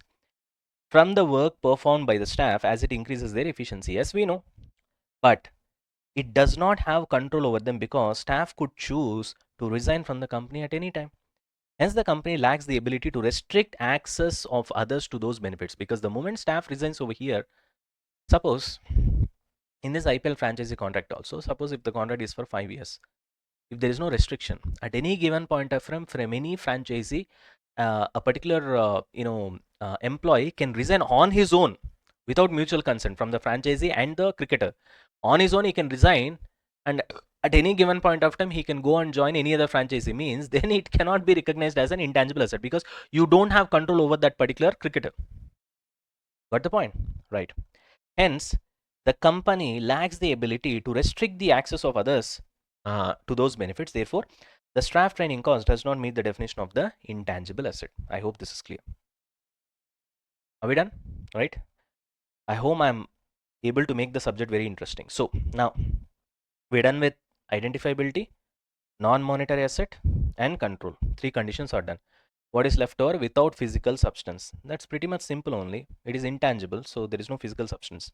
But there's an important point that we need to learn. Let's learn. No physical substance means what? Intangible asset does not have physical substance. However, the intangible element is contained in a storage device like software on a CD, digital firm storing the movie, patents recorded in legal documentation. The cost of this physical substance is usually not material and it will be treated as a part of intangible asset. What do you mean by that, sir? See, many a times people get confused because intangible asset, because you can't touch it. If I have to give you, I can't give you in air, na. Here, take this intangible asset. Can I give it? Not. So through some tangible material only I can give intangible asset. For example, let's say there is a antivirus software. You purchase the antivirus software for 5,000 rupees for 5 years, let's say. Now, how will I give her that antivirus software? Let's say I'm giving it in a CD. Now, can you call it as a tangible asset over here? No, because the major asset right now is the antivirus. CD is only a means. So, which is the dominating factor here? Is CD is the dominating factor whose worth will be hardly 30 rupees? Or is the so-called 5,000 rupees worth of antivirus is the dominating factor? Antivirus is the dominating factor, therefore it's an intangible asset. Suppose you have bought pen drive classes from me, okay, for 10,000 rupees, for example. Now tell me, classes will come through pen drive only. Is it an intangible asset? Yes, it is, because pen drive worth hardly it will be 500, 800 or 1000 max, even if it's 64 GB or beyond that. Let's say 500 to 800.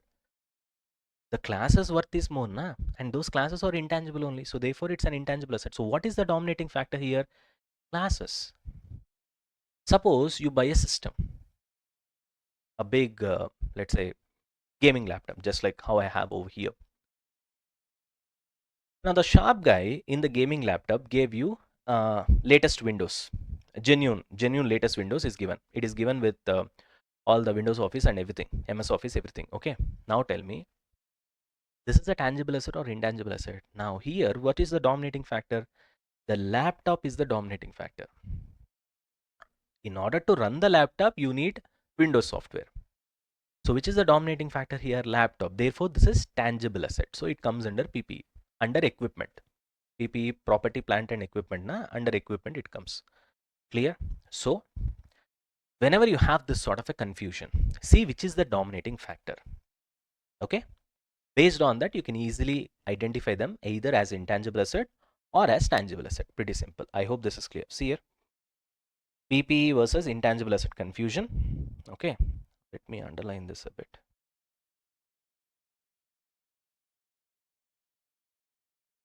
So assess which element is more significant, which is dominating. Okay, software purchased in a CD, intangible asset, because software is dominating here. Computer purchased with the software, it is tangible asset and it is PPE because computer is dominating factor here. Computer is more significant here. Clear? Hello, yes, respond. Right, fantastic. Okay. Now specifically for solving problems, we're gonna see certain items which are not considered as intangible asset. We'll try to understand the reason and we'll move on one by one. Okay. Now this is important enough for problem solving. Write it here.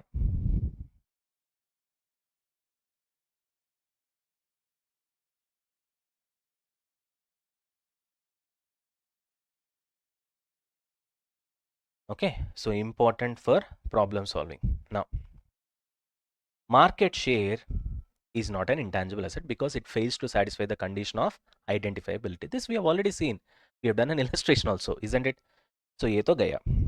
Marketing and advertisement campaign is also not an intangible asset, any sort of promotional campaign. Why? Because once you do advertising, whether it is going to actually give you future economic benefits is question mark, na? It is uncertain.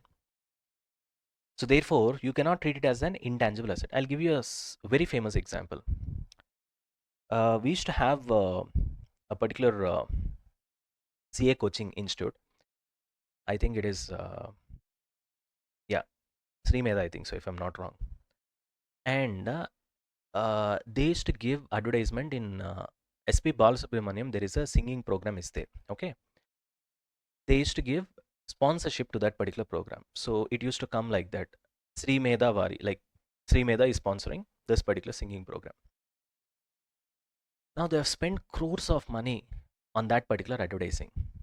But the same Balasubramaniam who hosts that singing program, okay, is a direct brand ambassador for rival CA coaching institute. You understand the point?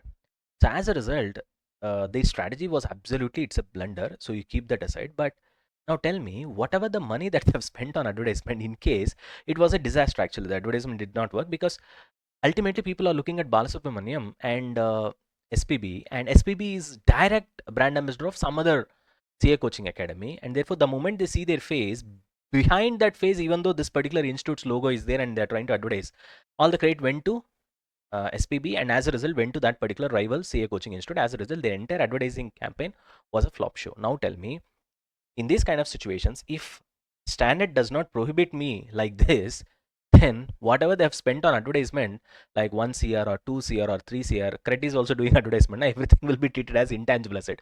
That's all. Too much of assets will be there, and people will go mad behind promotional activities because they know that I'll do whatever the promotion that is needed. Why? Because all the promotion I can anyway treat it as an asset. Now it will be disaster for your financial statements. Correct? Huh? You understand that? So that's why when you try to understand the logic, why standard prohibits you from doing something, automatically you'll understand, okay, this is what is happening. As a result, standard gave you this particular prohibition. So any sort of promotion, marketing or advertisement can never be treated as intangible asset. I hope that is clear. Next. Staff training program, obviously, because you don't have control over the staff and they can resign any point of time. So no control, controllability condition is not satisfied. So not an intangible asset. Cash paid to obtain skilled staff, since entity has no control over the staff, then that also is gone. Suppose you have got any key personnel, very important person from other company, you gave him lot of money and then you bought him, you got him into your company. Then also you can't treat it as an intangible asset because there is no guarantee that he'll be in your company. He can at any time he can switch over, because anyway he has switched over from other company and he has come to you na, because of higher money.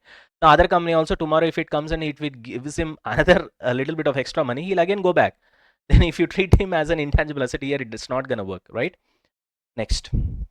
But there is a exception here. See, if there is some restriction, like recruited person has to work for at least some time, then it will be intangible asset. This example also I told you. What is the example for this? Franchisee cricketers in IPL. Okay. Next. Okay, so these cannot be treated as intangible assets. ये तो गया. Next, the following expenses may result into future economic benefits, but it should not be capitalized. It should not be capitalized means it should not be added to the intangible asset. Although we will look at the recognition criteria of intangible asset here.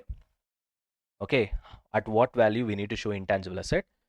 Now this is one way related to this one. Okay, so therefore right now this will be a little bit early, but anyway, just try to have a little bit of idea, because PP anyway we already covered. Now this standard in many places it will be little bit more or less similar to PP. Okay, so therefore I hope this should not be a problem for you even if we cover now. So what I'm trying to say is that these expenses should not be added to the cost of the PP. That's all. Anyway, PP you will show it as an asset, na? It should not be capitalized, right? What are they? Heavy advertisement expenses. Even in PP also we have seen advertising expenses cannot be capitalized here also. Why? Because the future is uncertain. Training cost cannot be capitalized because of training you are improving the value of the employee, not the value of the asset, right? So therefore it cannot be capitalized. Same logic we have seen in PP also. Preliminary expenses cannot be capitalized. Preliminary expenses or initial expenses. Okay, where is the question of capitalizing that? You should capitalize a particular expense if you are going to get benefit over a long period of time. Otherwise there is no question of capitalizing. So this should not be done. Relocation cost, employee relocation expense, all those things we have seen in PP also. So it cannot be capitalized here also, same stuff. Startup cost also should not be capitalized. So just try to have a little bit of idea, that's all. Okay. Advertisement expenses should not be capitalized means added to the cost of intangible asset. Training cost, obviously you cannot capitalize. Preliminary expenses, can't capitalize. Relocation cost, we have seen in PP also, cannot be capitalized. Startup cost cannot be capitalized. That's all. Are we done? Right. So far, what we have seen in this particular session, we have seen the definition of intangible assets. And then we have seen, in definition, we have seen a lot deeper. We have seen two illustrations, and we have also seen which cannot be considered as intangible asset. I hope this is clear. Everybody, confirm me, Nana. Okay. So we'll stop the session here. Okay. In the next session, we'll continue with recognition criteria. We'll see the scope of this particular standard, and then we'll go with the initial measurement of intangible asset and how will you recognize it, how will you value the intangible asset. Here, initially we have discussed to take the intangible asset to the balance sheet, these conditions should be satisfied. Next, we are going to discuss at what amount you will show the intangible asset in the balance sheet. That is nothing but this one. It is similar to PP only, so no worries. Okay. So in the next session, we'll continue with this, right? Chalo. All right, guys. So we are back after the break. I hope you guys have got refreshed. So if you're refreshed, we'll start. Ready? Yeah. Chalo. This is where we have stopped in the last session. Okay. Now let's go with the recognition criteria, Nana. It is same as PP. I told you, na. Almost 50% of this standard is pretty much similar as PP. Okay. So therefore, if you look at the recognition criteria, even in PP, your tangible asset PP will be recognized only if two conditions are satisfied. One, there should be probable future economic benefits. Two, the cost should be, you should be able to measure the cost reliably. Same condition over here. So nothing new. It is exactly same as PP. In fact, 50% of this particular chapter, in the sense not chapter, this particular standard will be same as PP. Got it? Chalo. Now, let's look at the scope. Means we know that this particular standard covers intangible assets, correct? Everybody knows that. But specifically, there are certain exclusions from this particular standard, which means basically, if you use your common sense, you should be able to understand that, okay, fine, there are certain items which might feel like intangible assets, but they are not covered by intangible assets 38, this particular standard, okay? So thereby they have been omitted or excluded or whatever it is. There are most probably one major reason why there are exclusions from this particular intangible asset is because they are covered by some other, you know, standard specifically. Let's start with that. This standard shall be applied to all intangible assets, which means by default, all intangible assets are covered. Of course, whichever satisfies the definition, okay? Except the following, which means these following, even though they satisfy the definition, but still they'll not be covered under intangible asset, this particular standard 38. It will be covered under those respective standards. Okay. What are they? Let's try to understand, because it's important for us, especially while solving sums, because you have to clearly identify which will be covered under 38 and which will be covered under other standards. Now, first point is intangible assets that are within the scope of another standard. What are they? For example, intangible assets held for sale in ordinary course of business. Means what? You have an intangible asset, but you're holding it for sale in normal course of business. For example, you're an antivirus company like Quick Heal or Kaspersky, whatever it is, right? So what does these companies do? Their product itself is intangible asset. So antivirus is the product, that itself is an intangible asset. You understand the point? So they keep on selling in hundreds and thousands and 10,000s, correct?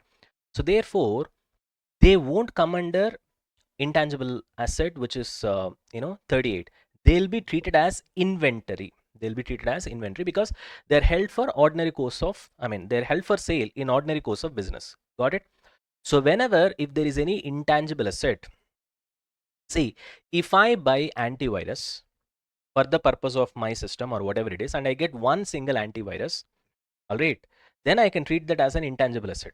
You understand the point? But if my business itself is selling antivirus, hundreds and thousands I'm selling, so you're selling it in the ordinary course of business, then it forms part of inventory, which will cover under Ind AS 2.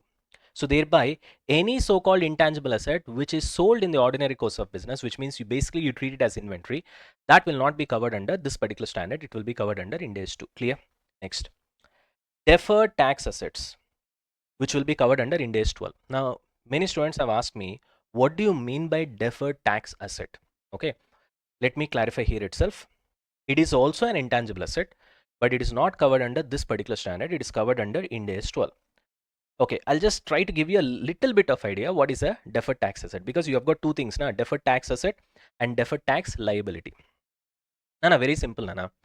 Deferred tax asset means this particular year, because of the tax provisions or because of whatever you have done, you pay more tax than what you should have been paid actually. And you know that because of something that has happened this year, because of which you are paid more tax this year, in future you are going to pay less tax. That 100% you know. In that case, the extra bit of tax that you are paid right now, it's a kind of asset only, na? And it is an intangible asset. So that we call it as deferred tax asset. Similar to deferred tax asset, there is a concept called deferred tax liability as well, where initially you will pay lesser taxes than what you should have paid, and you know now itself that in future I'm going to pay more taxes than what I should be paying otherwise. Then in that case, it will become deferred tax liability as well. Now here, we are not focusing on deferred tax liability, we are focusing on deferred tax asset. So that's the basic idea. Now let's try to understand. Suppose there is an entry that you have put interest to bank. You have booked this entry, you have put this, but you actually did not pay. Once you did not pay, you will know that it will not be allowed by the income tax department. So therefore, they'll add it back. Once they add it back, your total income increases if that expense is added back. If total income increases, naturally you will pay more tax. Correct? But you know that tomorrow in future, you have booked it, right? But tomorrow in future, at one particular point of time, you have to pay it. Once you pay, then that will be allowed as a deduction. In that case, tomorrow, once you pay, then that will be allowed as a deduction, and as a result, your possibility of tax is gonna happen in future, that is for sure, which means whatever the extra tax that you pay today, because you have booked a particular expense but you did not actually pay, you know that in future I'm going to recover that tax, therefore that will be treated as a deferred tax asset. See here, so you booked but you did not pay, correct? And as a result, IT department will add it back. So therefore your total income increases, therefore your tax paid also increases.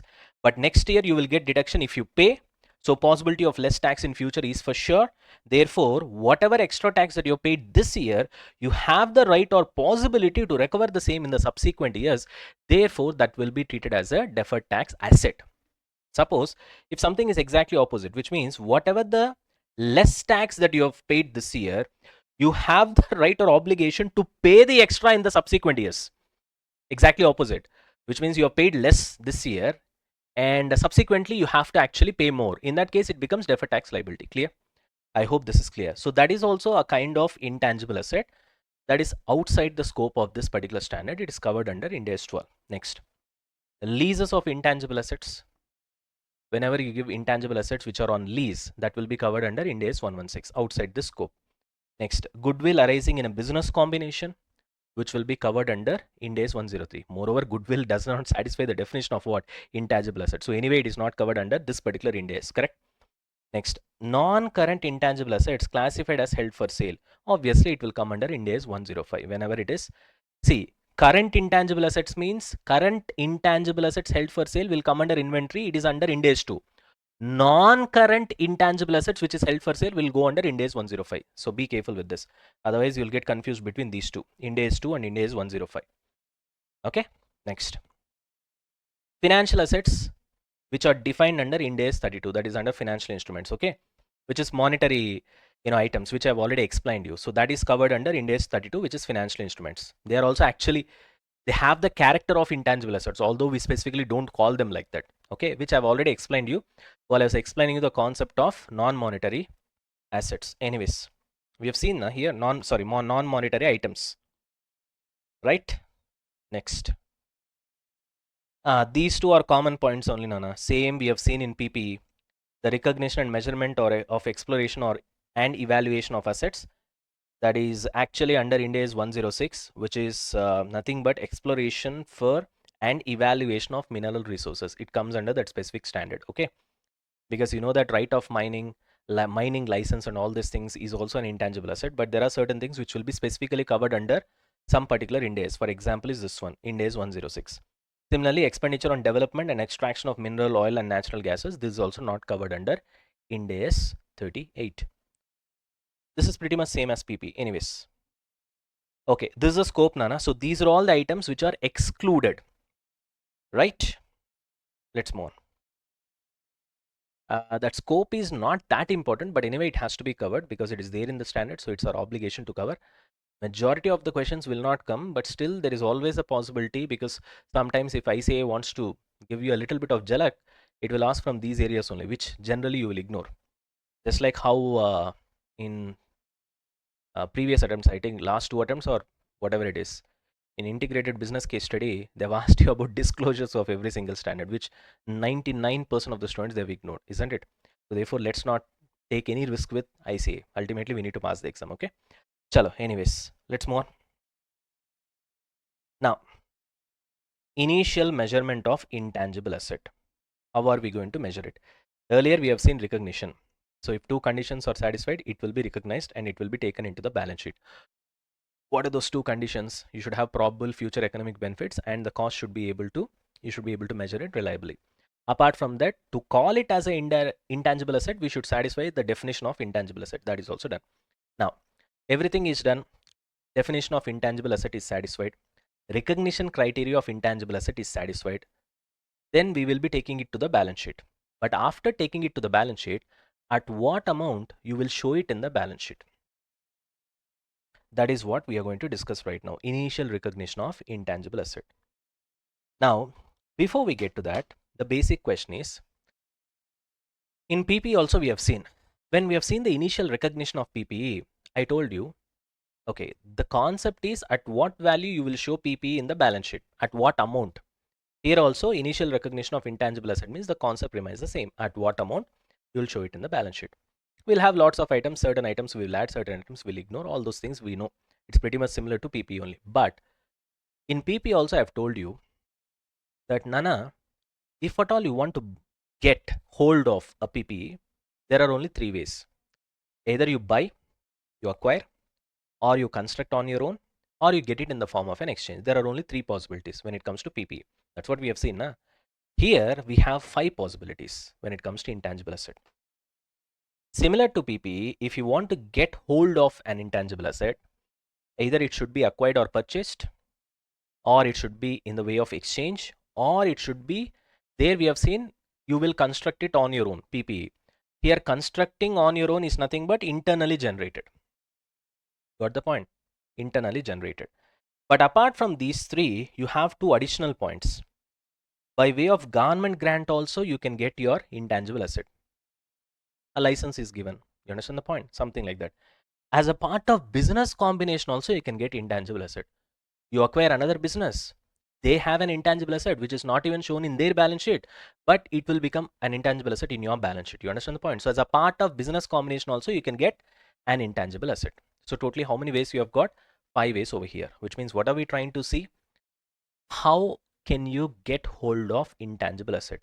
By buying, in the way of exchange, by constructing on your own, internally constructed or internally generated intangible asset, by way of government grant, or by way of business combination. You acquire a particular business, part and parcel of that business it comes.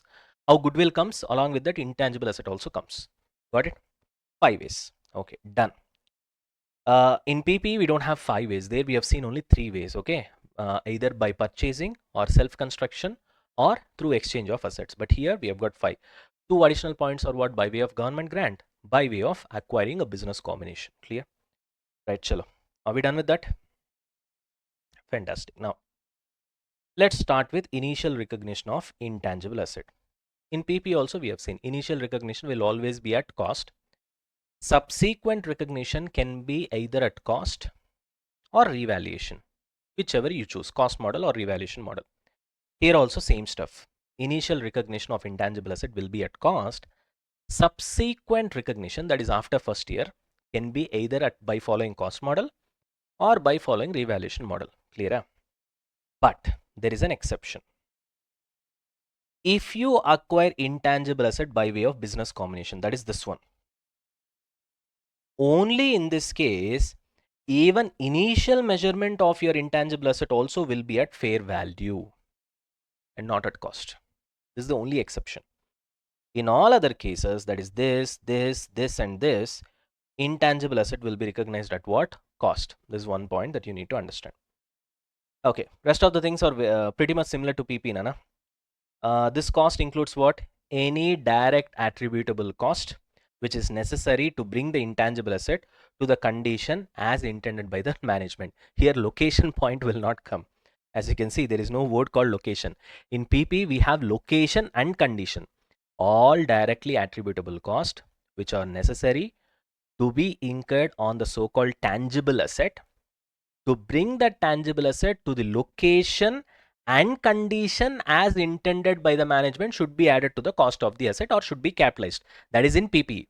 Here, condition point is there, location point is not there. Why? Because it's an intangible asset, na? Where is the location? Where is that intangible asset? I hope you're getting it, right? Moving on. So what are all the items it will come? Pretty much similar to PP, Nana. Purchase price will come. Trade discount or rebate should be reduced. Import duty or taxes or any sort of taxes, if it is non-refundable, should be added. If it is refundable, should not be added. Legal fee or cost should be added. Professional fee or consultant fee or advisor fee similar to what PPE will be added. Customization cost will be added. Even in PPE also we have seen, suppose I buy a car, I customize the tires and suspension or something like that. That will be added to the cost of the asset. Why? Because it satisfies the condition as intended by the management. You can't argue with the management that once you bought the car, it is all ready to drive, na? It is ready to use. It is ready to use, but not according to the intended intention of the management. Clear? Similarly, here also, you buy a software, but that software is not suitable for your company as it is. Then you have to do little bit of customization so that it suits your company. You understand the point? Then that customization also can be capitalized because that satisfies the condition of as intended by the management. Next, testing cost will be added similar to PPE. Employment cost, if you are, you know, incurring that to develop that intangible asset, then that will also be added. Got the point? You are doing research and development stuff like that. Then the employment cost will be added. Normal training that you give to employees to operate the intangible asset, that will not be included. They are also same only, na? If in PPE, if you construct the asset on your own, then for the employment, whatever the salary that you pay will be capitalized. But once the asset is ready for use, then you give training to the employees to operate the asset in an efficient way. Although because of the future economic benefits are going to get increased, but it cannot be capitalized because it doesn't satisfy the condition where you can control those employees and they can leave your company at any point of time and go away. You got the point, right? Same stuff. Any other development phase expense in case of internally generated intangible asset. This we will discuss in detail. Right now, just remember this. Okay. Now, specifically, I've mentioned development phase. Generally, when you try to develop an intangible asset internally, you are creating one on your own. You did not purchase anything. Then how it starts? It starts with research phase. Then it goes to development phase. And then at the end of the development, you'll have the intangible asset in your hands.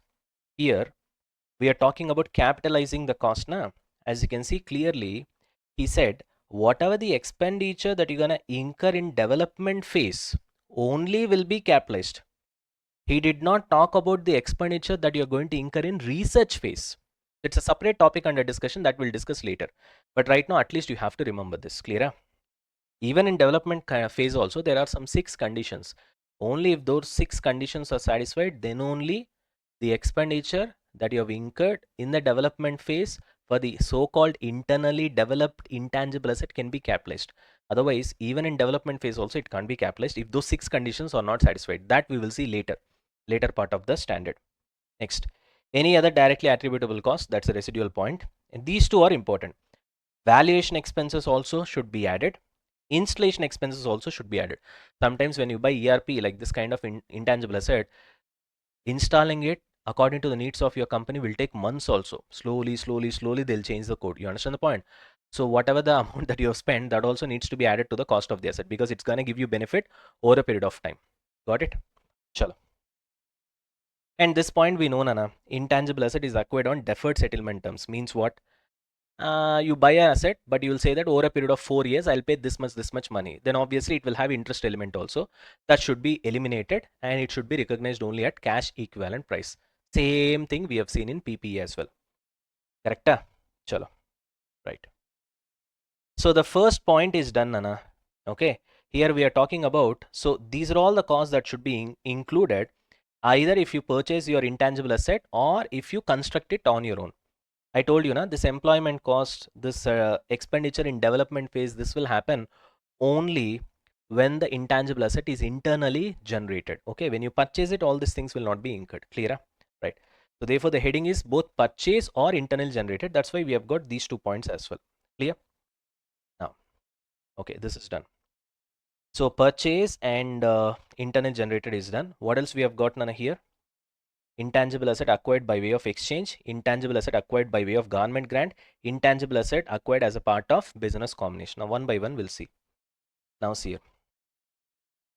Intangible asset acquired by way of government grant. That is not dealt as per this particular standard. It is dealt as per Ind AS 20. So it is outside the scope. Leave it. But one thing is for sure, it should be recognized at fair value and that is discussed in Ind AS 20. It's not, the discussion does not relate to this particular standard. It is outside the scope. Next, intangible asset by way of acquired by way of exchange of asset. Same stuff, Nana. Same principles as Ind AS 16. Means what? First, you need to check whether there is commercial substance or not. How to check that commercial substance? You know, right? Because of that exchange, there should be the risk, timing, and the amount of cash flows. There should be significant change. Then there is commercial substance. If there is commercial substance, what is the first priority? The asset will be recognized at fair value of the asset given up. If that is not available, fair value of asset received. If these two are not available, then fair value, carrying amount of the asset given up, right? If commercial substance is not there, then carrying amount of the asset given up. This we already know. Same concept here as well, right? Of course, in this process, if there is any cash paid or cash received, that accordingly the adjustment will be done. If you receive a cash, that will be reduced. If you pay a cash, that will be added. Clear? Okay, this is also very easy, Nana. Nothing much to discuss. It is pretty much same to what, Nana? PPE, whatever that we have studied in Ind AS 16, that is PPE. Now, this is important. What is important? Intangible asset acquired in a business combination. This is important, not only conceptual wise, but also for solving sums. Okay, let us focus this a lot more. You guys are ready? Mark it as important. All right, guys, ready? Now, intangible asset acquired in a business combination. First thing is for sure, here only I gave you the exception. Nana, normally intangible asset will be recognized at cost, but if it is acquired in the way of business combination, it should be at fair value. Yes, when it comes to government grant also, it will be recognized at fair value, but that is outside the scope of this particular standard. Okay, will not be facing any sums, so therefore that is not important for us. But we will be facing problems which we need to solve based on business combination. Therefore, this is important for us, and you need to understand that when it comes to business combination, whatever the intangible asset that you acquire as a part and parcel of this business combination will be recognized at fair value. That is the first important point. And of course, it will be in accordance with Ind AS 103 that we'll see later. Business combination standard. Now, next. Second important point.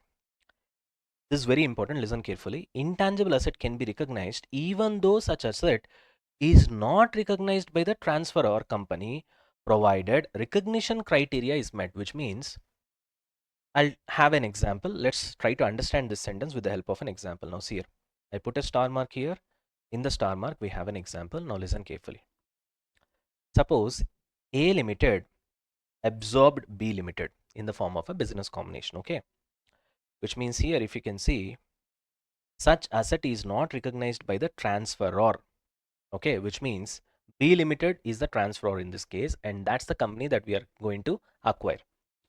If you look at the balance sheet of B Limited, you have plant and machinery, land and building, debtors and stock. You don't find any intangible asset, which means it is not recognized by the transferor. This guy is not recognizing the company which we are going to buy. Clear? But if recognition criteria is met, they have something called distribution license. It is not there in their books. They did not recognize it. But if the recognition criteria is met, A Limited can recognize this in their balance sheet at fair value. Very, very, very, very important. So intangible asset can be recognized even though such asset is not recognized by the transferor company, but provided this recognition criteria condition must be met. Got the point? We have the recognition criteria condition here. That so-called intangible asset should be able to give you probable future economic benefits, and you should be able to measure its cost reliably. Recognition criteria should be met. If that is met, then you can recognize this at fair value, not at cost. I told you, exception. Whenever you get intangible asset in the form of a business combination, it should be shown at fair value. All the other intangible assets will be recognizing them at cost. One more exception is government grant. Okay. Anyway, that's problems we are not going to see. Okay. You got it? Now, try to understand the logic behind this. See here. Suppose A Limited says, I am not interested in your distribution license. Okay. A Limited says that. See, B Limited, anyway, you don't have it in your books. I am purchasing B Limited. Now, in that process, A Limited says, I'm not interested in your distribution license, Ray. I'm purchasing your entire company for different purpose. I don't want this. So in that case, now you tell me, if they are not interested, can they not recognize the intangible asset? Let's try to understand that. Very interesting. Now listen carefully. What if A Limited does not want or not interested in the distribution license? Then if A Limited says like this in the negotiation, okay, if they say like this, then you know what will happen? What B Limited will do is, it will by default include the value of the distribution license in the goodwill. You understand the point? Which means, say for example, suppose, let's say 300 is the net assets value, Nana. You are paying a purchase consideration of 380. So there is a difference of 80, which you are paying extra. Normally, in this 80, suppose A Limited says, okay, I'm interested in your distribution license of B Limited. Then what B Limited will do is, it will split this 80 into two.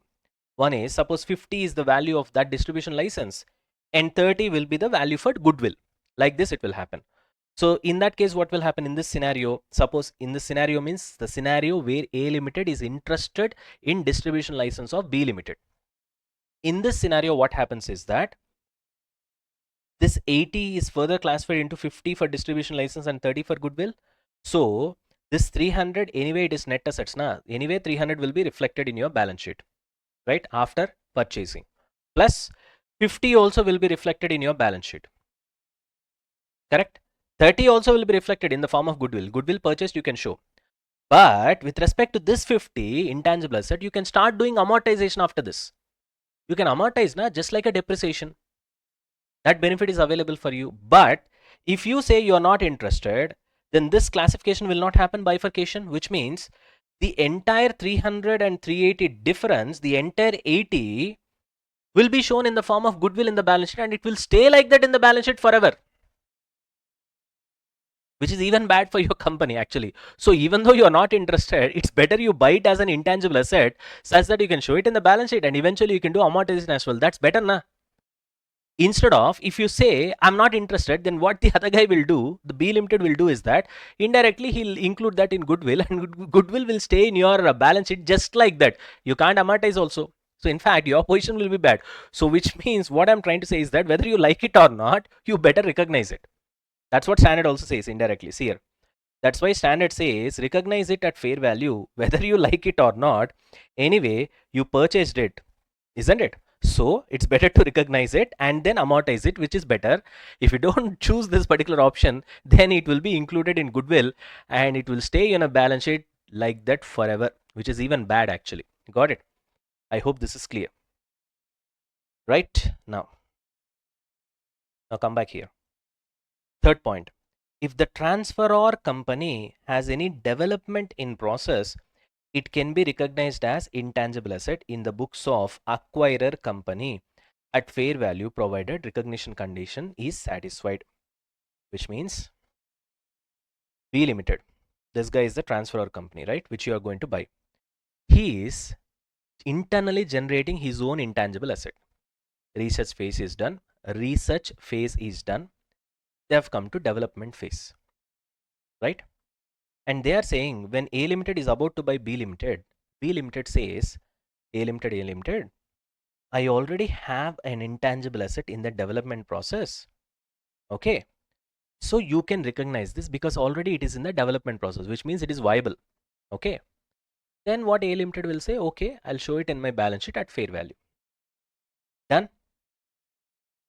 Simple point, clear. But look at the next point. Here there is a twist.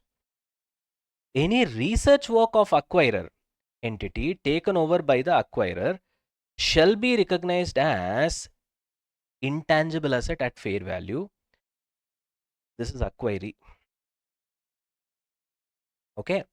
If the acquirer entity incurs any further research expenditure, then it shall be transferred to P&L. This is a very difficult point to understand. I'll explain you. Don't worry. First, before we go to D point, let's revise C point one more time. In C point, what we are trying to see, A Limited is acquiring B Limited. B Limited says, I have already incurred research expenses. Research phase is crossed. Now I am in the development phase. This much money I have incurred, I have expensed. This is for this particular internally generated intangible asset. Now A Limited is purchasing B Limited. B Limited said all these things. A Limited said, it's okay, I'll recognize this at a fair value. Clear? Right. When it is in development phase, it's easy for you to recognize it as an asset because already it is viable. Only when an asset is viable, it goes from research phase to development phase, because during research phase, all are question marks only. There is no clarity whether it will work or not. It's like an investigation. It may work, may not work. So it is highly risky. But once you have crossed the research phase and you have come to development phase, it means that you're almost sure that their intangible asset is happening. Therefore, if B Limited says that we already have an internally generated asset, intangible asset, which is already in the development phase, it's easy for A Limited. Okay, then it's almost 100% pakka. No problem, at fair value, I'll recognize it as an intangible asset in my balance sheet. But D point is more difficult over here. The point number D. In point number D, what it says is that A Limited is purchasing B Limited. Same example only. And B Limited is having its own internally generated asset, not in the development phase, still it is in the research phase. Got the point? Yes. What this Ind AS says, that the standard says is that any expenditure that you have incurred during the research phase of any internally generated intangible asset, it should be expensed to P&L account. You cannot capitalize that. You understand the point? Because always it's a question mark only when you're in the research phase. You don't know whether it will work or not. In that case, you cannot treat it as an asset and capitalize that. So you put everything in P&L account. So you have to expense it out to P&L account. But this is when you do on your own. But when A Limited is buying B Limited, see, if A Limited is doing research on my own, whatever the research expense that I'm going to incur should be transferred to P&L account. There is no question of capitalization during research phase. But when A Limited is buying B Limited has done research. Still, B Limited also did not go to development phase. Still, it is in research phase only. But the amount of money that has been spent by B Limited during the research phase of the internally generated intangible asset, when it is purchased as a business combination by A Limited, I can show it in my balance sheet at fair value. You understand the point? Now the twist comes. I purchased it as a business combination. A Limited purchased B Limited. B Limited has incurred money during the research phase, and whatever the amount they have incurred, that I have recognized it in the balance sheet. Now, if I continue that research now, because now B Limited is my company only, I have purchased it. If I continue the research, and then if I still incur research expenses, now that should again be expensed in P&L account. It will not go to balance sheet. I hope this is clear. So which means I'll try to summarize the entire story. Now see here, don't get confused. There are three scenarios that you have to remember. A Limited, incurring research expenditure on my own, expense to P&L account. B Limited, incurring research expense on its own. B Limited should expense it to P&L account only. That's what B Limited would have done. But A Limited is acquiring B Limited. As a part and parcel of B Limited internally generated research expense also comes to my balance sheet. Now I can recognize it as a fair value in my balance sheet. Got it? Now the research is still pending. Now I start continuing the research which was done by B Limited. Now, because B Limited, A Limited is single company right now after acquisition, correct? Now if I continue, then again it should be expense to P&L account. So what you need to understand from this is, any expense that you incur during the research phase should always be expense to P&L account, except one exception, where if you buy another company in the form of business acquisition and that another company would have incurred research phase expenses, that only you can show it in the balance sheet at fair value when you acquire it in the form of business combination. Otherwise, when you incur it on your own, and even after acquiring also, if you continue the research and start incurring on your own, all this research expenses should go to P&L account. Got it? It should be expensed out. That's what. See here, any research work of acquirer entity taken over by the acquiree shall be recognized as intangible asset at fair value. Even though you have incurred research expenses, B Limited has incurred research expenses. If A Limited has acquired it, it should be shown at fair value. But after that, if A Limited continues to incur further research expenditure, again it should go to P&L account. Clear? Now, I've put 2 star marks here. Let's look at the examples here. PK Limited acquired A Limited, for example. And A Limited has already spent 50 lakhs for research. He has been doing this research for since 5 years. It is in work in progress, so still in research phase. But when PK Limited has acquired A Limited, I can show it in the form of a asset. See here, research WIP, it's shown in the form of an asset. This is the right way. This already I've explained you this particular logic. Suppose PK Limited says, I'm not interested in the intangible asset that you have done research. A Limited says, Arey yaar, I've done research and I've spent 50 lakhs. PK Limited says, I'm not interested, Ray. You have done some research, you have tried to spend some money on an intangible asset. It is still in research phase only. When it is in research phase, there is no clarity whether it will work or not. So I'm not interested in that. If PK Limited says like that, then immediately what A Limited will do? Whatever that 50 lakhs it has spent, it will be silently including that into goodwill. So therefore that 50 lakhs went into 80 here. Now what will happen if it is included in goodwill? It will be shown in the balance sheet, like that only it will stay. You understand the point? When compared to this, because that's the entry, na. You are purchasing 300 lakhs worth of assets. So therefore assets debit.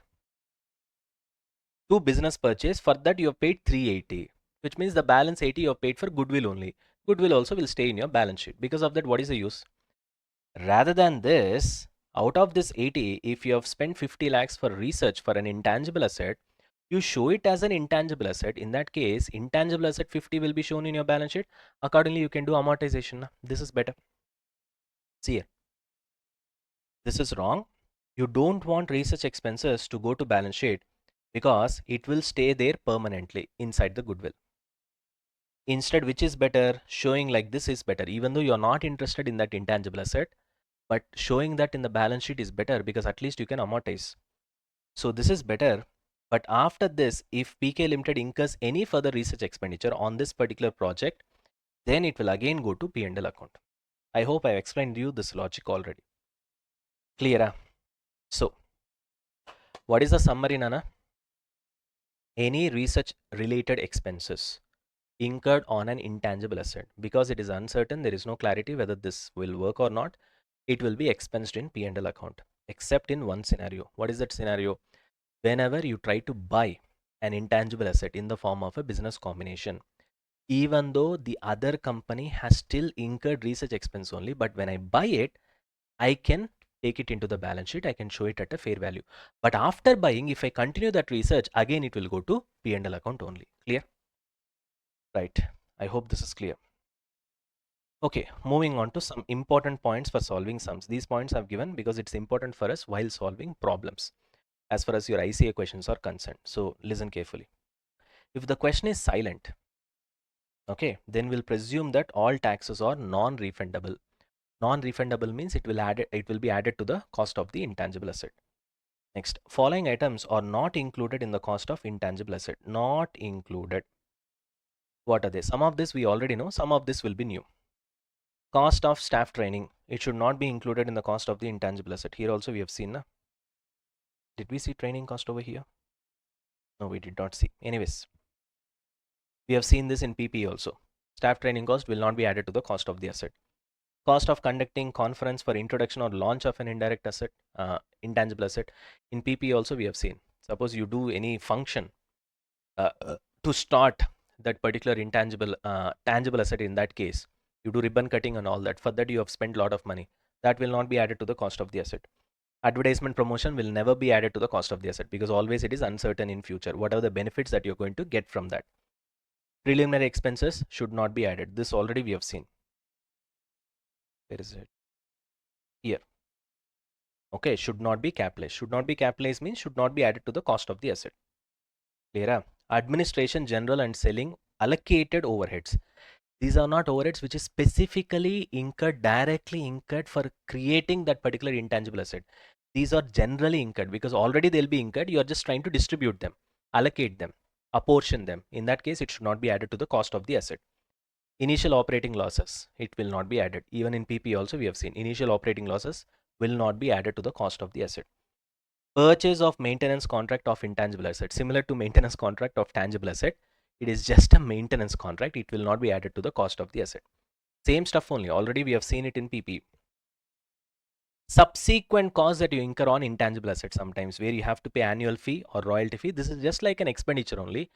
Okay, when you have an intangible asset, suppose you have got copyright, Nana. You are publishing books and you are selling the books and you are enjoying the profit. Clear? Out of that books, 1% or 2% you have to pay royalty to the author for lifetime. Now that every time I pay royalty, I'll not be adding it to the cost of the asset, na. That cost of the intangible asset is copyright. You will not be added because it will be treated as an expense. Every single year you pay royalty out of the sales of the books that you have made to the author. Suppose tomorrow I release a book, okay, Power Notes for FR, and some publishing company is publishing that. And when they start selling books, they pay 2% as royalty to me, right? Every year they pay royalty. Every year that royalty will not be capitalized, na. It is just like an expenditure, that's all for them. Got it? Next, cash discount or early settlement discount. Obviously, it's because of time value of money. It will not be added to the cost of the asset. Correct? Yes. Similar to PP only, nothing new. Interest on loan taken will not be added, obviously. So, normal cash price equivalent will be shown. Normal cash price equivalent, that is the price at which the asset will be shown. If you pay early, because of that you get cash discount, that will not be reduced from the cost of the asset. Similarly, if you pay late, because of that you are paying more, that will also be not included in the cost of the asset. So either you pay early, that also will not be considered. You pay late, that interest also will not be considered. Only the correct cash price equivalent will be considered as the cost of the intangible asset. Research phase expenditure in case of internally generated intangible asset will go to P&L. But research expenses, in case if you buy it as a part and parcel of business combination, then that will be shown in your balance sheet at fair value. After this, if you continue the research phase expense, then again it will go to P&L account. But once research phase is done and then you go to development phase, then things are different. What is that? We'll discuss later. That's what is the next topic, which is research and development expenses. Till here it's clear. Till here it's clear. I'm not leaving any point, Nana, in your entire syllabus. So this is very important. That's why we are taking a lot of time. I hope you guys are able to understand. Okay. Chalo, clear this one? If you see, most of the points are similar to PP only, Nana. Okay. Hardly 1 or 2 points are new. Rest of the points are repetition of whatever we have seen in PP. That's why this standard is followed by PP, so that it will be easy for you to understand. Got it? Okay. Now we'll go to very important concept. What is that, Nana? Research and development cost. This is very important from solving problems as well. From that point of view also, this is most important topic in this entire standard. So I want you guys to focus 100% and then listen. Already I've explained you all these things. Most of the points is already covered, Nana, when I was discussing this one. Intangible asset acquired in the form of a business combination. Most of the points I've discussed, but again, now let's discuss in full. Ready? Yeah?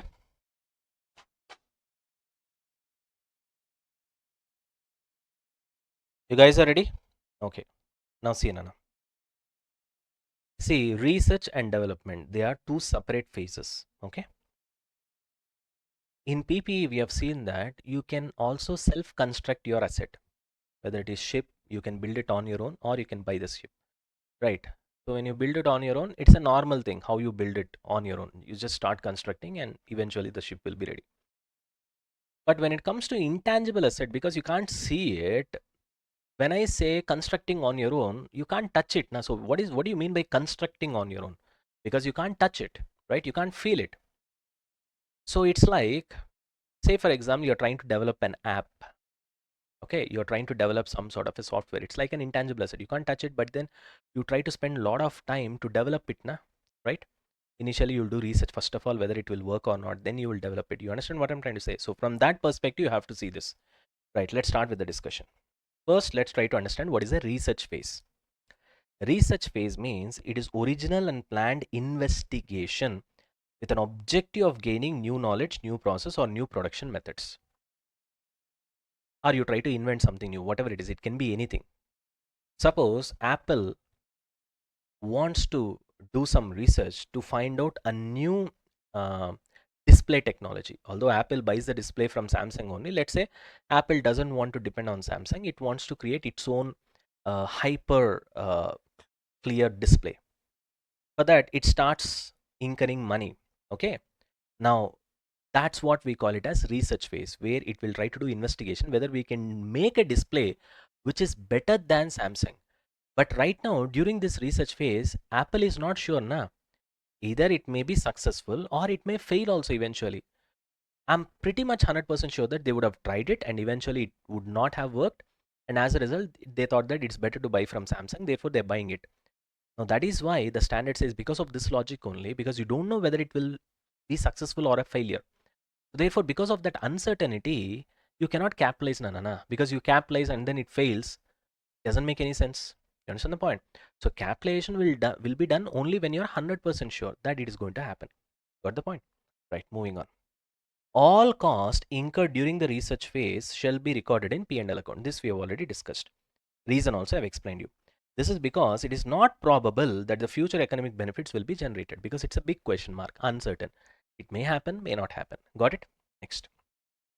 But development is a phase where successful research findings are applied to create intangible asset. So when we will say that research phase is finished, when you know that, okay, whatever the idea, see, Apple is trying to create a better display than Samsung. Na? Once Apple ultimately confirms, yeah, we have done it, finally we have achieved a better display than Apple. When they say finally we have achieved, they can see it on their own. That's where the research phase stops. You understand the point? So which means the word that is used by the standard is when there is technical feasibility. See here. Development is a phase where successful research findings are applied to create intangible asset. And during development phase, you can capitalize whatever the cost that you're going to incur, provided if you satisfy these 6 conditions. Okay. But when you will know that you have crossed the research phase and you have went to development phase, you only when you decide that technical feasibility has been achieved, which means some sort of a confirmation saying that, okay, whatever the research that you have done is successful. That confirmation you will get now, that the standard calls it as technical feasibility. That confirmation that you get that research has been successful, and now you can go to development phase, and whatever the research that you have got, that particular display which you have found that yes, it is working out better than Samsung, now you have to, in reality, you have to apply it and you see whether you can manufacture those displays. You understand the point? So it's like idea being successful is a research phase, then that has to be executed and seen whether you can work it in numbers. That is nothing but we call it as development phase. You understand the point? Anyways, now, so during research phase, whatever the expenditure that you're going to incur can only be expensed out to P&L account because of uncertainty. But once you stop, you stop the research phase and you go from research phase to the development phase only when technical feasibility. Now, see, Nana, this is the entire time space. Let's put it this way. This is 5 years, Nana. You're doing research, then suddenly development. What is this? What makes this difference? What will differentiate the research phase from development phase? What is this line? This is nothing but technical feasibility. So whenever technical feasibility has been established, that's what differentiates the research phase from the development phase. So this word you have to remember. Sir, how the technical feasibility will be established, sir? Now that depends upon case to case, Nana. Because every single intangible asset, the way it is research is done will be unique now. So how the technical feasibility will be achieved, it is customized to that particular research that you're doing. So we cannot have a general rule, but the general sentence is whenever technical feasibility is achieved. In other words, when you are confirmed that whatever the research that you have done is working out eventually. That is the logic. Okay, moving on. So whatever the expenditure that you do in research phase will be expensed out to P&L account. Then once the technical feasibility is achieved, once the confirmation is given that you know that the research is successful, then it steps into development phase. Now during development phase, whatever the expenditure that you're going to incur, now it can be capitalized.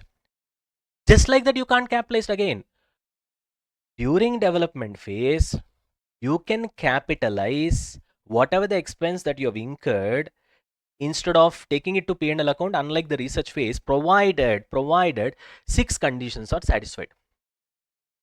What are those 6 conditions, sir? First condition, technical feasibility should be achieved.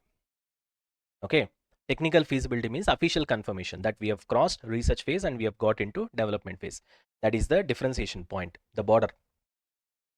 Point number 2, ability of the entity to use or sell ITA, which means whatever this we have done, okay, and now we got into development phase. So now this should be some worth, na? This intangible asset. I should be able to sell it or use it. This is another condition. Third condition, intention of the management. Management must have the intention to further develop this particular so-called intangible asset. Okay, intention of the management is important. Money also is important, because if you have intention and you don't have money, what you will do? You will not further develop. Now, when you don't have intention to further develop, why should I capitalize this? Next. Okay, so you have money, but you don't have intention. Then also I should not capitalize, because you have money, but when you don't have intention, when management does not have intention, anyway, they'll not further continue this so-called development. In that case, why should I capitalize? Got the point? Therefore, money is important. Intention is also important. Got the point? Hello? Yes? I gave Planet of Apes example because whoever have seen Planet of Apes movie, you'll understand that they'll have, at one particular point of time, they'll be doing research on that apes, and then eventually it will go to development phase. After that, the intention of the management will go away. They'll say that hereafter we don't give any money, and eventually it will stop. Anyways, moving on. The last 2 points are very simple, Nana. These are all common points only. During development phase also, it should be probable that whatever the money that you are spending during the development phase, it will give you future economic benefits, and the cost can be measured reliably. These two are simple points. These first 4 points are important. In other words,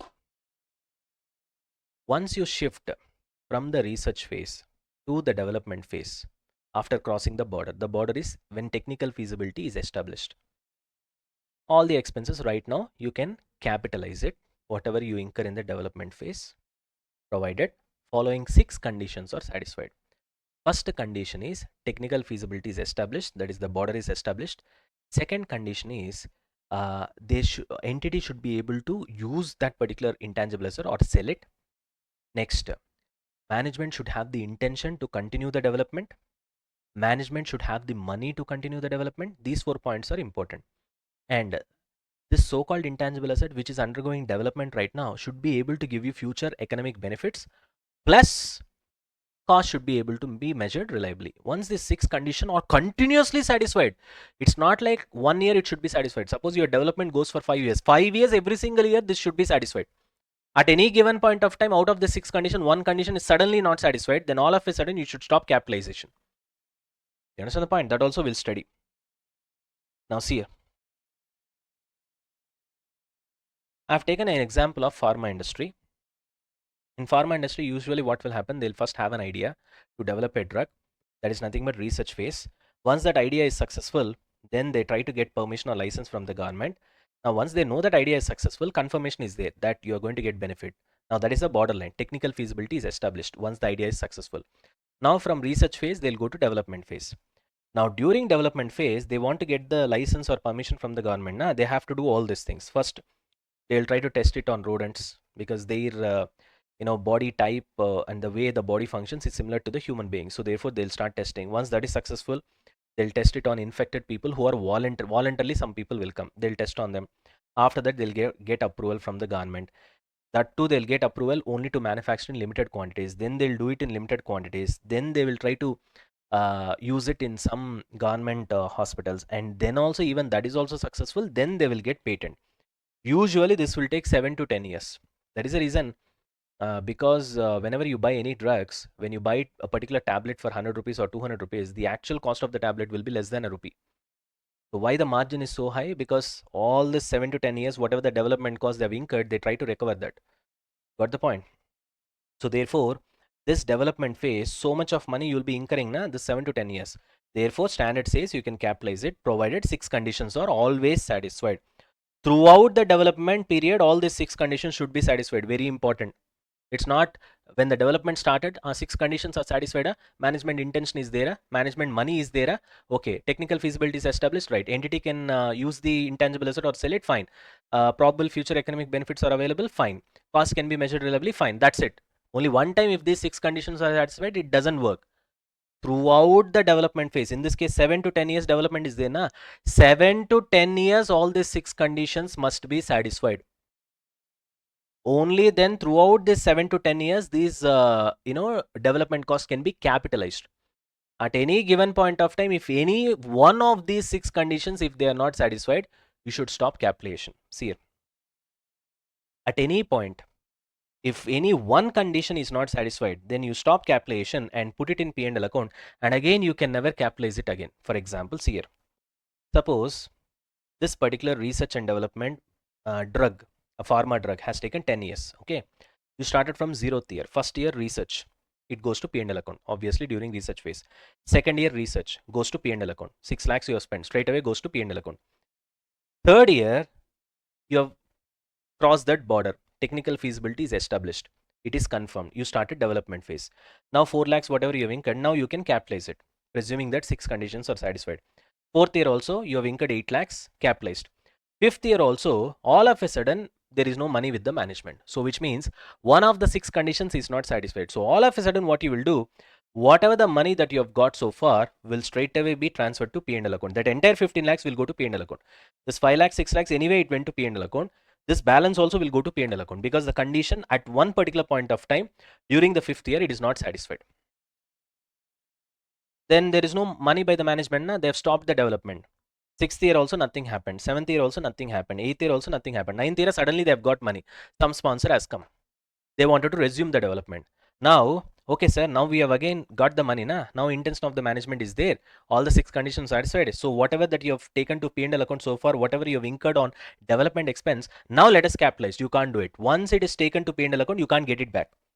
So if you want to capitalize the old 15 lakhs, standard says no going back. If standard allows this logic, then management will use this to manipulate profits every single year. You know what they will do? One particular year, they've got huge, good business has happened. Then they will say, there is no intention of the management. You will go and question them. Management will say, I don't have any intention. Therefore, one of the 6 conditions also not satisfied. Therefore, any of the development expense that you have incurred this particular year will be transferred to P&L account. Thereby, they'll pay less taxes. Purinjo, I hope you are able to understand. Manaslayo. Next year, they'll do like this only. Then one fine year, business is very bad. Then they will say, intention of the management is there this year. So this year I'll capitalize. You understand what I'm trying to say? So they'll play with the profits. They'll manipulate it. That is the reason standard says you can't do all these things. 6 conditions should be satisfied throughout the development phase. If it is satisfied, you capitalize it. At any given point of time, one time it is not satisfied, put everything in P&L account.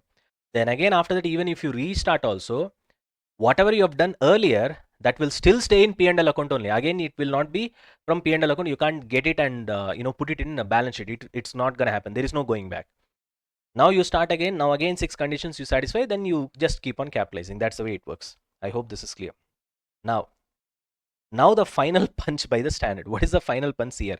After all this hard work of 7 to 8 years developing the drug, and during the entire 7 to 10 years satisfying all the 6 conditions and then capitalizing, okay, all the development cost. And what standard says is that after the 7 to 10 years, you do impairment testing every year once you start capitalizing intangible asset during the development phase. Means during the development phase, just to capitalize the expenditure that you have incurred on development of an intangible asset, you need to not only satisfy 6 conditions throughout these years, but every single year you have to do impairment testing.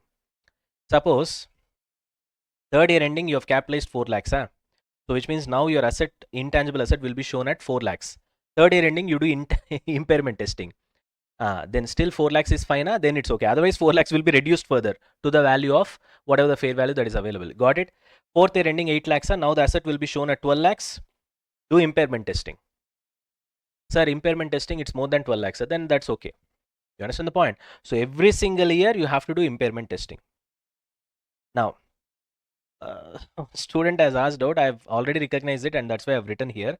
One student has asked me out, sir, you said impairment testing at the beginning of this intangible asset only, this standard only, we have seen that, sir, you said impairment testing should be done only when there are indicators, sir, like for example, market price should fall, or suddenly there is some fire burnout, and as a result, your something wrong should happen. There should be an indicator of impairment has happened.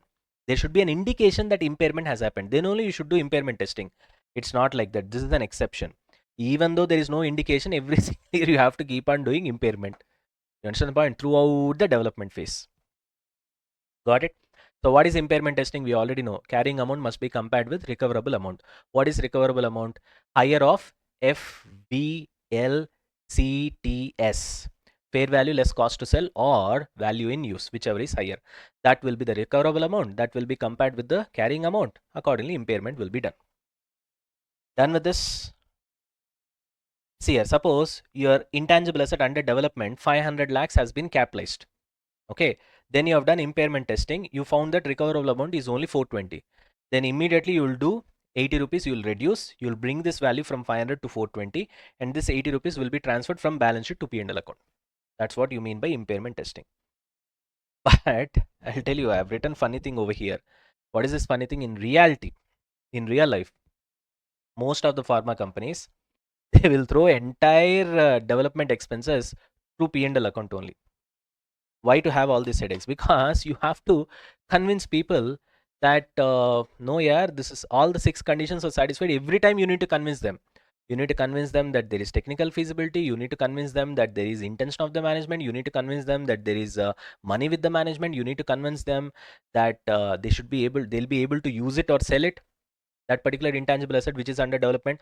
That you have to do throughout that 7 to 10 years. It's very difficult to convince because you have to convince the third party. You understand the point? Therefore, mostly what the companies will do is that I don't want to have all these headaches, all these audit transfer has come. I can't convince you. You don't have the science knowledge also. Where is the question of me convincing you? I'll just put everything in P&L account. Mostly they'll put like that only. They'll put it in P&L account. In reality, I'm saying this has got nothing to do with the standard. Okay.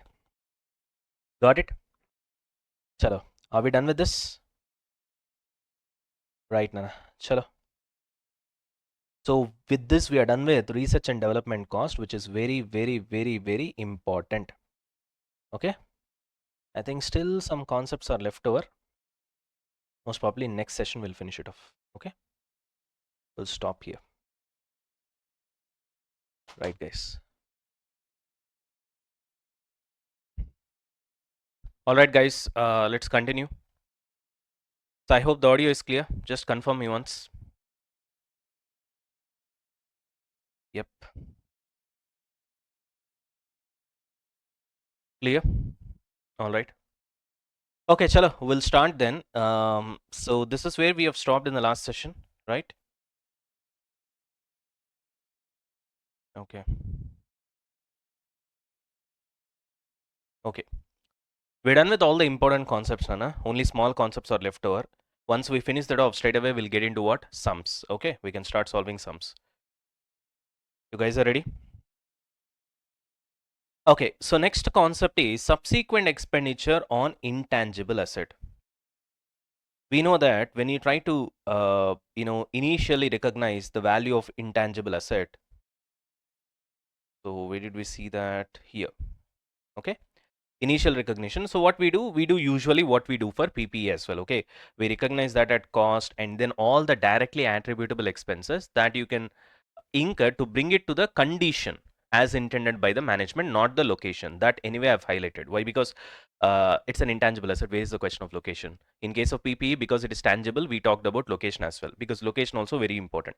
But here that's not the case. Rest of the things are pretty routine. Okay, except for in case you have an internally generated intangible asset, development phase, whatever the expenditure that you incur, that also can be capitalized. It can be added to the cost of the asset. Also, there is something called valuation expenses and installation expenses like ERP, that also need to be added to the cost of the asset. That's what we have seen, correct?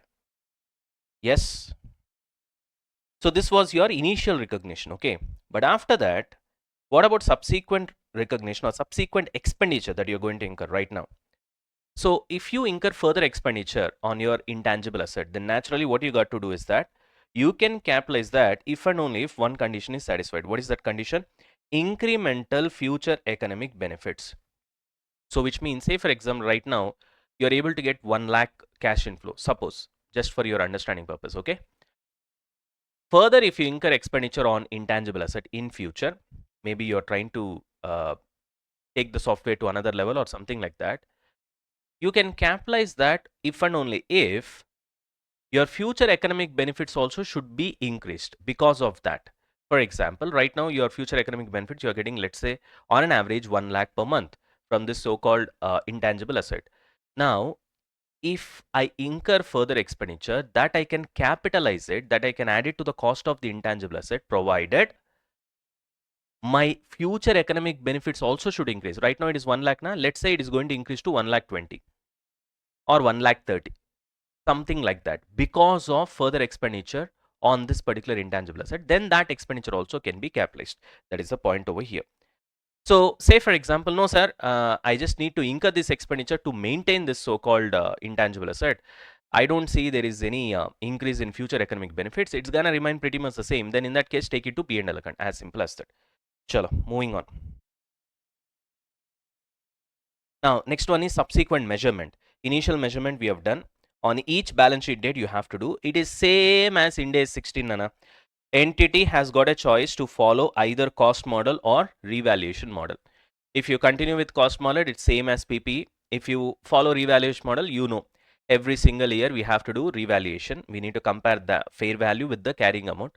Their carrying amount means it is original cost of the asset minus accumulated depreciation. Here, carrying amount means original cost of the asset minus amortization, as simple as that. There also you'll have impairment, here also you'll have impairment. So there also in cost model, what was the thing? Original cost minus accumulated depreciation minus accumulated impairment, correct? That will give you net carrying amount. Most of the times we haven't seen in impairment in PPE, but here I think impairment will be much more frequent when compared to PPE. That's the one thing that I can understand. Clear? Hello? Yes, right. So revaluation model also is the same stuff. We'll be comparing the fair value with the carrying amount. How will you get your carrying amount? Original cost minus accumulated amortization. In this case, in PP it used to be depreciation. So it's pretty much the same. All the principles are similar to what Ind AS 16. So nothing new over here. Right. Let's have a look into entries one time. Okay. How the entries will be passed. Okay. Moving on to the next one. So what do we have? Accounting for intangible asset. See, these entries also, it's pretty much similar to PP, Nana. Only difference is that in PP we'll have depreciation, here we'll have amortization. There we'll have accumulated depreciation, here we'll have accumulated amortization. That's the only difference. Rest of the things are pretty much the same. So at the beginning, what will happen? Obviously, because your intangible asset is getting created, either most probably you'll purchase it. If you're purchasing it, then intangible asset debit, because it's an asset, obviously it has to be debited to bank or payable. It depends upon whether you made immediate payment or you have a liability to pay to the vendor. Okay. At each year, what you will do? You will do depreciation. So for normal depreciation, what is the entry in case of PPE? So depreciation to PPE, right? Isn't it? Here amortization to intangible asset, or in case if you are maintaining accumulated depreciation, then the entry is depreciation to accumulated depreciation, correct?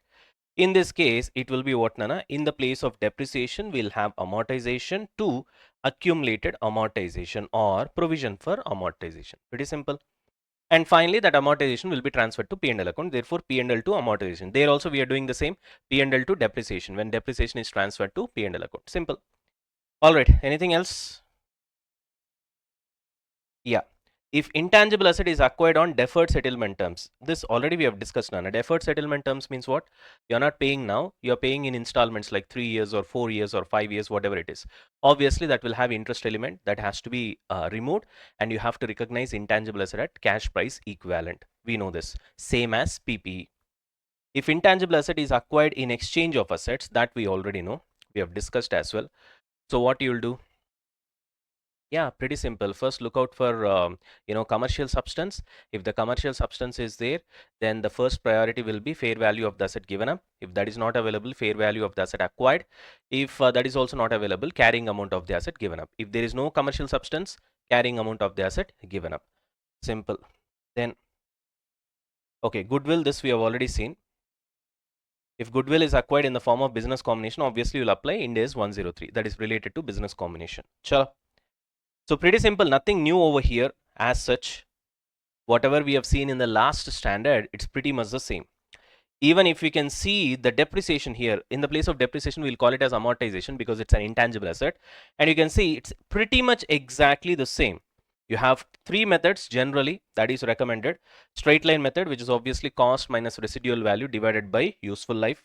Then you have diminishing balance method or reducing balance method, WDV method, which is nothing but you will take the opening balance of asset in that particular year, you multiply with the depreciation rate. In this case, it is amortization rate in the place of depreciation. And finally, units of production method. This will be like a ratio.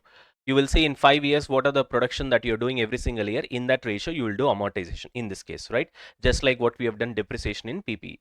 So it's pretty much the same, Nana. Exactly the same.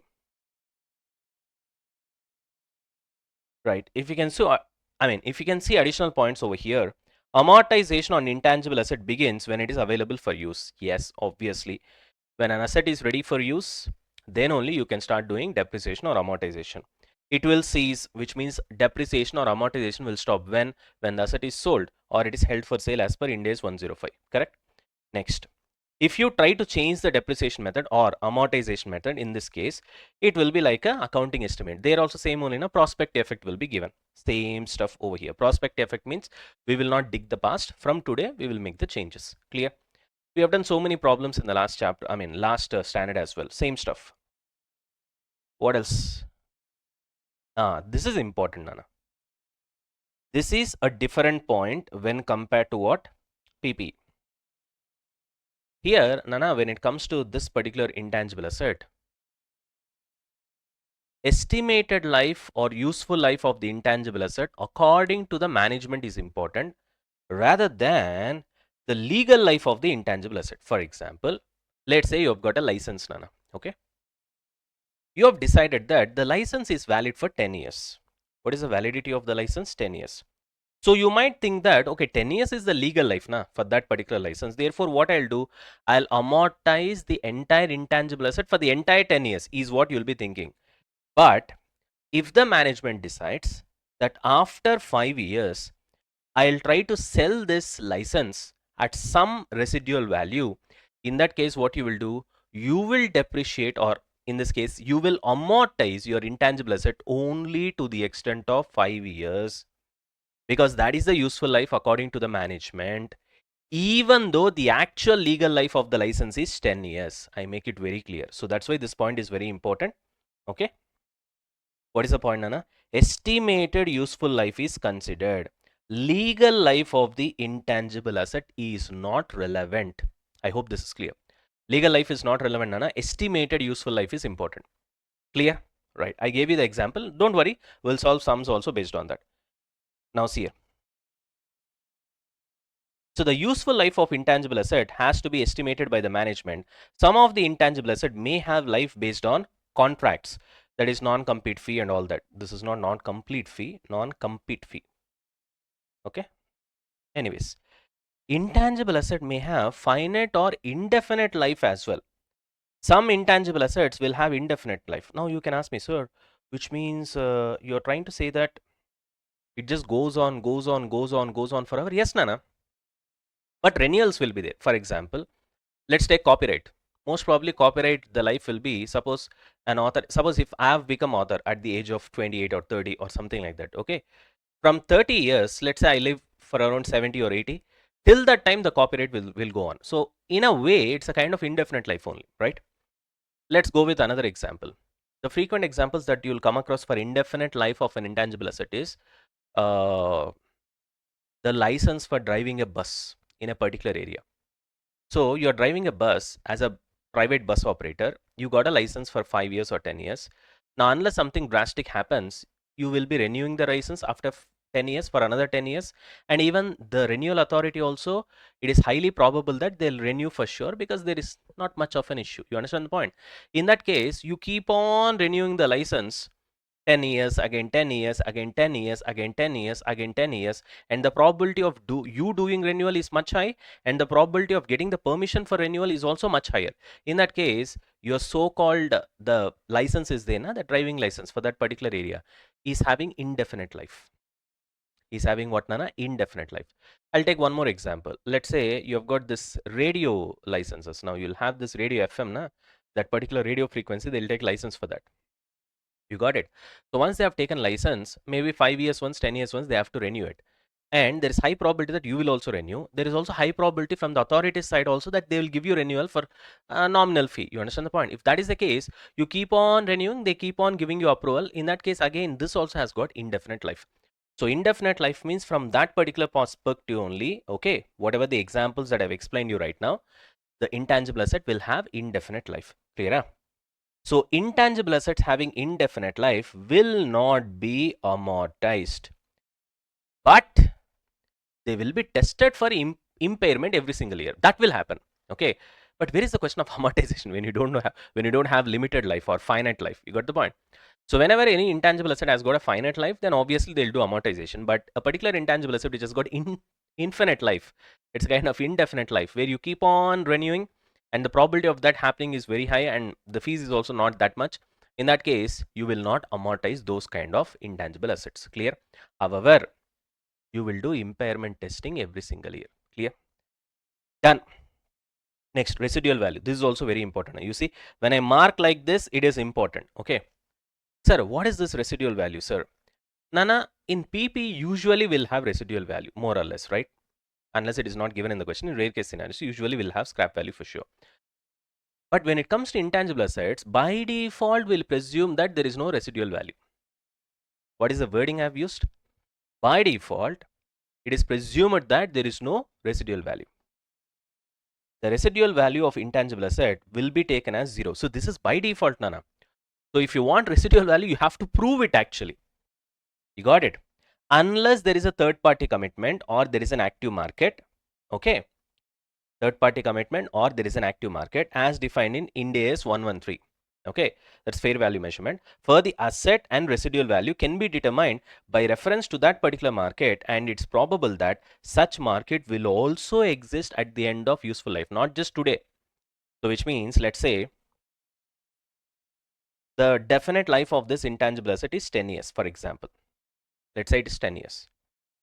And usually we'll feel that when we do amortization, we'll take the original cost of the intangible asset minus residual value. Now, usually this residual value will be taken as 0. But here we are saying that if there is a third party commitment or there is an active market, any one should happen. Either third party should have committed you or anyone if there is active market. Suppose, let's say, movie license, movie streaming rights, okay, on OTT. So, let's say Breaking Bad streaming rights is taken by Netflix, okay, for a period of 10 years. You got the point. Now, Netflix has purchased it. Obviously, it's an intangible asset. Now, what Netflix does is it has to amortize.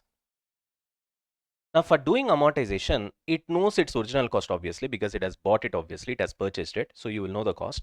Minus, when it comes to residual value, what will be the residual value after 10 years? Now, let's presume that Netflix has got exclusive streaming rights. Now, you guys know that Breaking Bad is a classic, right? So therefore, after 10 years also, it will have value for sure. There will be an active market. There will be a lot of other OTT websites or streaming platforms which will be ready to buy. You understand the point? So therefore, when there is an active market, obviously there will be residual value. You just try to estimate that. Or if there is any third party or if there is any another streaming platform who gives you commitment now itself. Anyway, you have 10 years of streaming rights. Now, after 10 years, I'll be the one to buy. I'll buy it at this particular price. Now itself, I'm giving you commitment. Or in case of series like Breaking Bad, which is among top 5, in fact, the #1 series in the entire world, you will have an active market as well. There will be lots of people who will be able to buy it. So as a result, you'll have residual value. You reduce it and divide it with number of years, 10 years in this case. That's the way you will do amortization. Clear? I hope this is also clear. Residual value. Moving on. Which amortization method you should choose? In other words, which depreciation method you should choose? Very simple, Nana. In PPE chapter also, what did we see? How to select a particular depreciation method? Very simple. You see the pattern of future economic benefits. If suppose future economic benefits from the asset is exactly same over a period of time every single year, then you'll follow SLM, straight line depreciation method. Suppose if the future economic benefits from that particular asset is like initial years it's gonna be high, later years it's gonna be low, then you'll go for reducing balance method.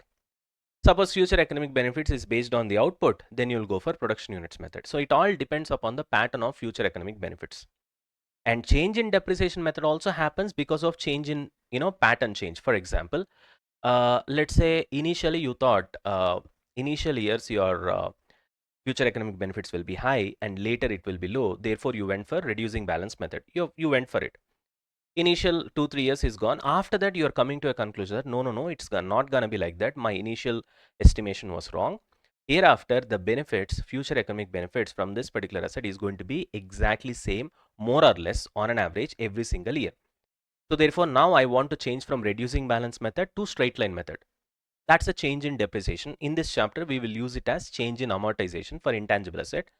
And then you know how to do that because already we have done it in PP. Here also we'll be doing the same thing.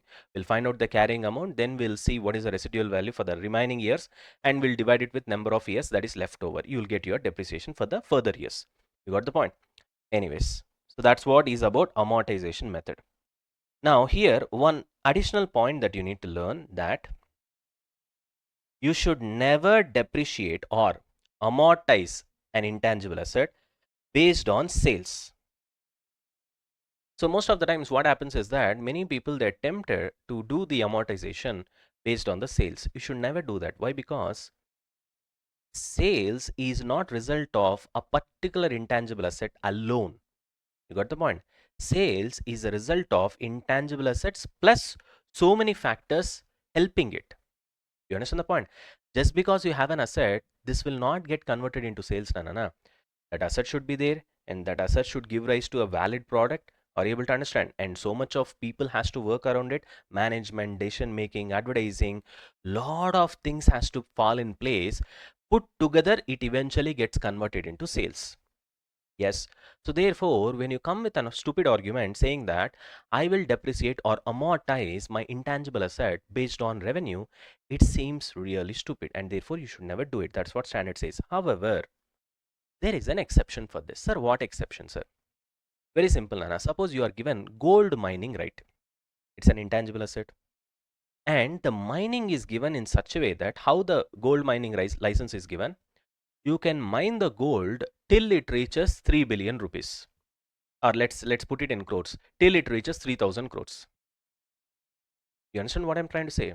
You can mine gold till, what is the ceiling limit? Till it reaches 3000 crores, which means 3000 crores worth of gold you can mine. Now tell me, can I amortize this gold mining license based on revenue? In this case, absolutely yes, because your gold license, mining license, is directly related to the revenue of the gold. I mean, worth of the gold that you're going to extract. Na? You understand what I'm trying to say? So therefore, first year, let's say I've extracted 100 crores worth of gold. Now 100 crores out of 300 crores is the ceiling limit. Na? So 33.33% will be the amortization of the gold mining license. So 1/3 you will amortize. Next year also 1/3. Let's say if it is same. Next year 1/3. So like that 3 years 300 CR is achieved. I don't know whether I've told you 3000 or 300. Let's put it as 300 CR. In that case, within 3 years it's done. You understand the point? So anyway, forget about the numbers. I might have told you 3000 in the beginning and then I converted it to 300. Whatever. What I'm trying to say is, if there is something called a particular metal mining license like gold or silver or copper or whatever it is, and the license is given in such a way that the limitation to what time the license holds is based on this much worth of that particular metal you can dig. You understand the point? In that case, you can amortize based on revenue as well. So this is an exception. That's what we tried to explain you in this particular paragraph. See here, for example, an entity could acquire a concession to explore and extract gold from a gold mine. The expiry of the gold license contract might be based on fixed amount of total revenue to be generated from the extraction of gold. Contract may allow the extraction of gold till it reaches 2 billion. Beyond that, you should stop. Your license is gone and not be based on time or the amount of gold extracted. So in that case, obviously what you'll do, you can amortize the intangible asset on the basis of revenue, gold revenue or sales revenue or any metal revenue for that matter. I hope this is clear. Right. Okay, these things we have already seen. Accounting for amortization of intangible asset. It is just like depreciation. Depreciation to intangible asset or amortization to what? Provision for amortization or accumulated amortization. Then you take that to P&L account. So P&L to amortization. This we have already seen. We will do this at each year end. Subsequent recognition of intangible asset. I think we have seen this now. Why is it coming again?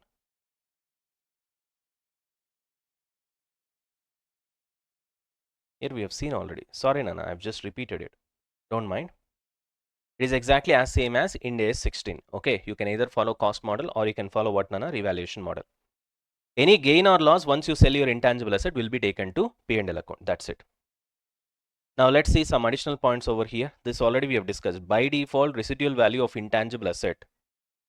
By default, residual value of intangible asset is taken as 0 unless there is a commitment from the third party or there is an active market. Now the question is, what is active market? Let's take an example. Suppose you have taken some franchisee, right? Tea time franchisee, right? Or whatever it is, or coffee day franchisee. Okay, CCD, cafe coffee day, or barista, whatever it is. Let's say their residual value after 5 years of franchisee is nothing. Once the franchisee right is done, where is the question of selling it? You understand the point? Once it reaches the limit. So therefore, residual value is nil. Some software license you have purchased, for that also residual value is nil. Let's say there is telecom license. Your license is given by the government to you for 20 years, but then you are planning to sell it after 10 years. Got the point? Let's say it is a 3G license. You are selling it to BSNL. So let's say you are Airtel and you are shifting to 4G. Therefore, 3G, you are trying to sell it. Now, the example can be stupid, but try to understand the concept over here. Okay, don't think. Otherwise, you try to remember that movie example, OTT streaming rights example, which I've told you. Okay, so another particular company is committed to buy, a third party is committed to buy at a particular price. In that case, that committed price will be taken as the residual value. Accordingly, amortization will be done. Or if there is no commitment from a third party, you should have an active market. Active market means what? Active market means buyers and sellers should be there and there should be frequent sale of this kind of item should be happening. The example that I gave is license for movies on OTT platforms. I gave you Breaking Bad example, na? Exactly, that's a perfect example. So do you have active market for really good, movies or, shows and stuff like that? Absolutely, yes. So therefore, based on that, you can calculate the residual value and accordingly calculate the amortization for that particular intangible asset. Clear? Right. So that's it, guys. With this, we are done with all the concepts of this particular standard. So now before we get to the sums, what do we have right now is we have certain examples. Already example 1 we have done. Example 2, 3, 4, 5, 6, 7, 8, 9, 10 and 11. All this is given by your ICA. Now you can ask me, sir, why are you going with examples? Because this is not illustration. This is not test your knowledge questions. Then why are we going with examples is because from these examples, a direct question can be asked. You got the point? So these examples are not questions, Nana. We are just trying to understand certain situations. That's all. So don't look at this from question perspective. This is just like another theory concept which we are trying to learn, or you can say application oriented theory concept. You got the point? But this will make our knowledge, whatever the, so far we have seen all the concepts of this particular standard, na, that will be made better before we go and attack sums. So once we are done with these examples, the next job that we're going to do is go and attack the sums. Clear? You guys are ready?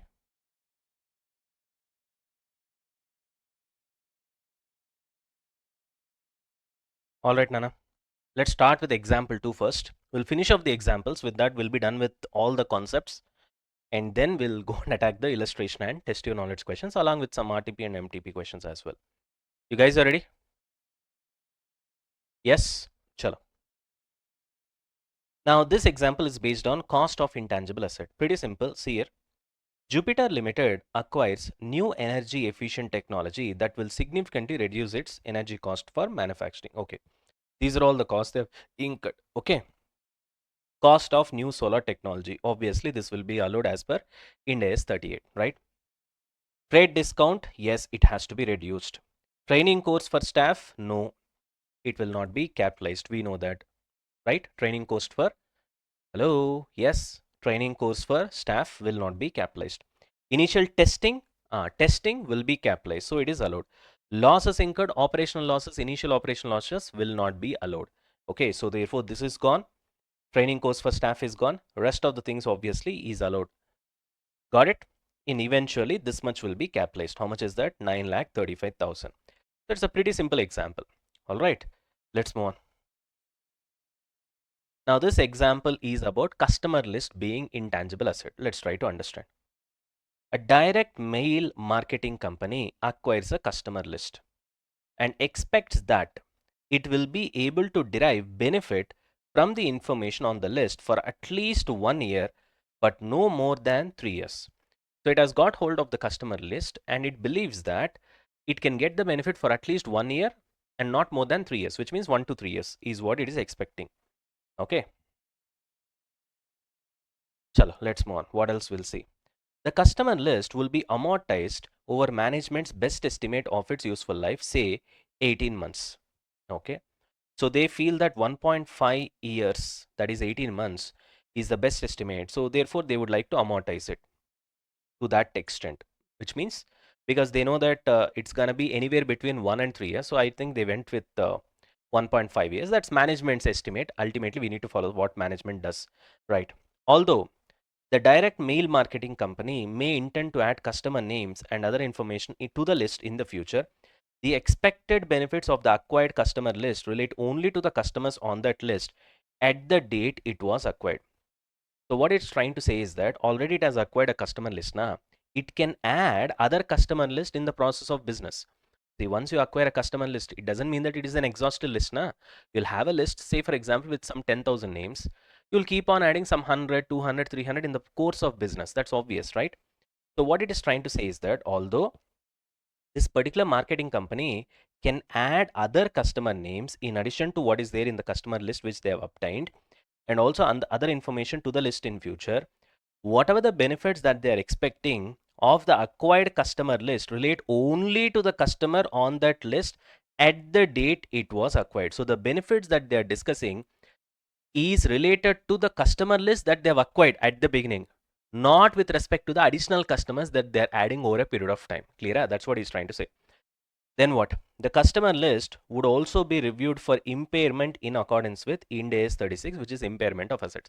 See, obviously, now, whenever you have an intangible asset, mostly every single year impairment will be done by assessing at each of the reporting period whether there is an indication that the customer list can be impaired. Obviously, at the beginning of the chapter itself, we have seen for this particular standard that impairment will be done only if there is any indication of impairment. Got it? Of course, there is an exception for that. What is the exception? When your internally generated intangible asset is undergoing development. During that development phase, where the 6 conditions has to be satisfied, you will do impairment voluntarily, even though there is no indication of impairment every single year. You got the point? That's the only exception. Otherwise, only when there is any sort of indication, then only you will do impairment. Otherwise, you will not do impairment. Are we done with this? See, this is just like some story, Nana. That's all. There is no question, there is no answer. Just like a story. Right. Moving on to example 4. Okay, this is about a patent that expires in 15 years. Let's try to understand. The product protected by the patented technology is expected to be source of net cash inflows over the next 15 years. So patent means obviously because of some new invention they would have got patent, and whatever the product which is protected by a patent technology, say for example a car with a better suspension or air suspension, they've invented it for the first time, let's put it that way, and because of that they think the car sales will increase, and as a result they'll be getting good amount of cash inflows for at least next 15 years. Clear? Okay. The entity has a commitment from third party to purchase that patent in 5 years at 60% of the fair value. Means what? Even though the legal life of the asset, intangible asset, is 15 years, but the entity is planning, the management is planning to keep the asset only for 5 years. You got the point? After 5 years, already they've got a commitment from another party to buy it at what? 60% of the fair value. You understand the point? So therefore, you have residual value as well. So which means you'll have an original cost minus 60% of the fair value will be the residual value divided by how many years? 5 years only, not 15 years. This will be your amortization calculation. Got the point? So here, few things you need to keep in mind, which already concepts we have seen already. So we're just trying to apply the concept. When there is a commitment from a third party, we know that by default residual value for any intangible asset will be 0. But here there is a commitment from the third party. Now, so we will take that residual value. How much is that? 60% in the fair value. So whatever the fair value you got into 60% will be residual value. Original cost minus residual value divided by not 15 years. 5 years only. 15 years is the legal life. But according to the management, they're going to keep it for only 5 years. After that, they're going to sell. So you divide it with 5 years only to calculate correct amount of amortization. Clear? That's what he has told you here in this particular paragraph. Moving on. An acquired copyright that has remaining legal life of 50 years. Okay. An analysis of consumer habits and market trends provides evidence that the copyrighted material will generate net cash flows for only 30 more years. Okay. Actually, they've acquired a copyright, Nana. They bought some copyright which has got a legal life of 50 years. Okay. Legal life is 50 years. But once they do a lot of research, they came to know that it does not have actual life of 50 years. It can give us cash flows only for 30 years. So even though legal life is for 50 years, according to your estimation, it's gonna give you cash inflows only for 30 years. Then naturally what you'll do, you'll amortize it only for 30 years only, because beyond that anyway, you're not going to get any cash flows. Now, what you'll do by having a value of the asset, which does not have any value.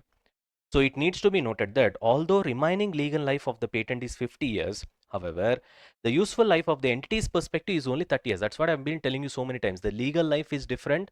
What is important for us is what is the useful life from entity's perspective, from management's perspective. That is the concept we have seen already. Where is it? See, I've highlighted this and I told you this is important. Estimated useful life is important. Legal life is not relevant.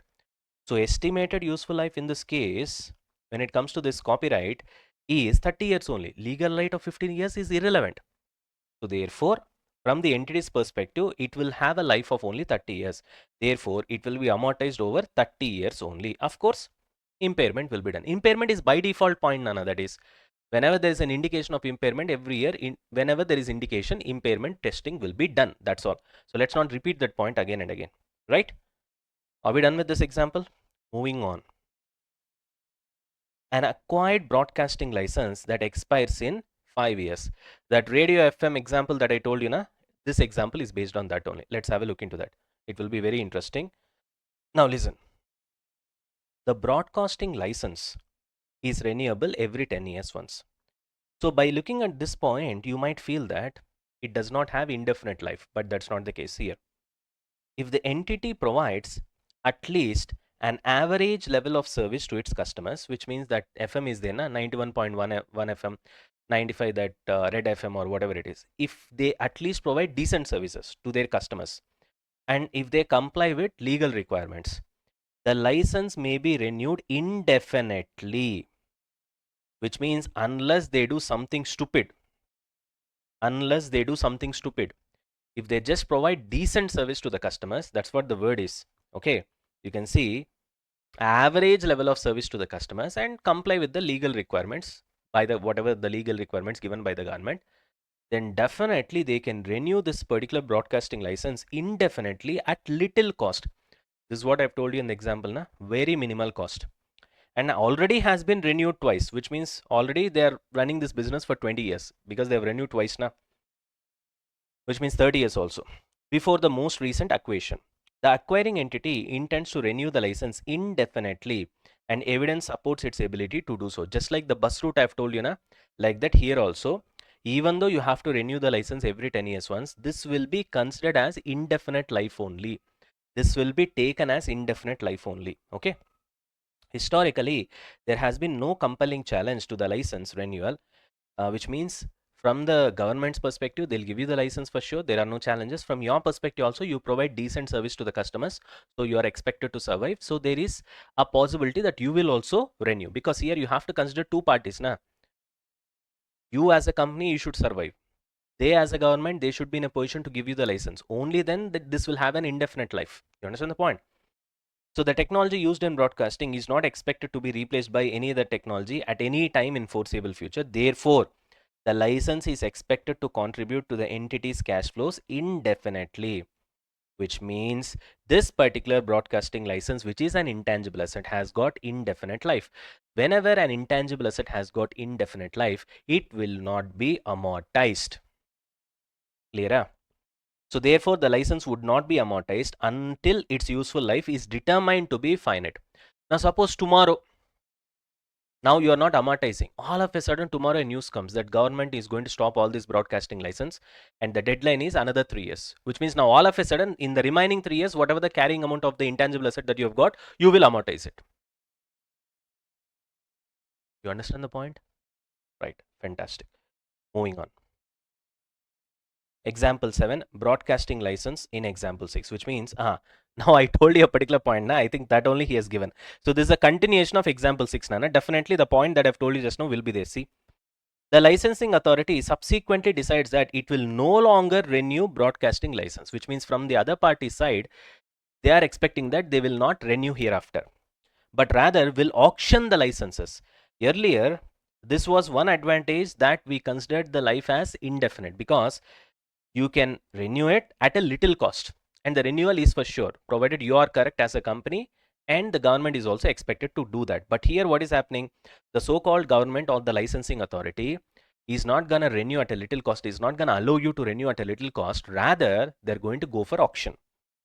At that time the licensing authority's decision is made, the existing broadcasting license has 3 years until it expires. So still there is 3 years. Now what you will do, now there is no question of indefinite life, because you're going to go for auction. So you don't know whether you'll get it or not. So it's a big question mark of renewal. So therefore, there is no indefinite life for your intangible asset. It's a finite life. How much life? Another 3 years. So what you have to do, whatever the carrying amount now you have got for the intangible asset in your balance sheet, you amortize it in the next 3 years. The entity expects that the license will continue to contribute to the cash flows until the license expires, because the broadcasting license can no longer be renewed. Its useful life is no longer indefinite. Thus, the acquired license would be amortized over its remaining 3-year useful life and immediately tested for impairment in accordance with Ind AS 36. That's logical now, because there is an intangible asset which has got an indefinite life, so you will be having a very good value in your balance sheet. Now all of a sudden government changes something and says that after 3 years there's going to be auction, which gives you a very low probability of renewing, and as a result obviously there's a high chance that, so this is an indication of impairment. This so-called change of the approach of the licensing authority, where earlier they used to just like that renewal at a very low nominal cost, and now all of a sudden they say that we're gonna go with auction. This is nothing but an indication of impairment. Now you do impairment, 99% the intangible asset value will fall. So obviously you have to do that as well. You have to do impairment. In the balance sheet, the asset value will fall. That impairment loss, take it to P&L, plus whatever the asset value that is left over, amortize it over a period of 3 years. Clear? Right, fantastic. Moving on to next example. An acquired airline route authority between two European cities that expires in 3 years. Okay, so this is there is an airline that has to travel between two European cities, and to do the travel also they have to get the license now for that particular route. So they got that license and that's going to expire in 3 years. Let's see what's going to happen. The route authority license may be renewed every 5 years. Okay. And the acquiring, where is it? And the acquiring entity intends to comply with the applicable rules and regulations surrounding renewal, which means the company is expected to follow the rules. If you can see, that is pretty much similar to the previous example. Here also you see, here this broadcasting license is renewable every 10 years.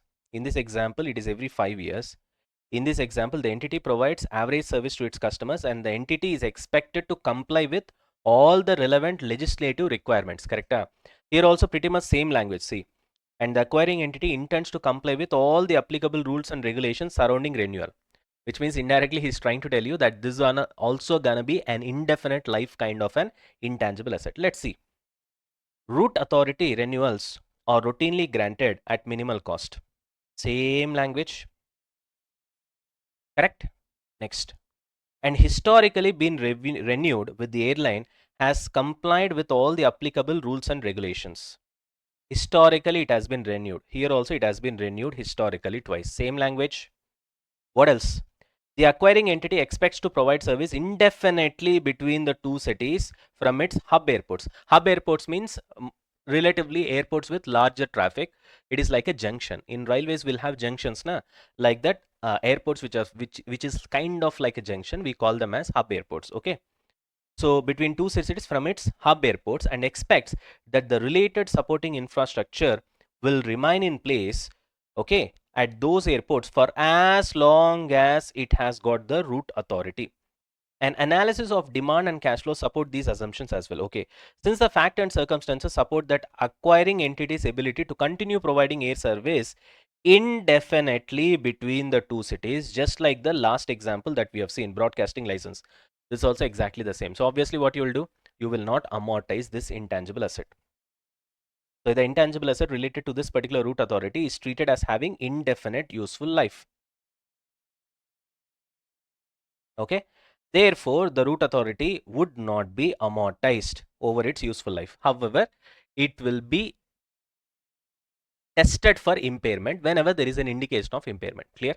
That will happen every single year. Moving on. Example 9. So this example 8 is pretty much similar to example 6, except that the example has got changed, but the concept remains exactly the same. So let's move on to the next example. Example 9. Ready? See, we are learning concepts only, Nana. In fact, we are not actually learning concepts. Concepts already we know.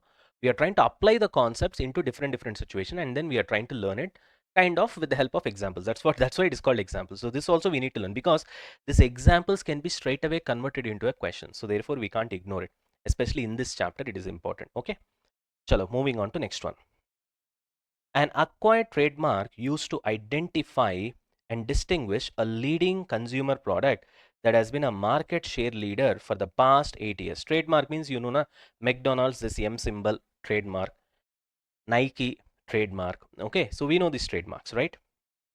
The trademarks has a remaining legal life of 5 years. Okay, 5 years is pending, but it is renewable every 10 years at little cost. You see the language exactly the same. The acquiring entity intends to renew the trademark continuously. Their intention is to renew continuously, and evidence also supports its ability to do so, probably historical data. After analyzing product life cycle, market, competition, environmental trends, brand extension, everything, they are confirmed that this trademark will generate cash flows for indefinite period. Clear? After doing lots of research and analyzing various things. So therefore, the trademark will be treated as having indefinite life, obviously, because it is expected to give you cash flows indefinitely. Though the remaining legal life is 5 years only, still there is a possibility that it can be renewed for every 10 years. That's the thing, na? So obviously what you will do?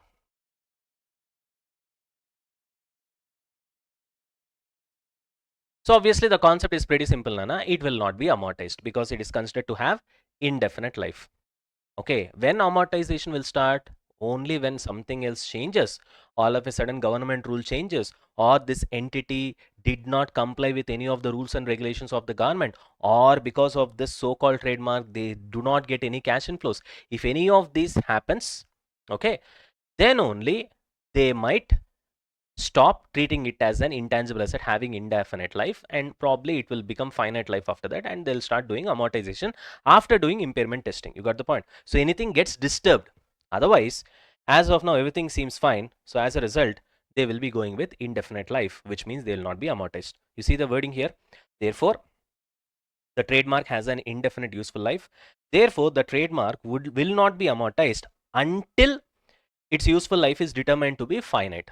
Unless it is determined to be finite, till that time it will not be amortized. Okay.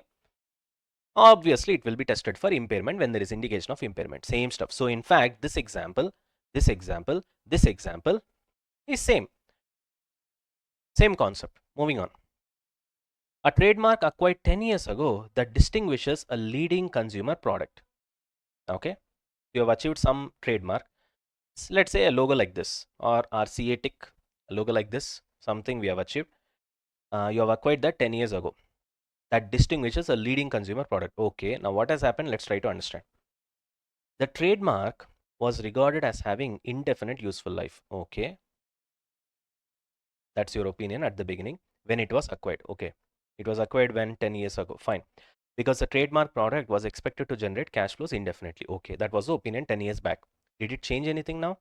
However, unexpected competition has recently entered the market and will reduce the cash flows. Management estimates that net cash inflows generated by the product will be 20% less when compared to the foreseeable future because of this so-called unexpected competition. Okay. However, management expects that the product will continue to generate cash flows indefinitely at these reduced amounts. Because of competition, your cash flows has got reduced by 20%. That doesn't mean that your cash flows are going to stop. Earlier, suppose cash flows are at 100%, now it's going to be 80%, and this 80% will come for indefinite life. Got the point? That's what the wording here is. As a result of the projected decrease in future net cash flows, the entity determines that the estimate recoverable amount of the trademark is less than its carrying amount. Then do impairment testing. That's all. And an impairment loss is recognized. Obviously, they'll do impairment testing because this is an indication of impairment only. Having some sort of unexpected competition, as a result, all of a sudden your sales market share drops by 20%. It's an indication of impairment. Since it is still regarded, but even though impairment loss is recognized, still it is regarded as having indefinite useful life. Therefore, it will not be amortized, obviously. So, your sales only dropped by 20%, Nana. You got the point. And as a result, what has happened? Your sales dropped, but still it is continuing at 80%.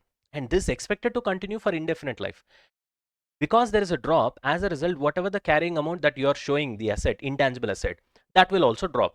So therefore, do the impairment testing. Once the impairment testing is done, now it is at good fair value. That is fine. That's all. Now that doesn't mean that all of a sudden you have to start doing amortization. Why? Because there is a drop of 20%, but still this expected 80% is expected to continue for indefinite life. Infinite life. So obviously there will be no amortization. Are we done? Moving on to the last example. Trademark for a line of products that was acquired several years ago in a business combination. Okay. Trademark means again the same thing. McDonald's symbol, you remember either the McDonald's symbol or the Nike symbol on it. It's easy for you. Okay. At the time of business combination, the acquiree had been producing a particular line of products. Okay. For 35 years, which with many new models developed under the trademark. Okay. Right. Acquire means the company that you have acquired. Okay. They have been producing something for 35 years, it seems, under that particular trademark, that particular symbol, logo. At the acquisition date, the acquirer expected to continue producing the line because obviously we are acquiring.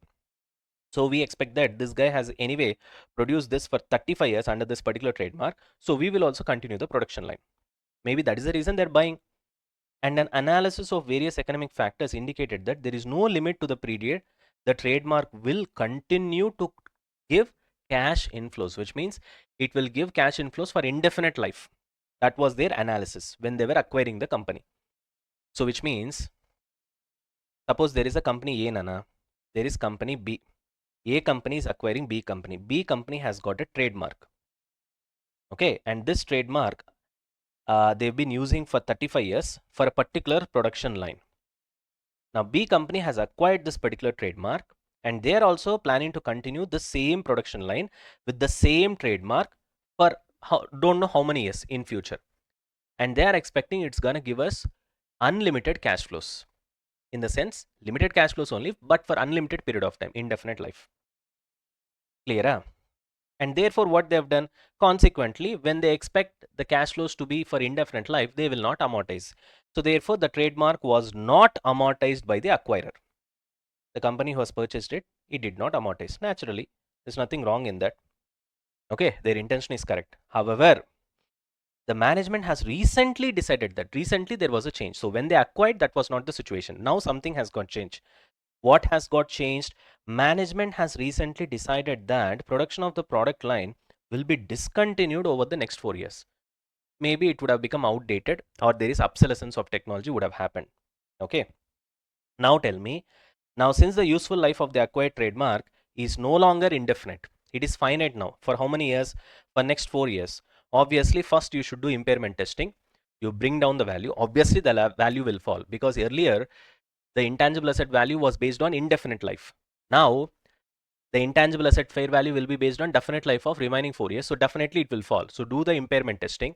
Impairment indication is nothing but this change. Okay, from indefinite to finite life itself is an indication of impairment. So do the impairment testing, it will fall. And after that, whatever the value that it has fallen, right? Whatever the fallen value, that will be amortized for next 4 years. That's it. Are we done, guys? So with this, we are done with all the concepts page by page with respect to whatever your ICA study material has given uh, this particular standard in AS 38, and we have seen all the examples. We have covered everything exhaustively. So now what is the next thing that we have to do? Solve the sums. Okay.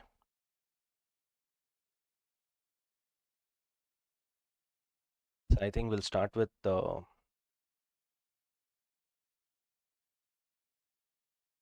illustrations. Okay, already illustration 1 and 2 we have already covered when we are covering the concepts at the beginning of the concepts. One illustration is based on identifiability, the other illustration was based on control, so we have covered it already.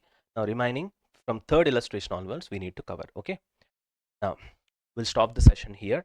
I want you guys to revise the entire concepts in your power notes of Ind AS 38, that is intangible assets, because read the concepts well, remember it very well, and then come to the next session. Then it will be easy for us to follow what? Yeah, exactly, the sums. It will be very easy for us to solve the sums. Okay, chalo. All right, guys. Chalo. First, confirm me whether the audio is clear and all that.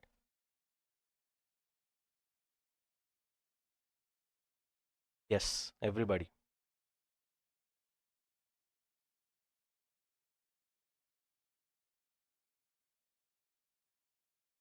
If it is confirmed, we'll start, Nana.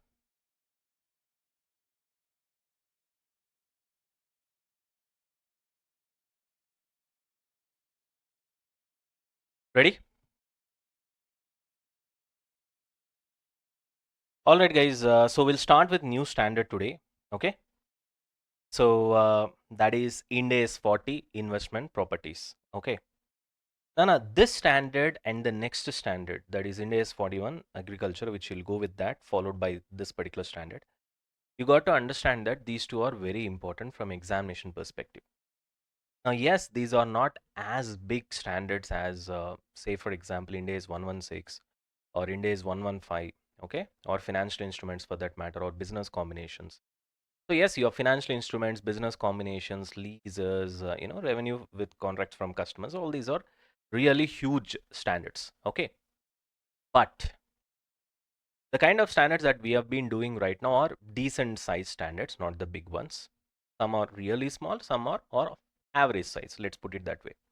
But having said that, this particular standard and the next standard, that is agriculture, these two are very important from examination perspective, because although these standards are relatively decent in size, they are not big, but you get good amount of marks from these particular standards. Sometimes it can be an 8-mark question, 10-mark question, 12-mark question, you know. So therefore, this is examiner's favorite, okay, this and the next standard. So therefore, we are covering it back to back. I hope this is clear, right? So therefore, I don't want you guys to take these standards in a lighter sense. See, Ind AS 16 is important. Why? Because unless you understand that, you can't understand intangible assets, right? 38. Unless you you understand this. See, for everything, the base is Ind AS 16. That's why we have done that, and then we are following with all the other standards. Okay. Even for this standard, the base will be Ind AS 16 only. You got the point. And I hope you guys remember Ind AS 16 properly, because unless you remember that, then this standard you won't be able to follow, right? So therefore, my advice would be, in case, okay, for live students, okay, it's a different thing, you don't have a choice, but people who are watching the video classes, if you don't remember Ind AS 16 properly, okay, PPE, what you guys do is that stop the video right now, then go back and then try to revise that, and then come and then follow this particular standard. It will be much, much, much easier for you. Otherwise, if you're not able to recollect that, then this might be a little bit challenging, because there will be a lot of continuation. You got the point? In fact, starting with the definition itself, we'll try to recollect what has been seen in Ind AS 16 PP. Got the point? Anyways, now before we get to the definition, anyway, as I've told you, we have to go to Ind AS 16. So let's go to Ind AS 16, Nana. Yeah. All right.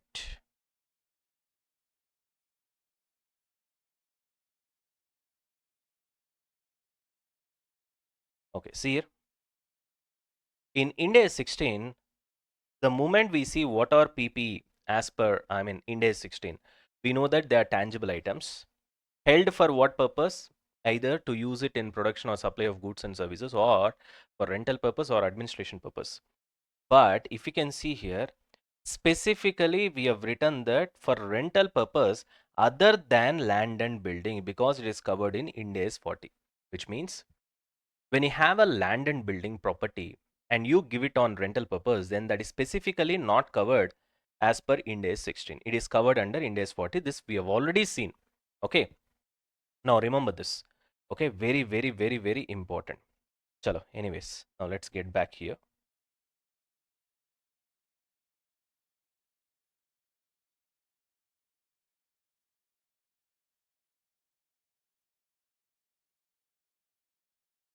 All right, Nana. So in Ind AS 16, we have already seen that if there is land and property which is given on rental basis, automatically it is not covered under Ind AS 16 PPE. It will be covered under Ind AS 40. Okay. Now let's try to understand what does Ind AS 40 cover.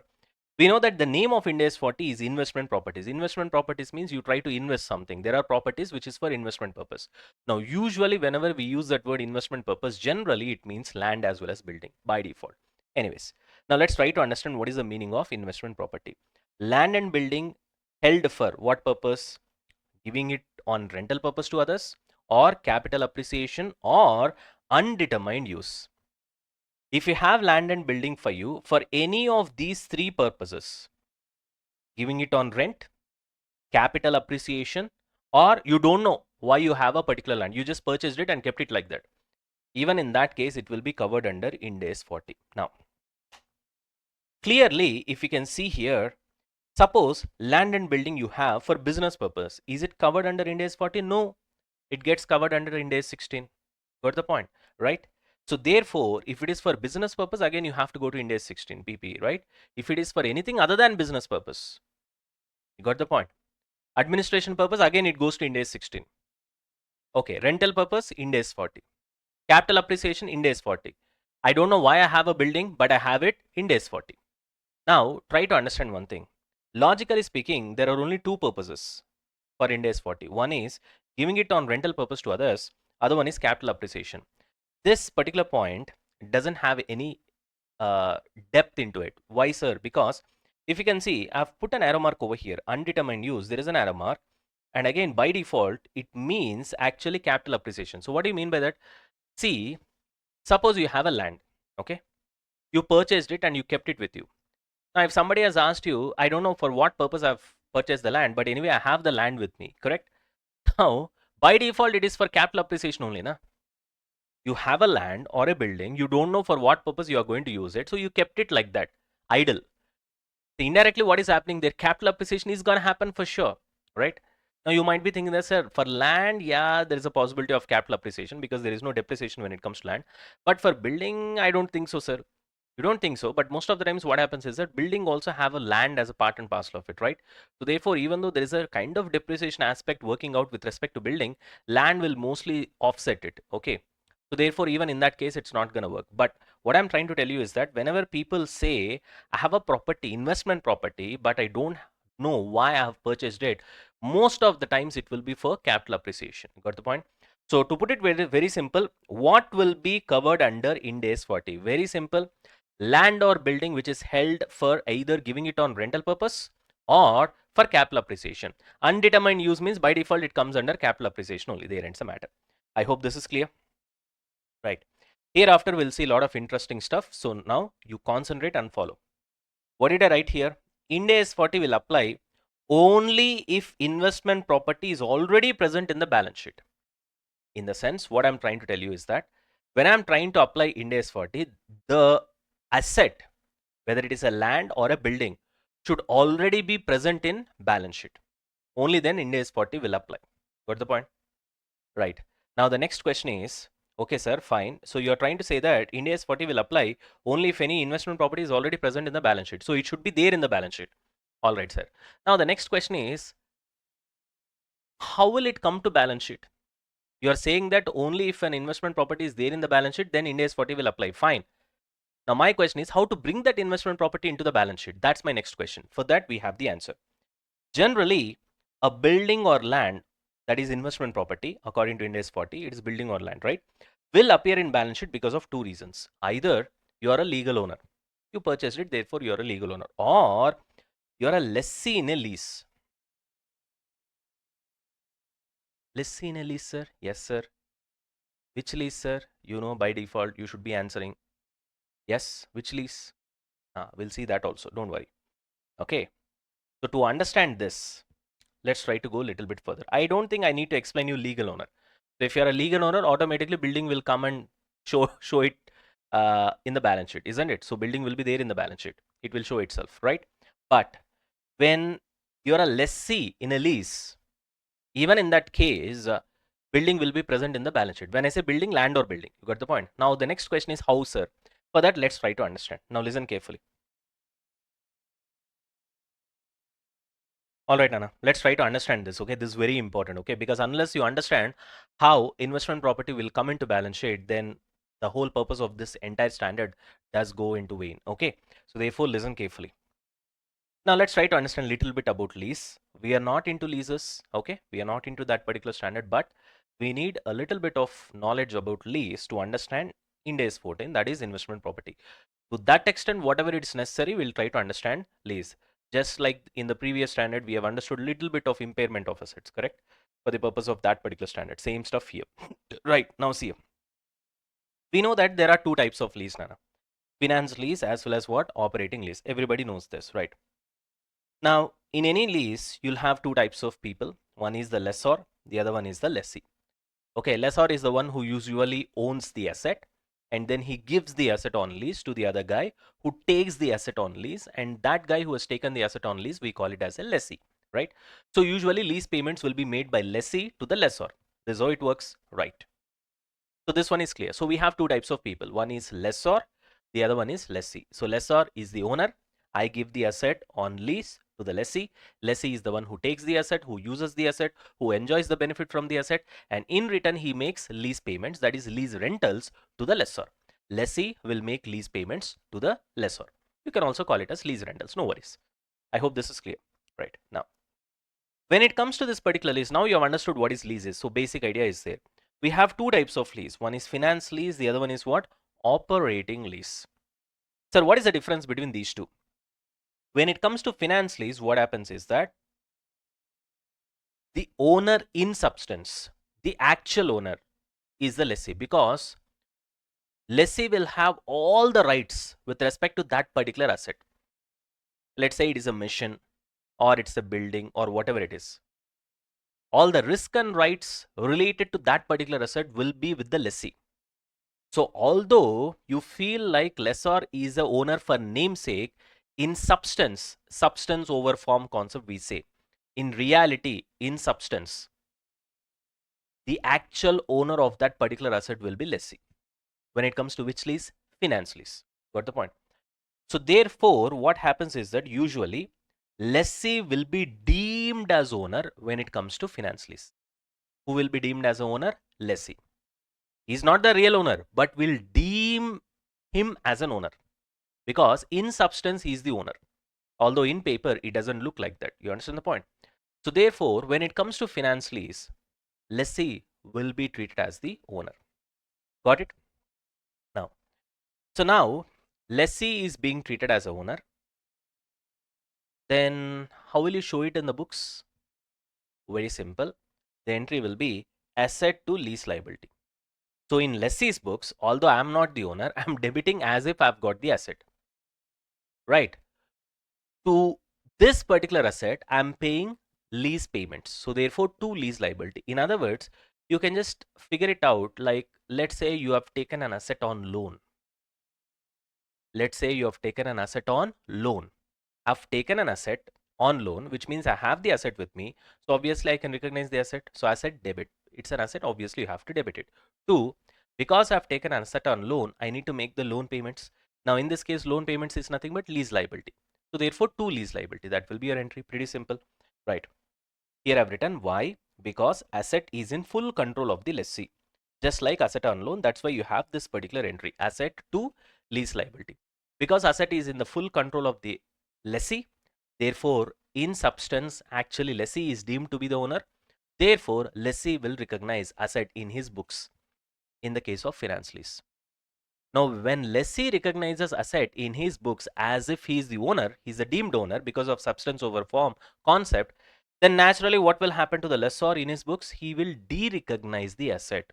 Even though he is the actual owner, he will de-recognize the asset because all the risk and rights related to that particular asset is transferred to the lessee. Got the point?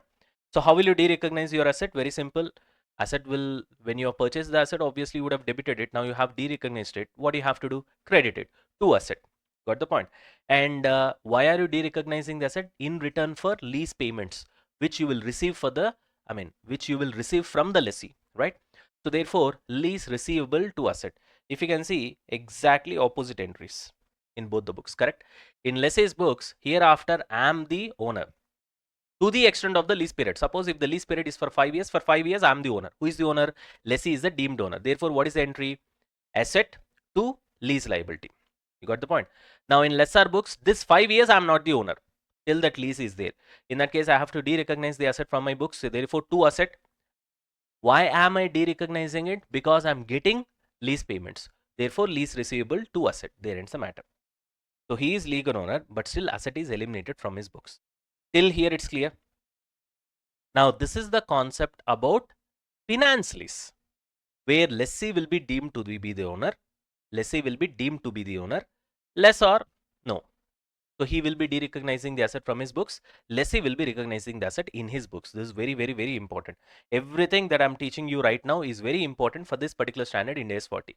I hope you guys are clear. Now, moving on to the next one, operating lease. In operating lease also, you'll have two people, lessor and lessee. But here, all the so-called risk and rewards with respect to the ownership of the asset will not be transferred to the lessee as such. So therefore, they will treat themselves as two different people. One has given something on rent, the other guy is paying rent, that's all. So therefore, what will happen? There will be no recognition of asset in the lessee books like in the case of finance lease. In finance lease, you are recognizing the asset now, but here that's not the case. So which means simply lessee will give lease payments to whom? Lessor. Therefore, it will be recognized as a rent expense in lessee's books. Got it? Similarly, in lessor's books, he will be receiving the rent. Therefore, it's an income. That's all. He will not be de-recognizing any asset in his books. Who will not be de-recognizing the assets in his books? Lessor. So, which means when it comes to operating lease, lessor will be the owner, and in lessor's books, asset will be there. Asset will be present in the balance sheet. You understand the point? Right. Till here it's clear. Right? Till here it's clear. Okay, fantastic. Now, let's try to learn a little bit advanced concept. Now, what you have learned so far is the concept of lease as per your old AS, not the Ind AS, old accounting standards, okay, which you will study in your CA Inter right now. This is what you have studied in your CA Inter. Everybody knows this. So, let's try to summarize it one more time. As per your CA Inter accounting standards, there are two types of lease. One is finance lease, the other one is operating lease. When it comes to finance lease, your lessee will be treated as a deemed owner. As a result, asset will be recognized in the lessee's books. Therefore, the entry will be asset account debit to lease liability. Because as lessee is deemed owner when it comes to finance lease, therefore automatically in lessor's books, asset has to be de-recognized. Therefore, lease payments receivable to asset. Done. When it comes to operating lease, this kind of nonsense is not there. Lessor will be the owner, lessee will be just using the asset. Therefore, in lessee's books, he will be making the lease payments. Therefore, it's an expense. Recognize that as an expense, all the lease payments. In lessor's books, he'll be receiving what? The lease payments. Therefore, recognize that as an income. Lease payments receivable in lessor's books, correct? Now, when it comes to operating lease, asset will be present in the balance sheet in lessor's books, and there will be no asset in the balance sheet of lessee's books. Whereas when it comes to finance lease, asset will be there in the balance sheet of the lessee and asset will be de-recognized in the balance sheet of the lessor. I hope this is clear. Right, fantastic. Now, so this is your existing understanding of what is a lease, how many types of lease are there, what happens in lessee's books, what happens in lessor's books, what happens in in both the cases, both in the case of finance lease as well as operating lease. That's what we have seen so far. I hope this is clear. Right. Now let's learn Ind AS. This was the situation earlier. But then people started finding out problems. What problems, sir? I'll give you an example. Let's take an airline company. Okay. Most of the airlines that you see, like for example, Indigo or whatever you take, they actually follow this kind of methodology only. Now, you know what airline company does? They run the flights. Yes, that's the business that they do. But majority of their flights are not owned by them. Try to understand this particular sentence. Majority of the flights which are run by major airline companies are not owned by them. Then how are they getting to use it? They take them on lease. They don't own. I gave you some percentage over here, 80%. Means, are they behaving as if they are the owners of those flights? Yes, they have their own branding, Indigo, big branding, all the seats, that, this, everything is their branding. The risk and reward incidental to that particular airline is with that Indigo only. In that case, substance over form, if you see, they are actually the owners. You understand the point? Now, just try to understand. Let's say these guys have taken it on operating lease or something like that. In that case, basically what's happening, they are using this particular so-called flights to do the business when it comes to airline company. But since 80% of the airlines are taken on lease basis, they are showing only 20% of the aeroplanes that they are operating. Let's say they are operating 100 aeroplanes. 80% on lease, 20% they have owned. Only 20% is being shown in the balance sheet as assets. But 100% flights are used to generate revenue. Now just try to imagine for a moment, if you calculate asset turnover ratio, that is sales divided by assets, what will it look like? Because your assets are only 20%. Although you're operating 100 flights, you will show that I've got only 20 flights that I own. But you're actually showing the revenue from 100 flights as the revenue that you have earned from 20 flights. Because remaining 80 flights you are not owning because you have got it on lease. You understand what I'm trying to say? So like this, the companies are actually toying. You understand what I'm trying to say? They were misusing. But the definition of asset is getting satisfied here. You should show it in the balance sheet, even though 80% of the flights are leased flights. You understand the point? Because of these kind of mess up that is being done by so many companies, because of this kind of misuse, there has been a change. This is your earlier understanding as per your CA Inter AS, correct? But when it comes to Ind AS 116, the new system has been got into picture. They've brought some new system. In this new system, according to this new system, what happens? When it comes to lessee's books, irrespective of whether it is finance lease or operating lease, doesn't matter. Always lessee is the owner. Don't ask whether it is finance lease or operating lease, as it is irrelevant. In both the cases, it is an asset for lessee, which means lessee will be deemed as the owner. Which means in both the cases, whether it is finance lease or operating lease, this entry will be passed. What is the entry? Asset to lease liability, not just asset to lease liability. This asset will be called as ROU asset. ROU asset means right of use asset. I've got right to use this particular asset. See, let's say the life of this so-called flight is 20 years, Nana. Somebody is the owner of this particular flight. Now, Indigo is the lessee. He's going to use it only for 5 years. Then for 5 years, because all the rights are with you, you will be deemed as an owner. But that doesn't mean that I can recognize the asset which has got a value of 20 years as asset in my balance sheet. I should recognize that asset only to the extent of its value for 5 years. Let's say there is a flight, Nana. This flight value is 100 crores. But this 100 crore is the worth of the flight for a life of 20 years. Now I'm just bringing it for a lease for a period of 5 years. Can I show 100 crores as my asset in my balance sheet? No, because I'm not going to keep this flight for 20 years. If I'm going to keep this flight for 20 years, I can show the asset value as 100 crores.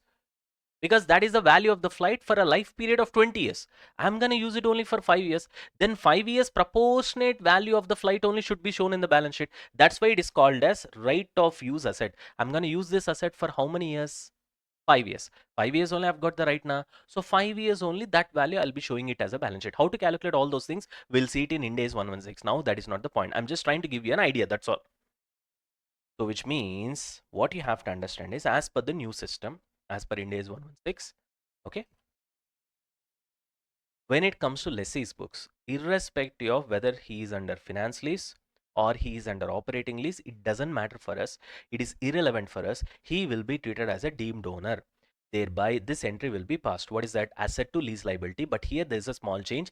Instead of asset, we'll call it as right of use asset to lease liability. ROE asset to lease liability. What is ROE asset? I've explained you. Why it is called ROE asset? Why it is not called just asset? ROI asset means right of use asset, which means out of the total life of the asset, how many years you are going to use this asset as a lessee.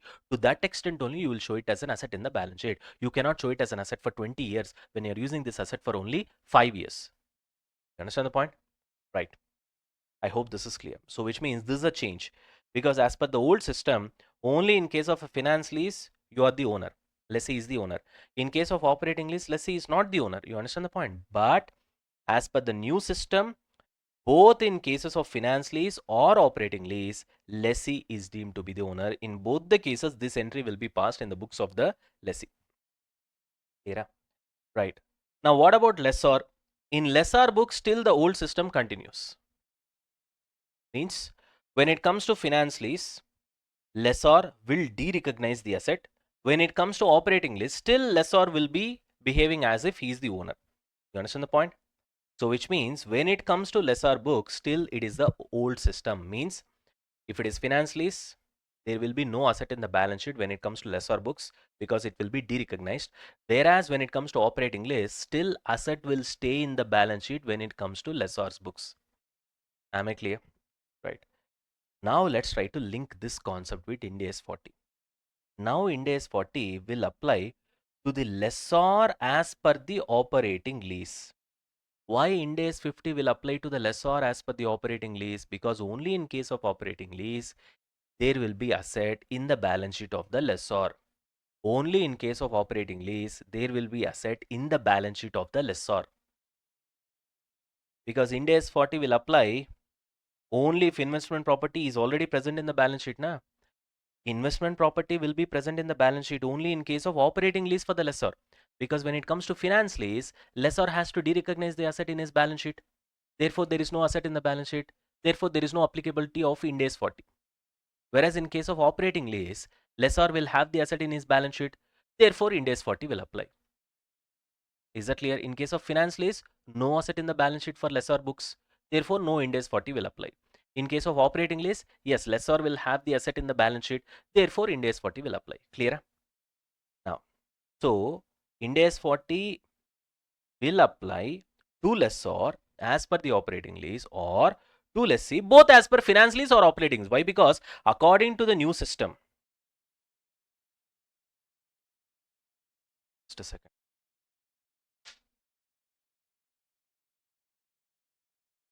Charging, right? Hope it's charging. Yes, right.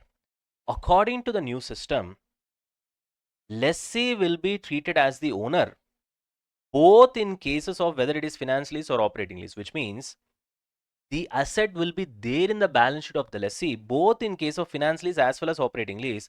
Therefore, lessee, for lessee's books, Ind AS 40 will apply if the so-called RO asset is sublet to somebody else, which means as a lessor, I've given it to lessee. Now, when it comes to lessee's point of view, forget about whether I've taken this asset from the lessor. Whether I am lessee, who am I right now? Lessee. Whether I'm taken this asset from the lessor in the form of finance lease or operating lease doesn't matter. Because anyway, I'm the owner. I'm showing it as a owner in my balance sheet.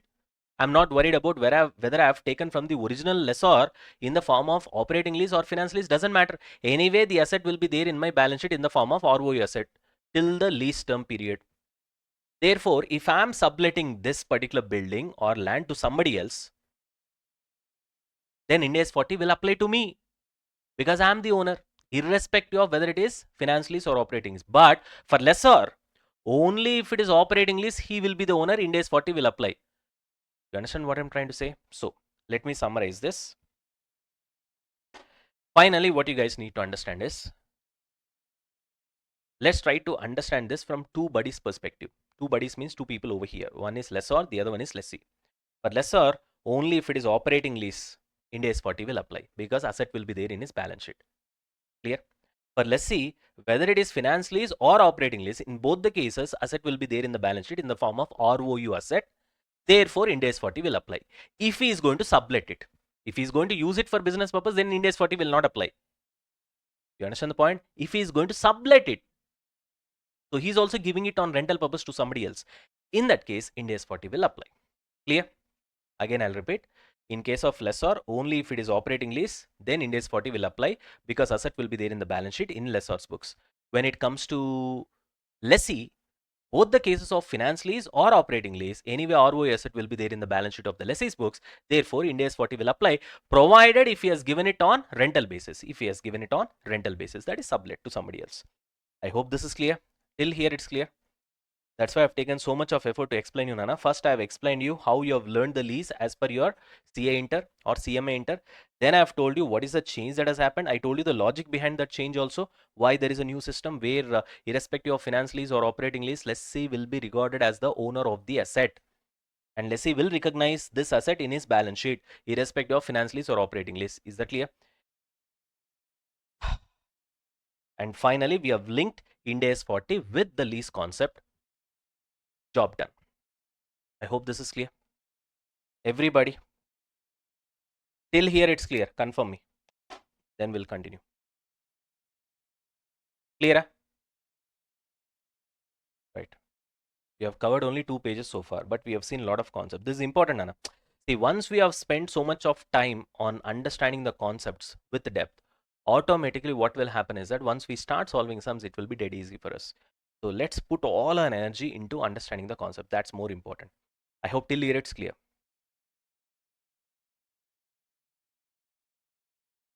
Are we done, guys?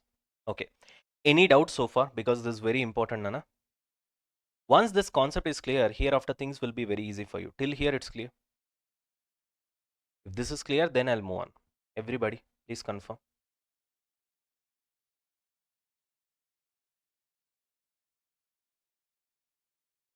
All right, Nana, fantastic. Now, let's move on. Now, the next point is, frequently we'll be using one particular word in this particular Ind AS hereafter. And that word is owner occupied property. In shortcut, we'll call it as OOP. For investment property, in shortcut, we'll call it as IP. Hereafter, whenever I say IP, don't think it as intellectual property, okay? Whenever I use a word called IP, you need to understand that this is investment property. Similarly, whenever I use a word called OOP, you should be calling it as owner occupied property, okay? Now, this word will be frequently used throughout this particular standard. Let's try to understand what does it actually mean. In Ind AS 40, whenever you come across a term called owner occupied property, it actually means that so-called property which is land or building. Property means according to this standard, it is land or building only. Na? That land or building is either used for providing goods or rendering services or administration purpose. In other words, it is used for business purpose. Simplify. So simply put, business purpose. That's it, na? That is the logic. So simply put, business purpose. That's all. Whether you're using it for providing goods or rendering services, you know, or administration purpose, it comes in a business purpose only. You got the point? So which means the logic is, in other words, if the property is being used for business purpose, then automatically it will be covered under Ind AS 16 and that will be called as owner occupied property. If any property is not being used for business purpose, it is either used for rental purpose or capital appreciation, then that will be covered under Ind AS 40 and it will be called as an investment property. In other words, if a property, in the sense land or building, Nana, is either given on rental purpose or for capital appreciation or for undetermined use, it will be covered under Ind AS 40 and we call that property as investment property. So hereafter, when I call it as investment property, you should by default understand, okay, it is either given for rental purpose or it is held for capital appreciation. That's all there ends the matter. If I say owner occupied property, then immediately you need to understand that, okay, it is a land or building which is either given for business purpose. That's all. Again, I repeat, owner occupied property, land or building given for business purpose. Investment property, land or building given for rental purpose or capital appreciation. Again, owner occupied property, land or building given for business purpose. Investment property, land or building given for rental purpose or capital appreciation. I hope this is clear. Clear? Right.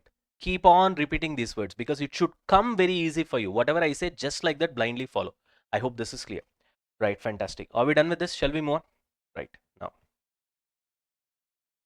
Now, property held for more than one purpose is the next concept that we have to cover. More than one purpose means you have a big property, 4 floors are there. Few floors you're using it for business purpose, few floors you're using it for rental purpose. You understand the point? In that case, few floors will become owner occupied property, few floors will become investment property, correct? That kind of confusion will be there. That is what we are trying to clear right now. Property held for more than one purpose, right? Let's try to understand. We'll come to this later. Let's try to understand the concept in the form of examples. One by one, we'll look into examples. And once we are done with all the examples, we'll come back and then we'll see the concept. Automatically, the concept will be cleared for you. Yes, shall we move on? Let's go with examples. Case 1. Ready? Yeah? This will be very interesting. I want you guys to concentrate 100%. Ready, all of you? All right, Nana. Let's move on. One by one, we'll see. We'll finish off all the cases. In other words, all the examples. Automatically, you'll get the concept of property held for more than one purpose. Let's start with the first case. Now let's say this is a building, Nana. You have got so many floors, 1, 2, 3, 4, 5, 6, 7.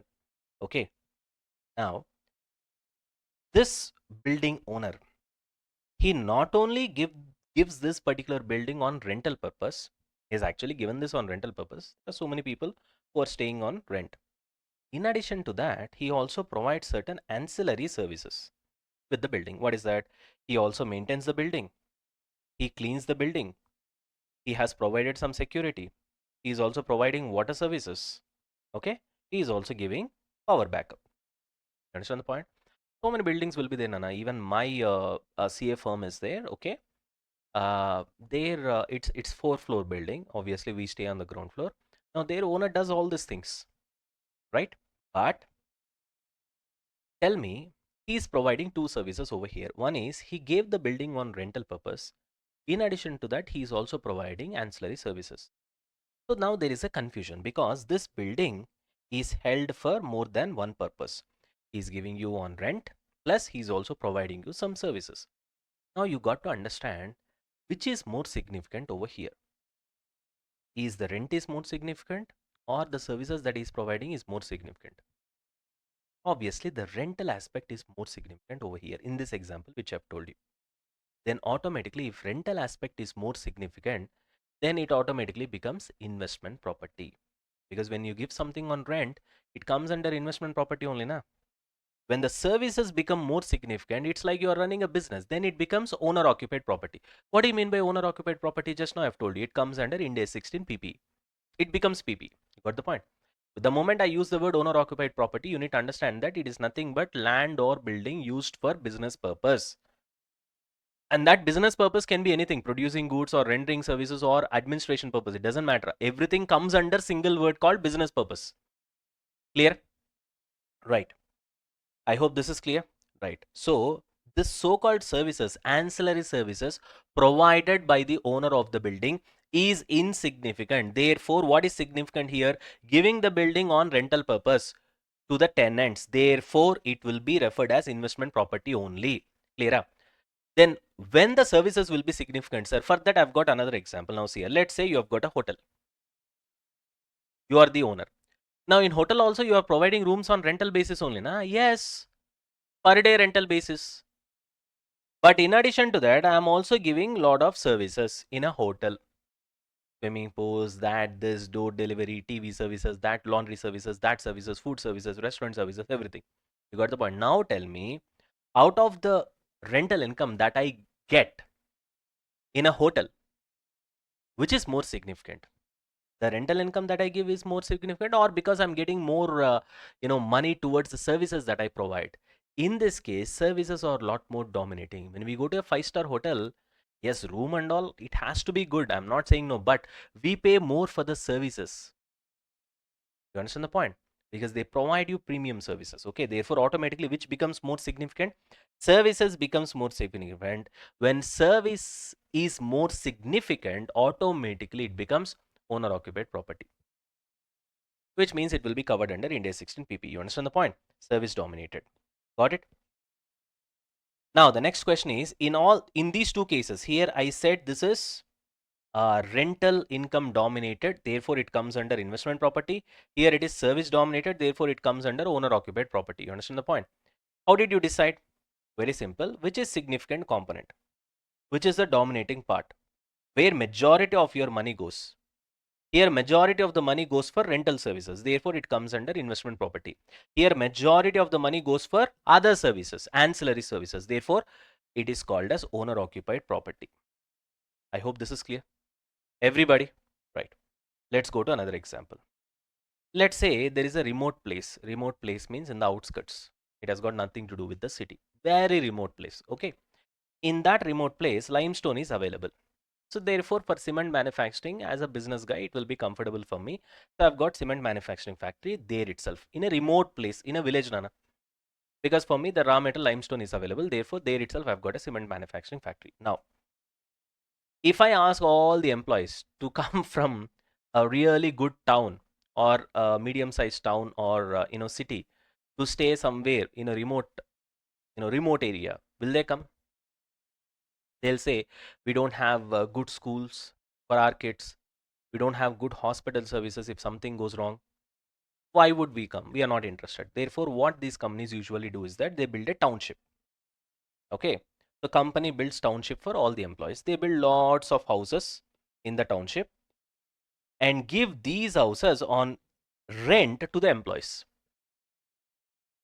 Now tell me, in this example, because these townships are given on rental basis to the employees, can this township be considered as investment property? The answer is no. Why? Because this is done on business purpose. Indirectly, to be very precise, under business purpose, this is under administration purpose.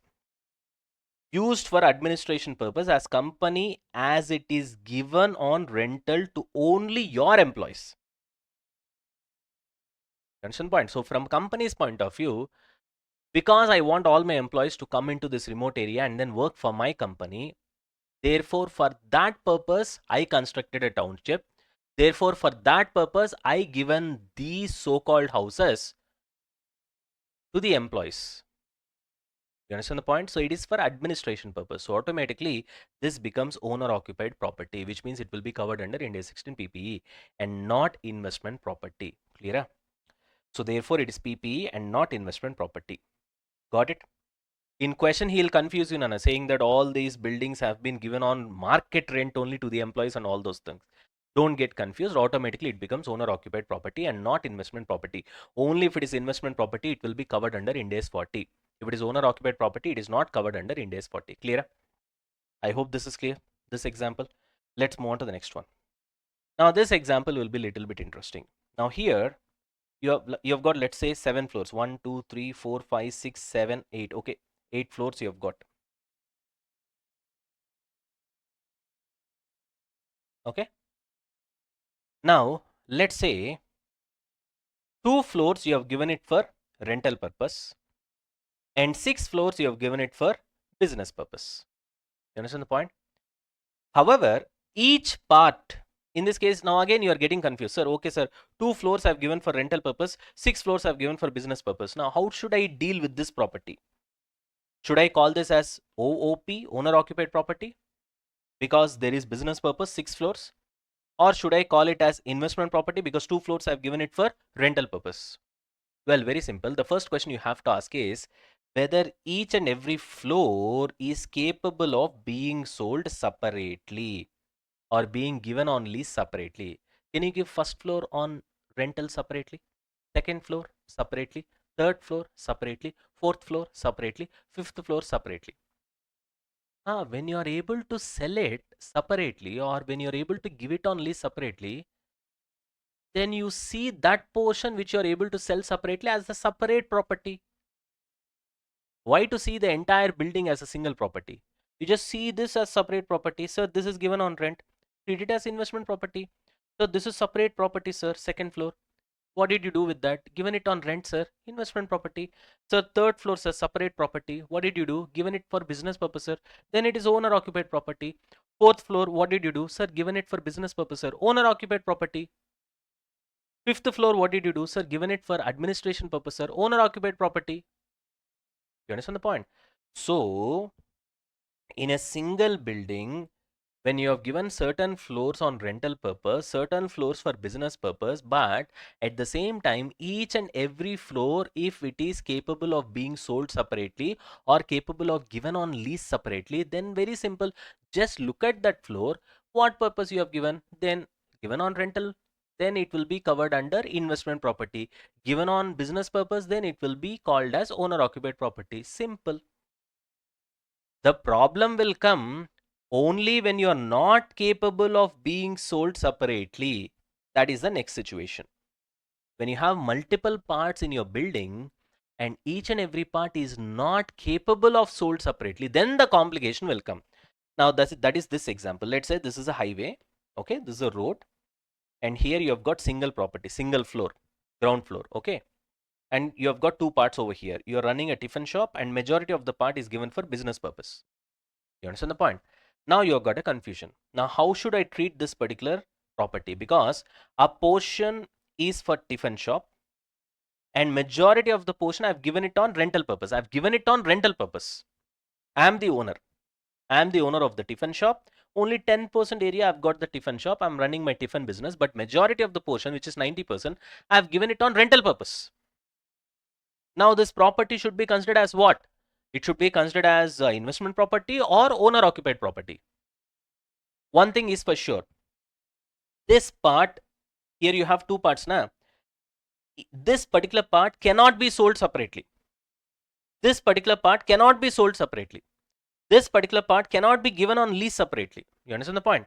In that case, what you will do? Very simple.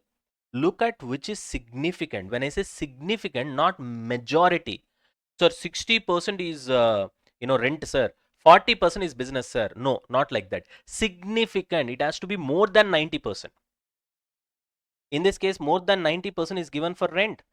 Therefore, given for rent means more than 90%. Then it will be regarded as investment property because the rental portion is significant. Understand the point? Sir, the rental purpose is 80%, sir. Tiffin is 20%, sir. Then it will be called as owner occupied property only. Sir, what is this logic, sir? 80% is rent, sir. Rent is the dominating factor. 20% is only business purpose, sir. Then 80% should be given priority. Na? Therefore, you should be calling it as investment property. No. Anything insignificant, we'll call it as owner occupied property. Means we'll consider that as a business purpose only.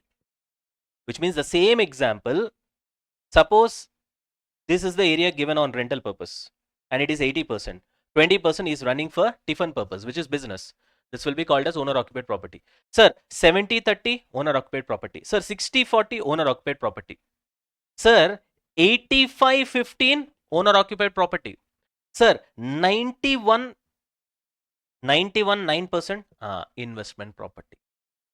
Again, I'll repeat, listen carefully. Sir, 99% 1% investment property. 95% 5% investment property.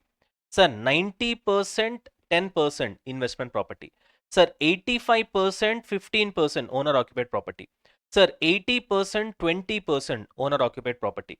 75-25 owner occupied property, 65-35 owner occupied property, 60-40 owner occupied property, 50-50 owner occupied property, whatever it is, owner occupied property.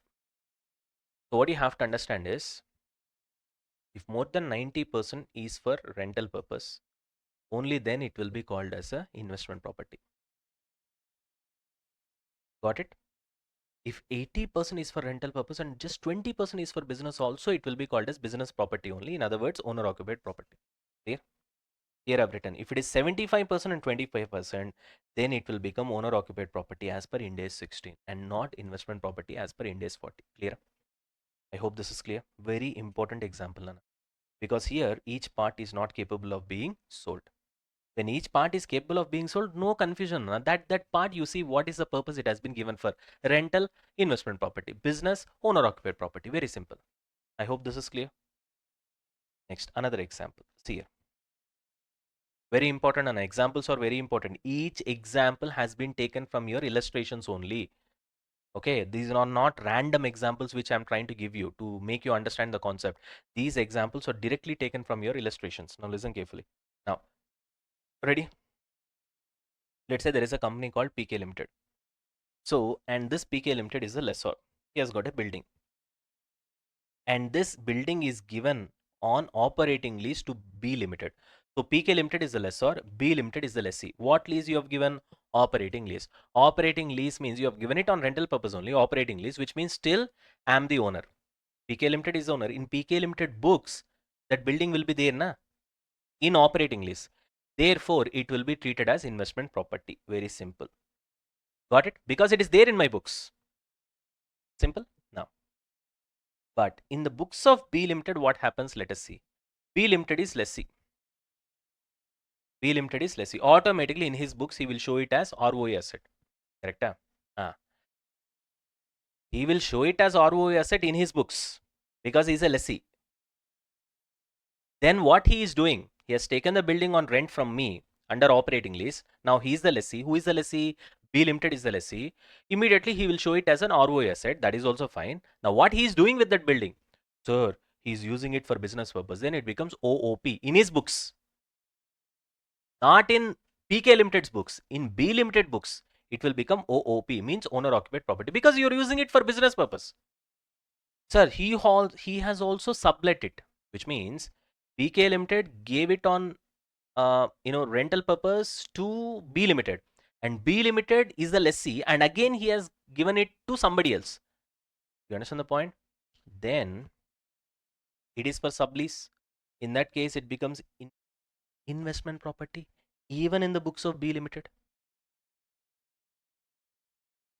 Now, why investment property? Because B Limited is owner, na? Sir, he is not the real owner. Yes, na? He is not the real owner. He is deemed as owner, na? As per the new system of lease. Sir, which means, sir, I have a doubt, sir. I know. Some students are already asking. I know this, sir. Which means one building, sir. PK Limited is lessor, sir. Operating lease, sir. This building is given to B Limited, sir. In PK Limited books, it will be shown as investment property. Correct, sir. Correct, sir. Because in PK Limited books, this building will be there at its full value. At its full value. At its full value. Full value means suppose the life of this building is 40 years. 40 years building value will be shown in the balance sheet of PK Limited because he's a legal owner. You understand the point? He's the lessor. Operating lease given to B Limited.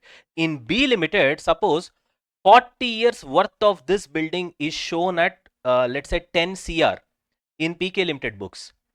In B Limited books, it is given for lease only for 5 years.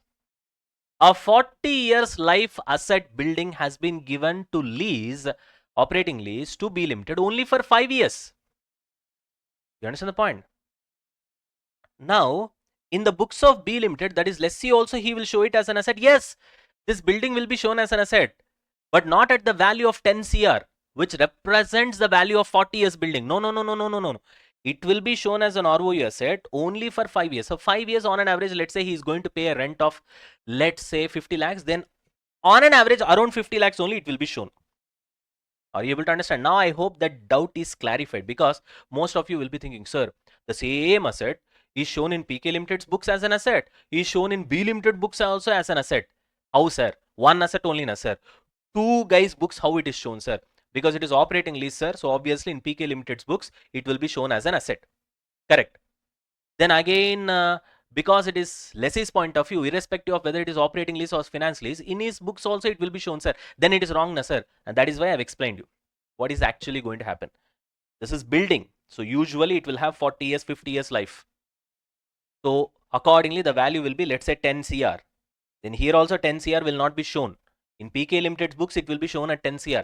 Here maybe it will be shown at 50 lakhs or 6 lakhs. Sir, how to calculate that? We'll see it in Ind AS 116. You understand the point? Now that's not the point of But approximately, I'm just giving you a rough idea. Okay, sir. PK Limited is the owner. He is the lessor. He gave it on operating lease to B Limited. In his books, he will show it at 40 years asset na life. So 10 crores. Okay, sir. Now it comes to B Limited's books. B Limited is the lessee. Irrespective of operating lease or finance lease, anyway, B Limited will show it as ROE asset in his books. But ROE asset, he is gonna be on lease only for 5 years now. So that 5 years worth of the building only he should show. So he'll be showing somewhere around 50 lakhs. Okay, sir. Now satisfied. 50 lakhs is the asset value of the same building in B Limited's books, whereas the same building is shown in PK Limited's books at nearly 10 crores. Now it makes sense, at least to some extent. You got the point, right? Now, suppose B Limited is a subsidiary of PK Limited. Then what will happen? And B Limited uses this building for manufacturing goods, means business purpose. Then what will happen? Very simple. Then from B Limited's point of view, because B Limited is using for business purpose, owner occupied property. Then what about PK Limited's point of view? Suppose PK Limited is preparing separate financial statements. Then PK Limited is a different company. B Limited is a different company. So PK Limited has given to you on operating lease only. So I'll show it as investment property. You B Limited, you're using it for business purpose. So you show it as owner occupied property. Because you are a different company, I'm a different company when I'm preparing separate financial statements. So I'm separate, you are separate. That's why it is called separate financial statements. So when I'm preparing in my books, I'll show it as investment property. Why? Because I've given it on operating lease to you. I've given it on lease to you, correct? You, when you're preparing in your books, you show it as owner occupied property because you're using it for business purpose. Clear? But if PK Limited, if I'm preparing consolidated financial statements from group's point of view, then the separatism goes away. B Limited is different, PK Limited is different, goes away, right? That point hereafter it's not there because I'm preparing group point of view financial statement or consolidated financial statement. In this case, what happens, what B Limited is doing, I'm also doing as PK Limited. Then B Limited is doing business. Indirectly, I'm also doing business in my own building. Then in that case, I cannot show this building as an investment property. I should show it as owner occupied property only. Clear? Till here it's clear, right? That's it. Now we're done with the examples. Now we'll go back and read the concept. Property held for more than one purpose.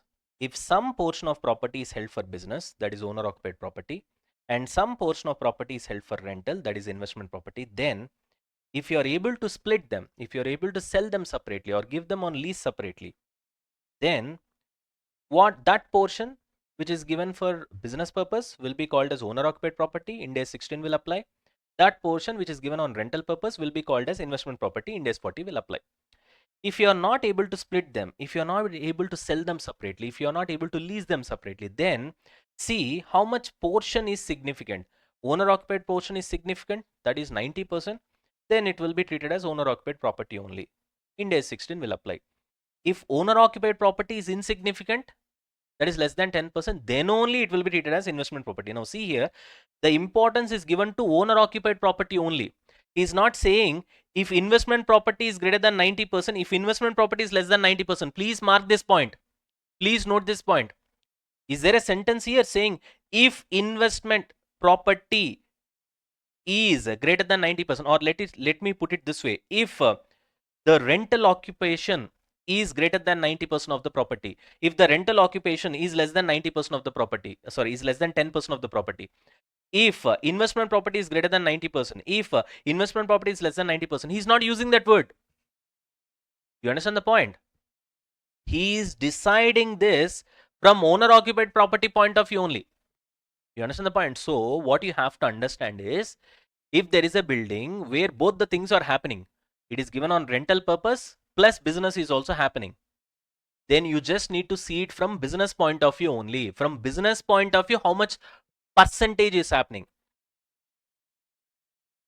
You understand what I'm trying to say? Sir, greater than 90% business is only happening, owner occupied property.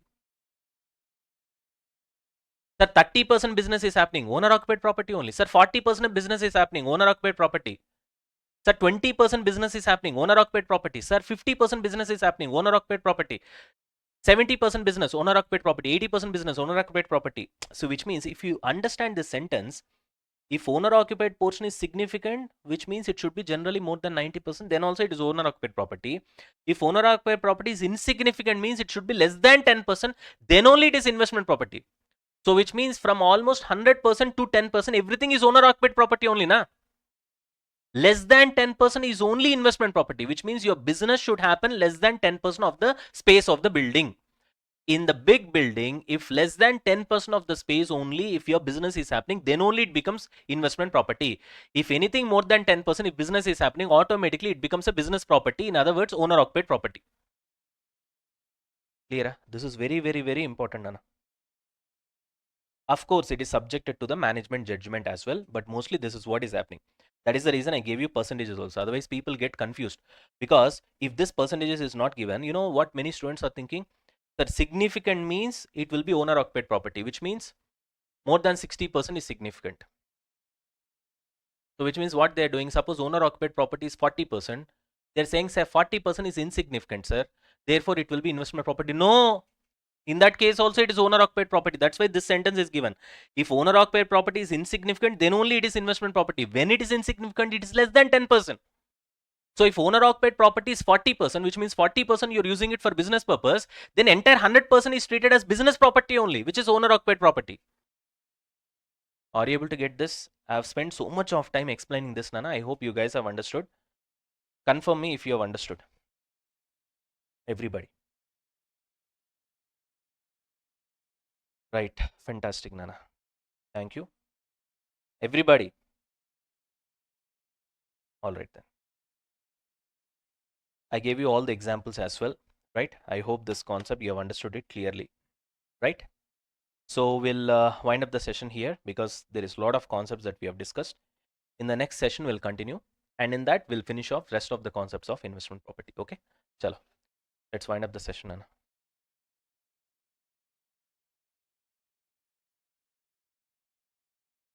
All right, guys. Let's continue with the session. Ready?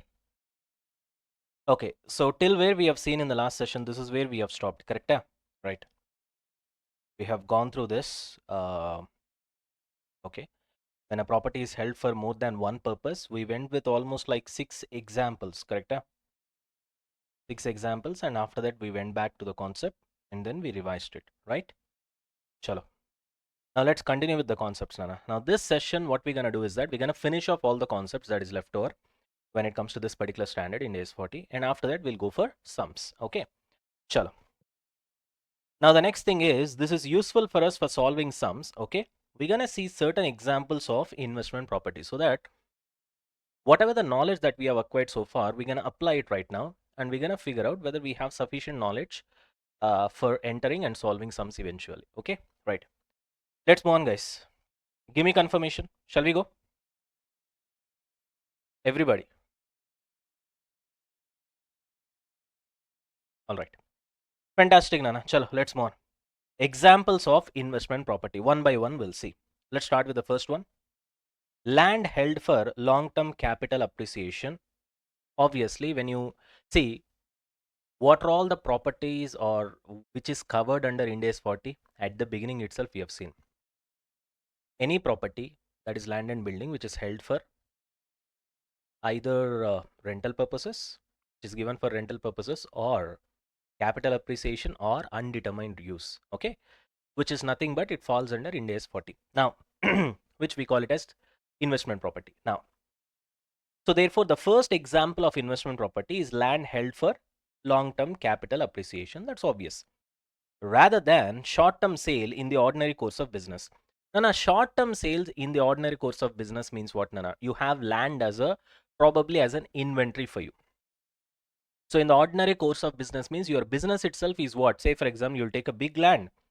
You'll divide them into multiple plots. You'll develop this land. You'll put a CC road in the middle. Here also a CC road, say for example, and you divide them into plots. And each plot you'll be selling. Got the point?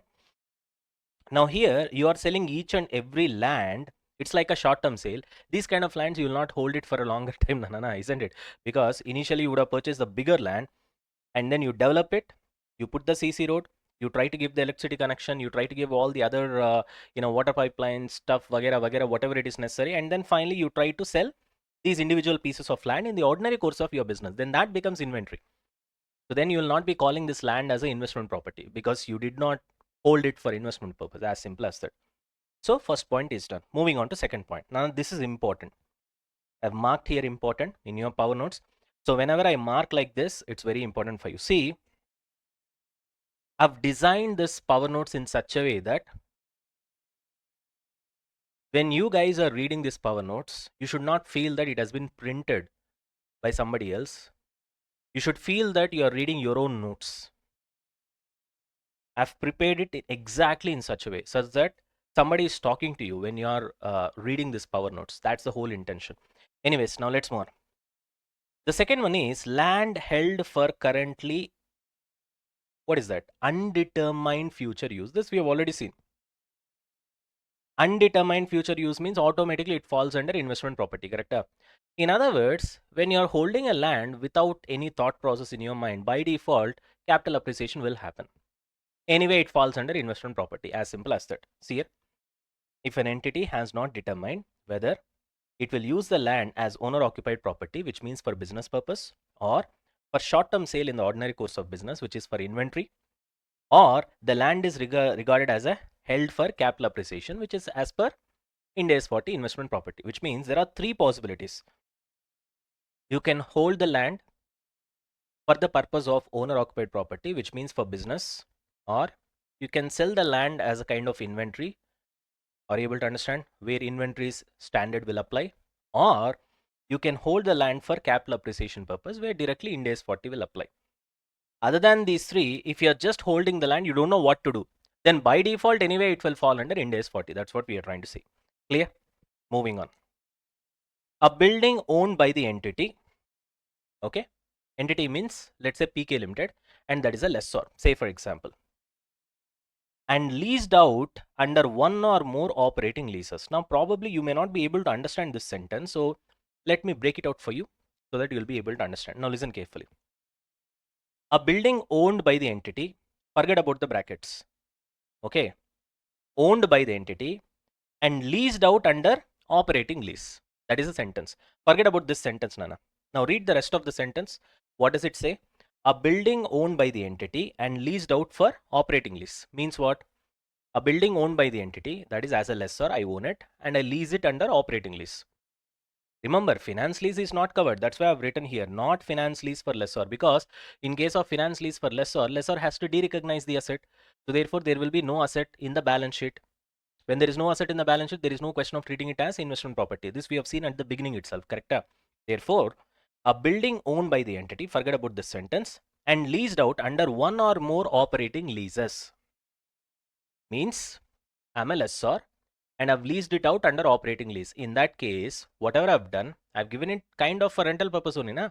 Therefore, it will come under investment property. Or now let's study what is there in the brackets.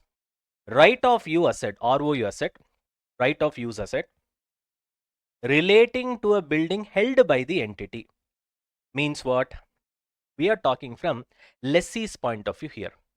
Once it is leased out as a lessee, irrespective of whether it is finance lease or operating lease, for me, I can treat this as an asset, right of use asset, ROU asset, correct? After this, if I again sublet this, sublease this, then even in my books, it will be treated as investment property. Or if I don't sublease this as a lessee, if I use it for investment purpose, then it will be treated as owner occupied property. That is business purpose. Anyways, moving on to next one. A building that is vacant but is held to be leased out under one or more operating leases. Obviously, same concept. So it will be treated as an investment property because it is operating lease. Property that is being constructed or developed for future as investment property. Now, this is very important. Suppose there is a land. There are a lot of rocks on this land. Okay. A lot of unnecessary trees are there. Weeds are there. You're just trying to clean it up. You're blasting these rocks. What is the purpose of doing all these things? Not to put it as a plots and then sell it in ordinary course of business. No, I'm just trying to clean this up so that the land will become even, such that after that I can start constructing my own house. You understand what I'm trying to say? You can construct my own house. That's all. Now tell me, in this kind of scenario, you're just trying to develop it only for using it as an investment property. You understand the point? I'm not trying to sell it in the form of plots for ordinary course of business. You got the point? I'm just gonna construct it, and tomorrow maybe I'll give it on rental purpose, or I'll just keep it for capital appreciation. I'm not using it for business purpose. Neither I'm trying to sell it as a plots in the ordinary course of business. In that case, obviously, this will also fall under investment property. Simple. Are we done with this? Now moving on to next one. Now we're gonna see some examples where the property is not investment property. Let's try to understand that. First one. Obviously, property intended for sale in ordinary course of business or in the process of construction or development for such sale. If you are developing the same thing by blasting these rocks, here the purpose is very important. Now, why are you blasting the rocks? Why are you cleaning the whole land? Why are you trying to remove all these weeds? My intention is to tomorrow develop and sell it off. Then that becomes inventory. You understand the point? Anyways. Or my intention is to use this building tomorrow for the purpose of business. Then that becomes owner occupied property. Or my intention is to just use it as an investment property, which means either I'll keep it like this or I'll give it on rental purpose. Then that falls under investment property. So ultimately, in this kind of scenario where you're trying to develop a particular land or a building, intention is important. Whether you're using it for business purpose, in ordinary course of business, you're going to sell flats, you're going to sell plots or flats, or tomorrow you're going to use it for business purpose, or you're going to give it on rentals, or you're going to just keep it like that for capital appreciation, or you're just going to keep it like that. You don't know what to do. You don't know whether you want to use it for business purpose. You don't know whether you want to use it for ordinary course of business, where you want to sell it as plots or flats, or you don't know whether you're going to give it on rental. You don't know. Undetermined use. Still, it falls under investment property. Clear? Moving on. Owner occupied property, including owner occupied property means, anything that is used for business purpose falls under owner occupied property, including property held for future use as owner occupied property, which means I told you na that example where in a remote area, the company will be constructing, lots of houses. You got the point? For the sake of employees. There we have seen that he's doing this. Even if he gives those houses on rental purpose to the employees, it is seen as administration purpose, and that property will be called as, that mini township. That's what. That property will be called as what? Owner occupied property only. Same stuff. Property held for future development and subsequent use as an owner occupied property. I'm developing the property now. I'm trying to, put up a building, but then I'm constructing only the, ceiling and side walls. I'm not doing anything because tomorrow I want to give it on, some sort of use it on business purpose, and therefore I'm just using it like that. I'm just leaving it like that. The intention is to use it for business purpose. Then it means that tomorrow in future you want to use it as an owner occupied property. It means in future you want to use it for business. That can be for production of goods or supply of services, or for administration purpose. It can be anything. Ultimately everything falls under business purpose only. Correct? Next. Property occupied by employees. This we have already seen. We have seen this example. That's what I've written. Owner occupied property awaiting disposal. You're already using it for business, so it becomes an owner occupied property, and still it has not been disposed. Once it is disposed of, that's a different thing. Then you have to de-recognize that. Then asset officially dies, right? But that's not the case here. Awaiting disposal. Till the disposal happens, it will still be owner occupied property. Got it? Chalo. And this one. Property leased to another entity under finance lease. Which means what is happening here? I have a property. I have entered into lease, not operating lease. If it is operating lease, I am the lessor. In my books, asset will still be there. Then it will be regarded as an investment property only. But if I given the asset not under operating lease, but under finance lease, then what happens? Obviously, asset will be de-recognized in my books. When there is no asset, there is no question of investment property. Yeah. Are we done with this? Chalo. Reason also I've written here. No worries. Moving on. This we have already seen. Property given on lease or rental to subsidiary company by its parent company or vice versa. In the books of lessor means parent company over here. If they are preparing separate financial statements, then it will be treated as investment property only, because I've given it on rental purpose and that guy is doing business. The lessee is doing business. So his is a separate entity. I am a separate entity. So in my books, it is still what? Investment property, provided if it is operating lease. But in consolidated financial statements, that difference goes away.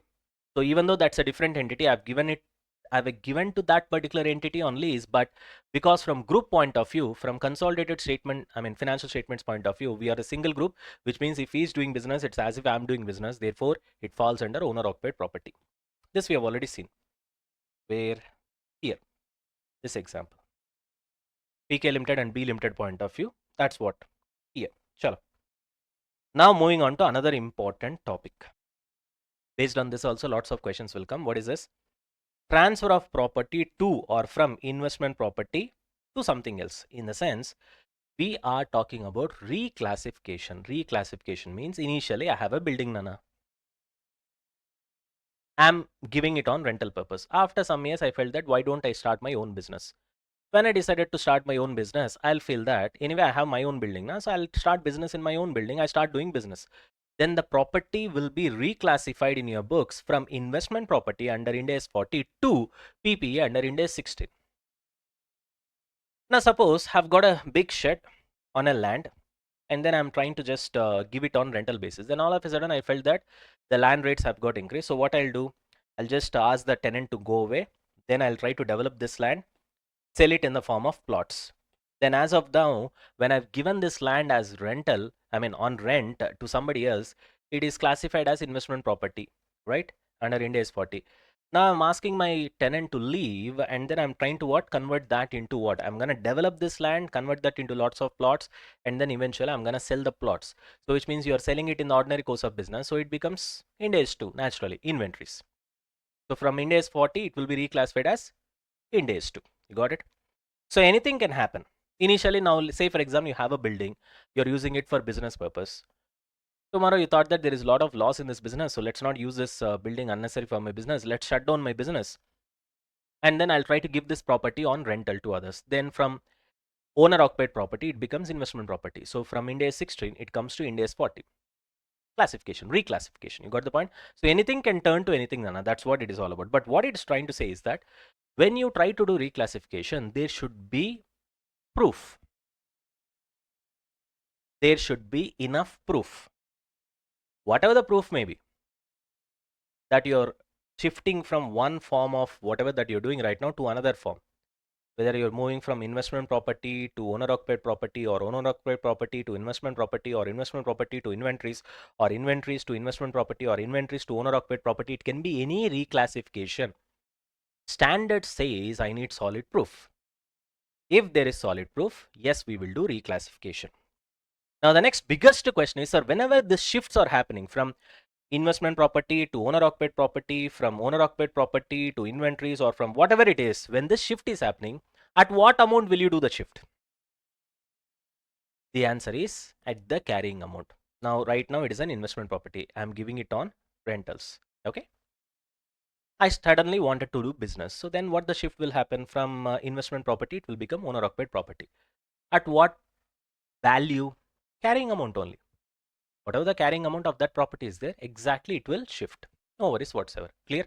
So that's the basic concept. Now we'll try to see some examples to understand this particular concept. Ready? Yeah. Hello, ready? Chalo, let's start with the first one.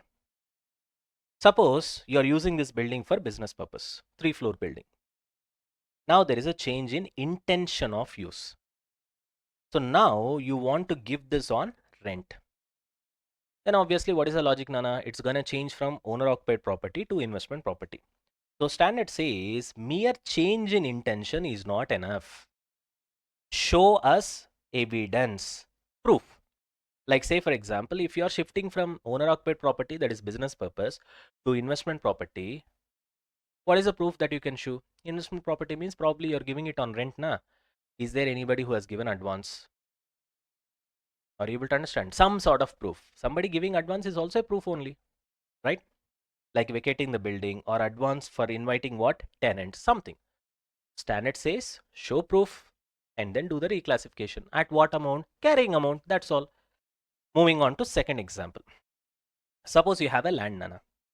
As of now, this land is kept for undetermined purpose, let us say. Then automatically it falls under investment property, correct? Now, suddenly the price of land has got increased. Now, price of land has got increased. What you will do naturally? You thought that, okay, this is a good opportunity for me to do business. So now I want to develop and sell plots from the land. So I've put CC roads. I've converted that into many plots. Then automatically it gets converted from investment property into inventories. But to do that reclassification, standard says show us proof. Show us proof that you are converting this into what? Plots for ordinary course of business. You show us proof. And then automatically it gets converted from Ind AS 40 to Ind AS 2. Simple. Moving on to another example. Now here, you're using this building for rental purpose. This is pretty much the same example, Anna. Here, you're using it for business purpose, then you're converting that into rent. So owner occupied property to investment property. Here, initially you're using it for rental purpose. So which means investment property. Then you suddenly wants to use it for business purpose. So from investment property to owner occupied property, of course you have to show proof as required by the standard. Simple. So Ind AS 40 to Ind AS 16 is the reclassification. At what amount? Carrying amount. You got this? Now that's what you have given. See, transfer should be done at carrying amount. Very, very, very important. Examples of transfer. Commencement of owner occupation from investment property, which means initially you have it on rentals. You are converting that into business. Ind AS 40 to Ind AS 16. End of owner occupation to investment property. Owner occupation means you're already using it for business. You're ending the business, which means ending the owner occupation, and you're converting that into what? Investment property. So Ind AS 16 to Ind AS 40. Next. Commencement of development to sale in ordinary course of business from investment property. Initially it is Ind AS 40 to Ind AS 2. Correct? Next. Inception of operating lease on building held for sale. Got the point? Inception of operating lease on building held for sale. So probably you're doing this as an ordinary course of business. Maybe you would have sold all the plots, only one plot is left over. So suddenly you thought that, okay, fine, why to sell this also? We'll just try to give it on an operating lease to somebody else, which means now you're not selling it in ordinary course of business. You're just giving it on operating lease where you are the lessor. Then automatically it becomes what? It will be in your books. You are the owner. It becomes investment property. So Ind AS 2 to Ind AS 40. Clear? Chalo. And one more important point, it is not a change in accounting policy when you're doing reclassification. Neither it is prior period error. Prior period error. It is just change in use of the property. That's all. Don't consider this reclassification of property as a change in accounting policy or change in error. It is neither of them. Okay. Now, and another important thing, change in use of the property should be actual. Mere intention of the management with respect to change in use of the property are not considered. That's what I've told you. You have to show proof. When you show proof, automatically it means that change in use of the property is actual. It's not mere intention. As simple as that. Got it? Hello? Yes? Okay. Now let's go with the summary, Nana. Owned by a company and leased out under operating lease. It means I'm the lessor. So obviously the property will be investment property, Ind AS 40. Done. Held as right of use asset, which means I am a lessee, and leased out under an operating lease. I am a lessee and I gave it to somebody else under operating lease. So which means still asset will be there in my books. So obviously what? Ind AS 40. Next. Held as a ROU asset but leased out under finance lease. ROU asset means I have the asset in my balance sheet, and leased out under finance lease means what? I have to de-recognize the asset. So therefore it is not investment property. So it is covered under Ind AS 116, which is leases. But it is not investment property. That is more important for us as long as this standard is concerned. Next. Property acquired with a view for development and resale. Obviously, sale as plots. It will be covered under Ind AS 2 and not investment property. Property partly owner occupied and partly leased out under operating lease. Partly owner occupied means business purpose. Partly leased out under operating lease means rental purpose. In this, we have already seen examples. So it depends, means you have to see whether it can be sold separately, whether it can be split. If that is the case, if it can be sold separately, then that part which is used for owner occupation will be treated as owner occupied property. That part which is given on, operating lease will be treated as investment property. If you can't split it, then you see whether it is greater than 90% or less than 90%. Which one should be seen as greater than 90%? Owner occupied property, you need to check whether it is greater than 90% or less than 10%. Again, I repeat, owner occupied property, you have to see whether it is greater than 90% or less than 10%. You understand the point? Less than 10% means it is not owner occupied property. If owner occupied proportion is less than 10% means it is not owner occupied property, then it will come under investment property. In all other cases, it will be considered as owner occupied property only. In only one case, it will be considered as investment property when the owner occupied area, when the business area is less than 10%.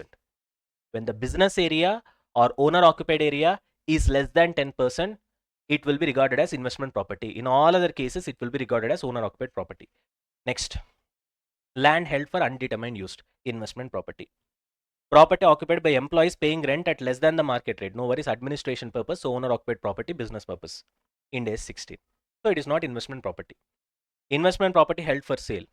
Obviously, when you held it for sale, you're not giving it on rental purpose. You're not using it for capital appreciation because you have kept it for sale. It is covered under Ind AS 105. Obviously, not an investment property. No. Existing investment property that is being redeveloped and continued as an investment property. Yes, it is investment property. Ind AS 40. Done. You see, this whole thing we already know. We have already seen the concept. This is just like a revision for you. That's all. What we have done right now is a mere revision, nothing else. I hope this is clear. Shall we continue? All right, Nana. Now let's come to recognition criteria.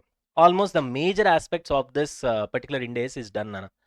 We're done with all the major concepts. Now all we have to do is that certain, what can I say, scrap area is there. We'll just cover that and we'll finish off this session and then we'll go for solving sums. Clear? Now. All right, guys. Shall we move on? Now all the heavy conceptual theory is done with respect to this particular standard. Now we're gonna just go with the rest of the stuff. Recognition criteria, none of this is what we have seen in Ind AS 38, intangible assets. We have seen the same in Ind AS 16 PP, the same stuff. You'll recognize the asset. See, this is the same condition for any sort of capital expenditure, Nana.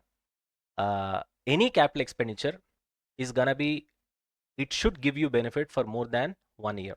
So future economic benefit should be expected and cost should be measured reliably. These two conditions are satisfied, you'll recognize it. Moving on, initial measurement. Very easy here. See the purchase price. You add non-refundable taxes, which we already know. Refundable taxes should not be added. Expenses for obtaining the title, any brokerage or consultancy fee which you have given for that particular property, that should be added. Pretty simple, straightforward. Okay. You take the purchase price. Non-refundable taxes should be added. Obviously, refundable will not be added. Expenses for obtaining the title, that legal ownership title, that also should be added. And any brokerage or a consulting fee will be there when it comes to land and property. That also should be added. Simple. Moving on. Measurement and at recognition. Very simple, Nana. Investment property should be measured initially at its cost. Got the point? In fact, all the assets initial measurement should be at its cost. Everybody knows that. Moving on. Cost inclusions and cost exclusions, which means what should be added to the investment property, what should not be added to the investment property. Very simple, Nana. Any directly attributable expenditure should be added. Means professional fee, we already know, consulting fee, expert fee, something like that.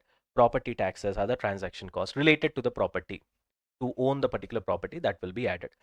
Exclusion, startup cost obviously will not be added. We know this. Wastage, abnormal losses should not be added, obviously. Operating losses also should not be added. This we already know. We have seen it multiple times. Startup cost, operating losses, abnormal losses should not be added. Direct attributable cost should be added. We have seen it multiple times. Okay. Day-to-day servicing cost. By looking at the heading itself, you can say day-to-day servicing cost should not be added to the cost of the asset. It should be expensed out in P&L account. Everybody knows this. See here. The cost of day-to-day servicing of such a property, what we should do with respect to that, it should be recognized in P&L account. That's all. Obviously, just like a maintenance expenses for machine, Anana, like that for properties, you will have day-to-day servicing cost. There also maintenance expenses will be expensed out in P&L account. Here also it will be expensed out in P&L account. Simple. Repairs and maintenance of the property also will be expensed in P&L account. That's it. Now this is important. From here till here, it is nonsense, Nana. Nothing special over here. It is something that we have studied multiple times. Okay. This, yeah, we'll try to understand. Sorry, not that one, this one. Replacement cost. You guys are ready? Now. You guys remember component accounting in PP? Sir, I've got a big machine. I've got a big car. Engine has to be changed. after 5 years, then what you will do? Carrying amount of the engine will be derecognized from the asset. You'll minus that. New amount, I mean, new purchase price of the engine will be added. Same here also. Replacement cost when it comes to building. Suppose there has been leakage in a particular floor, in a particular wall. Entire wall, you're trying to what? Smash it out and then trying to replace it with a new wall, new pipes and stuff like that. Then what you'll do? Same stuff. Carrying amount of the old wall should be derecognized, should be reduced from the cost of the asset. The expenditure what you have incurred right now to construct this new wall, new pipelines and stuff like that, add it. Simple. Just like component accounting, carrying amount will be derecognized and the new cost will be added. Simple. What about investment property acquired through the exchange of another asset? Exchange of assets. Same stuff what we have seen in intangible asset as well as what PPE, same stuff we'll see here as well. See whether there is a commercial transaction and stuff like that. After that, you see based on the priority. First, I'll go with fair value of the asset given up, and then so on, so on, so on. Got it? Same stuff. Same principles as discussed in Ind AS 16. Subsequent recognition.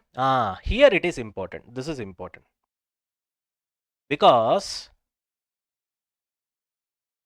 in PPE we have seen that initial recognition should be at cost only, but subsequent recognition can be either at cost or at, yes, you can choose any of the models, no, cost model or revaluation model. But here that's not the case. When it comes to investment property, always subsequent recognition will also be at cost only.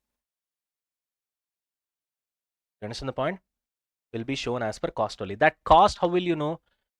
The principles what we have followed in Ind AS 16 will apply over here, which is nothing but in Ind AS 16, what did we follow? How to calculate cost? Very simple. We'll take the original cost. From that, we'll reduce accumulated depreciation. We'll reduce accumulated impairment loss. That we have seen there only, na? Same stuff we'll do here also.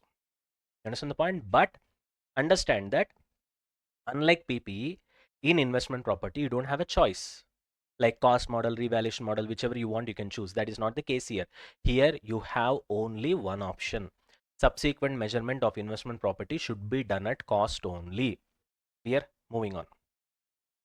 Now, actually in international accounting standards from where this Ind AS 40 has been copied, there is an option. You can either go for cost model or fair value also you can show.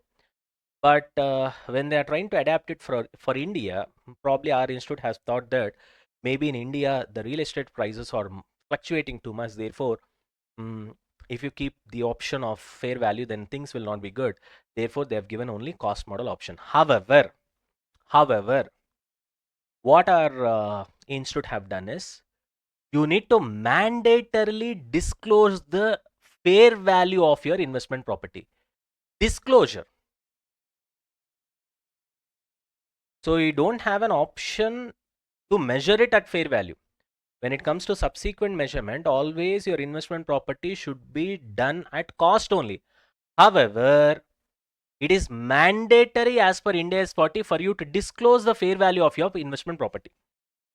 See here, disclosure regarding investment property in notes to financial statements. Now, this is important from MCQ's point of view, so listen carefully. Fair value disclosure. Entity is required to disclose fair value of investment property in notes. Clear? Just the disclosure. Suppose if you are not able to disclose the fair value, tell me the reason. Why are you not able to disclose? Sir, my property is under construction, therefore I cannot calculate what is the fair value. Then that's okay. If your property is under construction, then determine the fair value when it is reliably measurable, which means when you are able to find out at that time, from that time onwards, you try to, show the fair value. Got the point? Or if once your property is completed, then you can show the fair value, whichever is earlier. Sir, my property is 90% complete. Now I'm able to find out the fair value. Then immediately show the fair value. Don't wait for your property to get completed. Got the point? Whichever is earlier. Now, sir, this is not the case, sir. My property is fully constructed. Still, I'm not able to find the fair value. Then try to figure out the reasons and disclose those reasons. Disclose those reasons means why you are not able to find the fair value. Write the reason. In some cases, what happens, suppose your property, you're not able to say the exact value. Sir, my property should be anywhere between 4 to 6 CR, sir. I can't say whether it is 4 CR or 4.5 or 5 or 5.5 or 6, sir. In that case, disclose the range. 4 to 6 CR is the fair value range. Done. So which means, what is the summary of these 2 points? You should mandatorily disclose the fair value of your investment property. If you are not able to disclose, if you are not able to find out fair value of your investment property, what is the reason?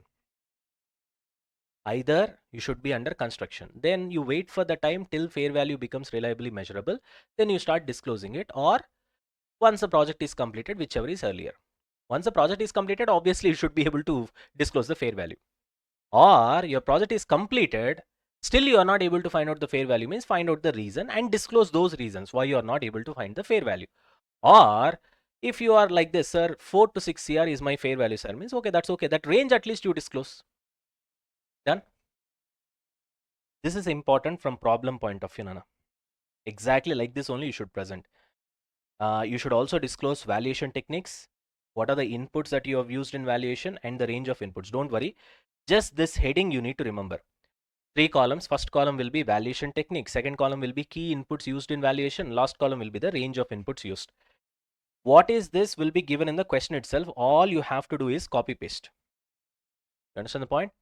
But this is the way you have to present it, because this is the way you have to disclose it. So therefore, I asked you to remember this. Don't worry, the valuation technique, the key inputs used in valuation, range of inputs used will be given in the question. All you have to do is copy paste. That's all. Clear? Moving on.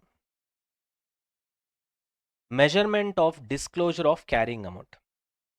Now, whichever investment property you have to disclose it in 3 ways. One is gross carrying amount, accumulated depreciation, net carrying amount. Gross carrying amount, show the opening balance. Any additions are happening this year, add it, and then show the closing balance. Deletions are there, you should reduce it. Either way. Accumulated depreciation also same thing. What is the opening balance of accumulated depreciation? This year, any depreciations are there, add it. Are you able to understand? And if any part of it is being sold away, then that proportionate depreciation should be deleted, and the net closing balance of depreciation will be there. Got the point? That's it. This also should be disclosed, right? And finally, disclosure relating to amount recognized in P&L for the investment property. Very simple, Nana. When you have investment property, what are all the things that will happen in the P&L? One is you will get rent. It is an income. So put that rental income. When you are collecting rent from a particular property, you will have some operating expenses now. For example, you need to provide some service, you need to clean it, or some repairs will be them. That expenses you have to do. Those expenses you just reduce it from the rent.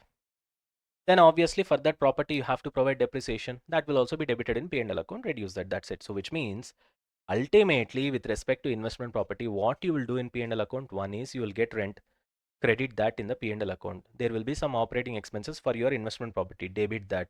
Depreciation will be there, debit that. There ends the matter. That's all. Are we done? Now here one important point is there. Listen. There is a rebuttable presumption that entity can reliably measure the fair value of an investment property on a continuing basis. Here we have seen it in the disclosure that entity has to mandatorily disclose the fair value of all its investment properties. Now this standard takes a rebuttable presumption that, in the sense, by default the standard assumes that as an entity you will be 100% be able to find out the fair value. Which means, say for example, rebuttal presumption means, how to explain. Let's say I've asked you name, Nana, for example. Buddy, what is your name? Now, when I'm asking you that question, I make a rebuttable presumption that definitely you'll know the answer. Because I don't expect you not to know your name, na. You understand what I'm trying to say? Are you able to understand the concept here? So when I ask you a name, I will make a rebuttable presumption that definitely you will know the answer. Similarly, here standard also takes a rebuttable presumption that 100% an entity will know the fair value of its investment properties. Got the point? Fantastic. Another important point. When a lessee measures fair value of the investment property, lessee measures means obviously its investment property will be at ROU asset. That is held as ROU asset. It shall measure the ROU asset and not the underlying property at fair value. Means what? Don't measure the full property. Measure only the ROU asset. Means what? Full property means, say for example, there is a building, it will be held for 40 years and the value of this building will be 10 crores. And this building will be given on operating lease to a particular lessee only for 5 years. And those 5 years, the lessee can show it as ROU asset. But ROU asset in the lessee's books cannot be showing 10 crore value, na? For 5 years, what is the value of that particular building? Probably 50 lakhs or 1 CR. To that extent of 1 CR only you can show. You understand the point? You can't show ROA asset as the entire value of the building. Entire value of the building belongs to 40 years, not for 5 years, for which it has been given on lease to you. You understand the point? This already I've explained you one more time. Anyways, are we done with this? Finally, when you will de-recognize the investment property, which means when you will remove it from your books. Very simple. Once you sell it, you remove it, or you give it on finance lease also, it gets de-recognized. Na? When you give your property on finance lease, automatically it gets de-recognized from your books. That is also important point. That's why I've highlighted it.